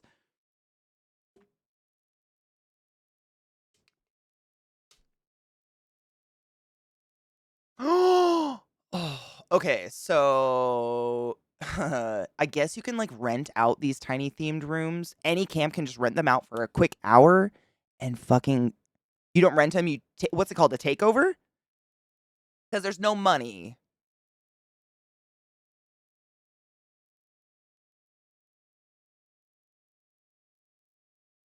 And this camp decided to serve fucking hot, fresh, gooey ass grilled cheese sandwiches in the middle of the night amongst a lot of liquor. And oh, did we wait? Mm-hmm.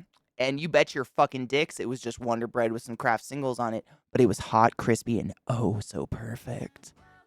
Oh, yeah. Mm-hmm. You get chili too. Kyle.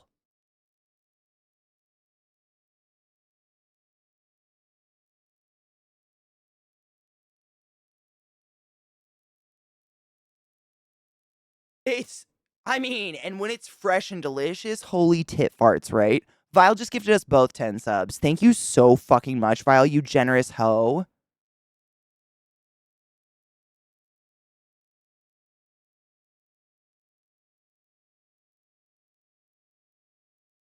It was like sins, confessions, something like that, yeah.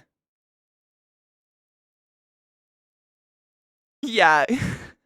So, because we, like, there was serious stuff in there, not so serious stuff. Some people just commented on each other's confessions, sins, whatever the fuck it was, things you felt bad about. I don't know what it was. And afterwards, Zach was like, I was going to write in it, but I couldn't think if I wanted to do like funny or heartfelt or yes. And I was like, I tried to go for like a sad funny, like where it like stabs you and then pets you and says, I'm sorry about it. And so, but it was real. But you know, I'm me and I can't be serious because life is not serious and that's who I am. And I wrote like, I don't really miss my family, but I do cry at night wondering whether or not my dog knows I love them.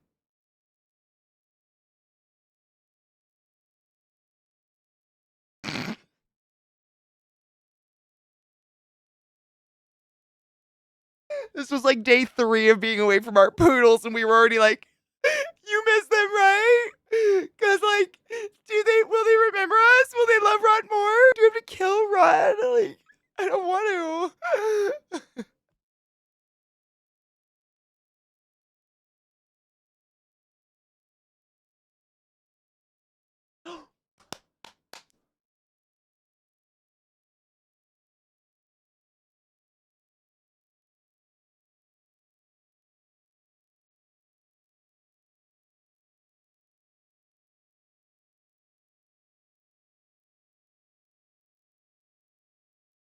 Right?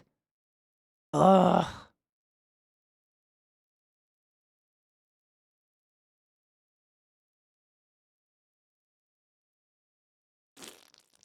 Ebola.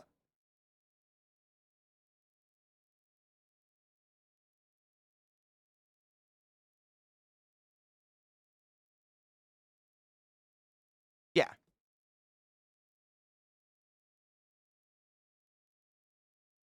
Yep. Cement. Technically.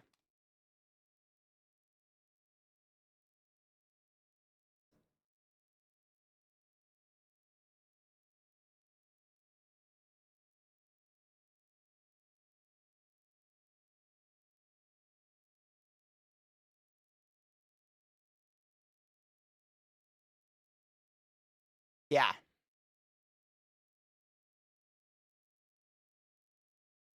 Yep. Yep. It reminded me of when you go camping. Yeah, it was like camping and you get a couple rainy days, so you use it as an excuse to cook all the best foods in the camp and sit around and get a little chubby with each other. Drink extra alcohol, hide in your safe warm place. And as soon as the sun came out, everybody was like, fuck this shit, we're out. Sock bag sock, let's go. Or whatever. Yeah, sock bag sock.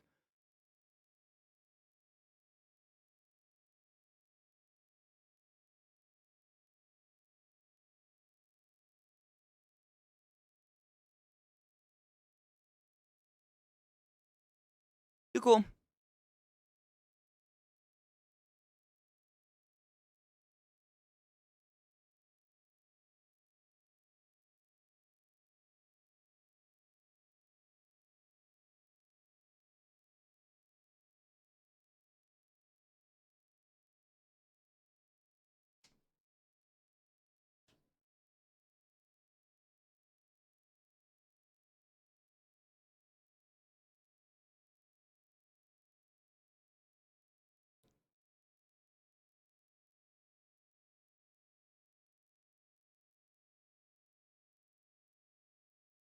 Oh, however, we did see an RV that was burnt toast. I don't know if the people inside were cool or not, but on our way on the Exodus, like, me neither. That was a bad something. It was just like the skeleton blackened. Yeah. Thank fuck.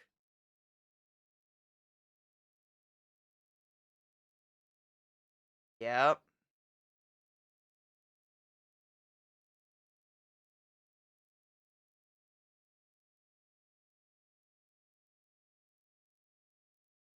And there was no Ebola or FEMA.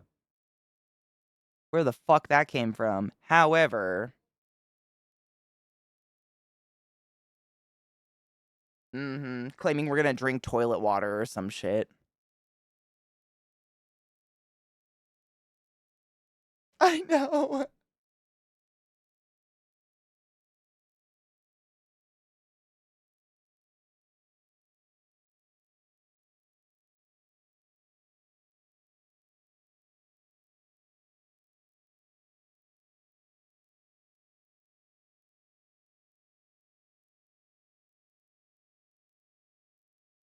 Yeah. Yeah, that's.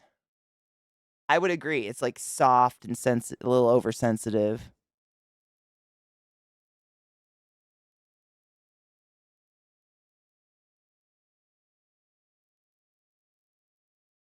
No one, yeah.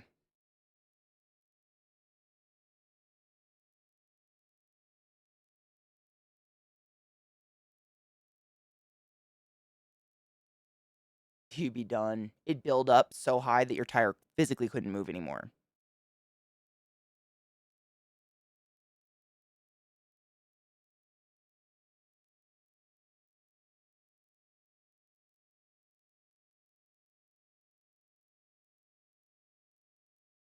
Mm-hmm.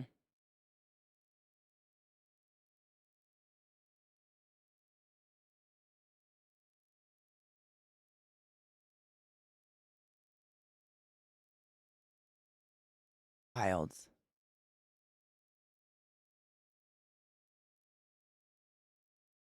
Where would you land it? Yeah, yeah, yeah, you're right. Because I was thinking anything. It's just like a suction cup there. Oh, he had a show? That fucking makes sense. Good on him, dude. What a committed folk. That's amazing. Like, dude, he could have bitched out easily and had a very good excuse. Oh my god, the Colonel! We can't tell them the secret, though. We found out the secret. We can't say it. We were sworn.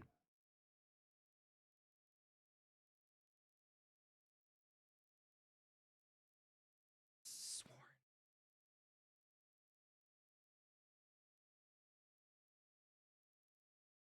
Like, this was one of those instances where I was walking alongside Zach and I noticed he wasn't there anymore. And I looked back and they had both frozen and just did this kind of thing at each other. And I was like, oh, fuck, camera, now. It has to happen. And then he asked me to take pictures with his camera, too. It was fucking amazing. They looked phenomenal. It was the exact same suit.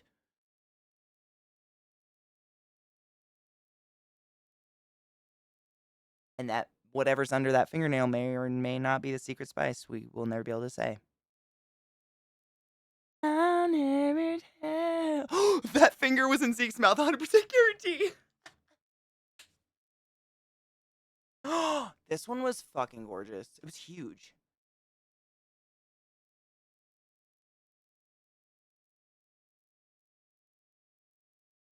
Oh, yeah.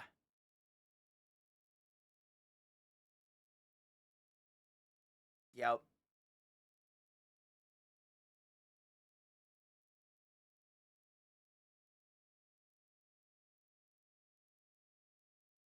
Yeah. Mm-hmm. They were gorgeous. I mean, and the way they glowed was kind of like calming amidst all the fucking neon and everything flashing and screaming at you from every angle. Like, this was kind of this moment where people just walking around quietly, enjoying it, which was nice. But, like, 500 yards to the right is chaos, popo, etc.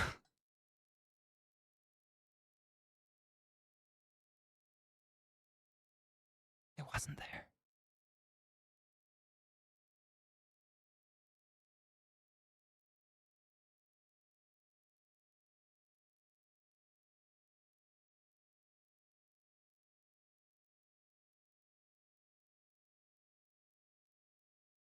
We asked the space people. And we were like, do you know what it looks like? Say it softer and slower.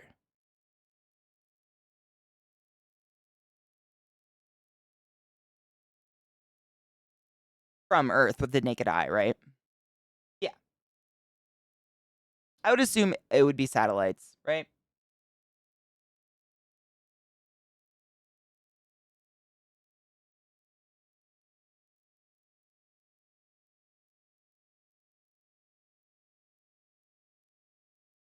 We're not space people, no judgment.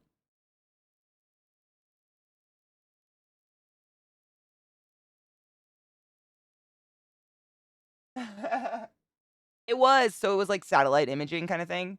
The Apollo 10 guys did it. No shit.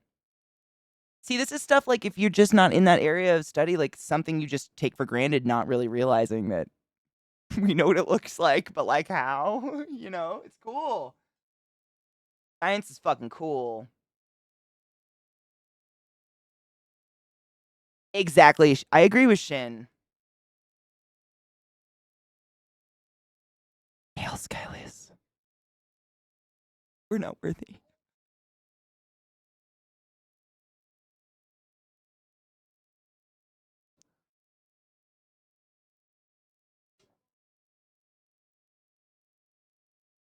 Most of them are dead, right? It's kind of dark. No pun. Oh God, let's stop. Help. It's gonna go in circles now. Tell the story though. It's great.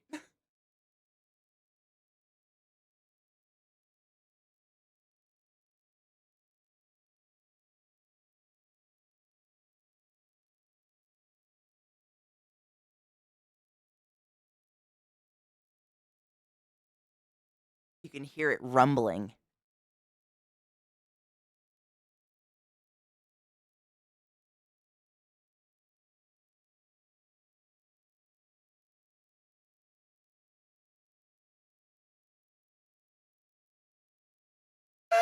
And can I just say, you guys know Zeke for his immediacy with anger. I would say, bitch held it together literally. Just it would be like he'd give up, fire instantly, poo poo poo. It would just start going. He'd be like, oh fuck, get it?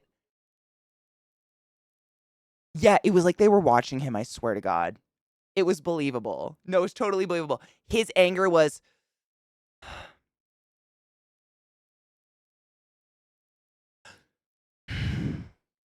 It was a tight grip, a slow lower of the phone, and a look at the ground with some deep breathing. The silent fucking fury. Yep, he's got you know exactly what it is.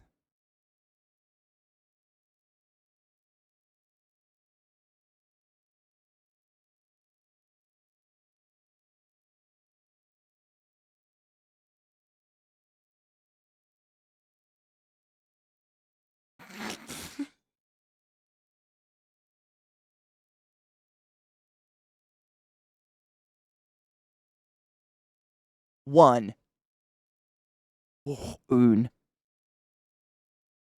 Fucking sickness. And it was doing this repeatedly every time he's put his fucking phone down. This was going off like, and it sounded like a bomb, and it was so fucking epic. That's why it was infuriating. And then he got it. Dude, that is easily one of the best pictures ever.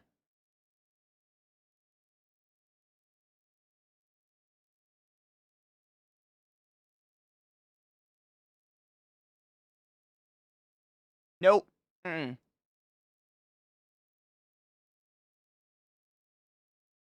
Yeah.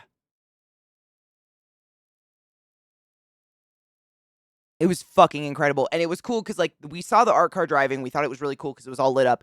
And then it jaw dropped, and I saw that, like, fire fucking gun start to emerge out of its mouth. And I was like, no, don't drive away. I think fire's going to come out of this fucking art car. And then it just started going off. And that was the whole reason we stopped.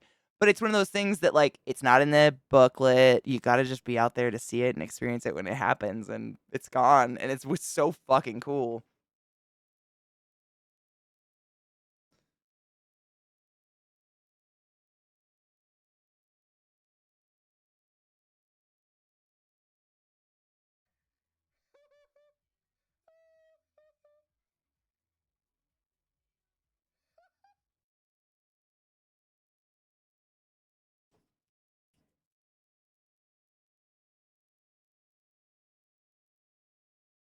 Okay, babe, someone in my chat just pointed out, look at those they're not even golf carts, the trikes.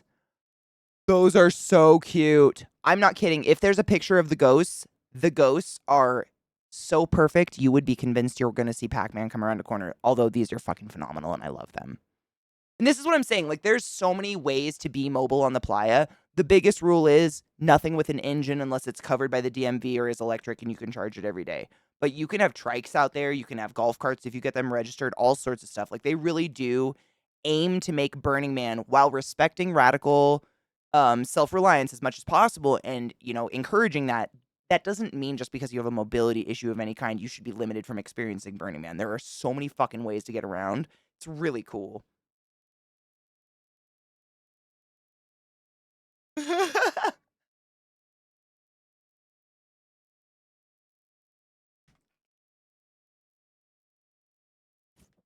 a good one.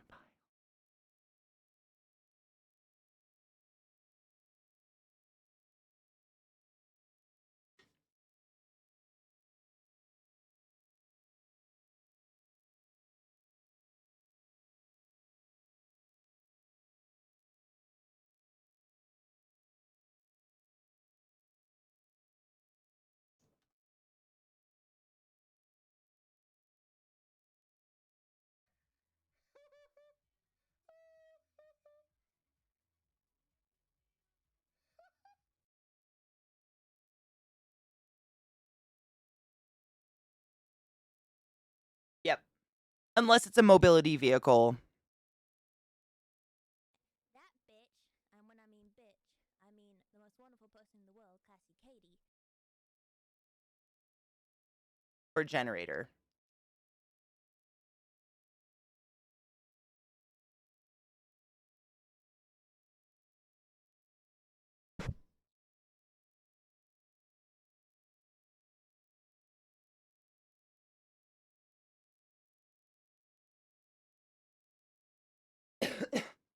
Yeah. Yep. Yeah. I don't know how much of a charge they hold, though.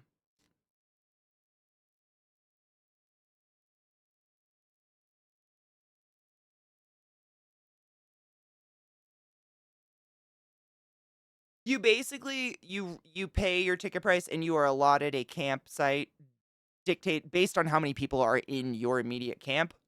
So you tell them what kind of vehicle you're bringing in. If you're like setting up a tent like we do, where basically each human being is given a 10 by 10 plot. If you are a couple, you're given a 15 by 10 or something like that.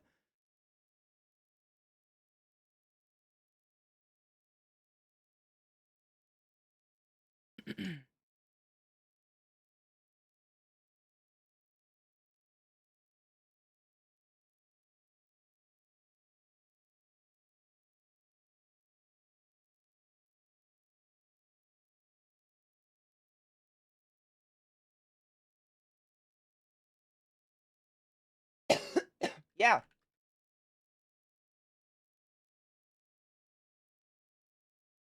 The idea of carrying it.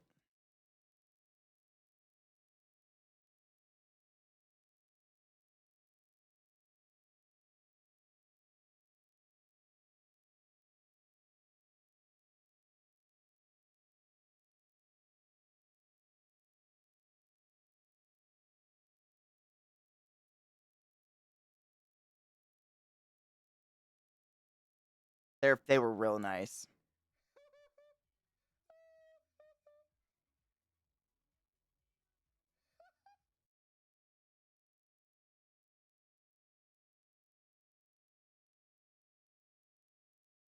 Yeah. I mean, we did see some snow flurries, which means it had to be like low 40s at least for that to occur, right?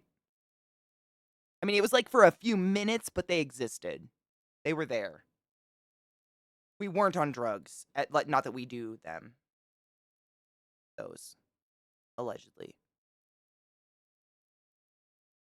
So how about that football season starting out? Anybody playing fantasy? What's up?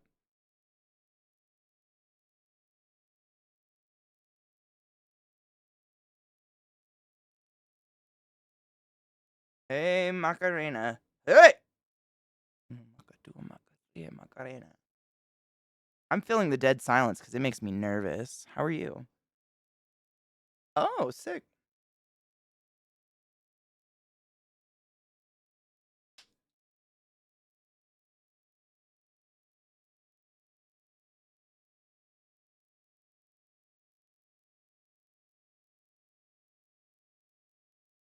It's really common to see almost every single person on the playa that likes to go out at nighttime have a set of fake furs.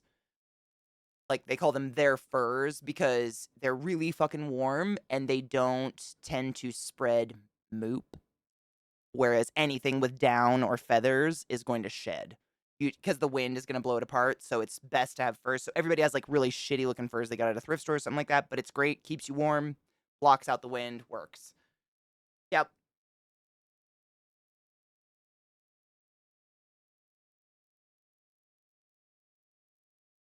Yeah, it was earlier in the week. It was before the mud.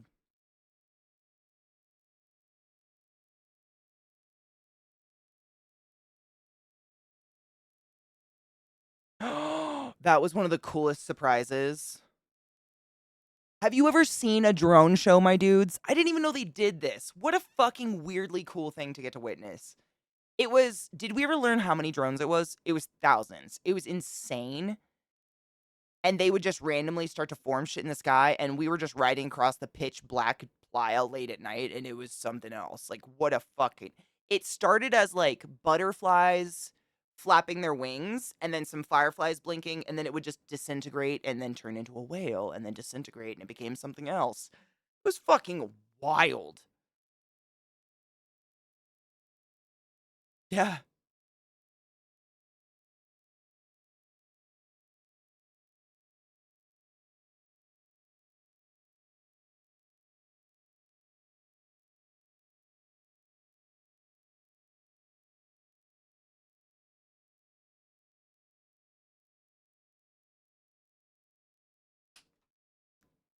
Facts.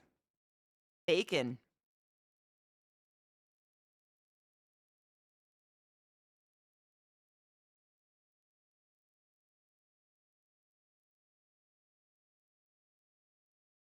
Gravy.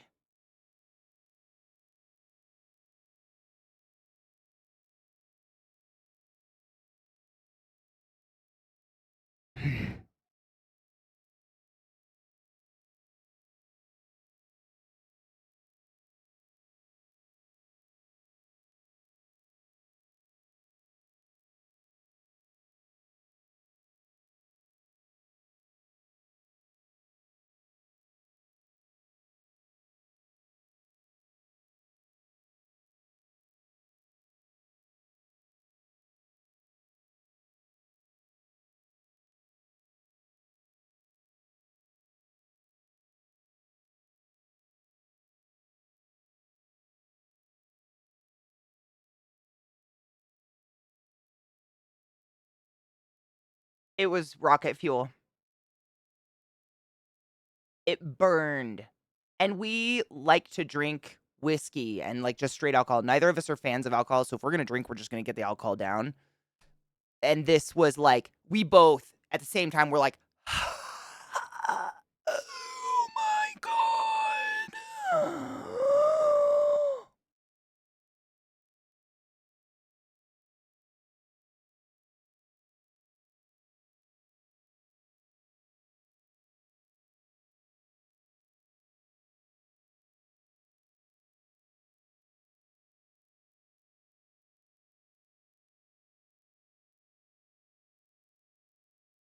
I expected some peppermint, maybe some cinnamon. I don't know. A little little warm for my tum tum tum.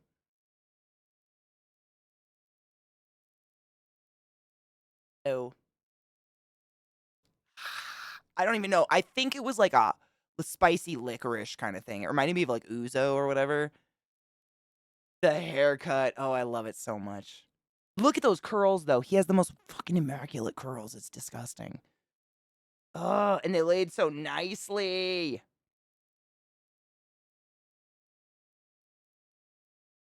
Oh.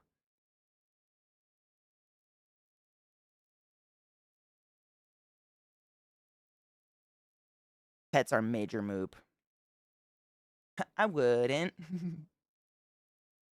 Yeah, it's hot. They'd have to be in a kennel.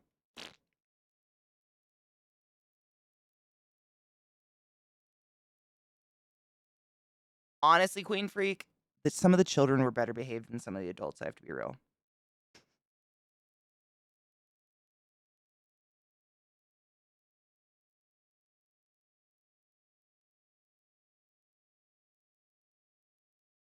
Sweet as fuck. I didn't see any service animals there or anything, and honestly, I think it's probably because it would be to the detriment of the animal. The sheer amount of like loud noises and things just screaming at you, and the music never ends, and the bright lights. It would. I think that would be like traumatizing to an animal. I don't know. I would hope. I don't know. Yeah, I don't know.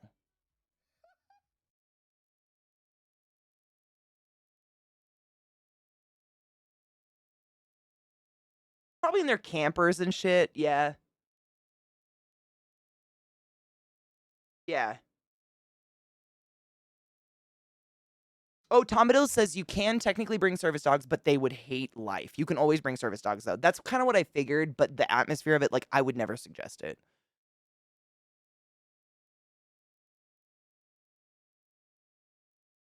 Well, I wonder if they bring, like, a big trailer or something that they can air condition and soundproof and keep safe for a dog. You know? I wonder if it's a situation like that. Like, if you're gonna do it, think of the animal.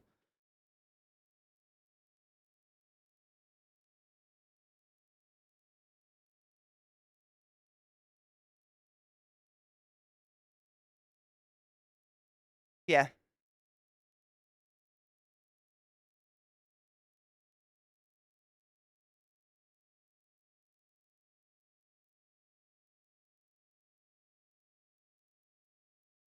Yep.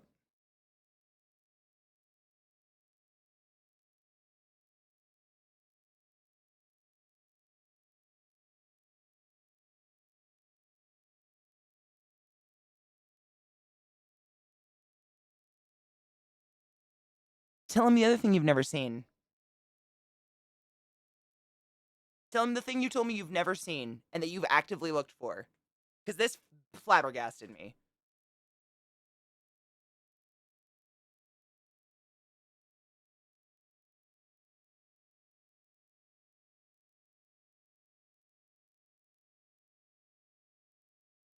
Yeah, the thing Zach told me we were talking about, because one of the things we didn't get to go see was the orgy tents because the rain pretty much shut down Burning Man, sadly.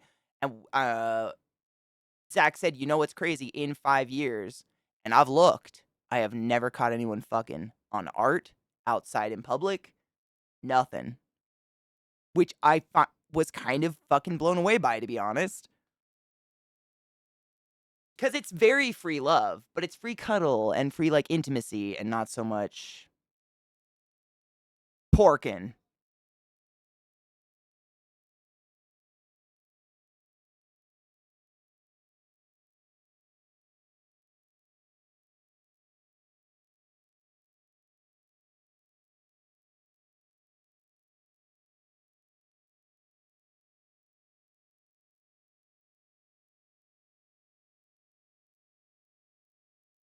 Exactly. Viana just said that. That much dust would turn to sandpaper in intimate areas. Oh my holy fucking hell. I'd have to, like, it out in the morning. Oh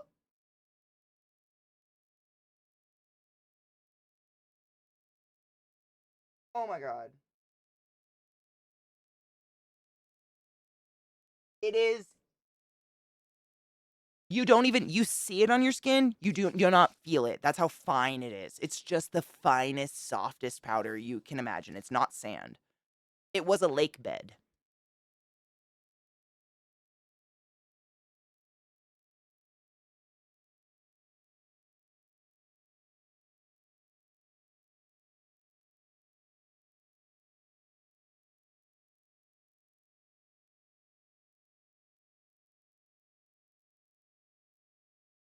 Like chalk.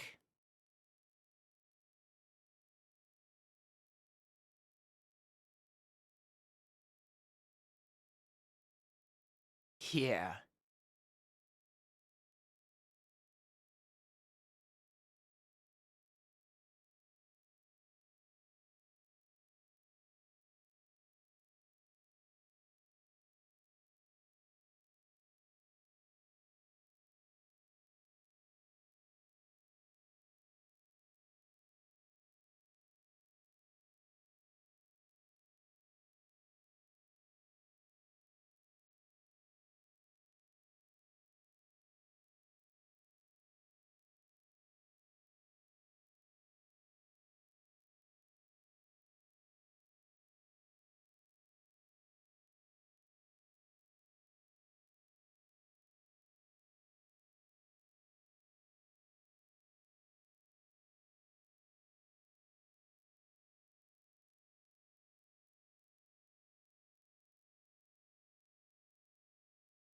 Of course you would. You're not a soulless bitch.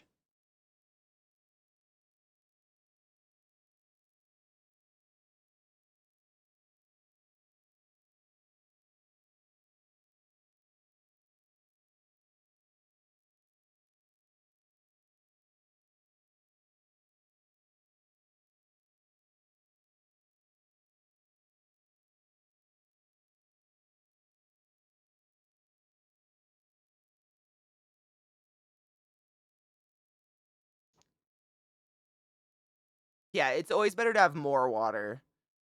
Um, Someone asked, how do you carry out intimate times?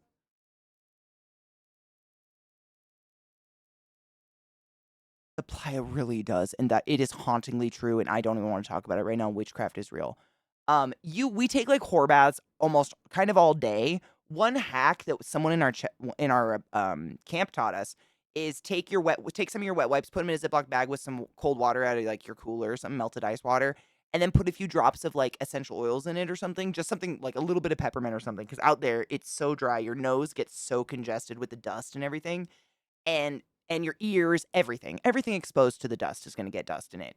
But like every couple of hours when you're just back at your camp cooling off, getting a couple of those ice cold wet wipes out of your cooler, like putting that Ziploc bag in the cooler, letting those just freeze all day, and wiping down your arms and legs because you're just always covered in a layer of dust. But it's so fucking refreshing.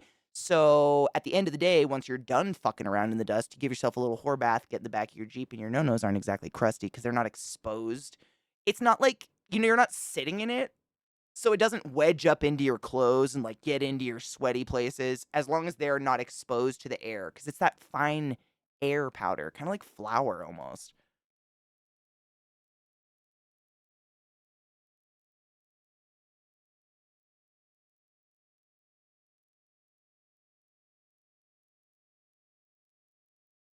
Whore baths!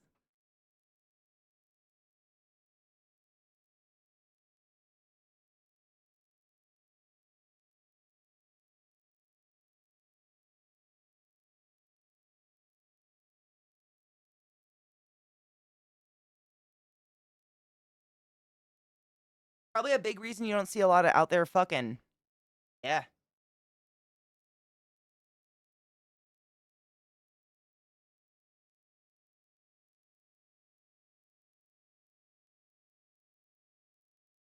Seriously. And most of the time, the clothes you're wearing out on the playa are not comfortable sleep clothes, anyways. So we would kind of do like a flash strip, put on like an oversized t-shirt, climb in the Jeep real quick before you could get dusty, before the sand touched you. So the inner of the Jeep stayed pretty good. And we had wet wipes in there as well to give ourselves a little whore baths because you're just literally always covered. But it's really fine. I don't know.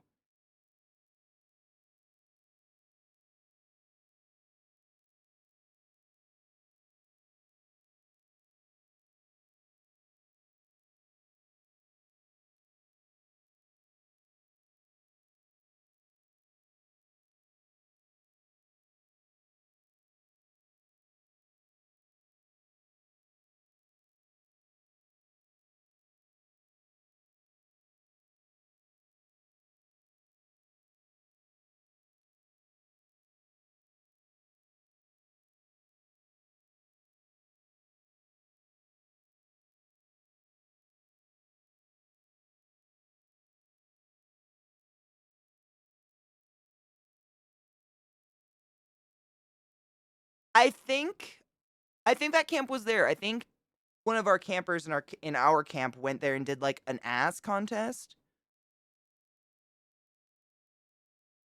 Yeah.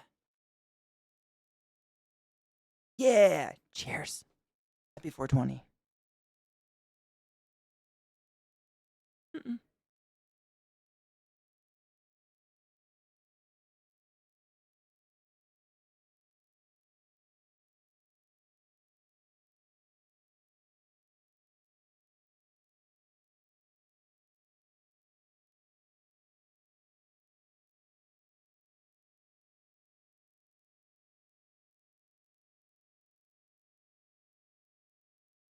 Usually the coughing fit's a sign you didn't drink enough water. If you're getting real dry.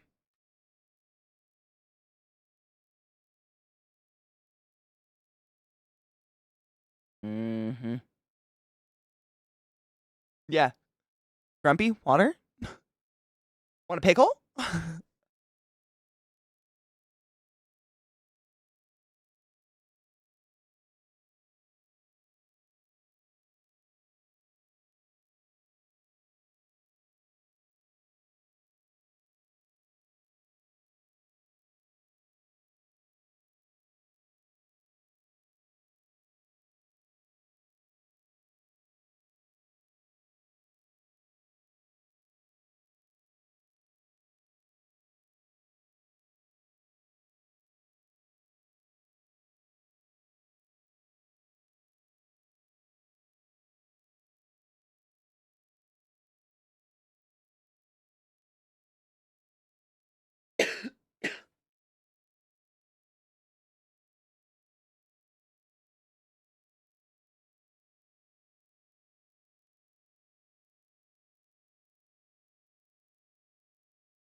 I would say a bicycle is totally not necessary until one of the inevitable, absolutely gonna happen multiple times that week, whiteouts happen, and you wanna get home fast.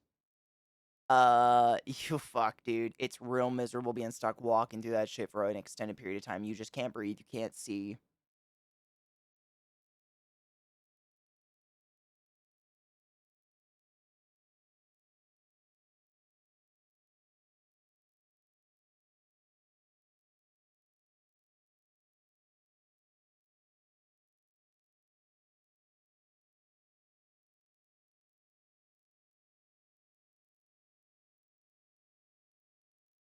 And let's say in that rain, oh fuck, that was nice. To be able to just shut those doors and turn on the heater for a second. Oh my god. Just to dry off our shoes, honestly, because we were soaked. I don't know if Zach mentioned this, but our suitcases were under the car.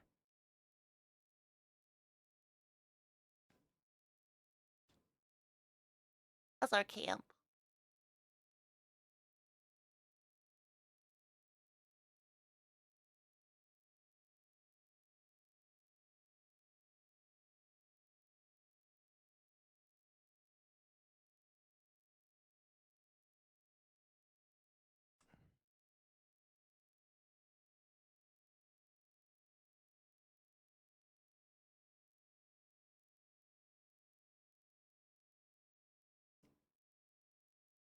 Your body has a really cool natural mechanism to help catch dust and move it out of your body and stuff. So unless you're just breathing super shallow 24/7, you'll cough it up and move it up naturally.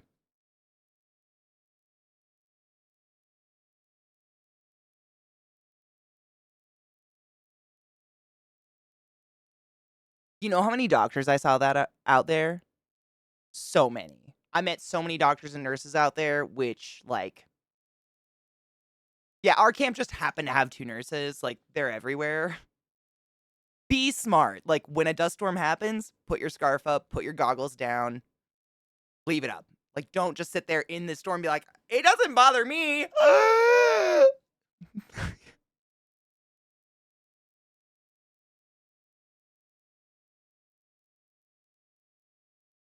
Everybody had, yeah.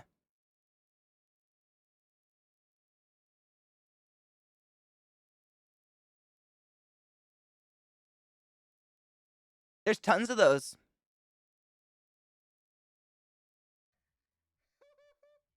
Yep.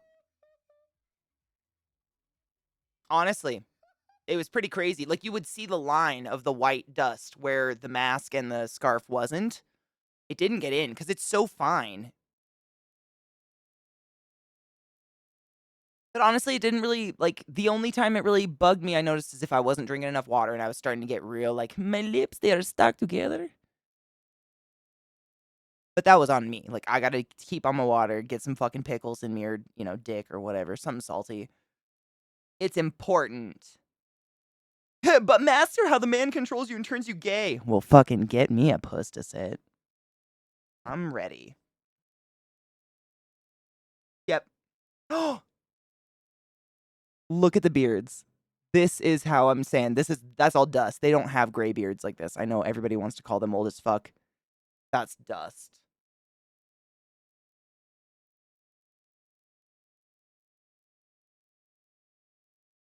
Everything turns white. It's crazy.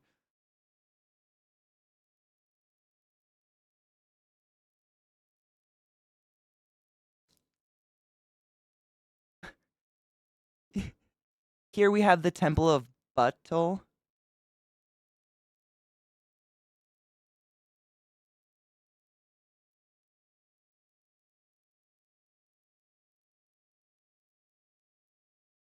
I love this. This was probably one of my favorite things we got to see. We got to go inside of it when it was all lit up, and it was just like, again, we talked about this at the very beginning, but there was I don't think we could have ever seen everything on this or included in it. It was just the accumulation of this person's life of art in one piece that lit up and is no longer in existence and is now ashes.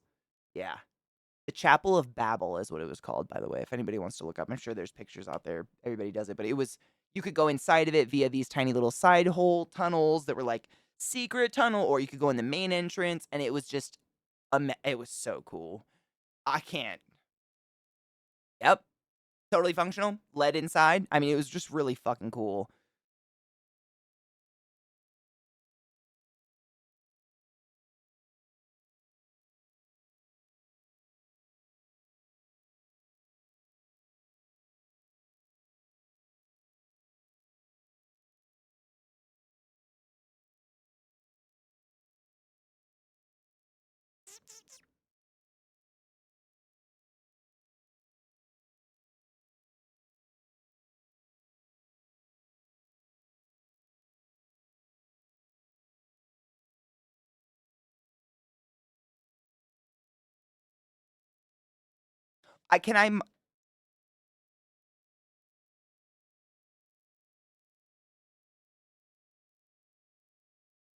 Can I modify the question because I think it'd be really interesting and I want to know your answer?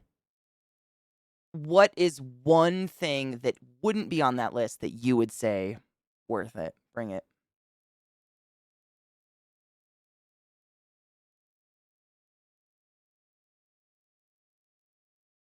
That's okay. Like the one thing that really just like it stood out to you as a comfort, something that really like you would like to bring that again. Like it may be a little thing.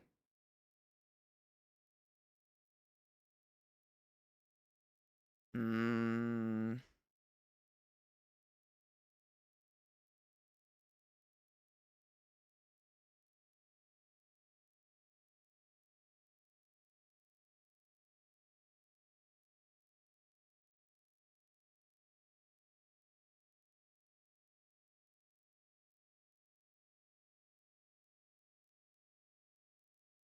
Real talk.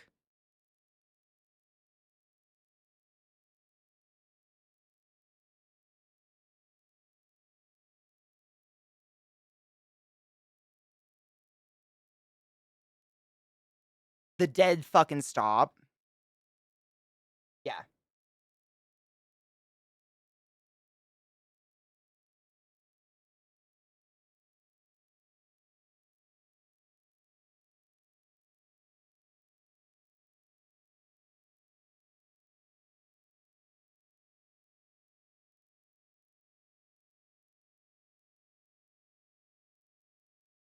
I heard,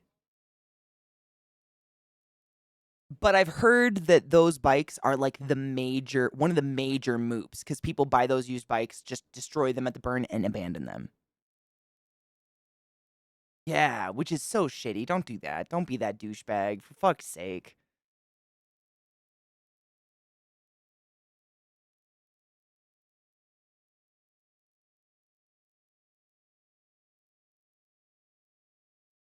Probably. I mean, probably those camps that fix bikes, they'll probably take a used bike, dismantle it, take all the good shit off of it, and use it to fix, right? Aww. This woman.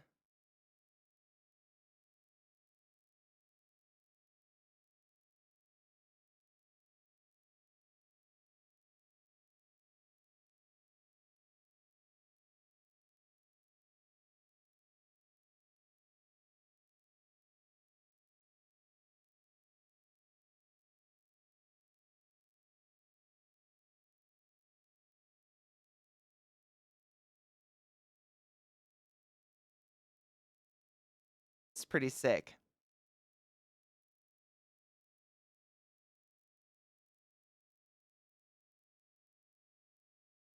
Misting camps.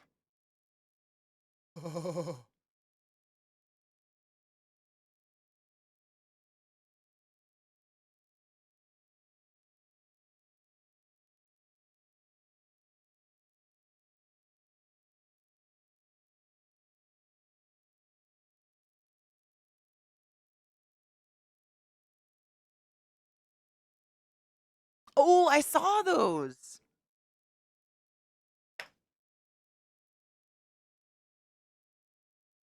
And once you find one of those in the book and you're like, okay, I know the street address and shit, then you whip open your really cool map where every single place is listed alphabetically. You look for the little number or the street or wherever the fuck you're trying to go, and boom. It's incredible. This map was so fucking helpful. Fuck, it's great. I sent it to you in Discord, a picture of it if you just want to pull it up. Oh, it's big. Shit beef.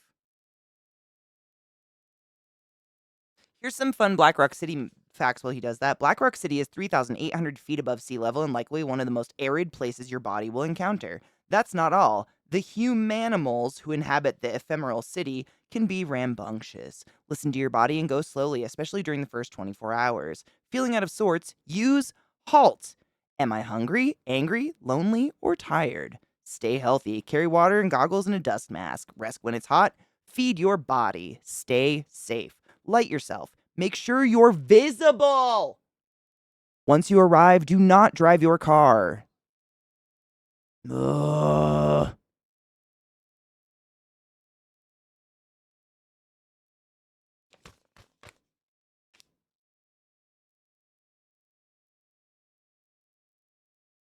Infuriating.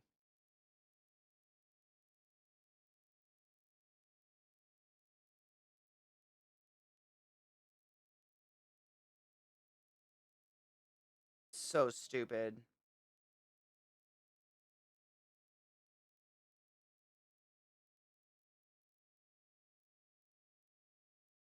Yep. And correct me if I'm wrong, babe. You informed me of this. There are camps whose literal gift is lights. Like lighting your fucking bike and you, right? Cool. That's what I fucking thought. Yep.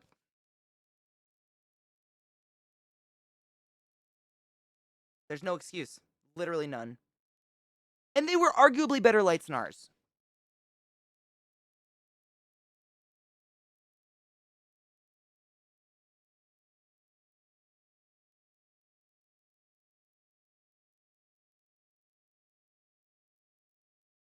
Mm-hmm.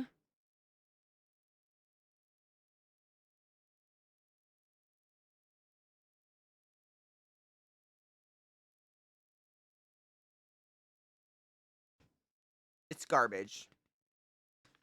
Yep, it's landfill. So, oh man, how do you even begin?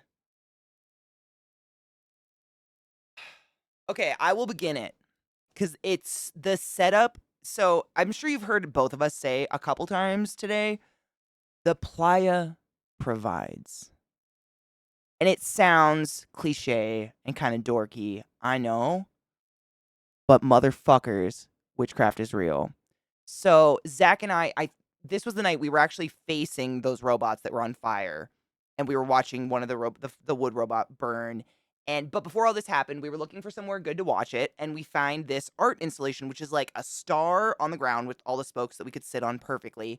And it was like a pillar that was maybe 8 or 9 feet tall, and you could hear tinkling rain inside. And if you looked at it at a perfect angle, the raindrops dropping inside of it that were kind of like on a feed themselves loop looked like they were suspended in the air, kind of like that weird 3D like move around it, like they're not really dripping effect. It was very cool. But anyways, we got to sit there and watch this burn. But when we Oh, there they are. Yeah.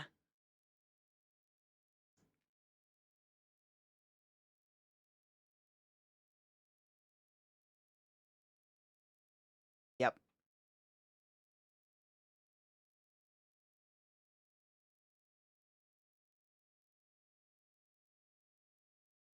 That's it.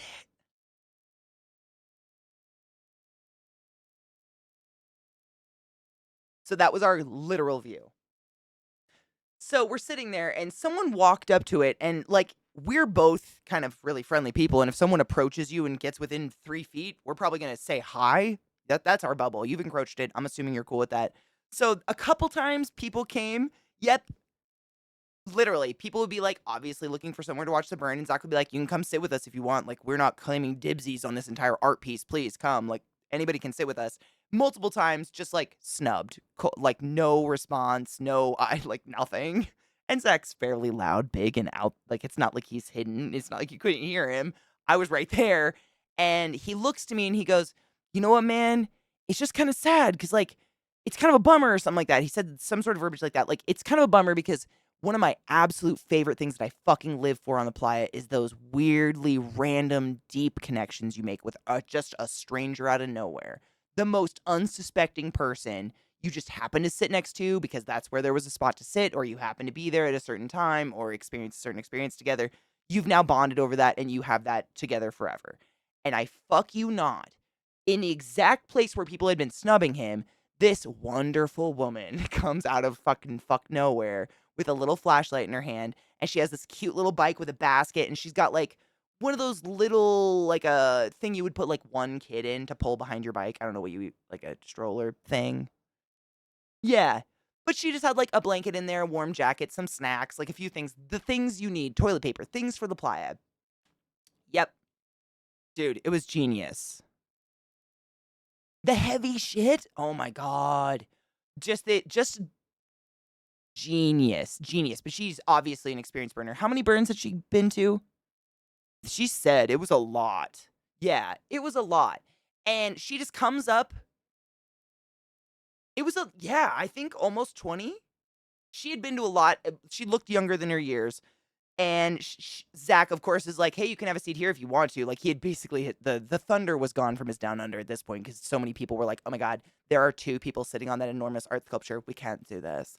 It's too close. I can't. How do I take a selfie if they're there? Like, what the fuck? That's going to be on fire. Do you even understand? Influence their life? I'm putting words in their mouth, but this is what I imagine when I'm sitting in silence. She was like, fuck yeah, there's 5 points to the star. And she even walks up to her. She goes, she has this beautiful Spanish accent. I'm not even going to do it because I don't want to be insulting, but she was like, look at this beautiful view of the burn we're all going to have together. Isn't this so cool? Sits right down next to Zach, and we just immediately start bullshitting. And we sit there for probably an hour, if not more, having one of the most inspiring existential conversations I've ever experienced with a random human being in my life. Like, she was so insightful, so passionate. She like aims to do certain things at the burn, like, sleep somewhere that isn't her camp because there's lots of places where you can crash, like hammocks and shit like that, outdoor furniture and stuff. She was completely solo. Exactly. So, not only was she just this super inspiring person, just the way she lives and the way she approaches burn, but if you notice that art piece that Zach showed, it was fairly far back from the actual art itself. Like, probably, I would say maybe 3 or 4 art cars width, like 3 or 4 cars width away. And I would probably, it was a few days ago and my brain is still a little mushy, but probably about 4 or 5 times this exact thing would happen. An enormous fucking art car, and I'm talking, it's usually like a bus that someone has built around. So it's like triple the size of a normal bus. It looks like a monster. Would start to drive in front of us, and we would all 3 be sitting there bullshitting, having a great time. And you could hear like Zach and I in our breath, don't park there, don't park there. Oh my God, please don't park right in front of us. Oh my God, don't do it, don't do it, don't do it. And they'd start to slow. This 5'1", buck 35 little beautiful woman would, with her little tiny flashlight, yep, the sweetest as pie, would be like, oh, absolutely not. No, no, this won't happen. And she would scuttle in the middle of our conversation, fucking 20 yards in front of us over to this art car. And we couldn't hear it, but Zach and I are back there like, oh shit, is she fucking, what is happening? We thought she worked there.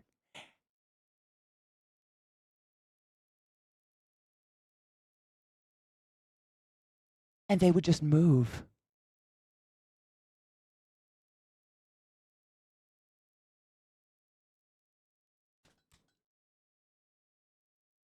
There's no fucking rules out there.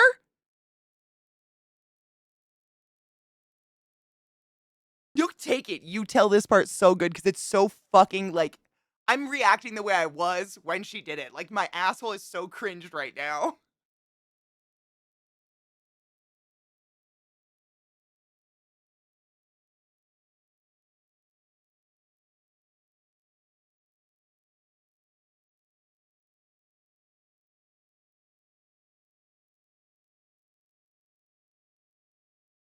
Just, she's a goddess.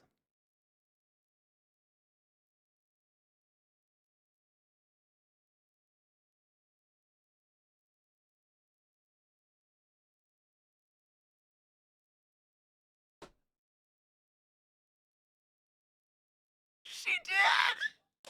She totally did.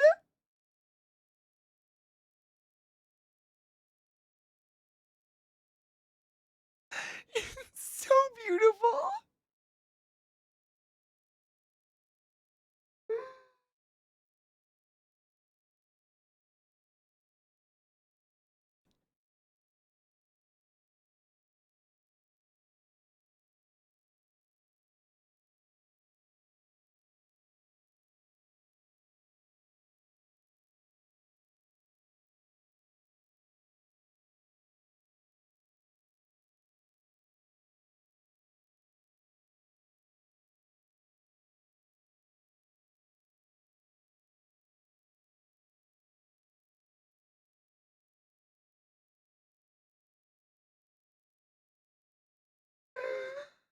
I don't know if we met a real person or like an entity, babe. Like I'm starting to wonder.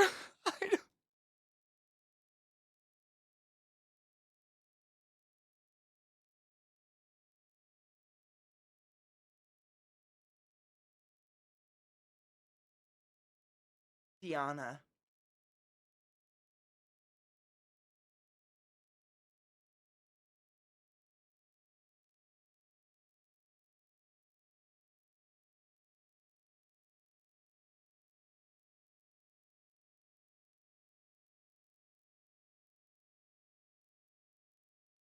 It's amazing. She's a goddess. And she always came back with this big smile on her face with her jacket and just popped down and like, they were fine. I just told them they can see from over there, but they're ruining all of our views. So like, whatever. And they move. It's fine. She just oh, dude.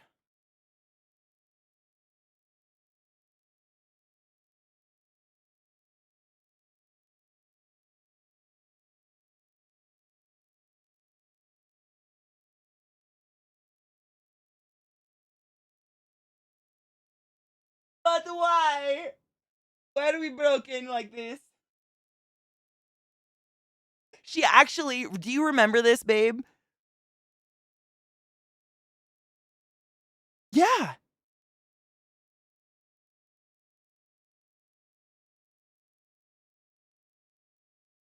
I don't know if you remember this. The art card that gave her guff, when she came back, she's like, they tried fighting me. And I was like, okay, who said you can park here? Is there a rule? Is there a rule that says you can't park over there, that you're blocking everyone's view? And she had like a little argument with him. But when she was coming back, she's like, they gave me guff, but I got a free sticker out of it. Like they gave her a fucking swag bag. It went from move, no, I'm gonna fight you, to here's some free shit. Thank you for telling us to move so 3 people sitting on a star can watch this robot burn to the ground. She was a goddess. I think we met Mary Poppins of the Playa.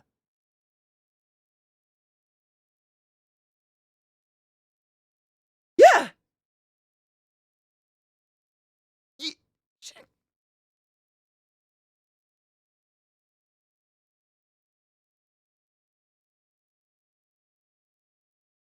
We met a Jedi. Dude, you might be right. Like, this is not the parking spot you're looking for. She did with her little flashlight. That was her fucking lightsaber. I would believe it, honestly. Like, she was so inspirational. Hmm. Was that Ahsoka in disguise? Fuck. Fuck. She was inspirational. And we just sat there and talked about our favorite books, and like, we all just like left the situation with a hug. She gave us lists of books that she was like, these are just inspirational books that kind of taught me killing with kindness. Basically, they taught her how to just like kill with kindness, let other people go first. It was just like good advice, kind of not self-help books, more just like inspirational biopics and stuff like that. But this here picture is real fun. This is the whiteout. Actually, I think the day before all the fucking horrific rain hit. But this is a whiteout storm right here. So as you can see, it is not sand. It is literal dust. You're just walking on mounds of powder. And when the wind kicks up, you can't see fucking 10 feet in front of your body at all. So you walk your bikes. You don't ride them. You're just, there's nothing that's going to light you up in this. You know what I'm saying? It's so fucking thick, and so it's Tatooine. I'm not fucking with you. A lot of people made those jokes. Like, a lot of people like to make, poke fun or say the fashion out there is just like, you know, it's that cyberpunk a post-apocalyptic just for looks. No, it's actually pretty fucking functional. I'll attest to that. Everything, like, I wish I had my goggles. Those glasses, horrible ideas were made, horrible choices here. I would have fucking killed for my goggles in this instance. Everything you're wearing out there is pretty much functional because the climate you're in is terrible. You know, it's dry as fuck. Goggles are so nice if you can find them. Oh, it's just sitting over there still. It looks like a trash bag kind of. Yeah, there you go. We got ski goggles, I think, right? Yeah, snowboard ski goggles. Your notepad might be in your backpack still. Yeah. Snowboard ski goggles kind of thing is what we got, and they worked perfect because they had that soft cushion that would sit on your skin, but it blocked the wind so you weren't getting dust in your eyelashes because it would build on your eyelashes the way frost builds in negative degrees. It was crazy.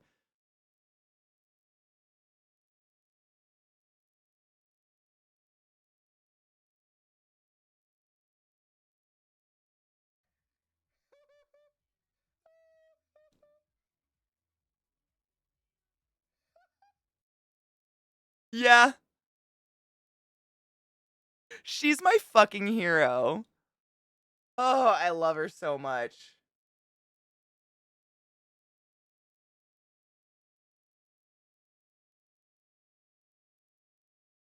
Do I have a third titty? Nothing.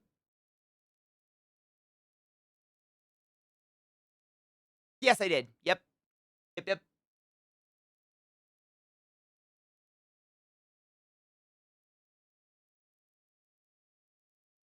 I was Yep, that's what I was saying, like, everything that looks like we're just, like, dressing for fashion, like post-apocalyptic wear with scarves and shit, it is 100% functional. It is a very unforgiving environment out there, like, the scarves protect your lungs, the goggles protect your eyeballs. It's, I would not advise going without it at all. Those glasses were a bad choice.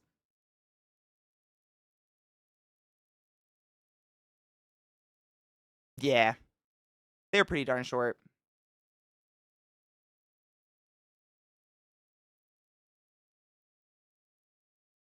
Yep. Look at the reflection on your goggles. Nothing. Yeah, that's it.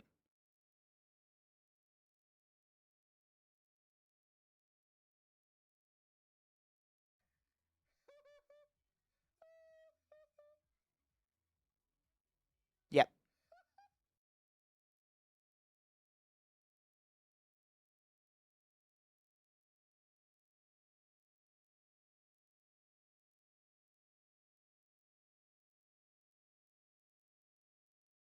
Goggles are an absolute must. Oh, yes.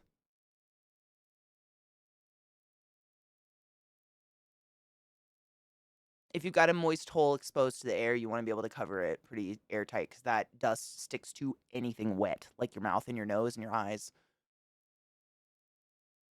And your pee-pees.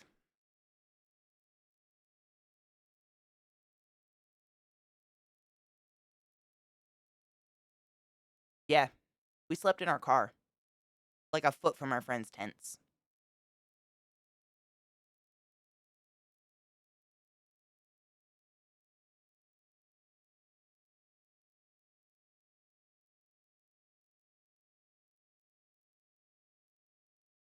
Mm-hmm.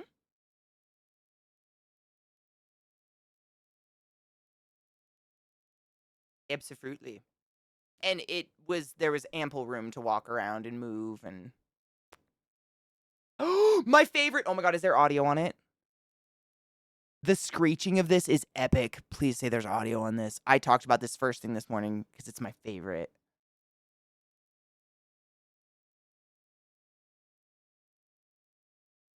I can't hear it. Oh, I might have to turn your stream on. Hold on. Oh, I'm gonna shut up. Echo sucks. Will you play it one more time, Booby? I just figured it out. Thank you.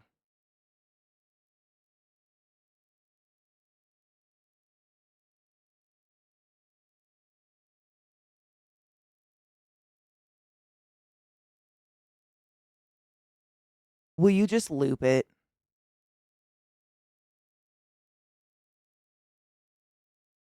I love you.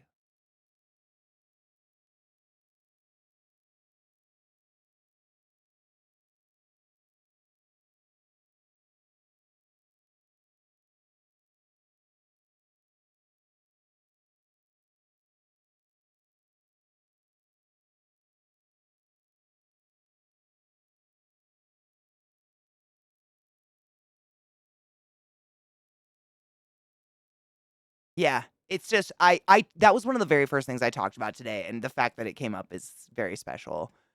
That was probably the first time during our entire I'm trying to mute because the echo. Probably one of the first art pieces where I've truly understood and fully encompassed how massive these things can be. Because how big would you say this was, babe? This was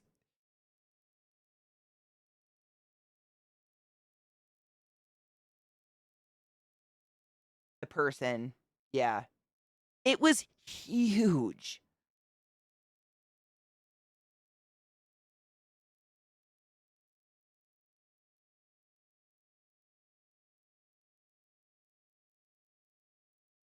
Yeah, yeah, yeah. It was enormous. And so it was, yeah,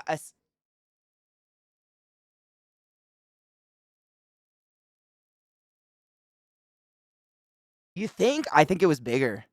Are there pictures? Did anyone get, or do we just have the video?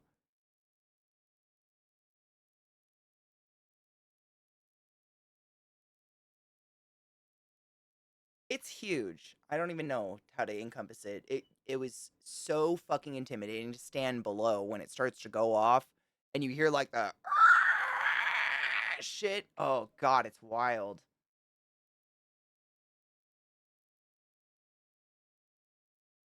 Yep.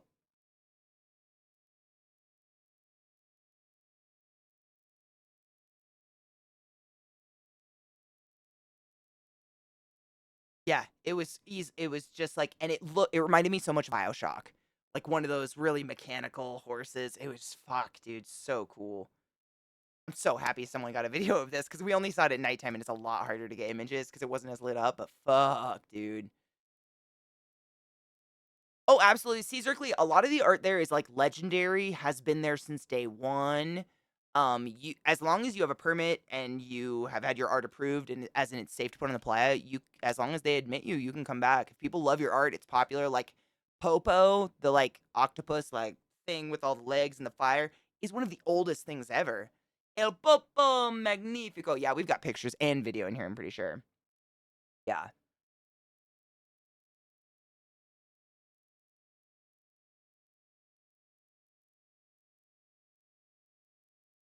Are you sure?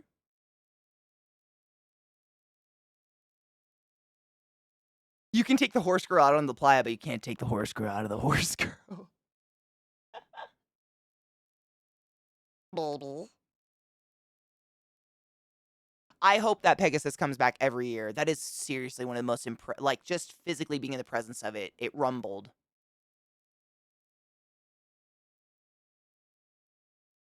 Oh, oh, it's huge.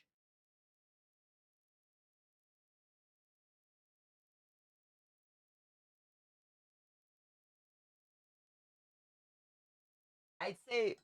Would you say a human is maybe as big as the lower part of the back leg, like hoof to ankle or whatever? Yeah, yeah, right. It hit. Glorious is such a good word for it. Yeah. That's a huge bitch, but it was fucking sick. Yes.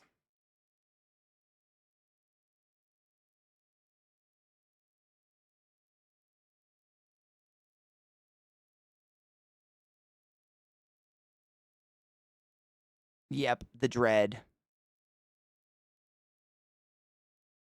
Not today.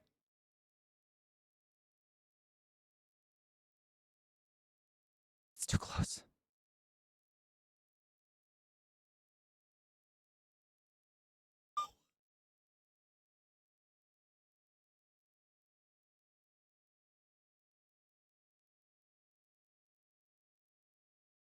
The wingspan, I guessed 20, 35 feet. Crimson, you win. You're closest.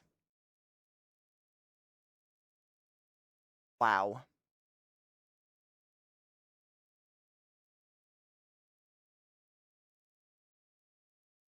Fucking incredible.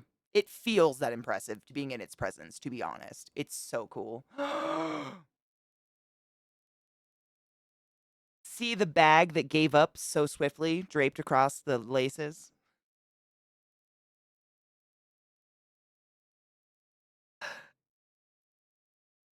Yeah. Oh, yeah, and then get this. So hold on. My shoes, I cleaned them. I cleaned Zach and my shoes, but I'm actually wearing them right now. Check this shit. All I did was hose them off. So just as case in point to show you, that mud ain't shit. It's just sand. It's just dust. That was just me. I hosed it off and threw it through the wash, and my shoes are fucking immaculate again. It's so fine. It's just fine ass shit. Anything on there is from my yard. Fucking noise.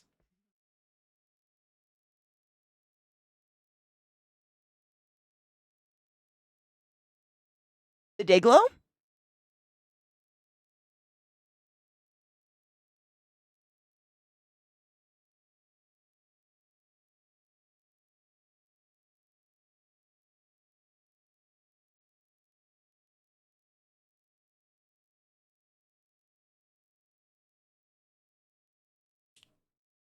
Yeah.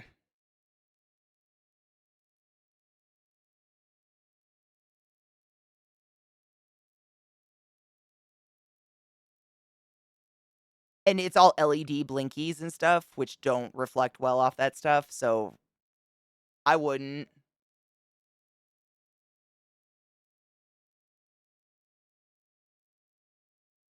Oh.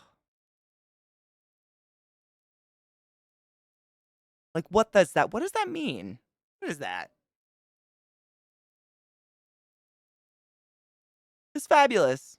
I mean, that's what it's for, is for Burning Man now.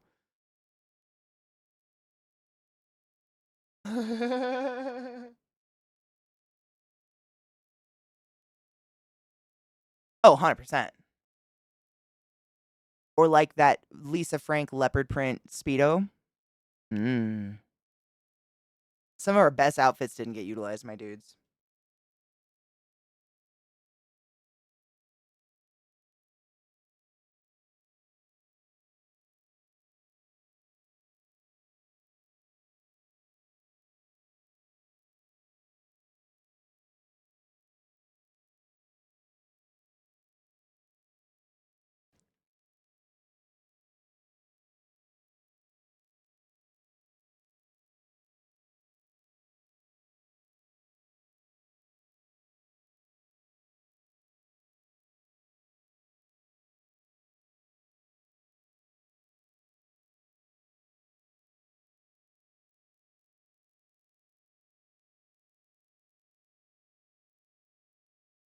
I super loved it. And not to add sap to the sap, but like I think like the first or second night, I like grabbed Zach's face in the darkness and I was like, experiencing Burning Man, I feel like I fucking understand you. Like I get you. Like I thought I did, but I fucking get you now. And I don't even think I was high yet. I was beyond sober, but I just had that moment of like, I fucking get it. It was wild. Sap on the sap.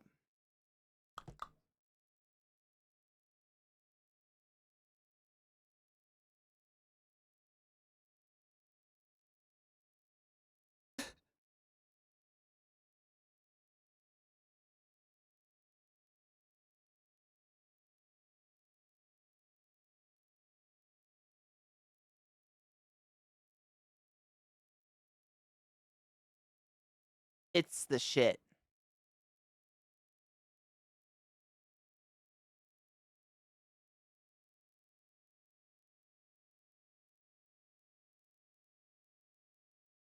Nope. You can bring him before.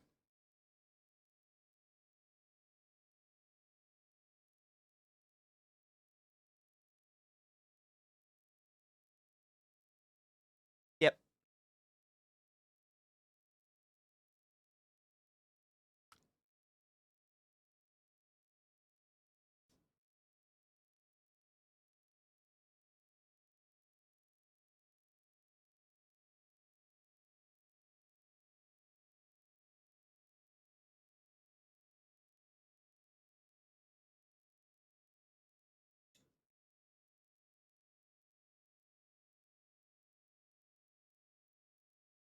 Mm-hmm.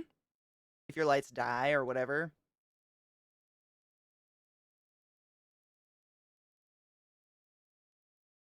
And there's no such thing as a dumb question. It's better to ask and feel better.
Yeah, oh yeah. Yeah.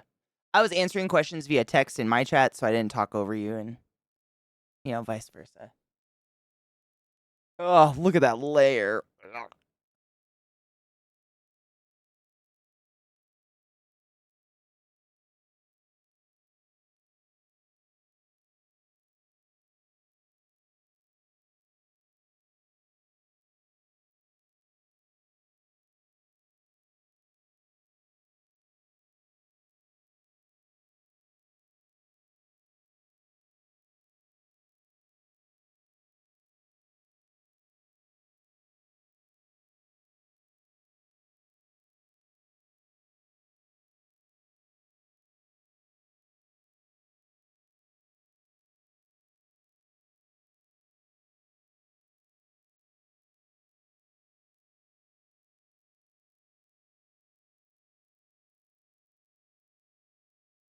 Oh, good.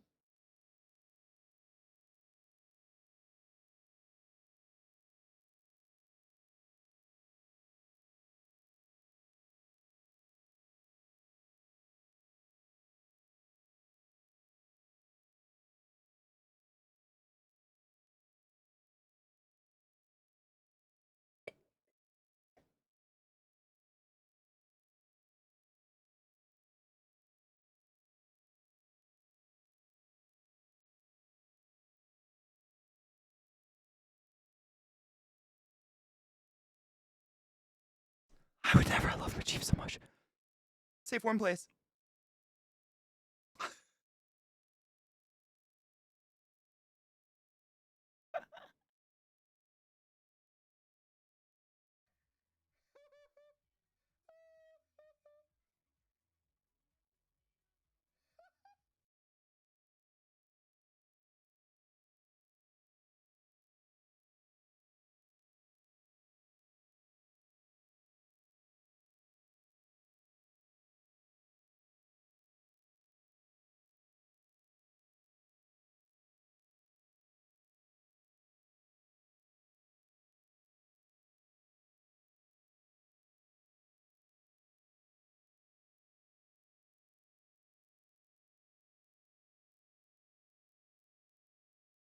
This was 3 steps out the card, I think, honestly.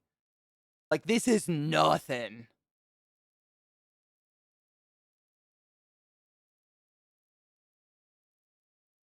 I'm trying to no, I do. It's, like, on the tip of my it was, like no, tell me, I'm gonna feel stupid. I know what it is. I was gonna say that and it sounded too cliche or quiche, but I guess that was it. Yeah, the Playa platforms.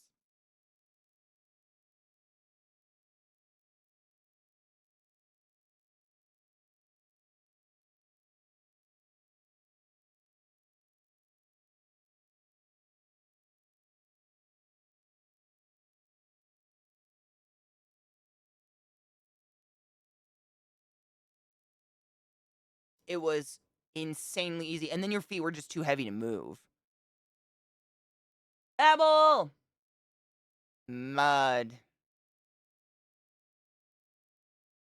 Looks like I have the world's craziest painful camel toe, but that's just the seam.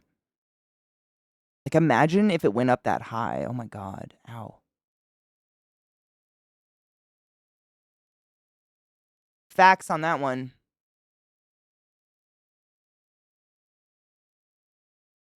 No one hates a fat pussy. Everyone's here to appreciate. Labias are real. No part of genitals is wrong, for fuck's sake. I am here for it.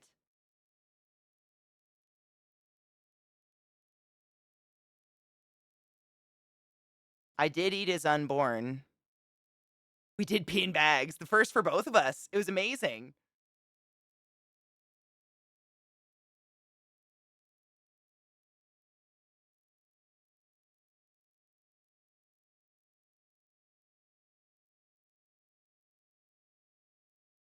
Yep, it's like every certain amount of streets.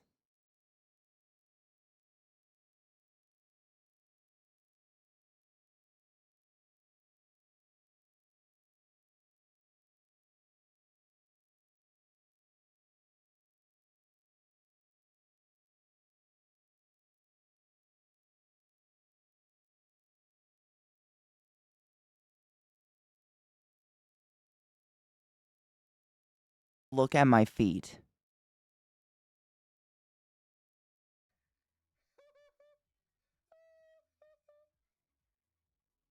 It was so much easier to pee in a bag.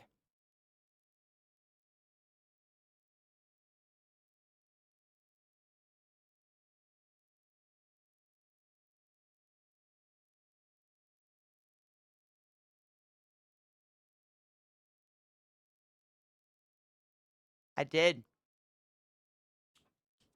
I never want to do it again, but I'm pretty proud I pulled it off.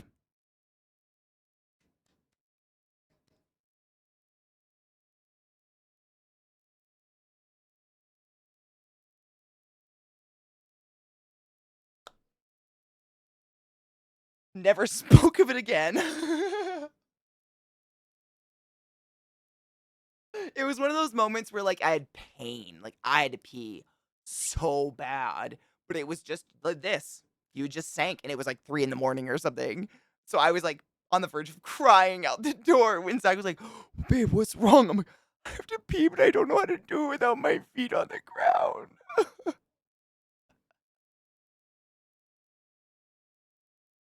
It's very rare.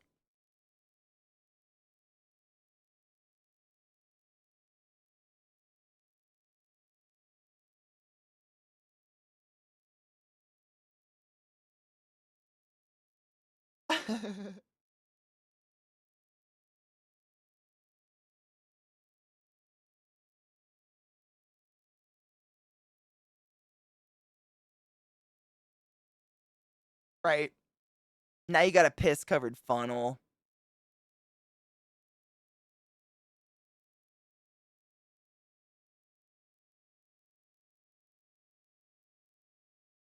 It wasn't too bad. I shoved one side under my bee cheeks and just let her go, and it worked, so. For those out there without the penis.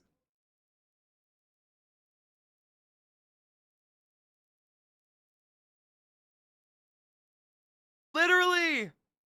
The silent fart release! Amen. Yeah. We didn't have to shit in a bag. No, honestly, the amount of time that the amenities were, like, not even stripped from us, just, like, it was strongly advised not to go to them unless it was an emergency, was, like, 24 hours, if that. It was during the bulk of the rain when the mud was like this. Your chances of slipping and falling and hurting yourself were immense. Yeah. Yeah. But that was it.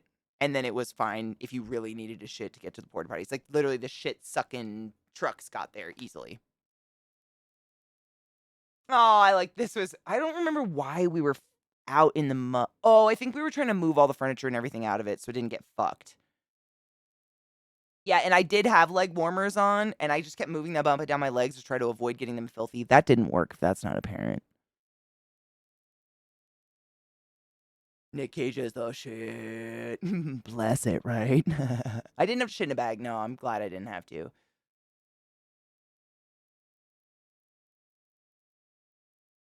Yep. We were discussing it.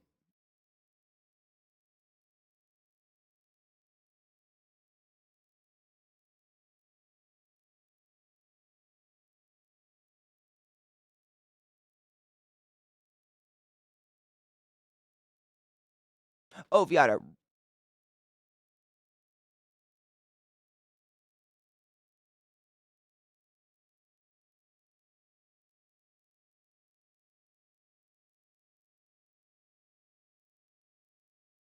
Yep. Same. It's better than being sick from not pooping or peeing. I'm gonna finger it out, bitch. Bend over further.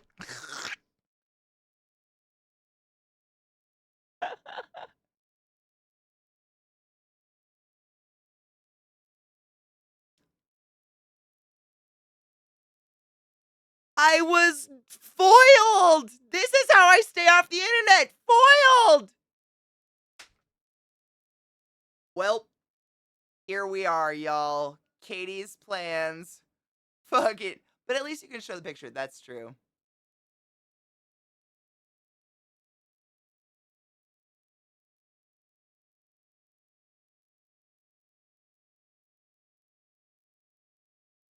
Kristen. You said Amanda, right? Amanda and Zach? Yeah. I think this was just a day where we were exhausted moving shit out of the mud. Everybody was like, fuck this. Let's take shots and drink pickle juice. What are those called? Picklebacks? We just started doing picklebacks.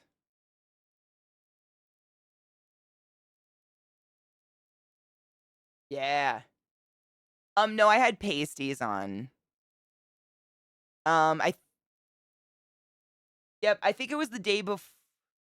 Well, this kind. They're amazing. They have like a non-stickum felt part in the middle now that protects your nip knot parts. It's incredible. Jen let me borrow. We'll have them, whatever. But the day before was my day on the lemonade stand, and how better to get people to drink things that you want them to drink other than bring out your titties. So I wore that in a see-through top, and they stuck. And there you go. You're welcome, internet. Look at this pickleback.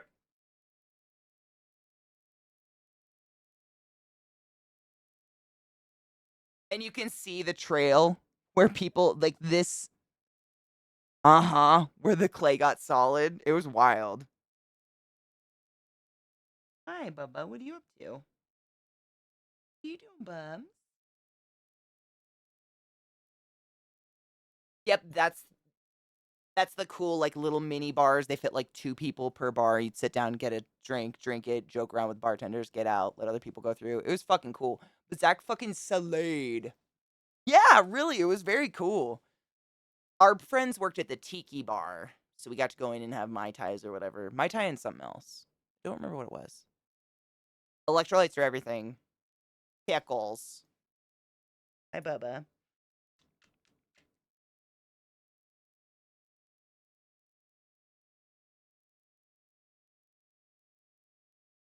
Nope, this is just the night of the day after the Great Rain.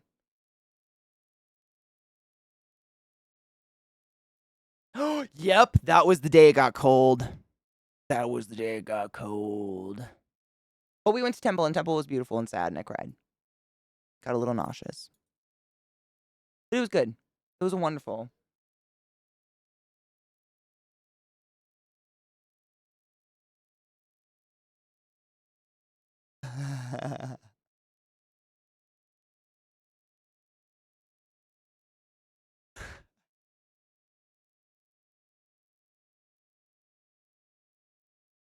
He's such a smug little fucking hobbit.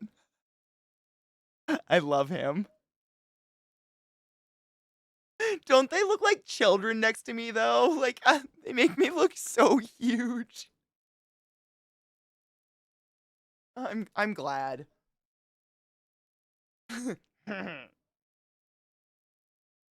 We'd be dead if it and have Ebola and have ate each other if it wasn't for my infernal engine, y'all.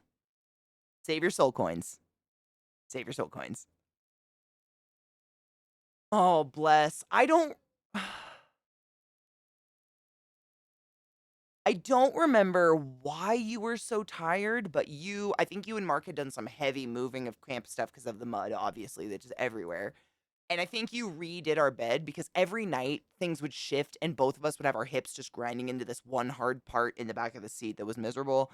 And after all of it, he laid back and he's like, I'm just going to have a snack and. And I was like, this looks like it'd be in Camping USA magazine or some shit. Like, it's one of those photos that just screams it. But I think this leads into a really, maybe a break and then a pertinent conversation. I don't know how. I have to pee really bad again because I am fucking overhydrated. Uh,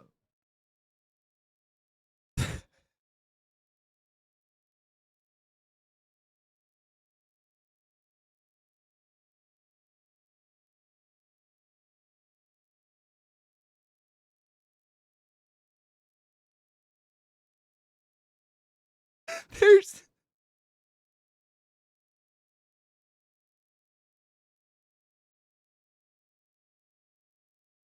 You're gonna fucking hate it.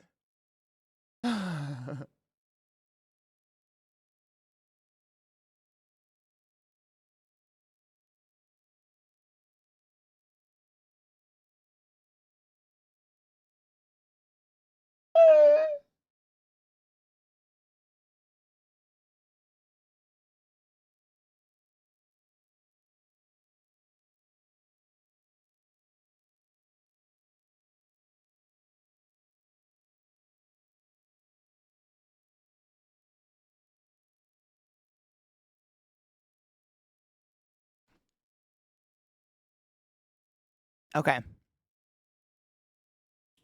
Why can't I hear him? Does he know?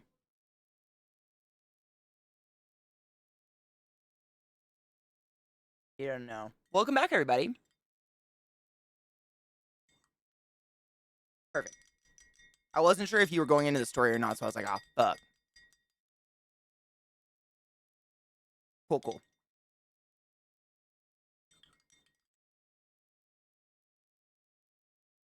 Nope.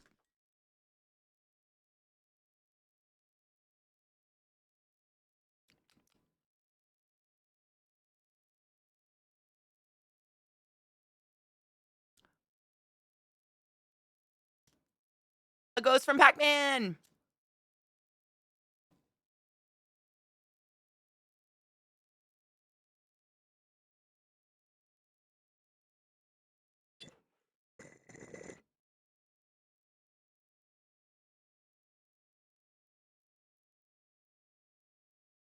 I saw a lot of electric bikes, but I'm gonna be honest, the most of the time I saw people walking them because the speed limit is 5 miles an hour no matter what the fuck you're on. And going so slow on them, they die and you have to pedal them anyways. So most people are just walking electric bikes. Yeah, the one-wheeler thingies.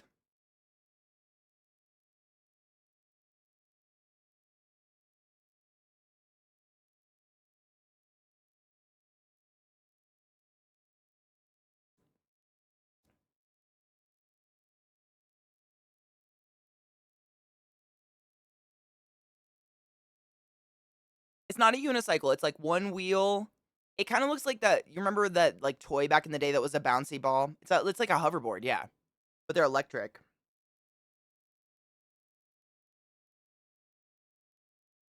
Whiskey, not really. I didn't see a political statement at all. Like there will be national flags, but it's more of a statement of like they'll put up an Islamic flag, like this is a very safe community that is accepting of everyone, and like or a flag signifying like this is a camp that's full of deaf people. There was a deaf camp. Stuff like that. It's more of like, come, we have community here. Mm-hmm. And saw people signing. It was fucking cool.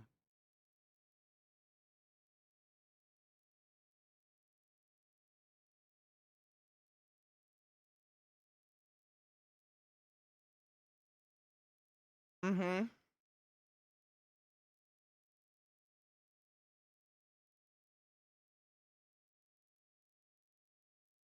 Death Camp ran the cage. Death Guild. Death Guild. Yeah, what it was I keep forgetting the name. The no, Death Guild. What was the thing? The dome. The Thunderdome. Jesus Christ, Thunderdome.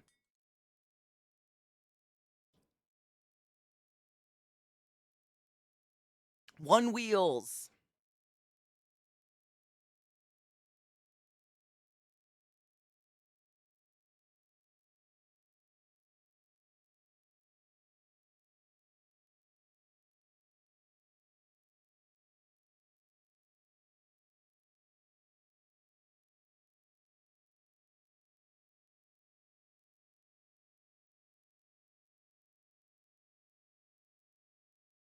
Look like Edward Scissorhand trying to finger me.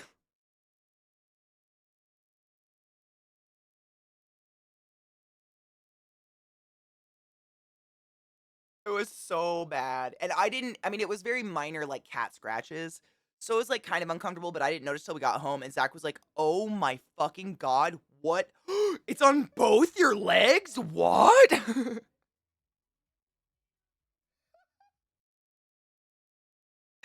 He went over there, snipped all of them.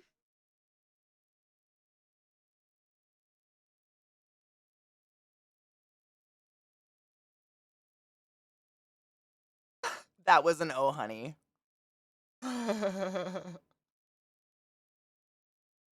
They are sharp. Holy crap. Not an understatement in any way, shape, or form. Okay, should we tell the story of Robbie P?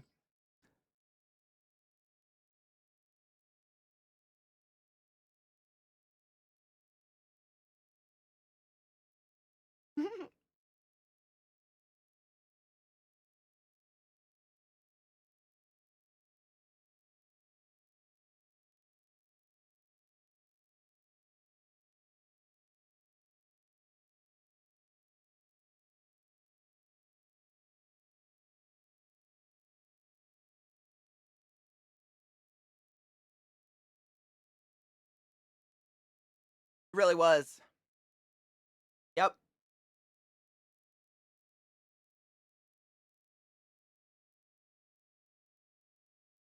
Yep.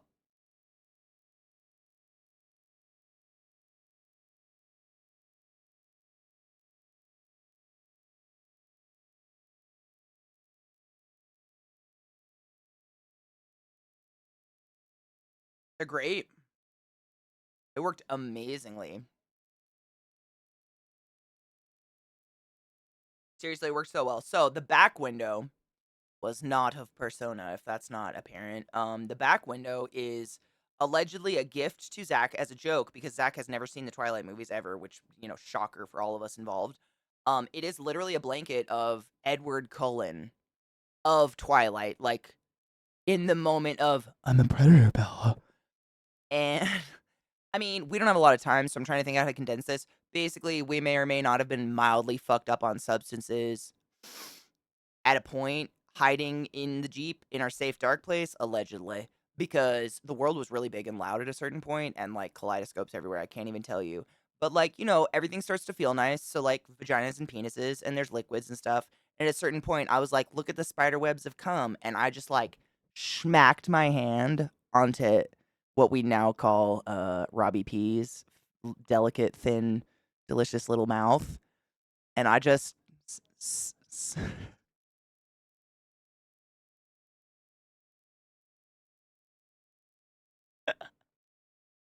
I just fucking like poo down his delicate, beautiful mouth. And then looking at it like upside down, we started pondering like, is it the mouth or the chin crease? Like, which is what? If you look at it upside down, is it one of those like, is this chin a face? And then we just started narrating Robbie P. And long,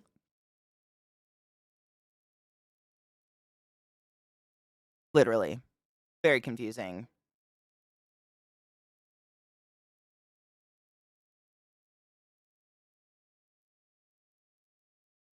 Alleged.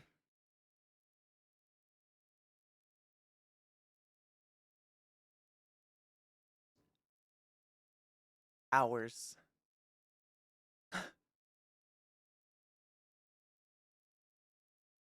Robert P talks like this. Robert P knows everything. Wait, babe, who's got the keys to the Jeep?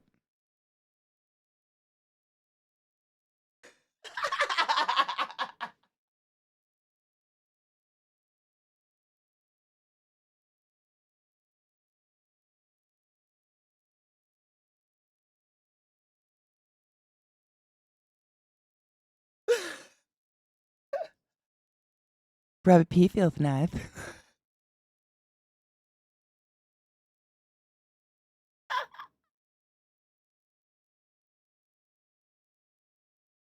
And then I don't know. I think it was actually another alleged night. This was multiple nights. This grew. This has grown.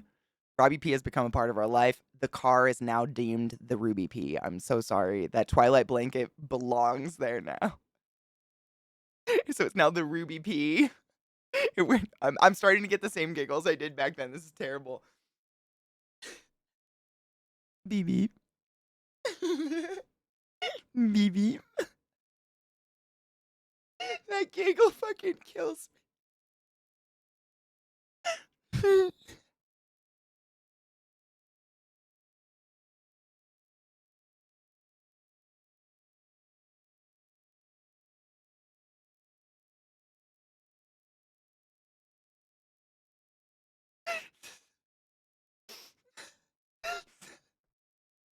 Like, no shit, at a certain point, we got so deep into how thin his lips are, we were like, they make the sound that grass between your fingers makes. So, like, when he gets excited, he.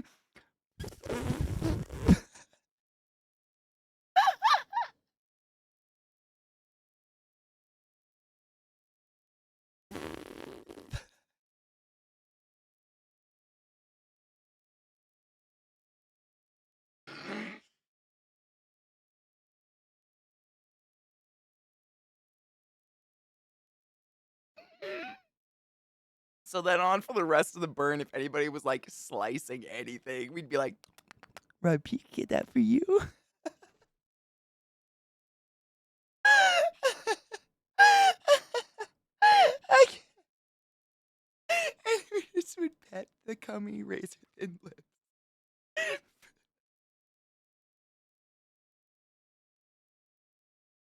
That's it.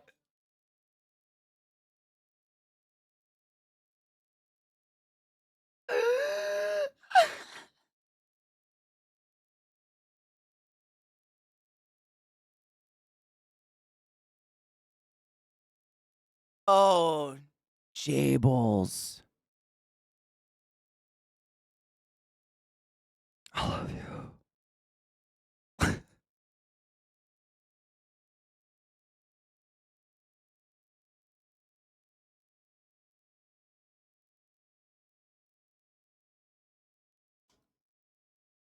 Oh,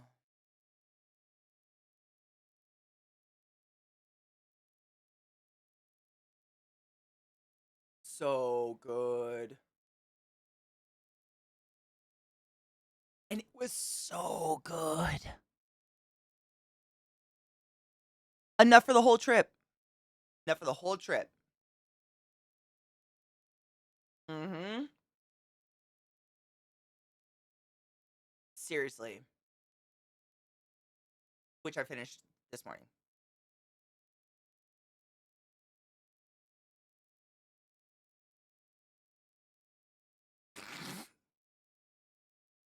That face.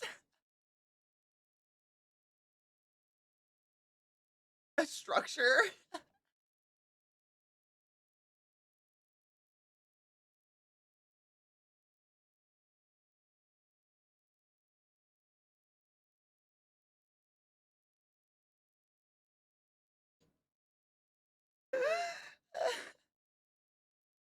And we were utilized. And it felt good, honestly. Yep. Yep.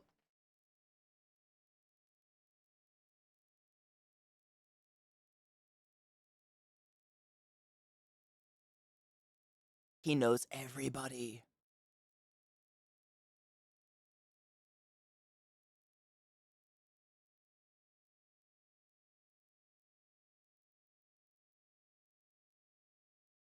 Yep.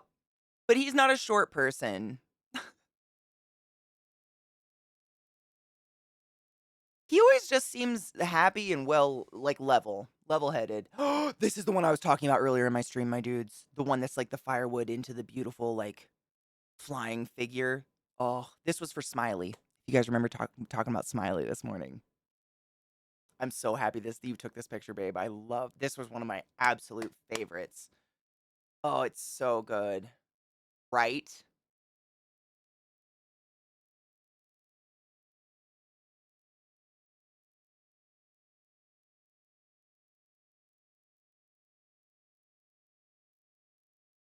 Mm-hmm. Yeah, I couldn't reach those feet if I wanted to. Absolutely, very high.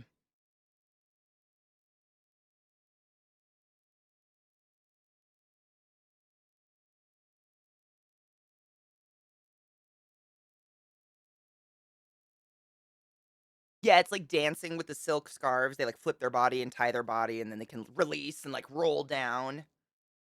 Aerialist and aerialist. That's it. Yep. Thank you. Yep. Mm-hmm. Yep. She had passed away from cancer very recently, and yep. And it was heartbreakingly beautiful. It was stunning. This is how I burnt my tummy. Which is crazy, because now that I see that my arms are over my stomach, now I don't think I did it. Oh, okay. Oh, mm-hmm. This was the day of the wait.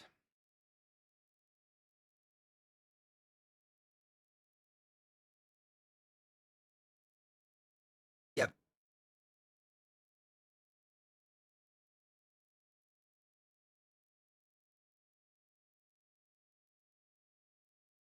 Mm.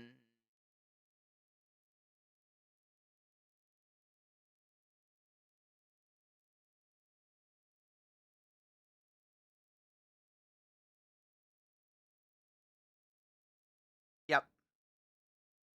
Yep. Also, not to glaze over it, but a just resounding fuck cancer. Like, we sat in traffic, fuck cancer. For anyone out there that has suffered a loss or anything, or suffers with cancer yourself, like, not fair, don't deserve it. Fuck cancer. Shit's bullshit.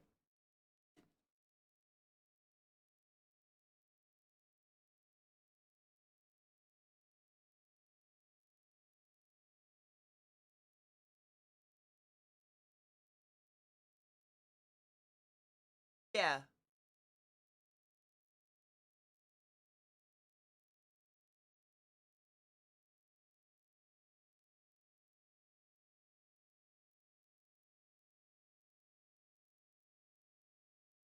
Mm-hmm.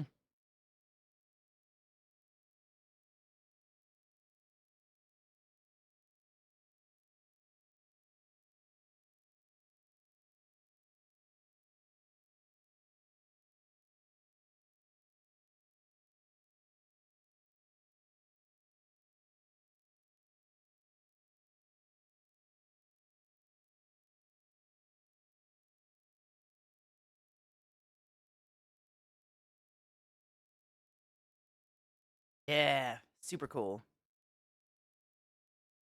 Yeah.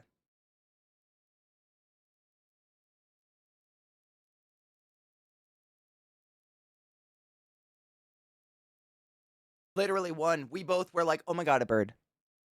I think it was like a pigeon. Are they like sea monkeys?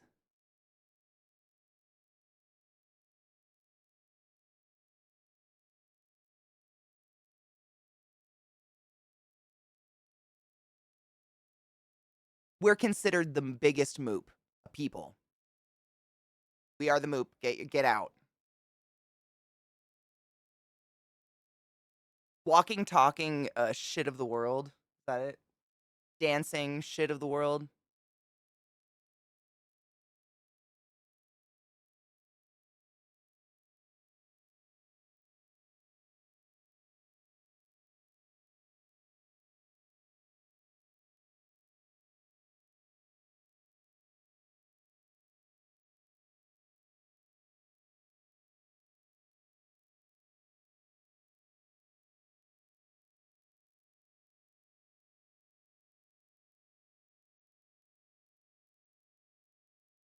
Second favorite, exactly.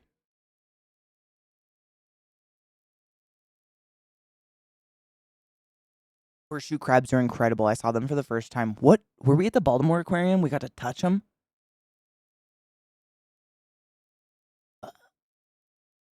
Wild. Explain this one. The picture.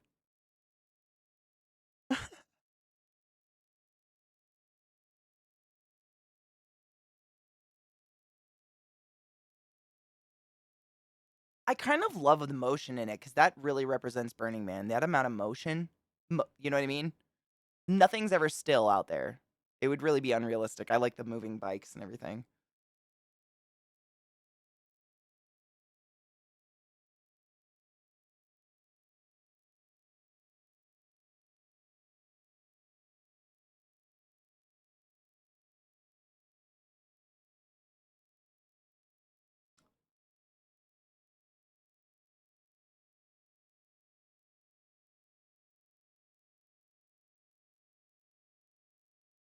I don't remember the first one. Terrifico?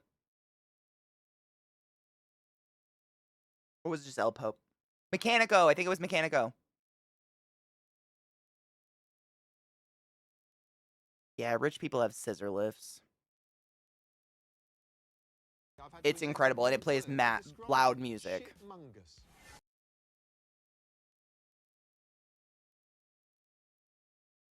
We're so cute. And there's Todd.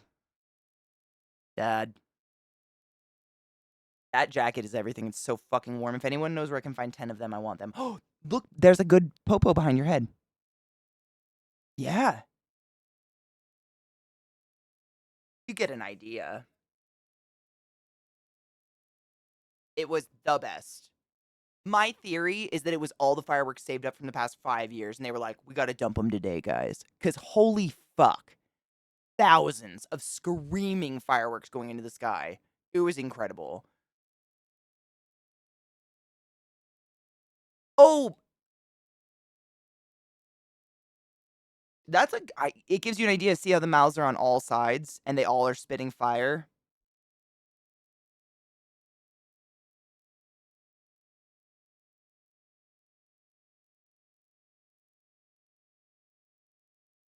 Fucking epic.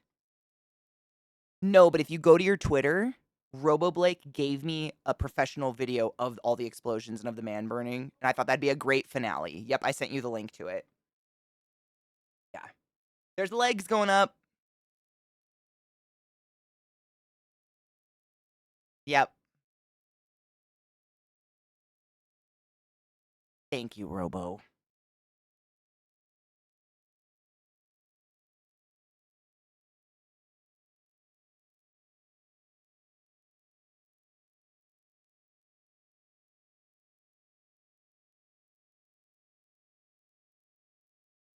Uh-huh.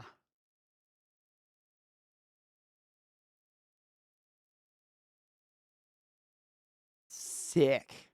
And we literally tried to get as much off at the playa as possible. Like, we're not aiming to bring home a bunch of dust and shit, but holy fuck. That's a before and after of the exact same carpet. Look at that. God, that Pegasus is so fucking sick. Watch for titties, babe. Or did you de-titify this one? Here's Zach's lemonade day.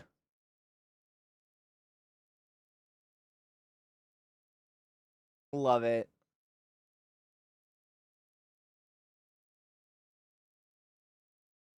Look at him. Hot. So hot.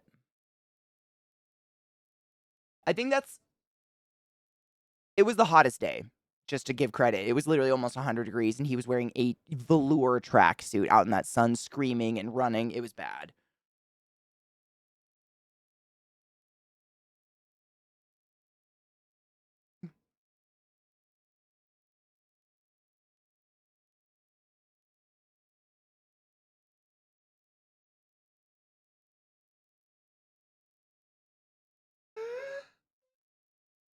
That lemonade party.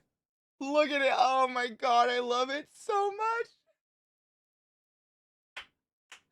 The sock garters would have been so good. Oh, next year. I'm writing that down, Glut. That's so smart. Sock garters. I got it.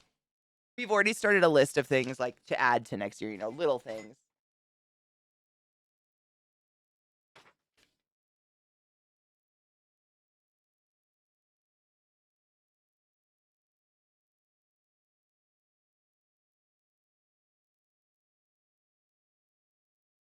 Fucking epic.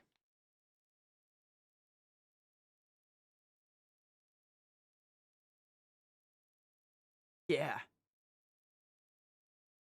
Amazing.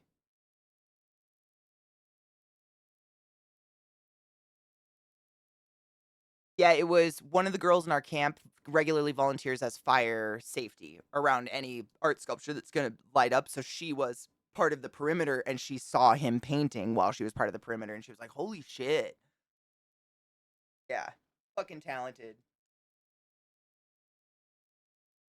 I wrote down sock girders.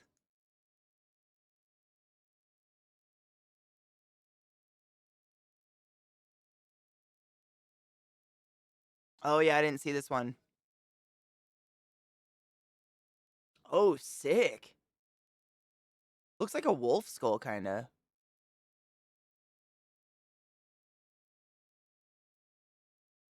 Dude, no, yeah, I mean, they're a dire wolf? I don't know. It's whatever you see.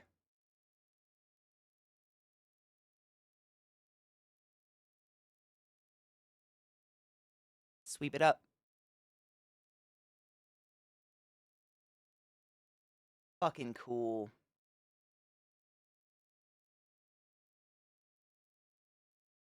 This was one I took. Yeah, this is our street. So if you were looking out our front door, yeah, if you were looking out our front door and you looked to the right, I took it because that was a little art car and they were really nice. They let me come over and they were talking to me for a bit. To the right behind the lemonade stand, you can see the nebula balls all lit up. That's kind of what they look like at nighttime. Oh, my face is on it. But we saw lots of people fail jump on those, like just violently flip off onto the playa off of them drunk. It was hilarious and great. Everybody had a mm.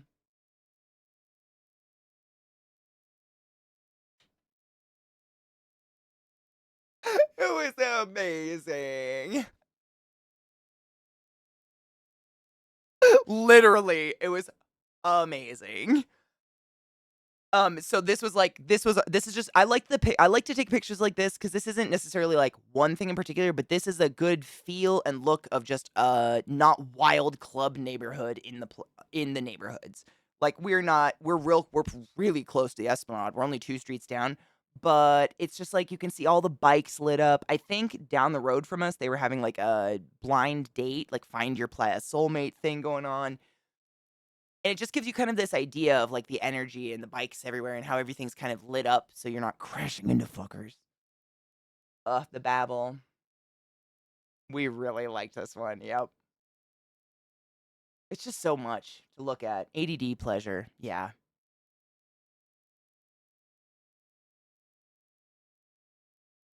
Yep, this was the other direction from our place.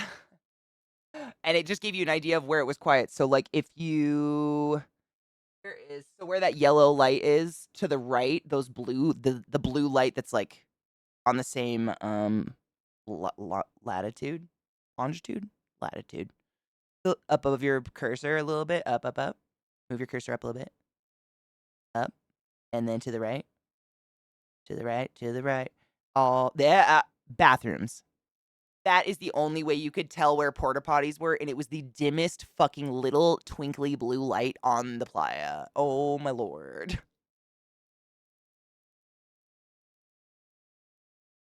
The horizon, thank you. That's what you get for thinking.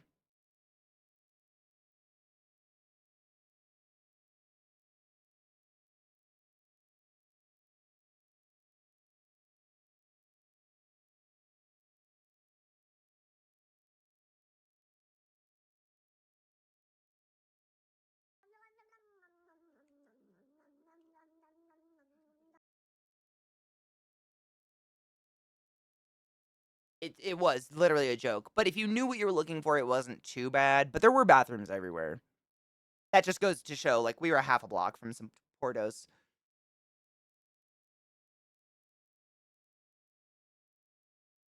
I mean, if only one person called me Squeaker, I don't think it's a playa name though, right?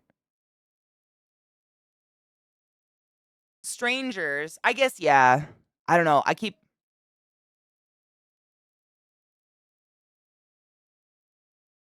don't know. I guess when people stop calling me Katie, that's when it'll feel. But I'm more like Gravel than Squeak, let's be real. It's like, whatever. Holy fuck, that's a good shot. Oh, you can see the second one. Do you see that? Ouch, my shoulder. Yeah, that's fucking sick.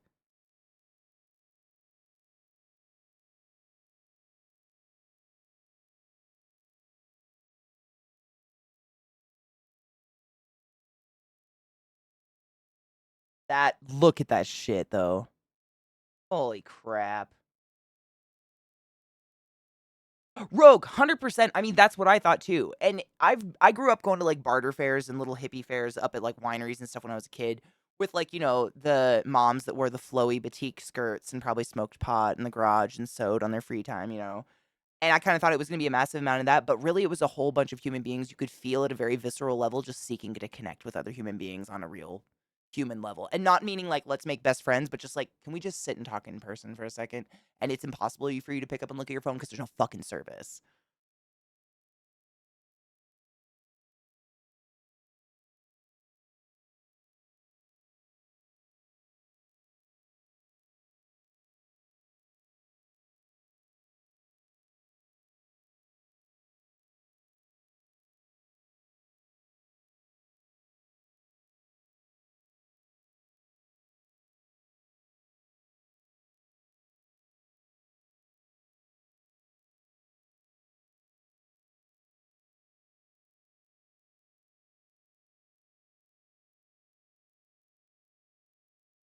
And that's when it became dangerous slippy. It got so slippy.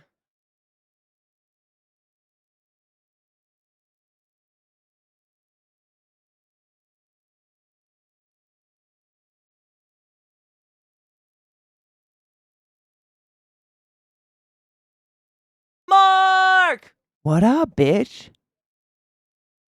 Oh, yes!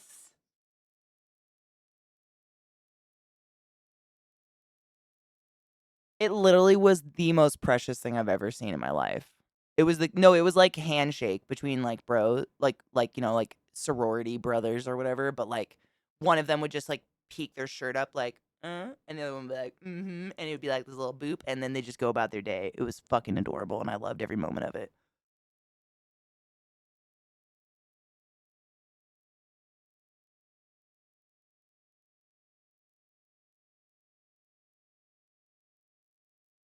Yes. Mm-hmm.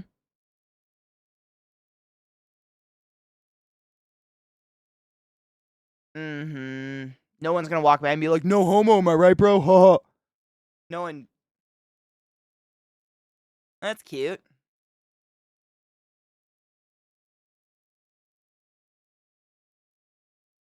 It's so relaxing.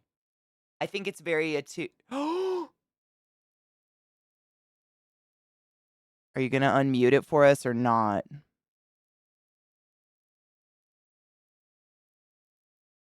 Loop it.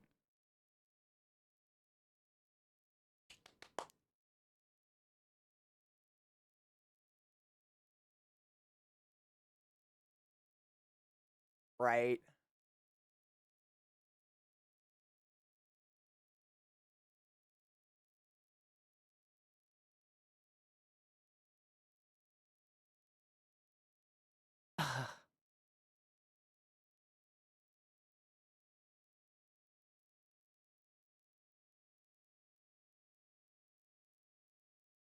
Fucking sick. So fucking cool. It is one of the coolest things that was out there on the planet. It blew my dick off. And we looked it up, or someone looked it up, I believe, and the wingspan was 35 feet. Just to give anyone an idea of how big it is huge. Yeah.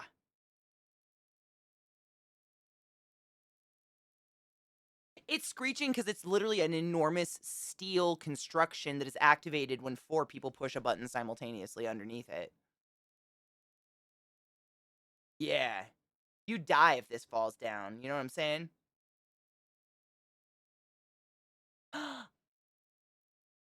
Honestly, the coolest thing, I really like this tree during the day and the nighttime, but when the wind blew through it, these boxes, they were like this really soft plastic, and they made this really soothing, soft sound.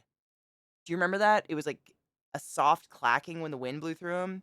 Yeah, it was like a pixel tree, but it also had really creepy, like, strange children sounds coming out of the branches.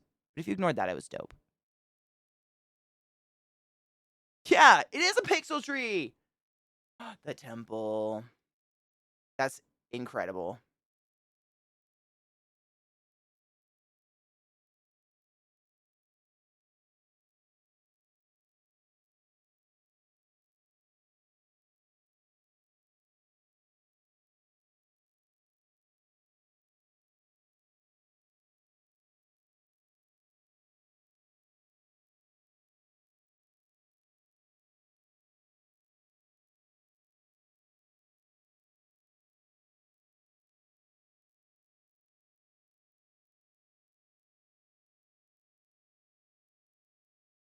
Really big.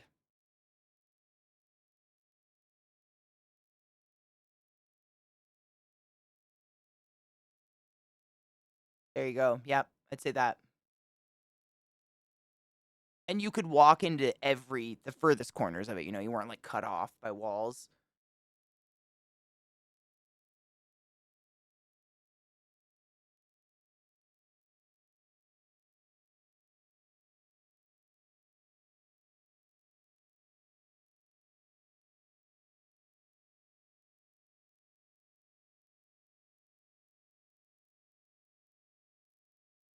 That's what we thought it was, but it is apparently a pussy.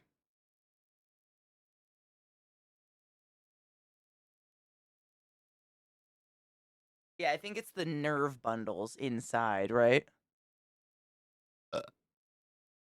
Clit henge.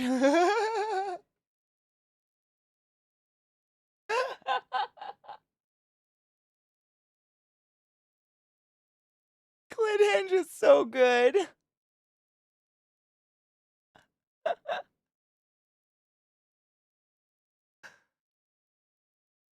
That's gorgeous. Fucking gorgeous. The do not slide. It looked like that. We could be wrong. It's okay to be wrong. Yeah. It was pretty, and we walked up on and looked at the view out from it at nighttime, and it was gorgeous. The rolling.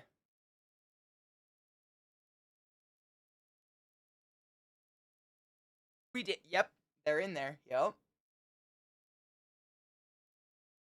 This was the day of the man burn. So this gives you a really good example of just showing you how fucking empty it was by the time the man burned. That's how many people had packed up and just gone. Or just packed up their camps and said, fuck it, we're sleeping in the truck.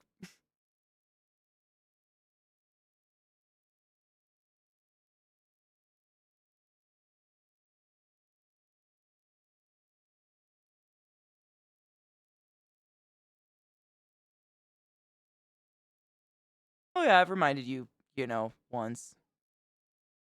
Or twice.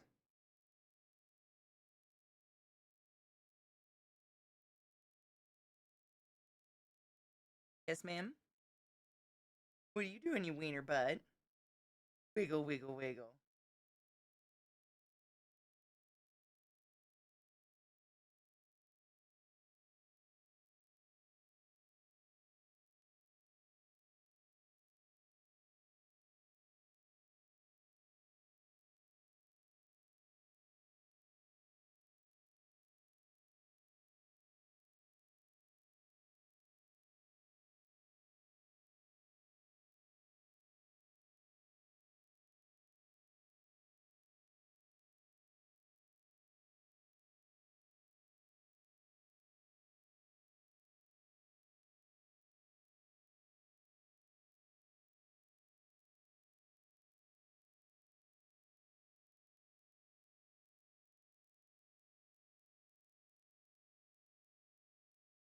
Dingbat.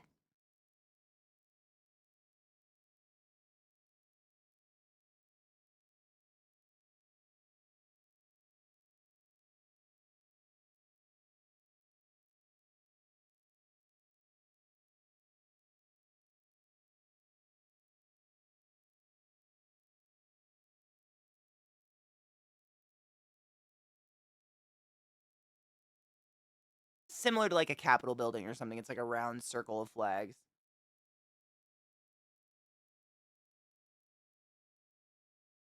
We could see it from our camp, literally.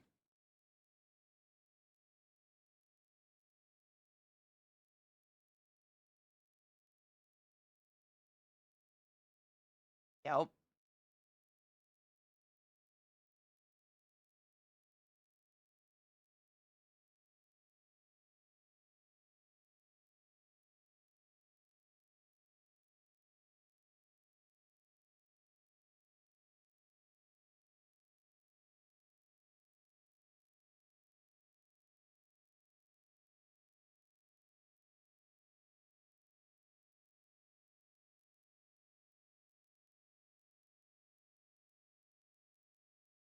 Thank you, Robo.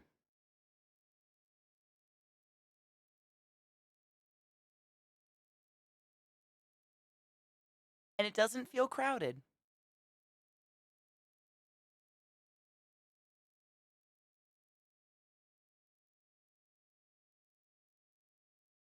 Yeah. And that's not even including all the camps and everything they have to offer and the weird experiences. Like I told everybody about the grilled cheese hot dog place earlier that gave you mayonnaise, like incredible, but that's not even out there. That's in the neighborhood, man.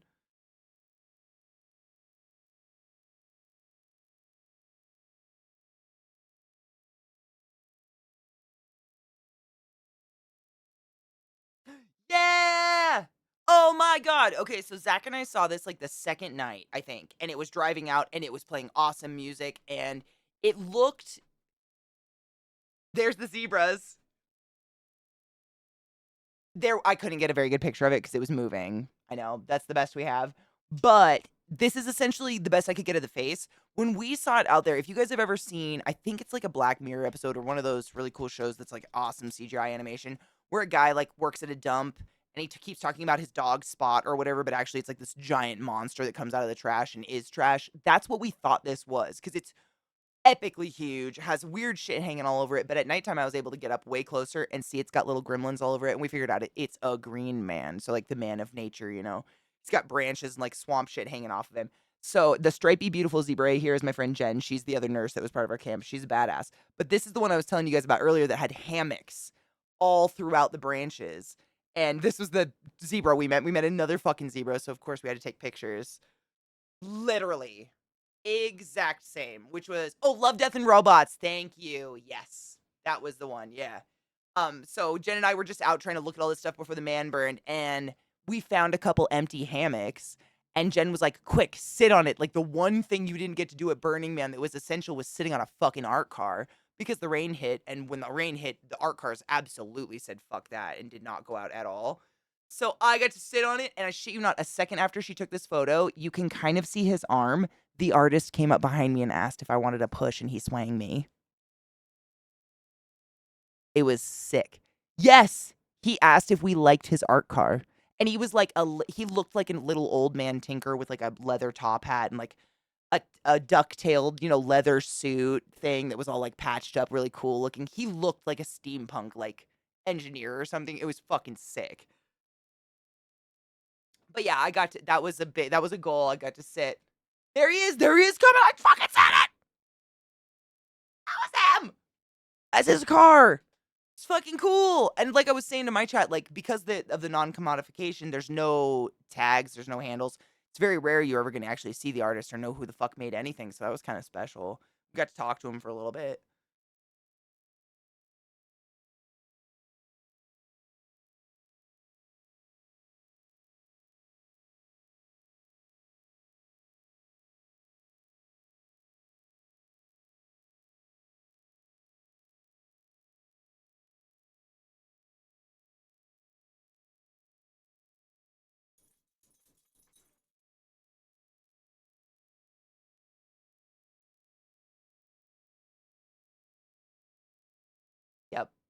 And they'll do that. Like, if you find the artist and you're like, hey, can I find you? They'll, we carried around little notebooks with a Sharpie. They'll grab it and write down their handle for you and hand it to you in person. But it's about having that interaction as opposed to just being a commodification. This is Zach and I's favorite fucking art car. I don't know about you. This or the dragon.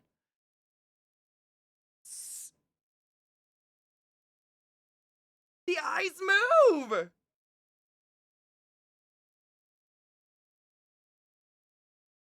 It was incredible. And as it moved across the playa, it had like cardboard. It kind of looked like cell shading, almost like Borderlands or something like that. Legs that looked like it was crawling, but it was just like a mechanism hooked up to the wheels, kind of thing. Was it Zuza? Dude, this was one of the fucking coolest things. We saw it everywhere. It was almost like our spirit animal along the playa. Almost every night, one of us would be like, dude, there's the demon again. And we'd sit and we'd stop our bikes and experience it for a minute because the way its eyes moved and everything was just fucking cool. And there were so many, though. There's so many fucking art cars.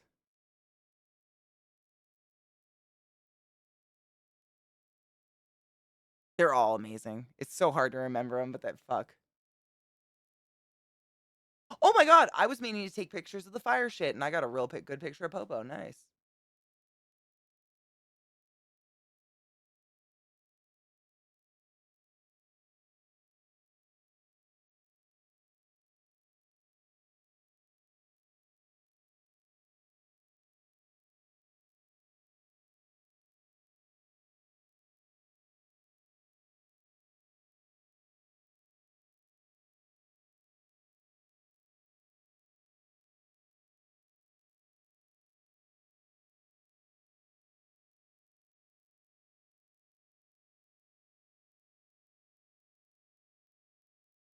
Is this Magnifico?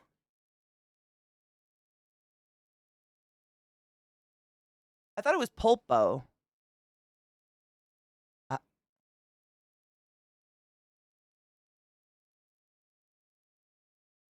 Yeah, both would make sense. Yeah. Oh my god, Roscoe, we could probably talk about Burning Man for the next 364 days and not have a problem. Flawless, easily.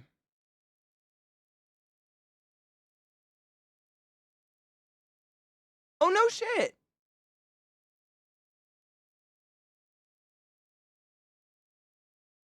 Magnifico. Hell yeah. Por qué no los dos?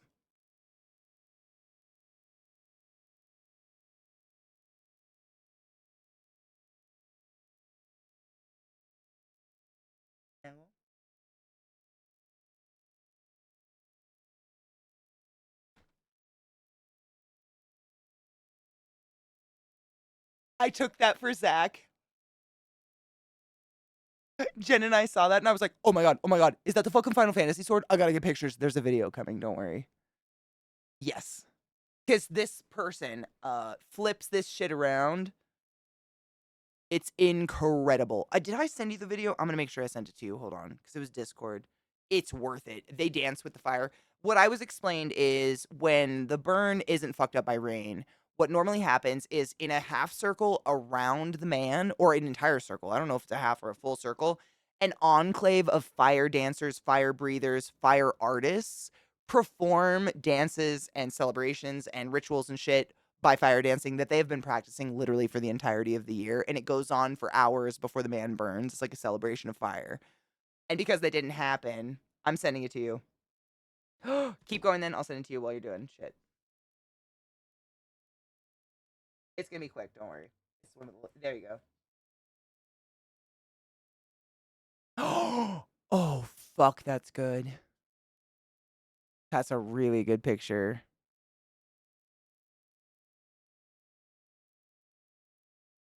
We tried our best. I was laying in your lap and I thought it was cute, but I couldn't see your feetsies. Kind of gives you a good feeling of how many were going off at once. You're muted. It's not looped. Oh, wait, no, I just don't have your shit. Hold on.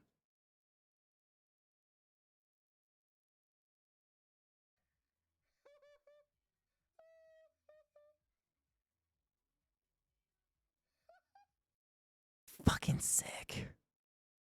Don't forget the video I sent you on Twitter.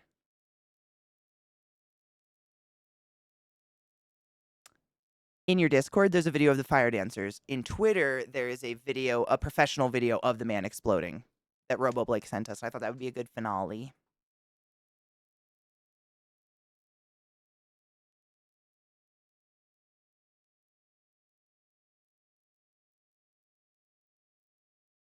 Yep, that's the one. I just resent it. And it's just the fire dancing. I thought it was pretty cool with the fucking sword. The sword. The sword.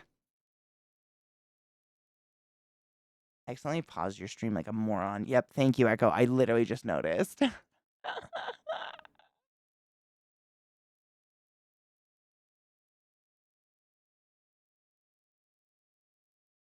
Yeah.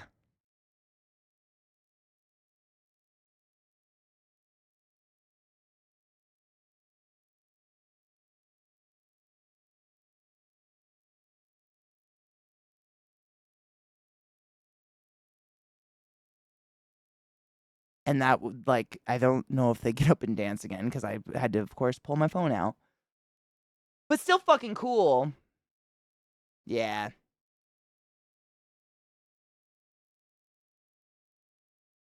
It was. But, like, that's how long it takes to get your goddamn phone out, which is why you don't get any pictures of anything because it's like, man, I just happened to catch it. Uh-huh.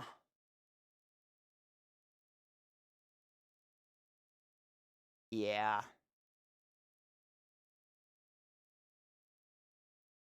Twatter. I know, I wish I had more.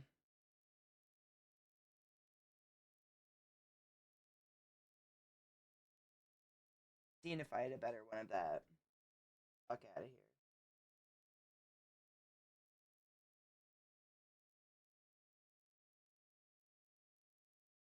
Not in real life, my dudes, just because we don't want to lose our livelihood.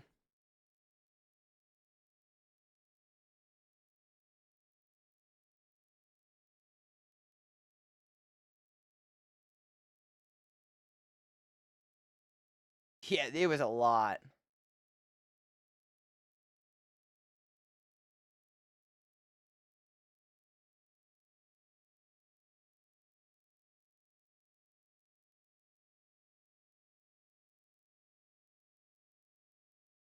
Can you play it again? I missed it because I was doing the fucking audio again.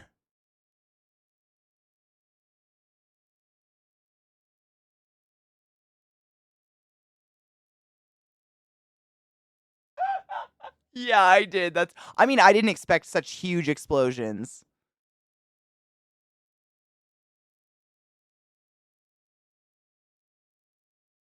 Wild.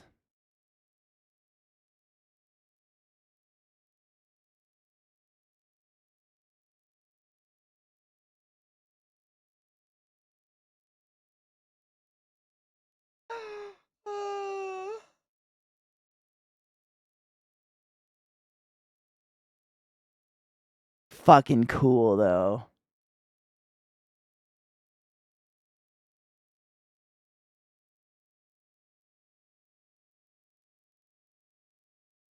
My bees.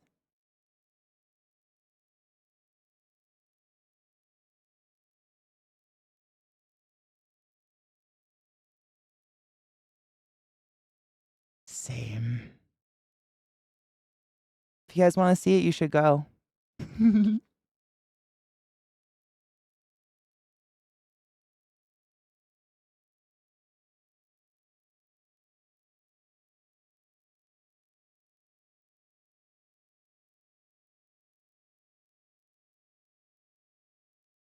Nah, it's just the video. Yeah. Yeah, I agree.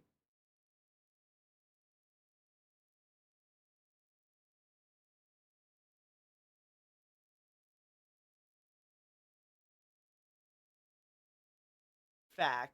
I just remember the screaming fireworks, those ones that just like they were epic. It's to save you all from cock.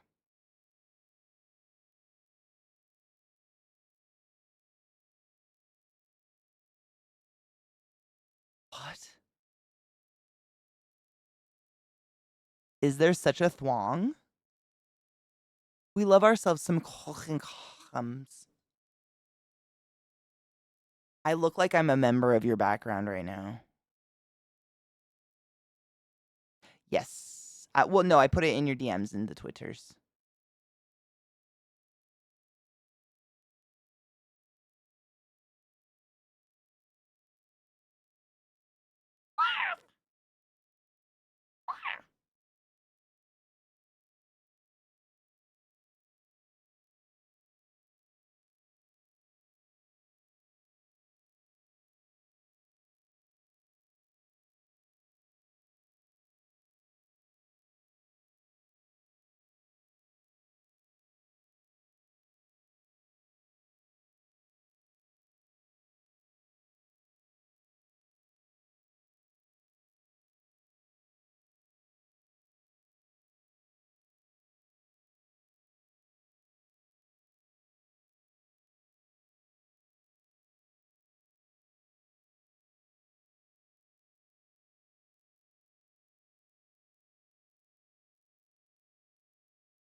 Get out of full screen. You're making everyone nervous.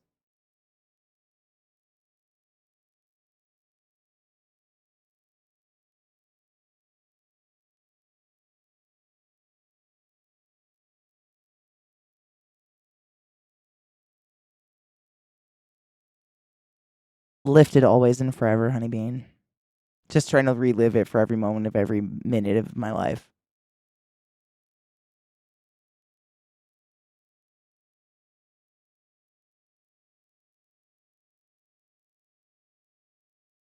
Cheers.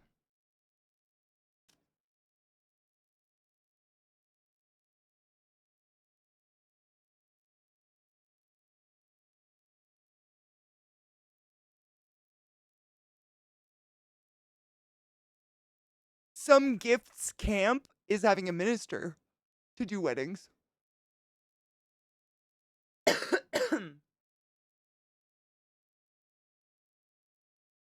Fucking damn. The explosions are wildly cool.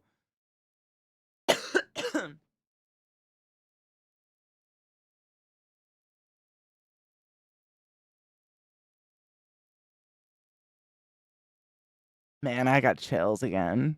It's just so dank.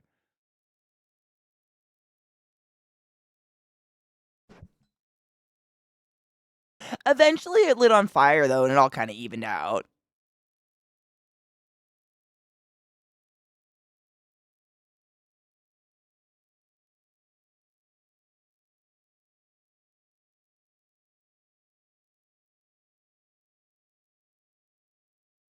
I encourage it highly.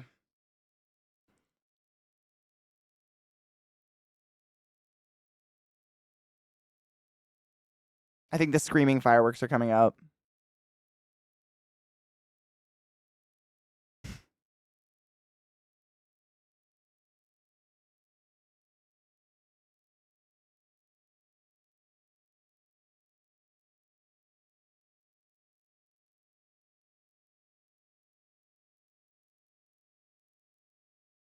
It really is. I agree. I was just thinking back to how we kept saying, my bees.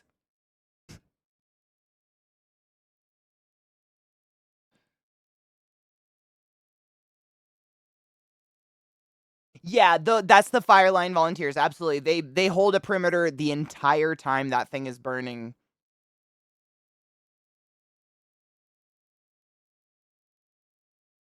There's a perimeter of people that it's pretty solid, yeah.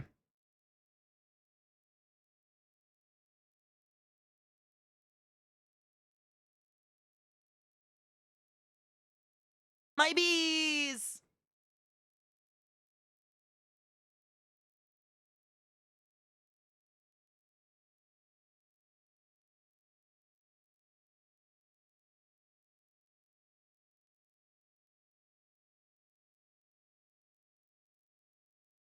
Someone just, yeah.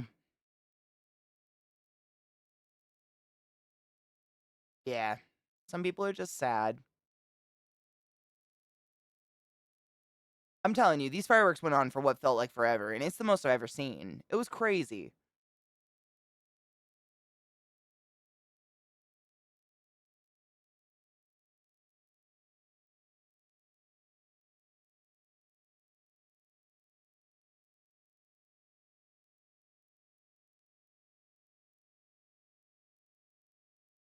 The screamers.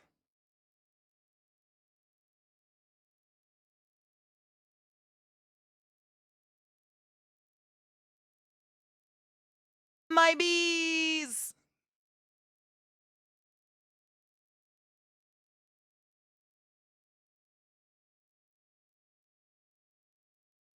The big screamers are coming up, I think.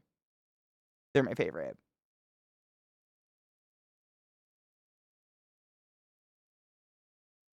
Hi, Amanda. I love you and I miss you. I love you and miss you.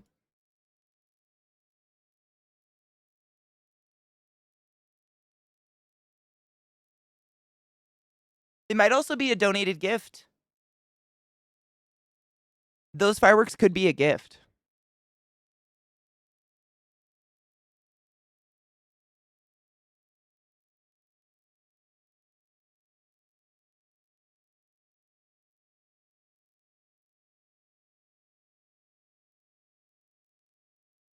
Yep, this was after all the rain. Absolutely. Yep.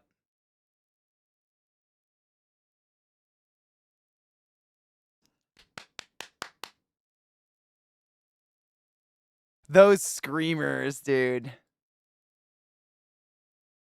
Me too.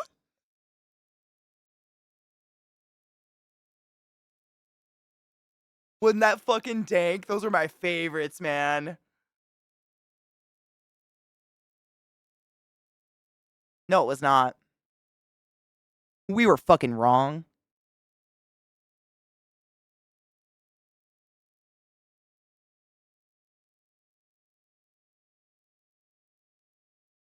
And then I swear the man bursts out of nowhere.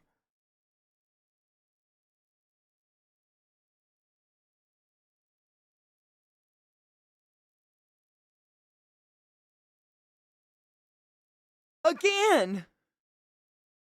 Oh, again? Okay. Oh, again? You have more explosion? Oh, but you have more fireworks? Is everything the fuck on fire now? Oh my fucking god. So cool. I'm just over here freaking out about how fucking cool this shit is. It was so cool.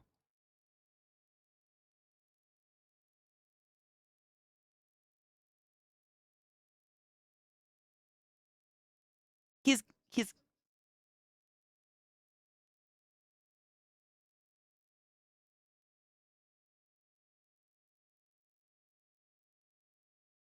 no shit, he actually did.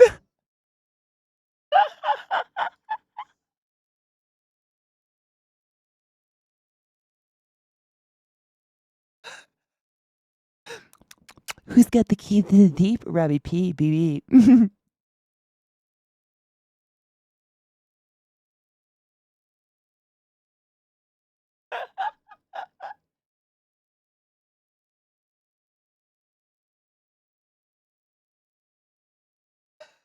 Oh. Yep.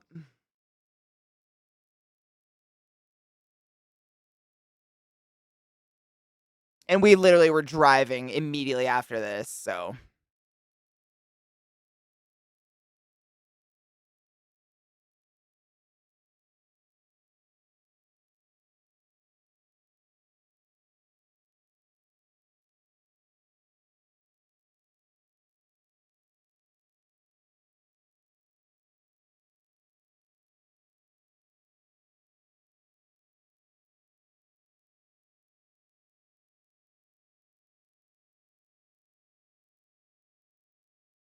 True.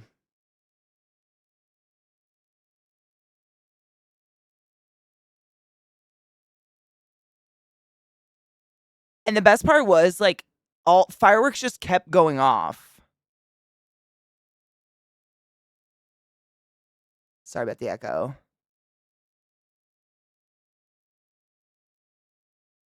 I saw them while we were in traffic.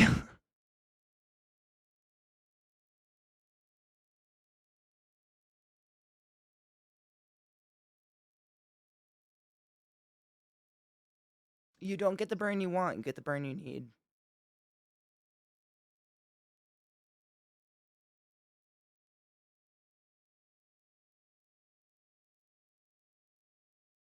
It's so dumb real.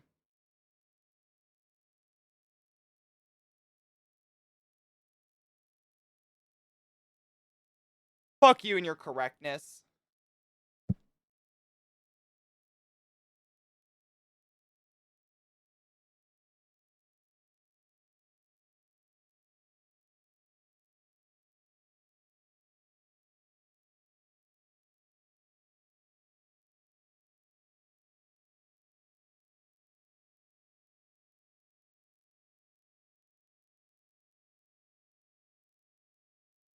I was just happy to fucking be invited, man. I had a goddamn blast.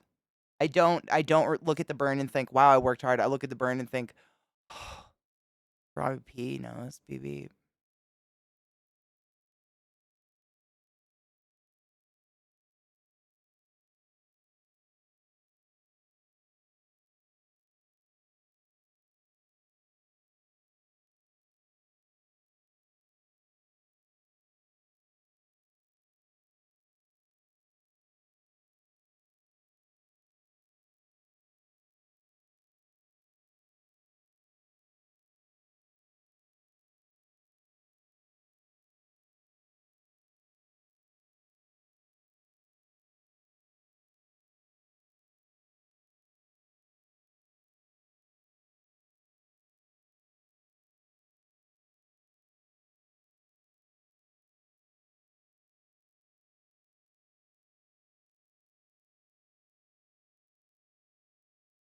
I would agree.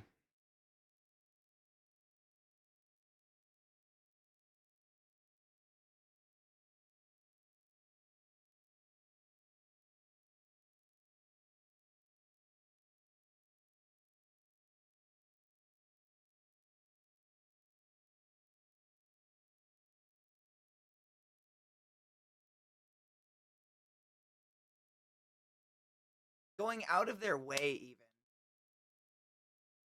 Very much so.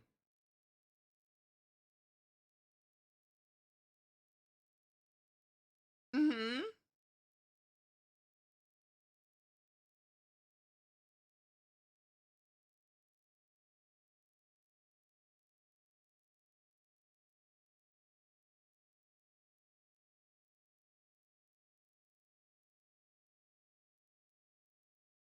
I agree. I love that. That's really good. I love that a lot.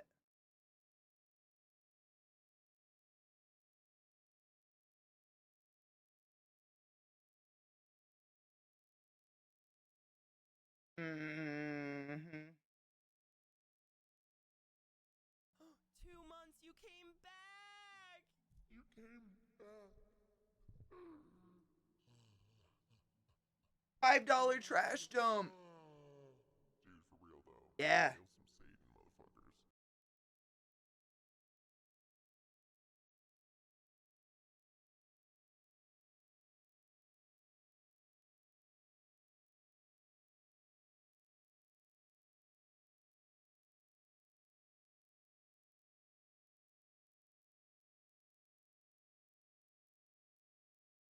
And it's a trick.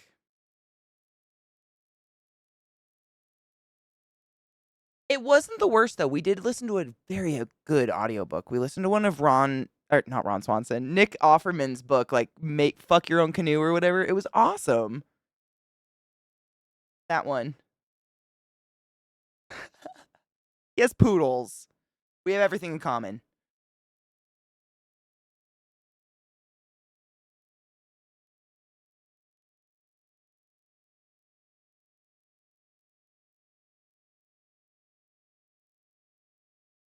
Not okay. Not okay.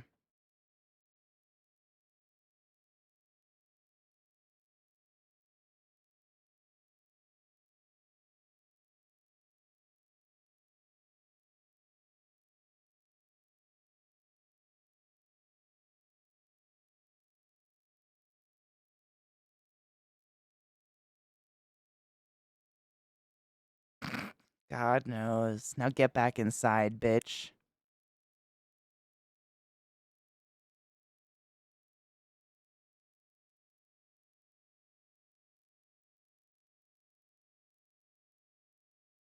It's a good book.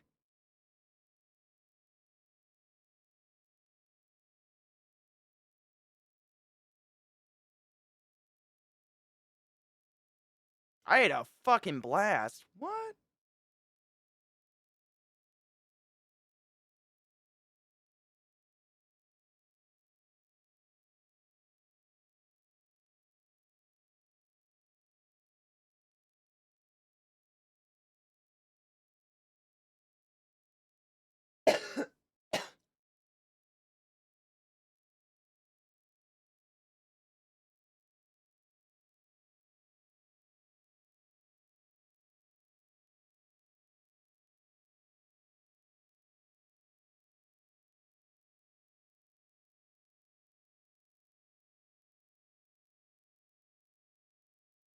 But I wouldn't say it got shitty, it just was different.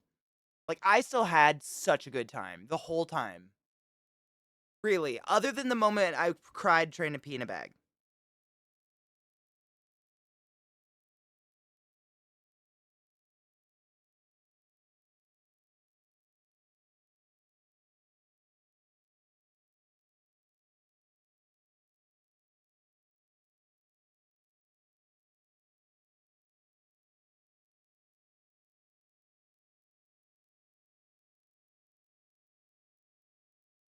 I totally did.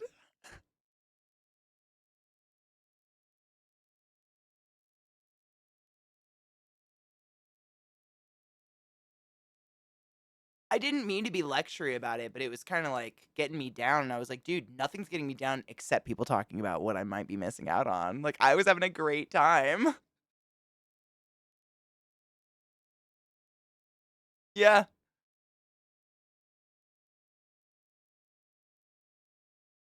And I just think some people need to be pulled out like that, though. It's not everybody can sink into that mode.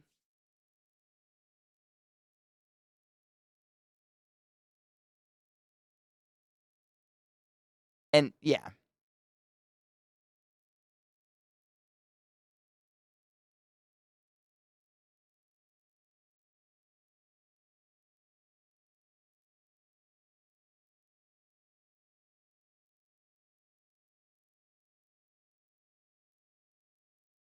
Yep. Literally, yeah. But we did like some of the I mean, I very clearly remember allegedly, theoretically, maybe being on some substances and laughing so hard. My gut ached. My legs were quivering at just Zach doing impersonations. Not even being high. I mean, maybe I don't know. I didn't have any pot. I literally didn't smoke out there, so just Zach doing impersonations of things, I was like, couldn't stop. You know that rolling laughter that like you just can't get ahead of it, and you're just like, stop. And you just kind of like die. Those are some of the best moments. It was pouring rain. Yeah, who the fuck knew, right?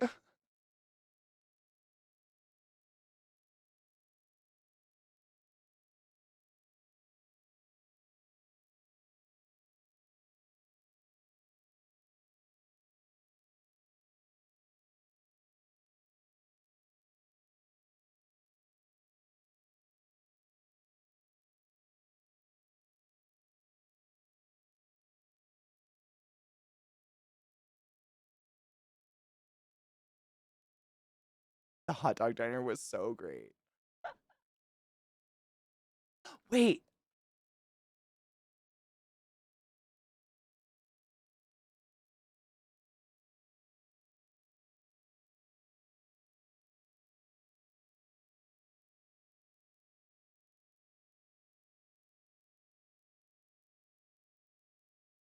copious.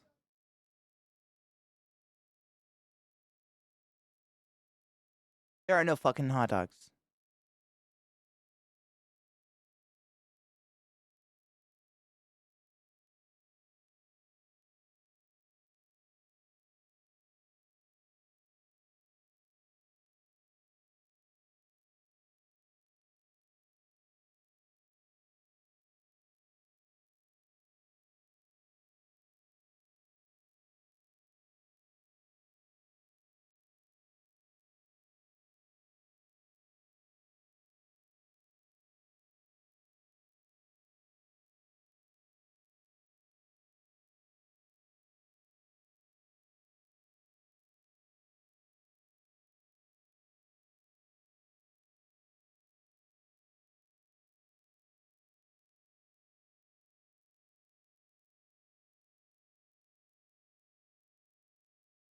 Oh, this was so good.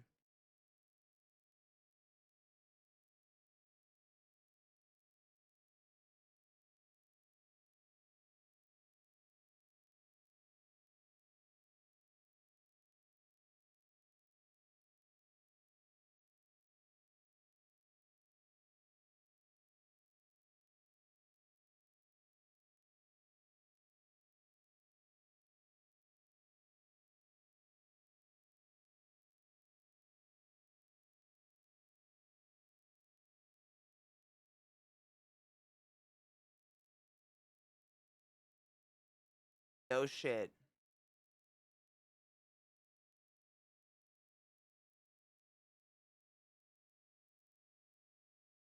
We all did it.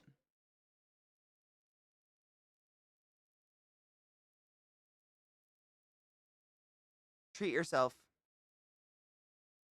Yeah.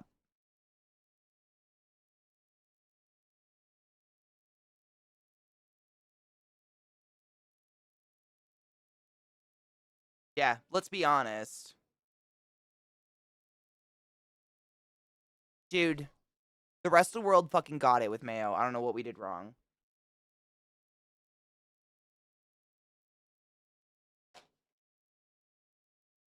And fat and salt. I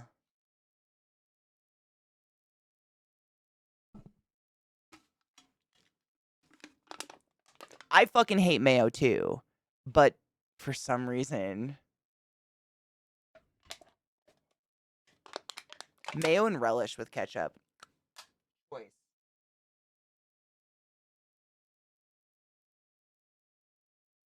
No shade, dude. Enjoy food. Enjoy food.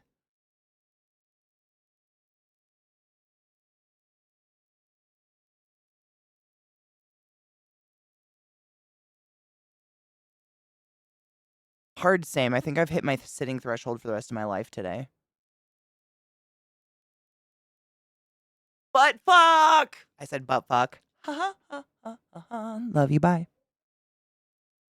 Oh, yeah.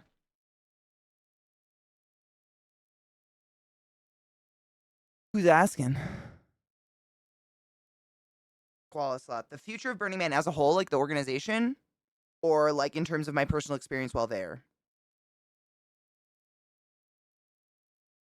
Okay, I'd like to see less hypocrisy in terms of beginning of the week, it's moop, it's protect the earth, it's treat the planet with respect, end of the week when everybody's tired and in a hurry. Mm-hmm. Yep. Less tapering off of that kind of stuff, I think. And it wasn't a lot. I mean, it was such a fucking minute portion of the population that I kind of got this hint of it from, but that felt icky. Um,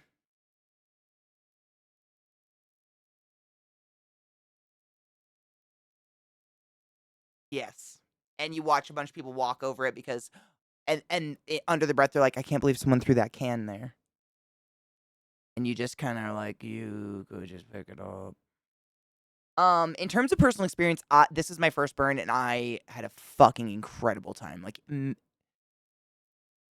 I would not have had it any other way, honestly. Maybe not pee in a bag, but I can say I've done it, and now I know how to do it.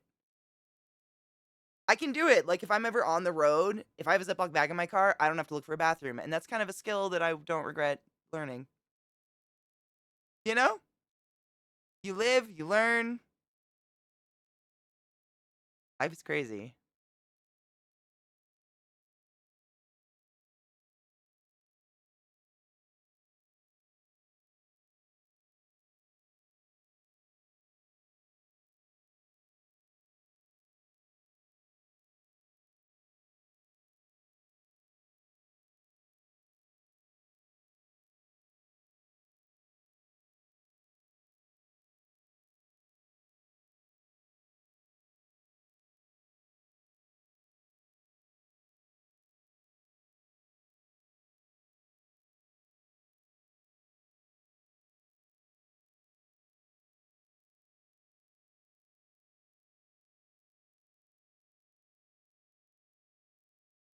Yes.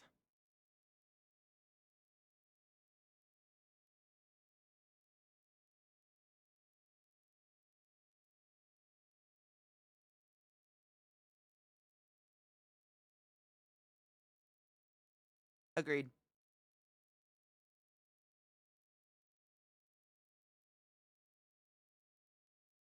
It's sad.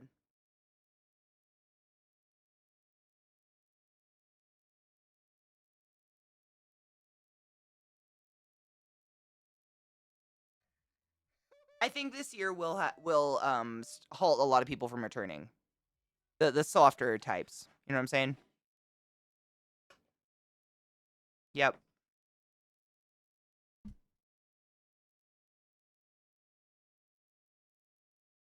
No one's sad.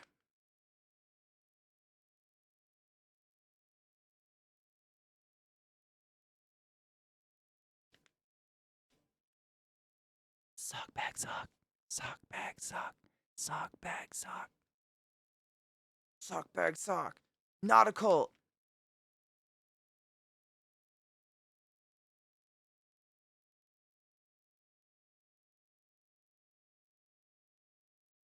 How dare you?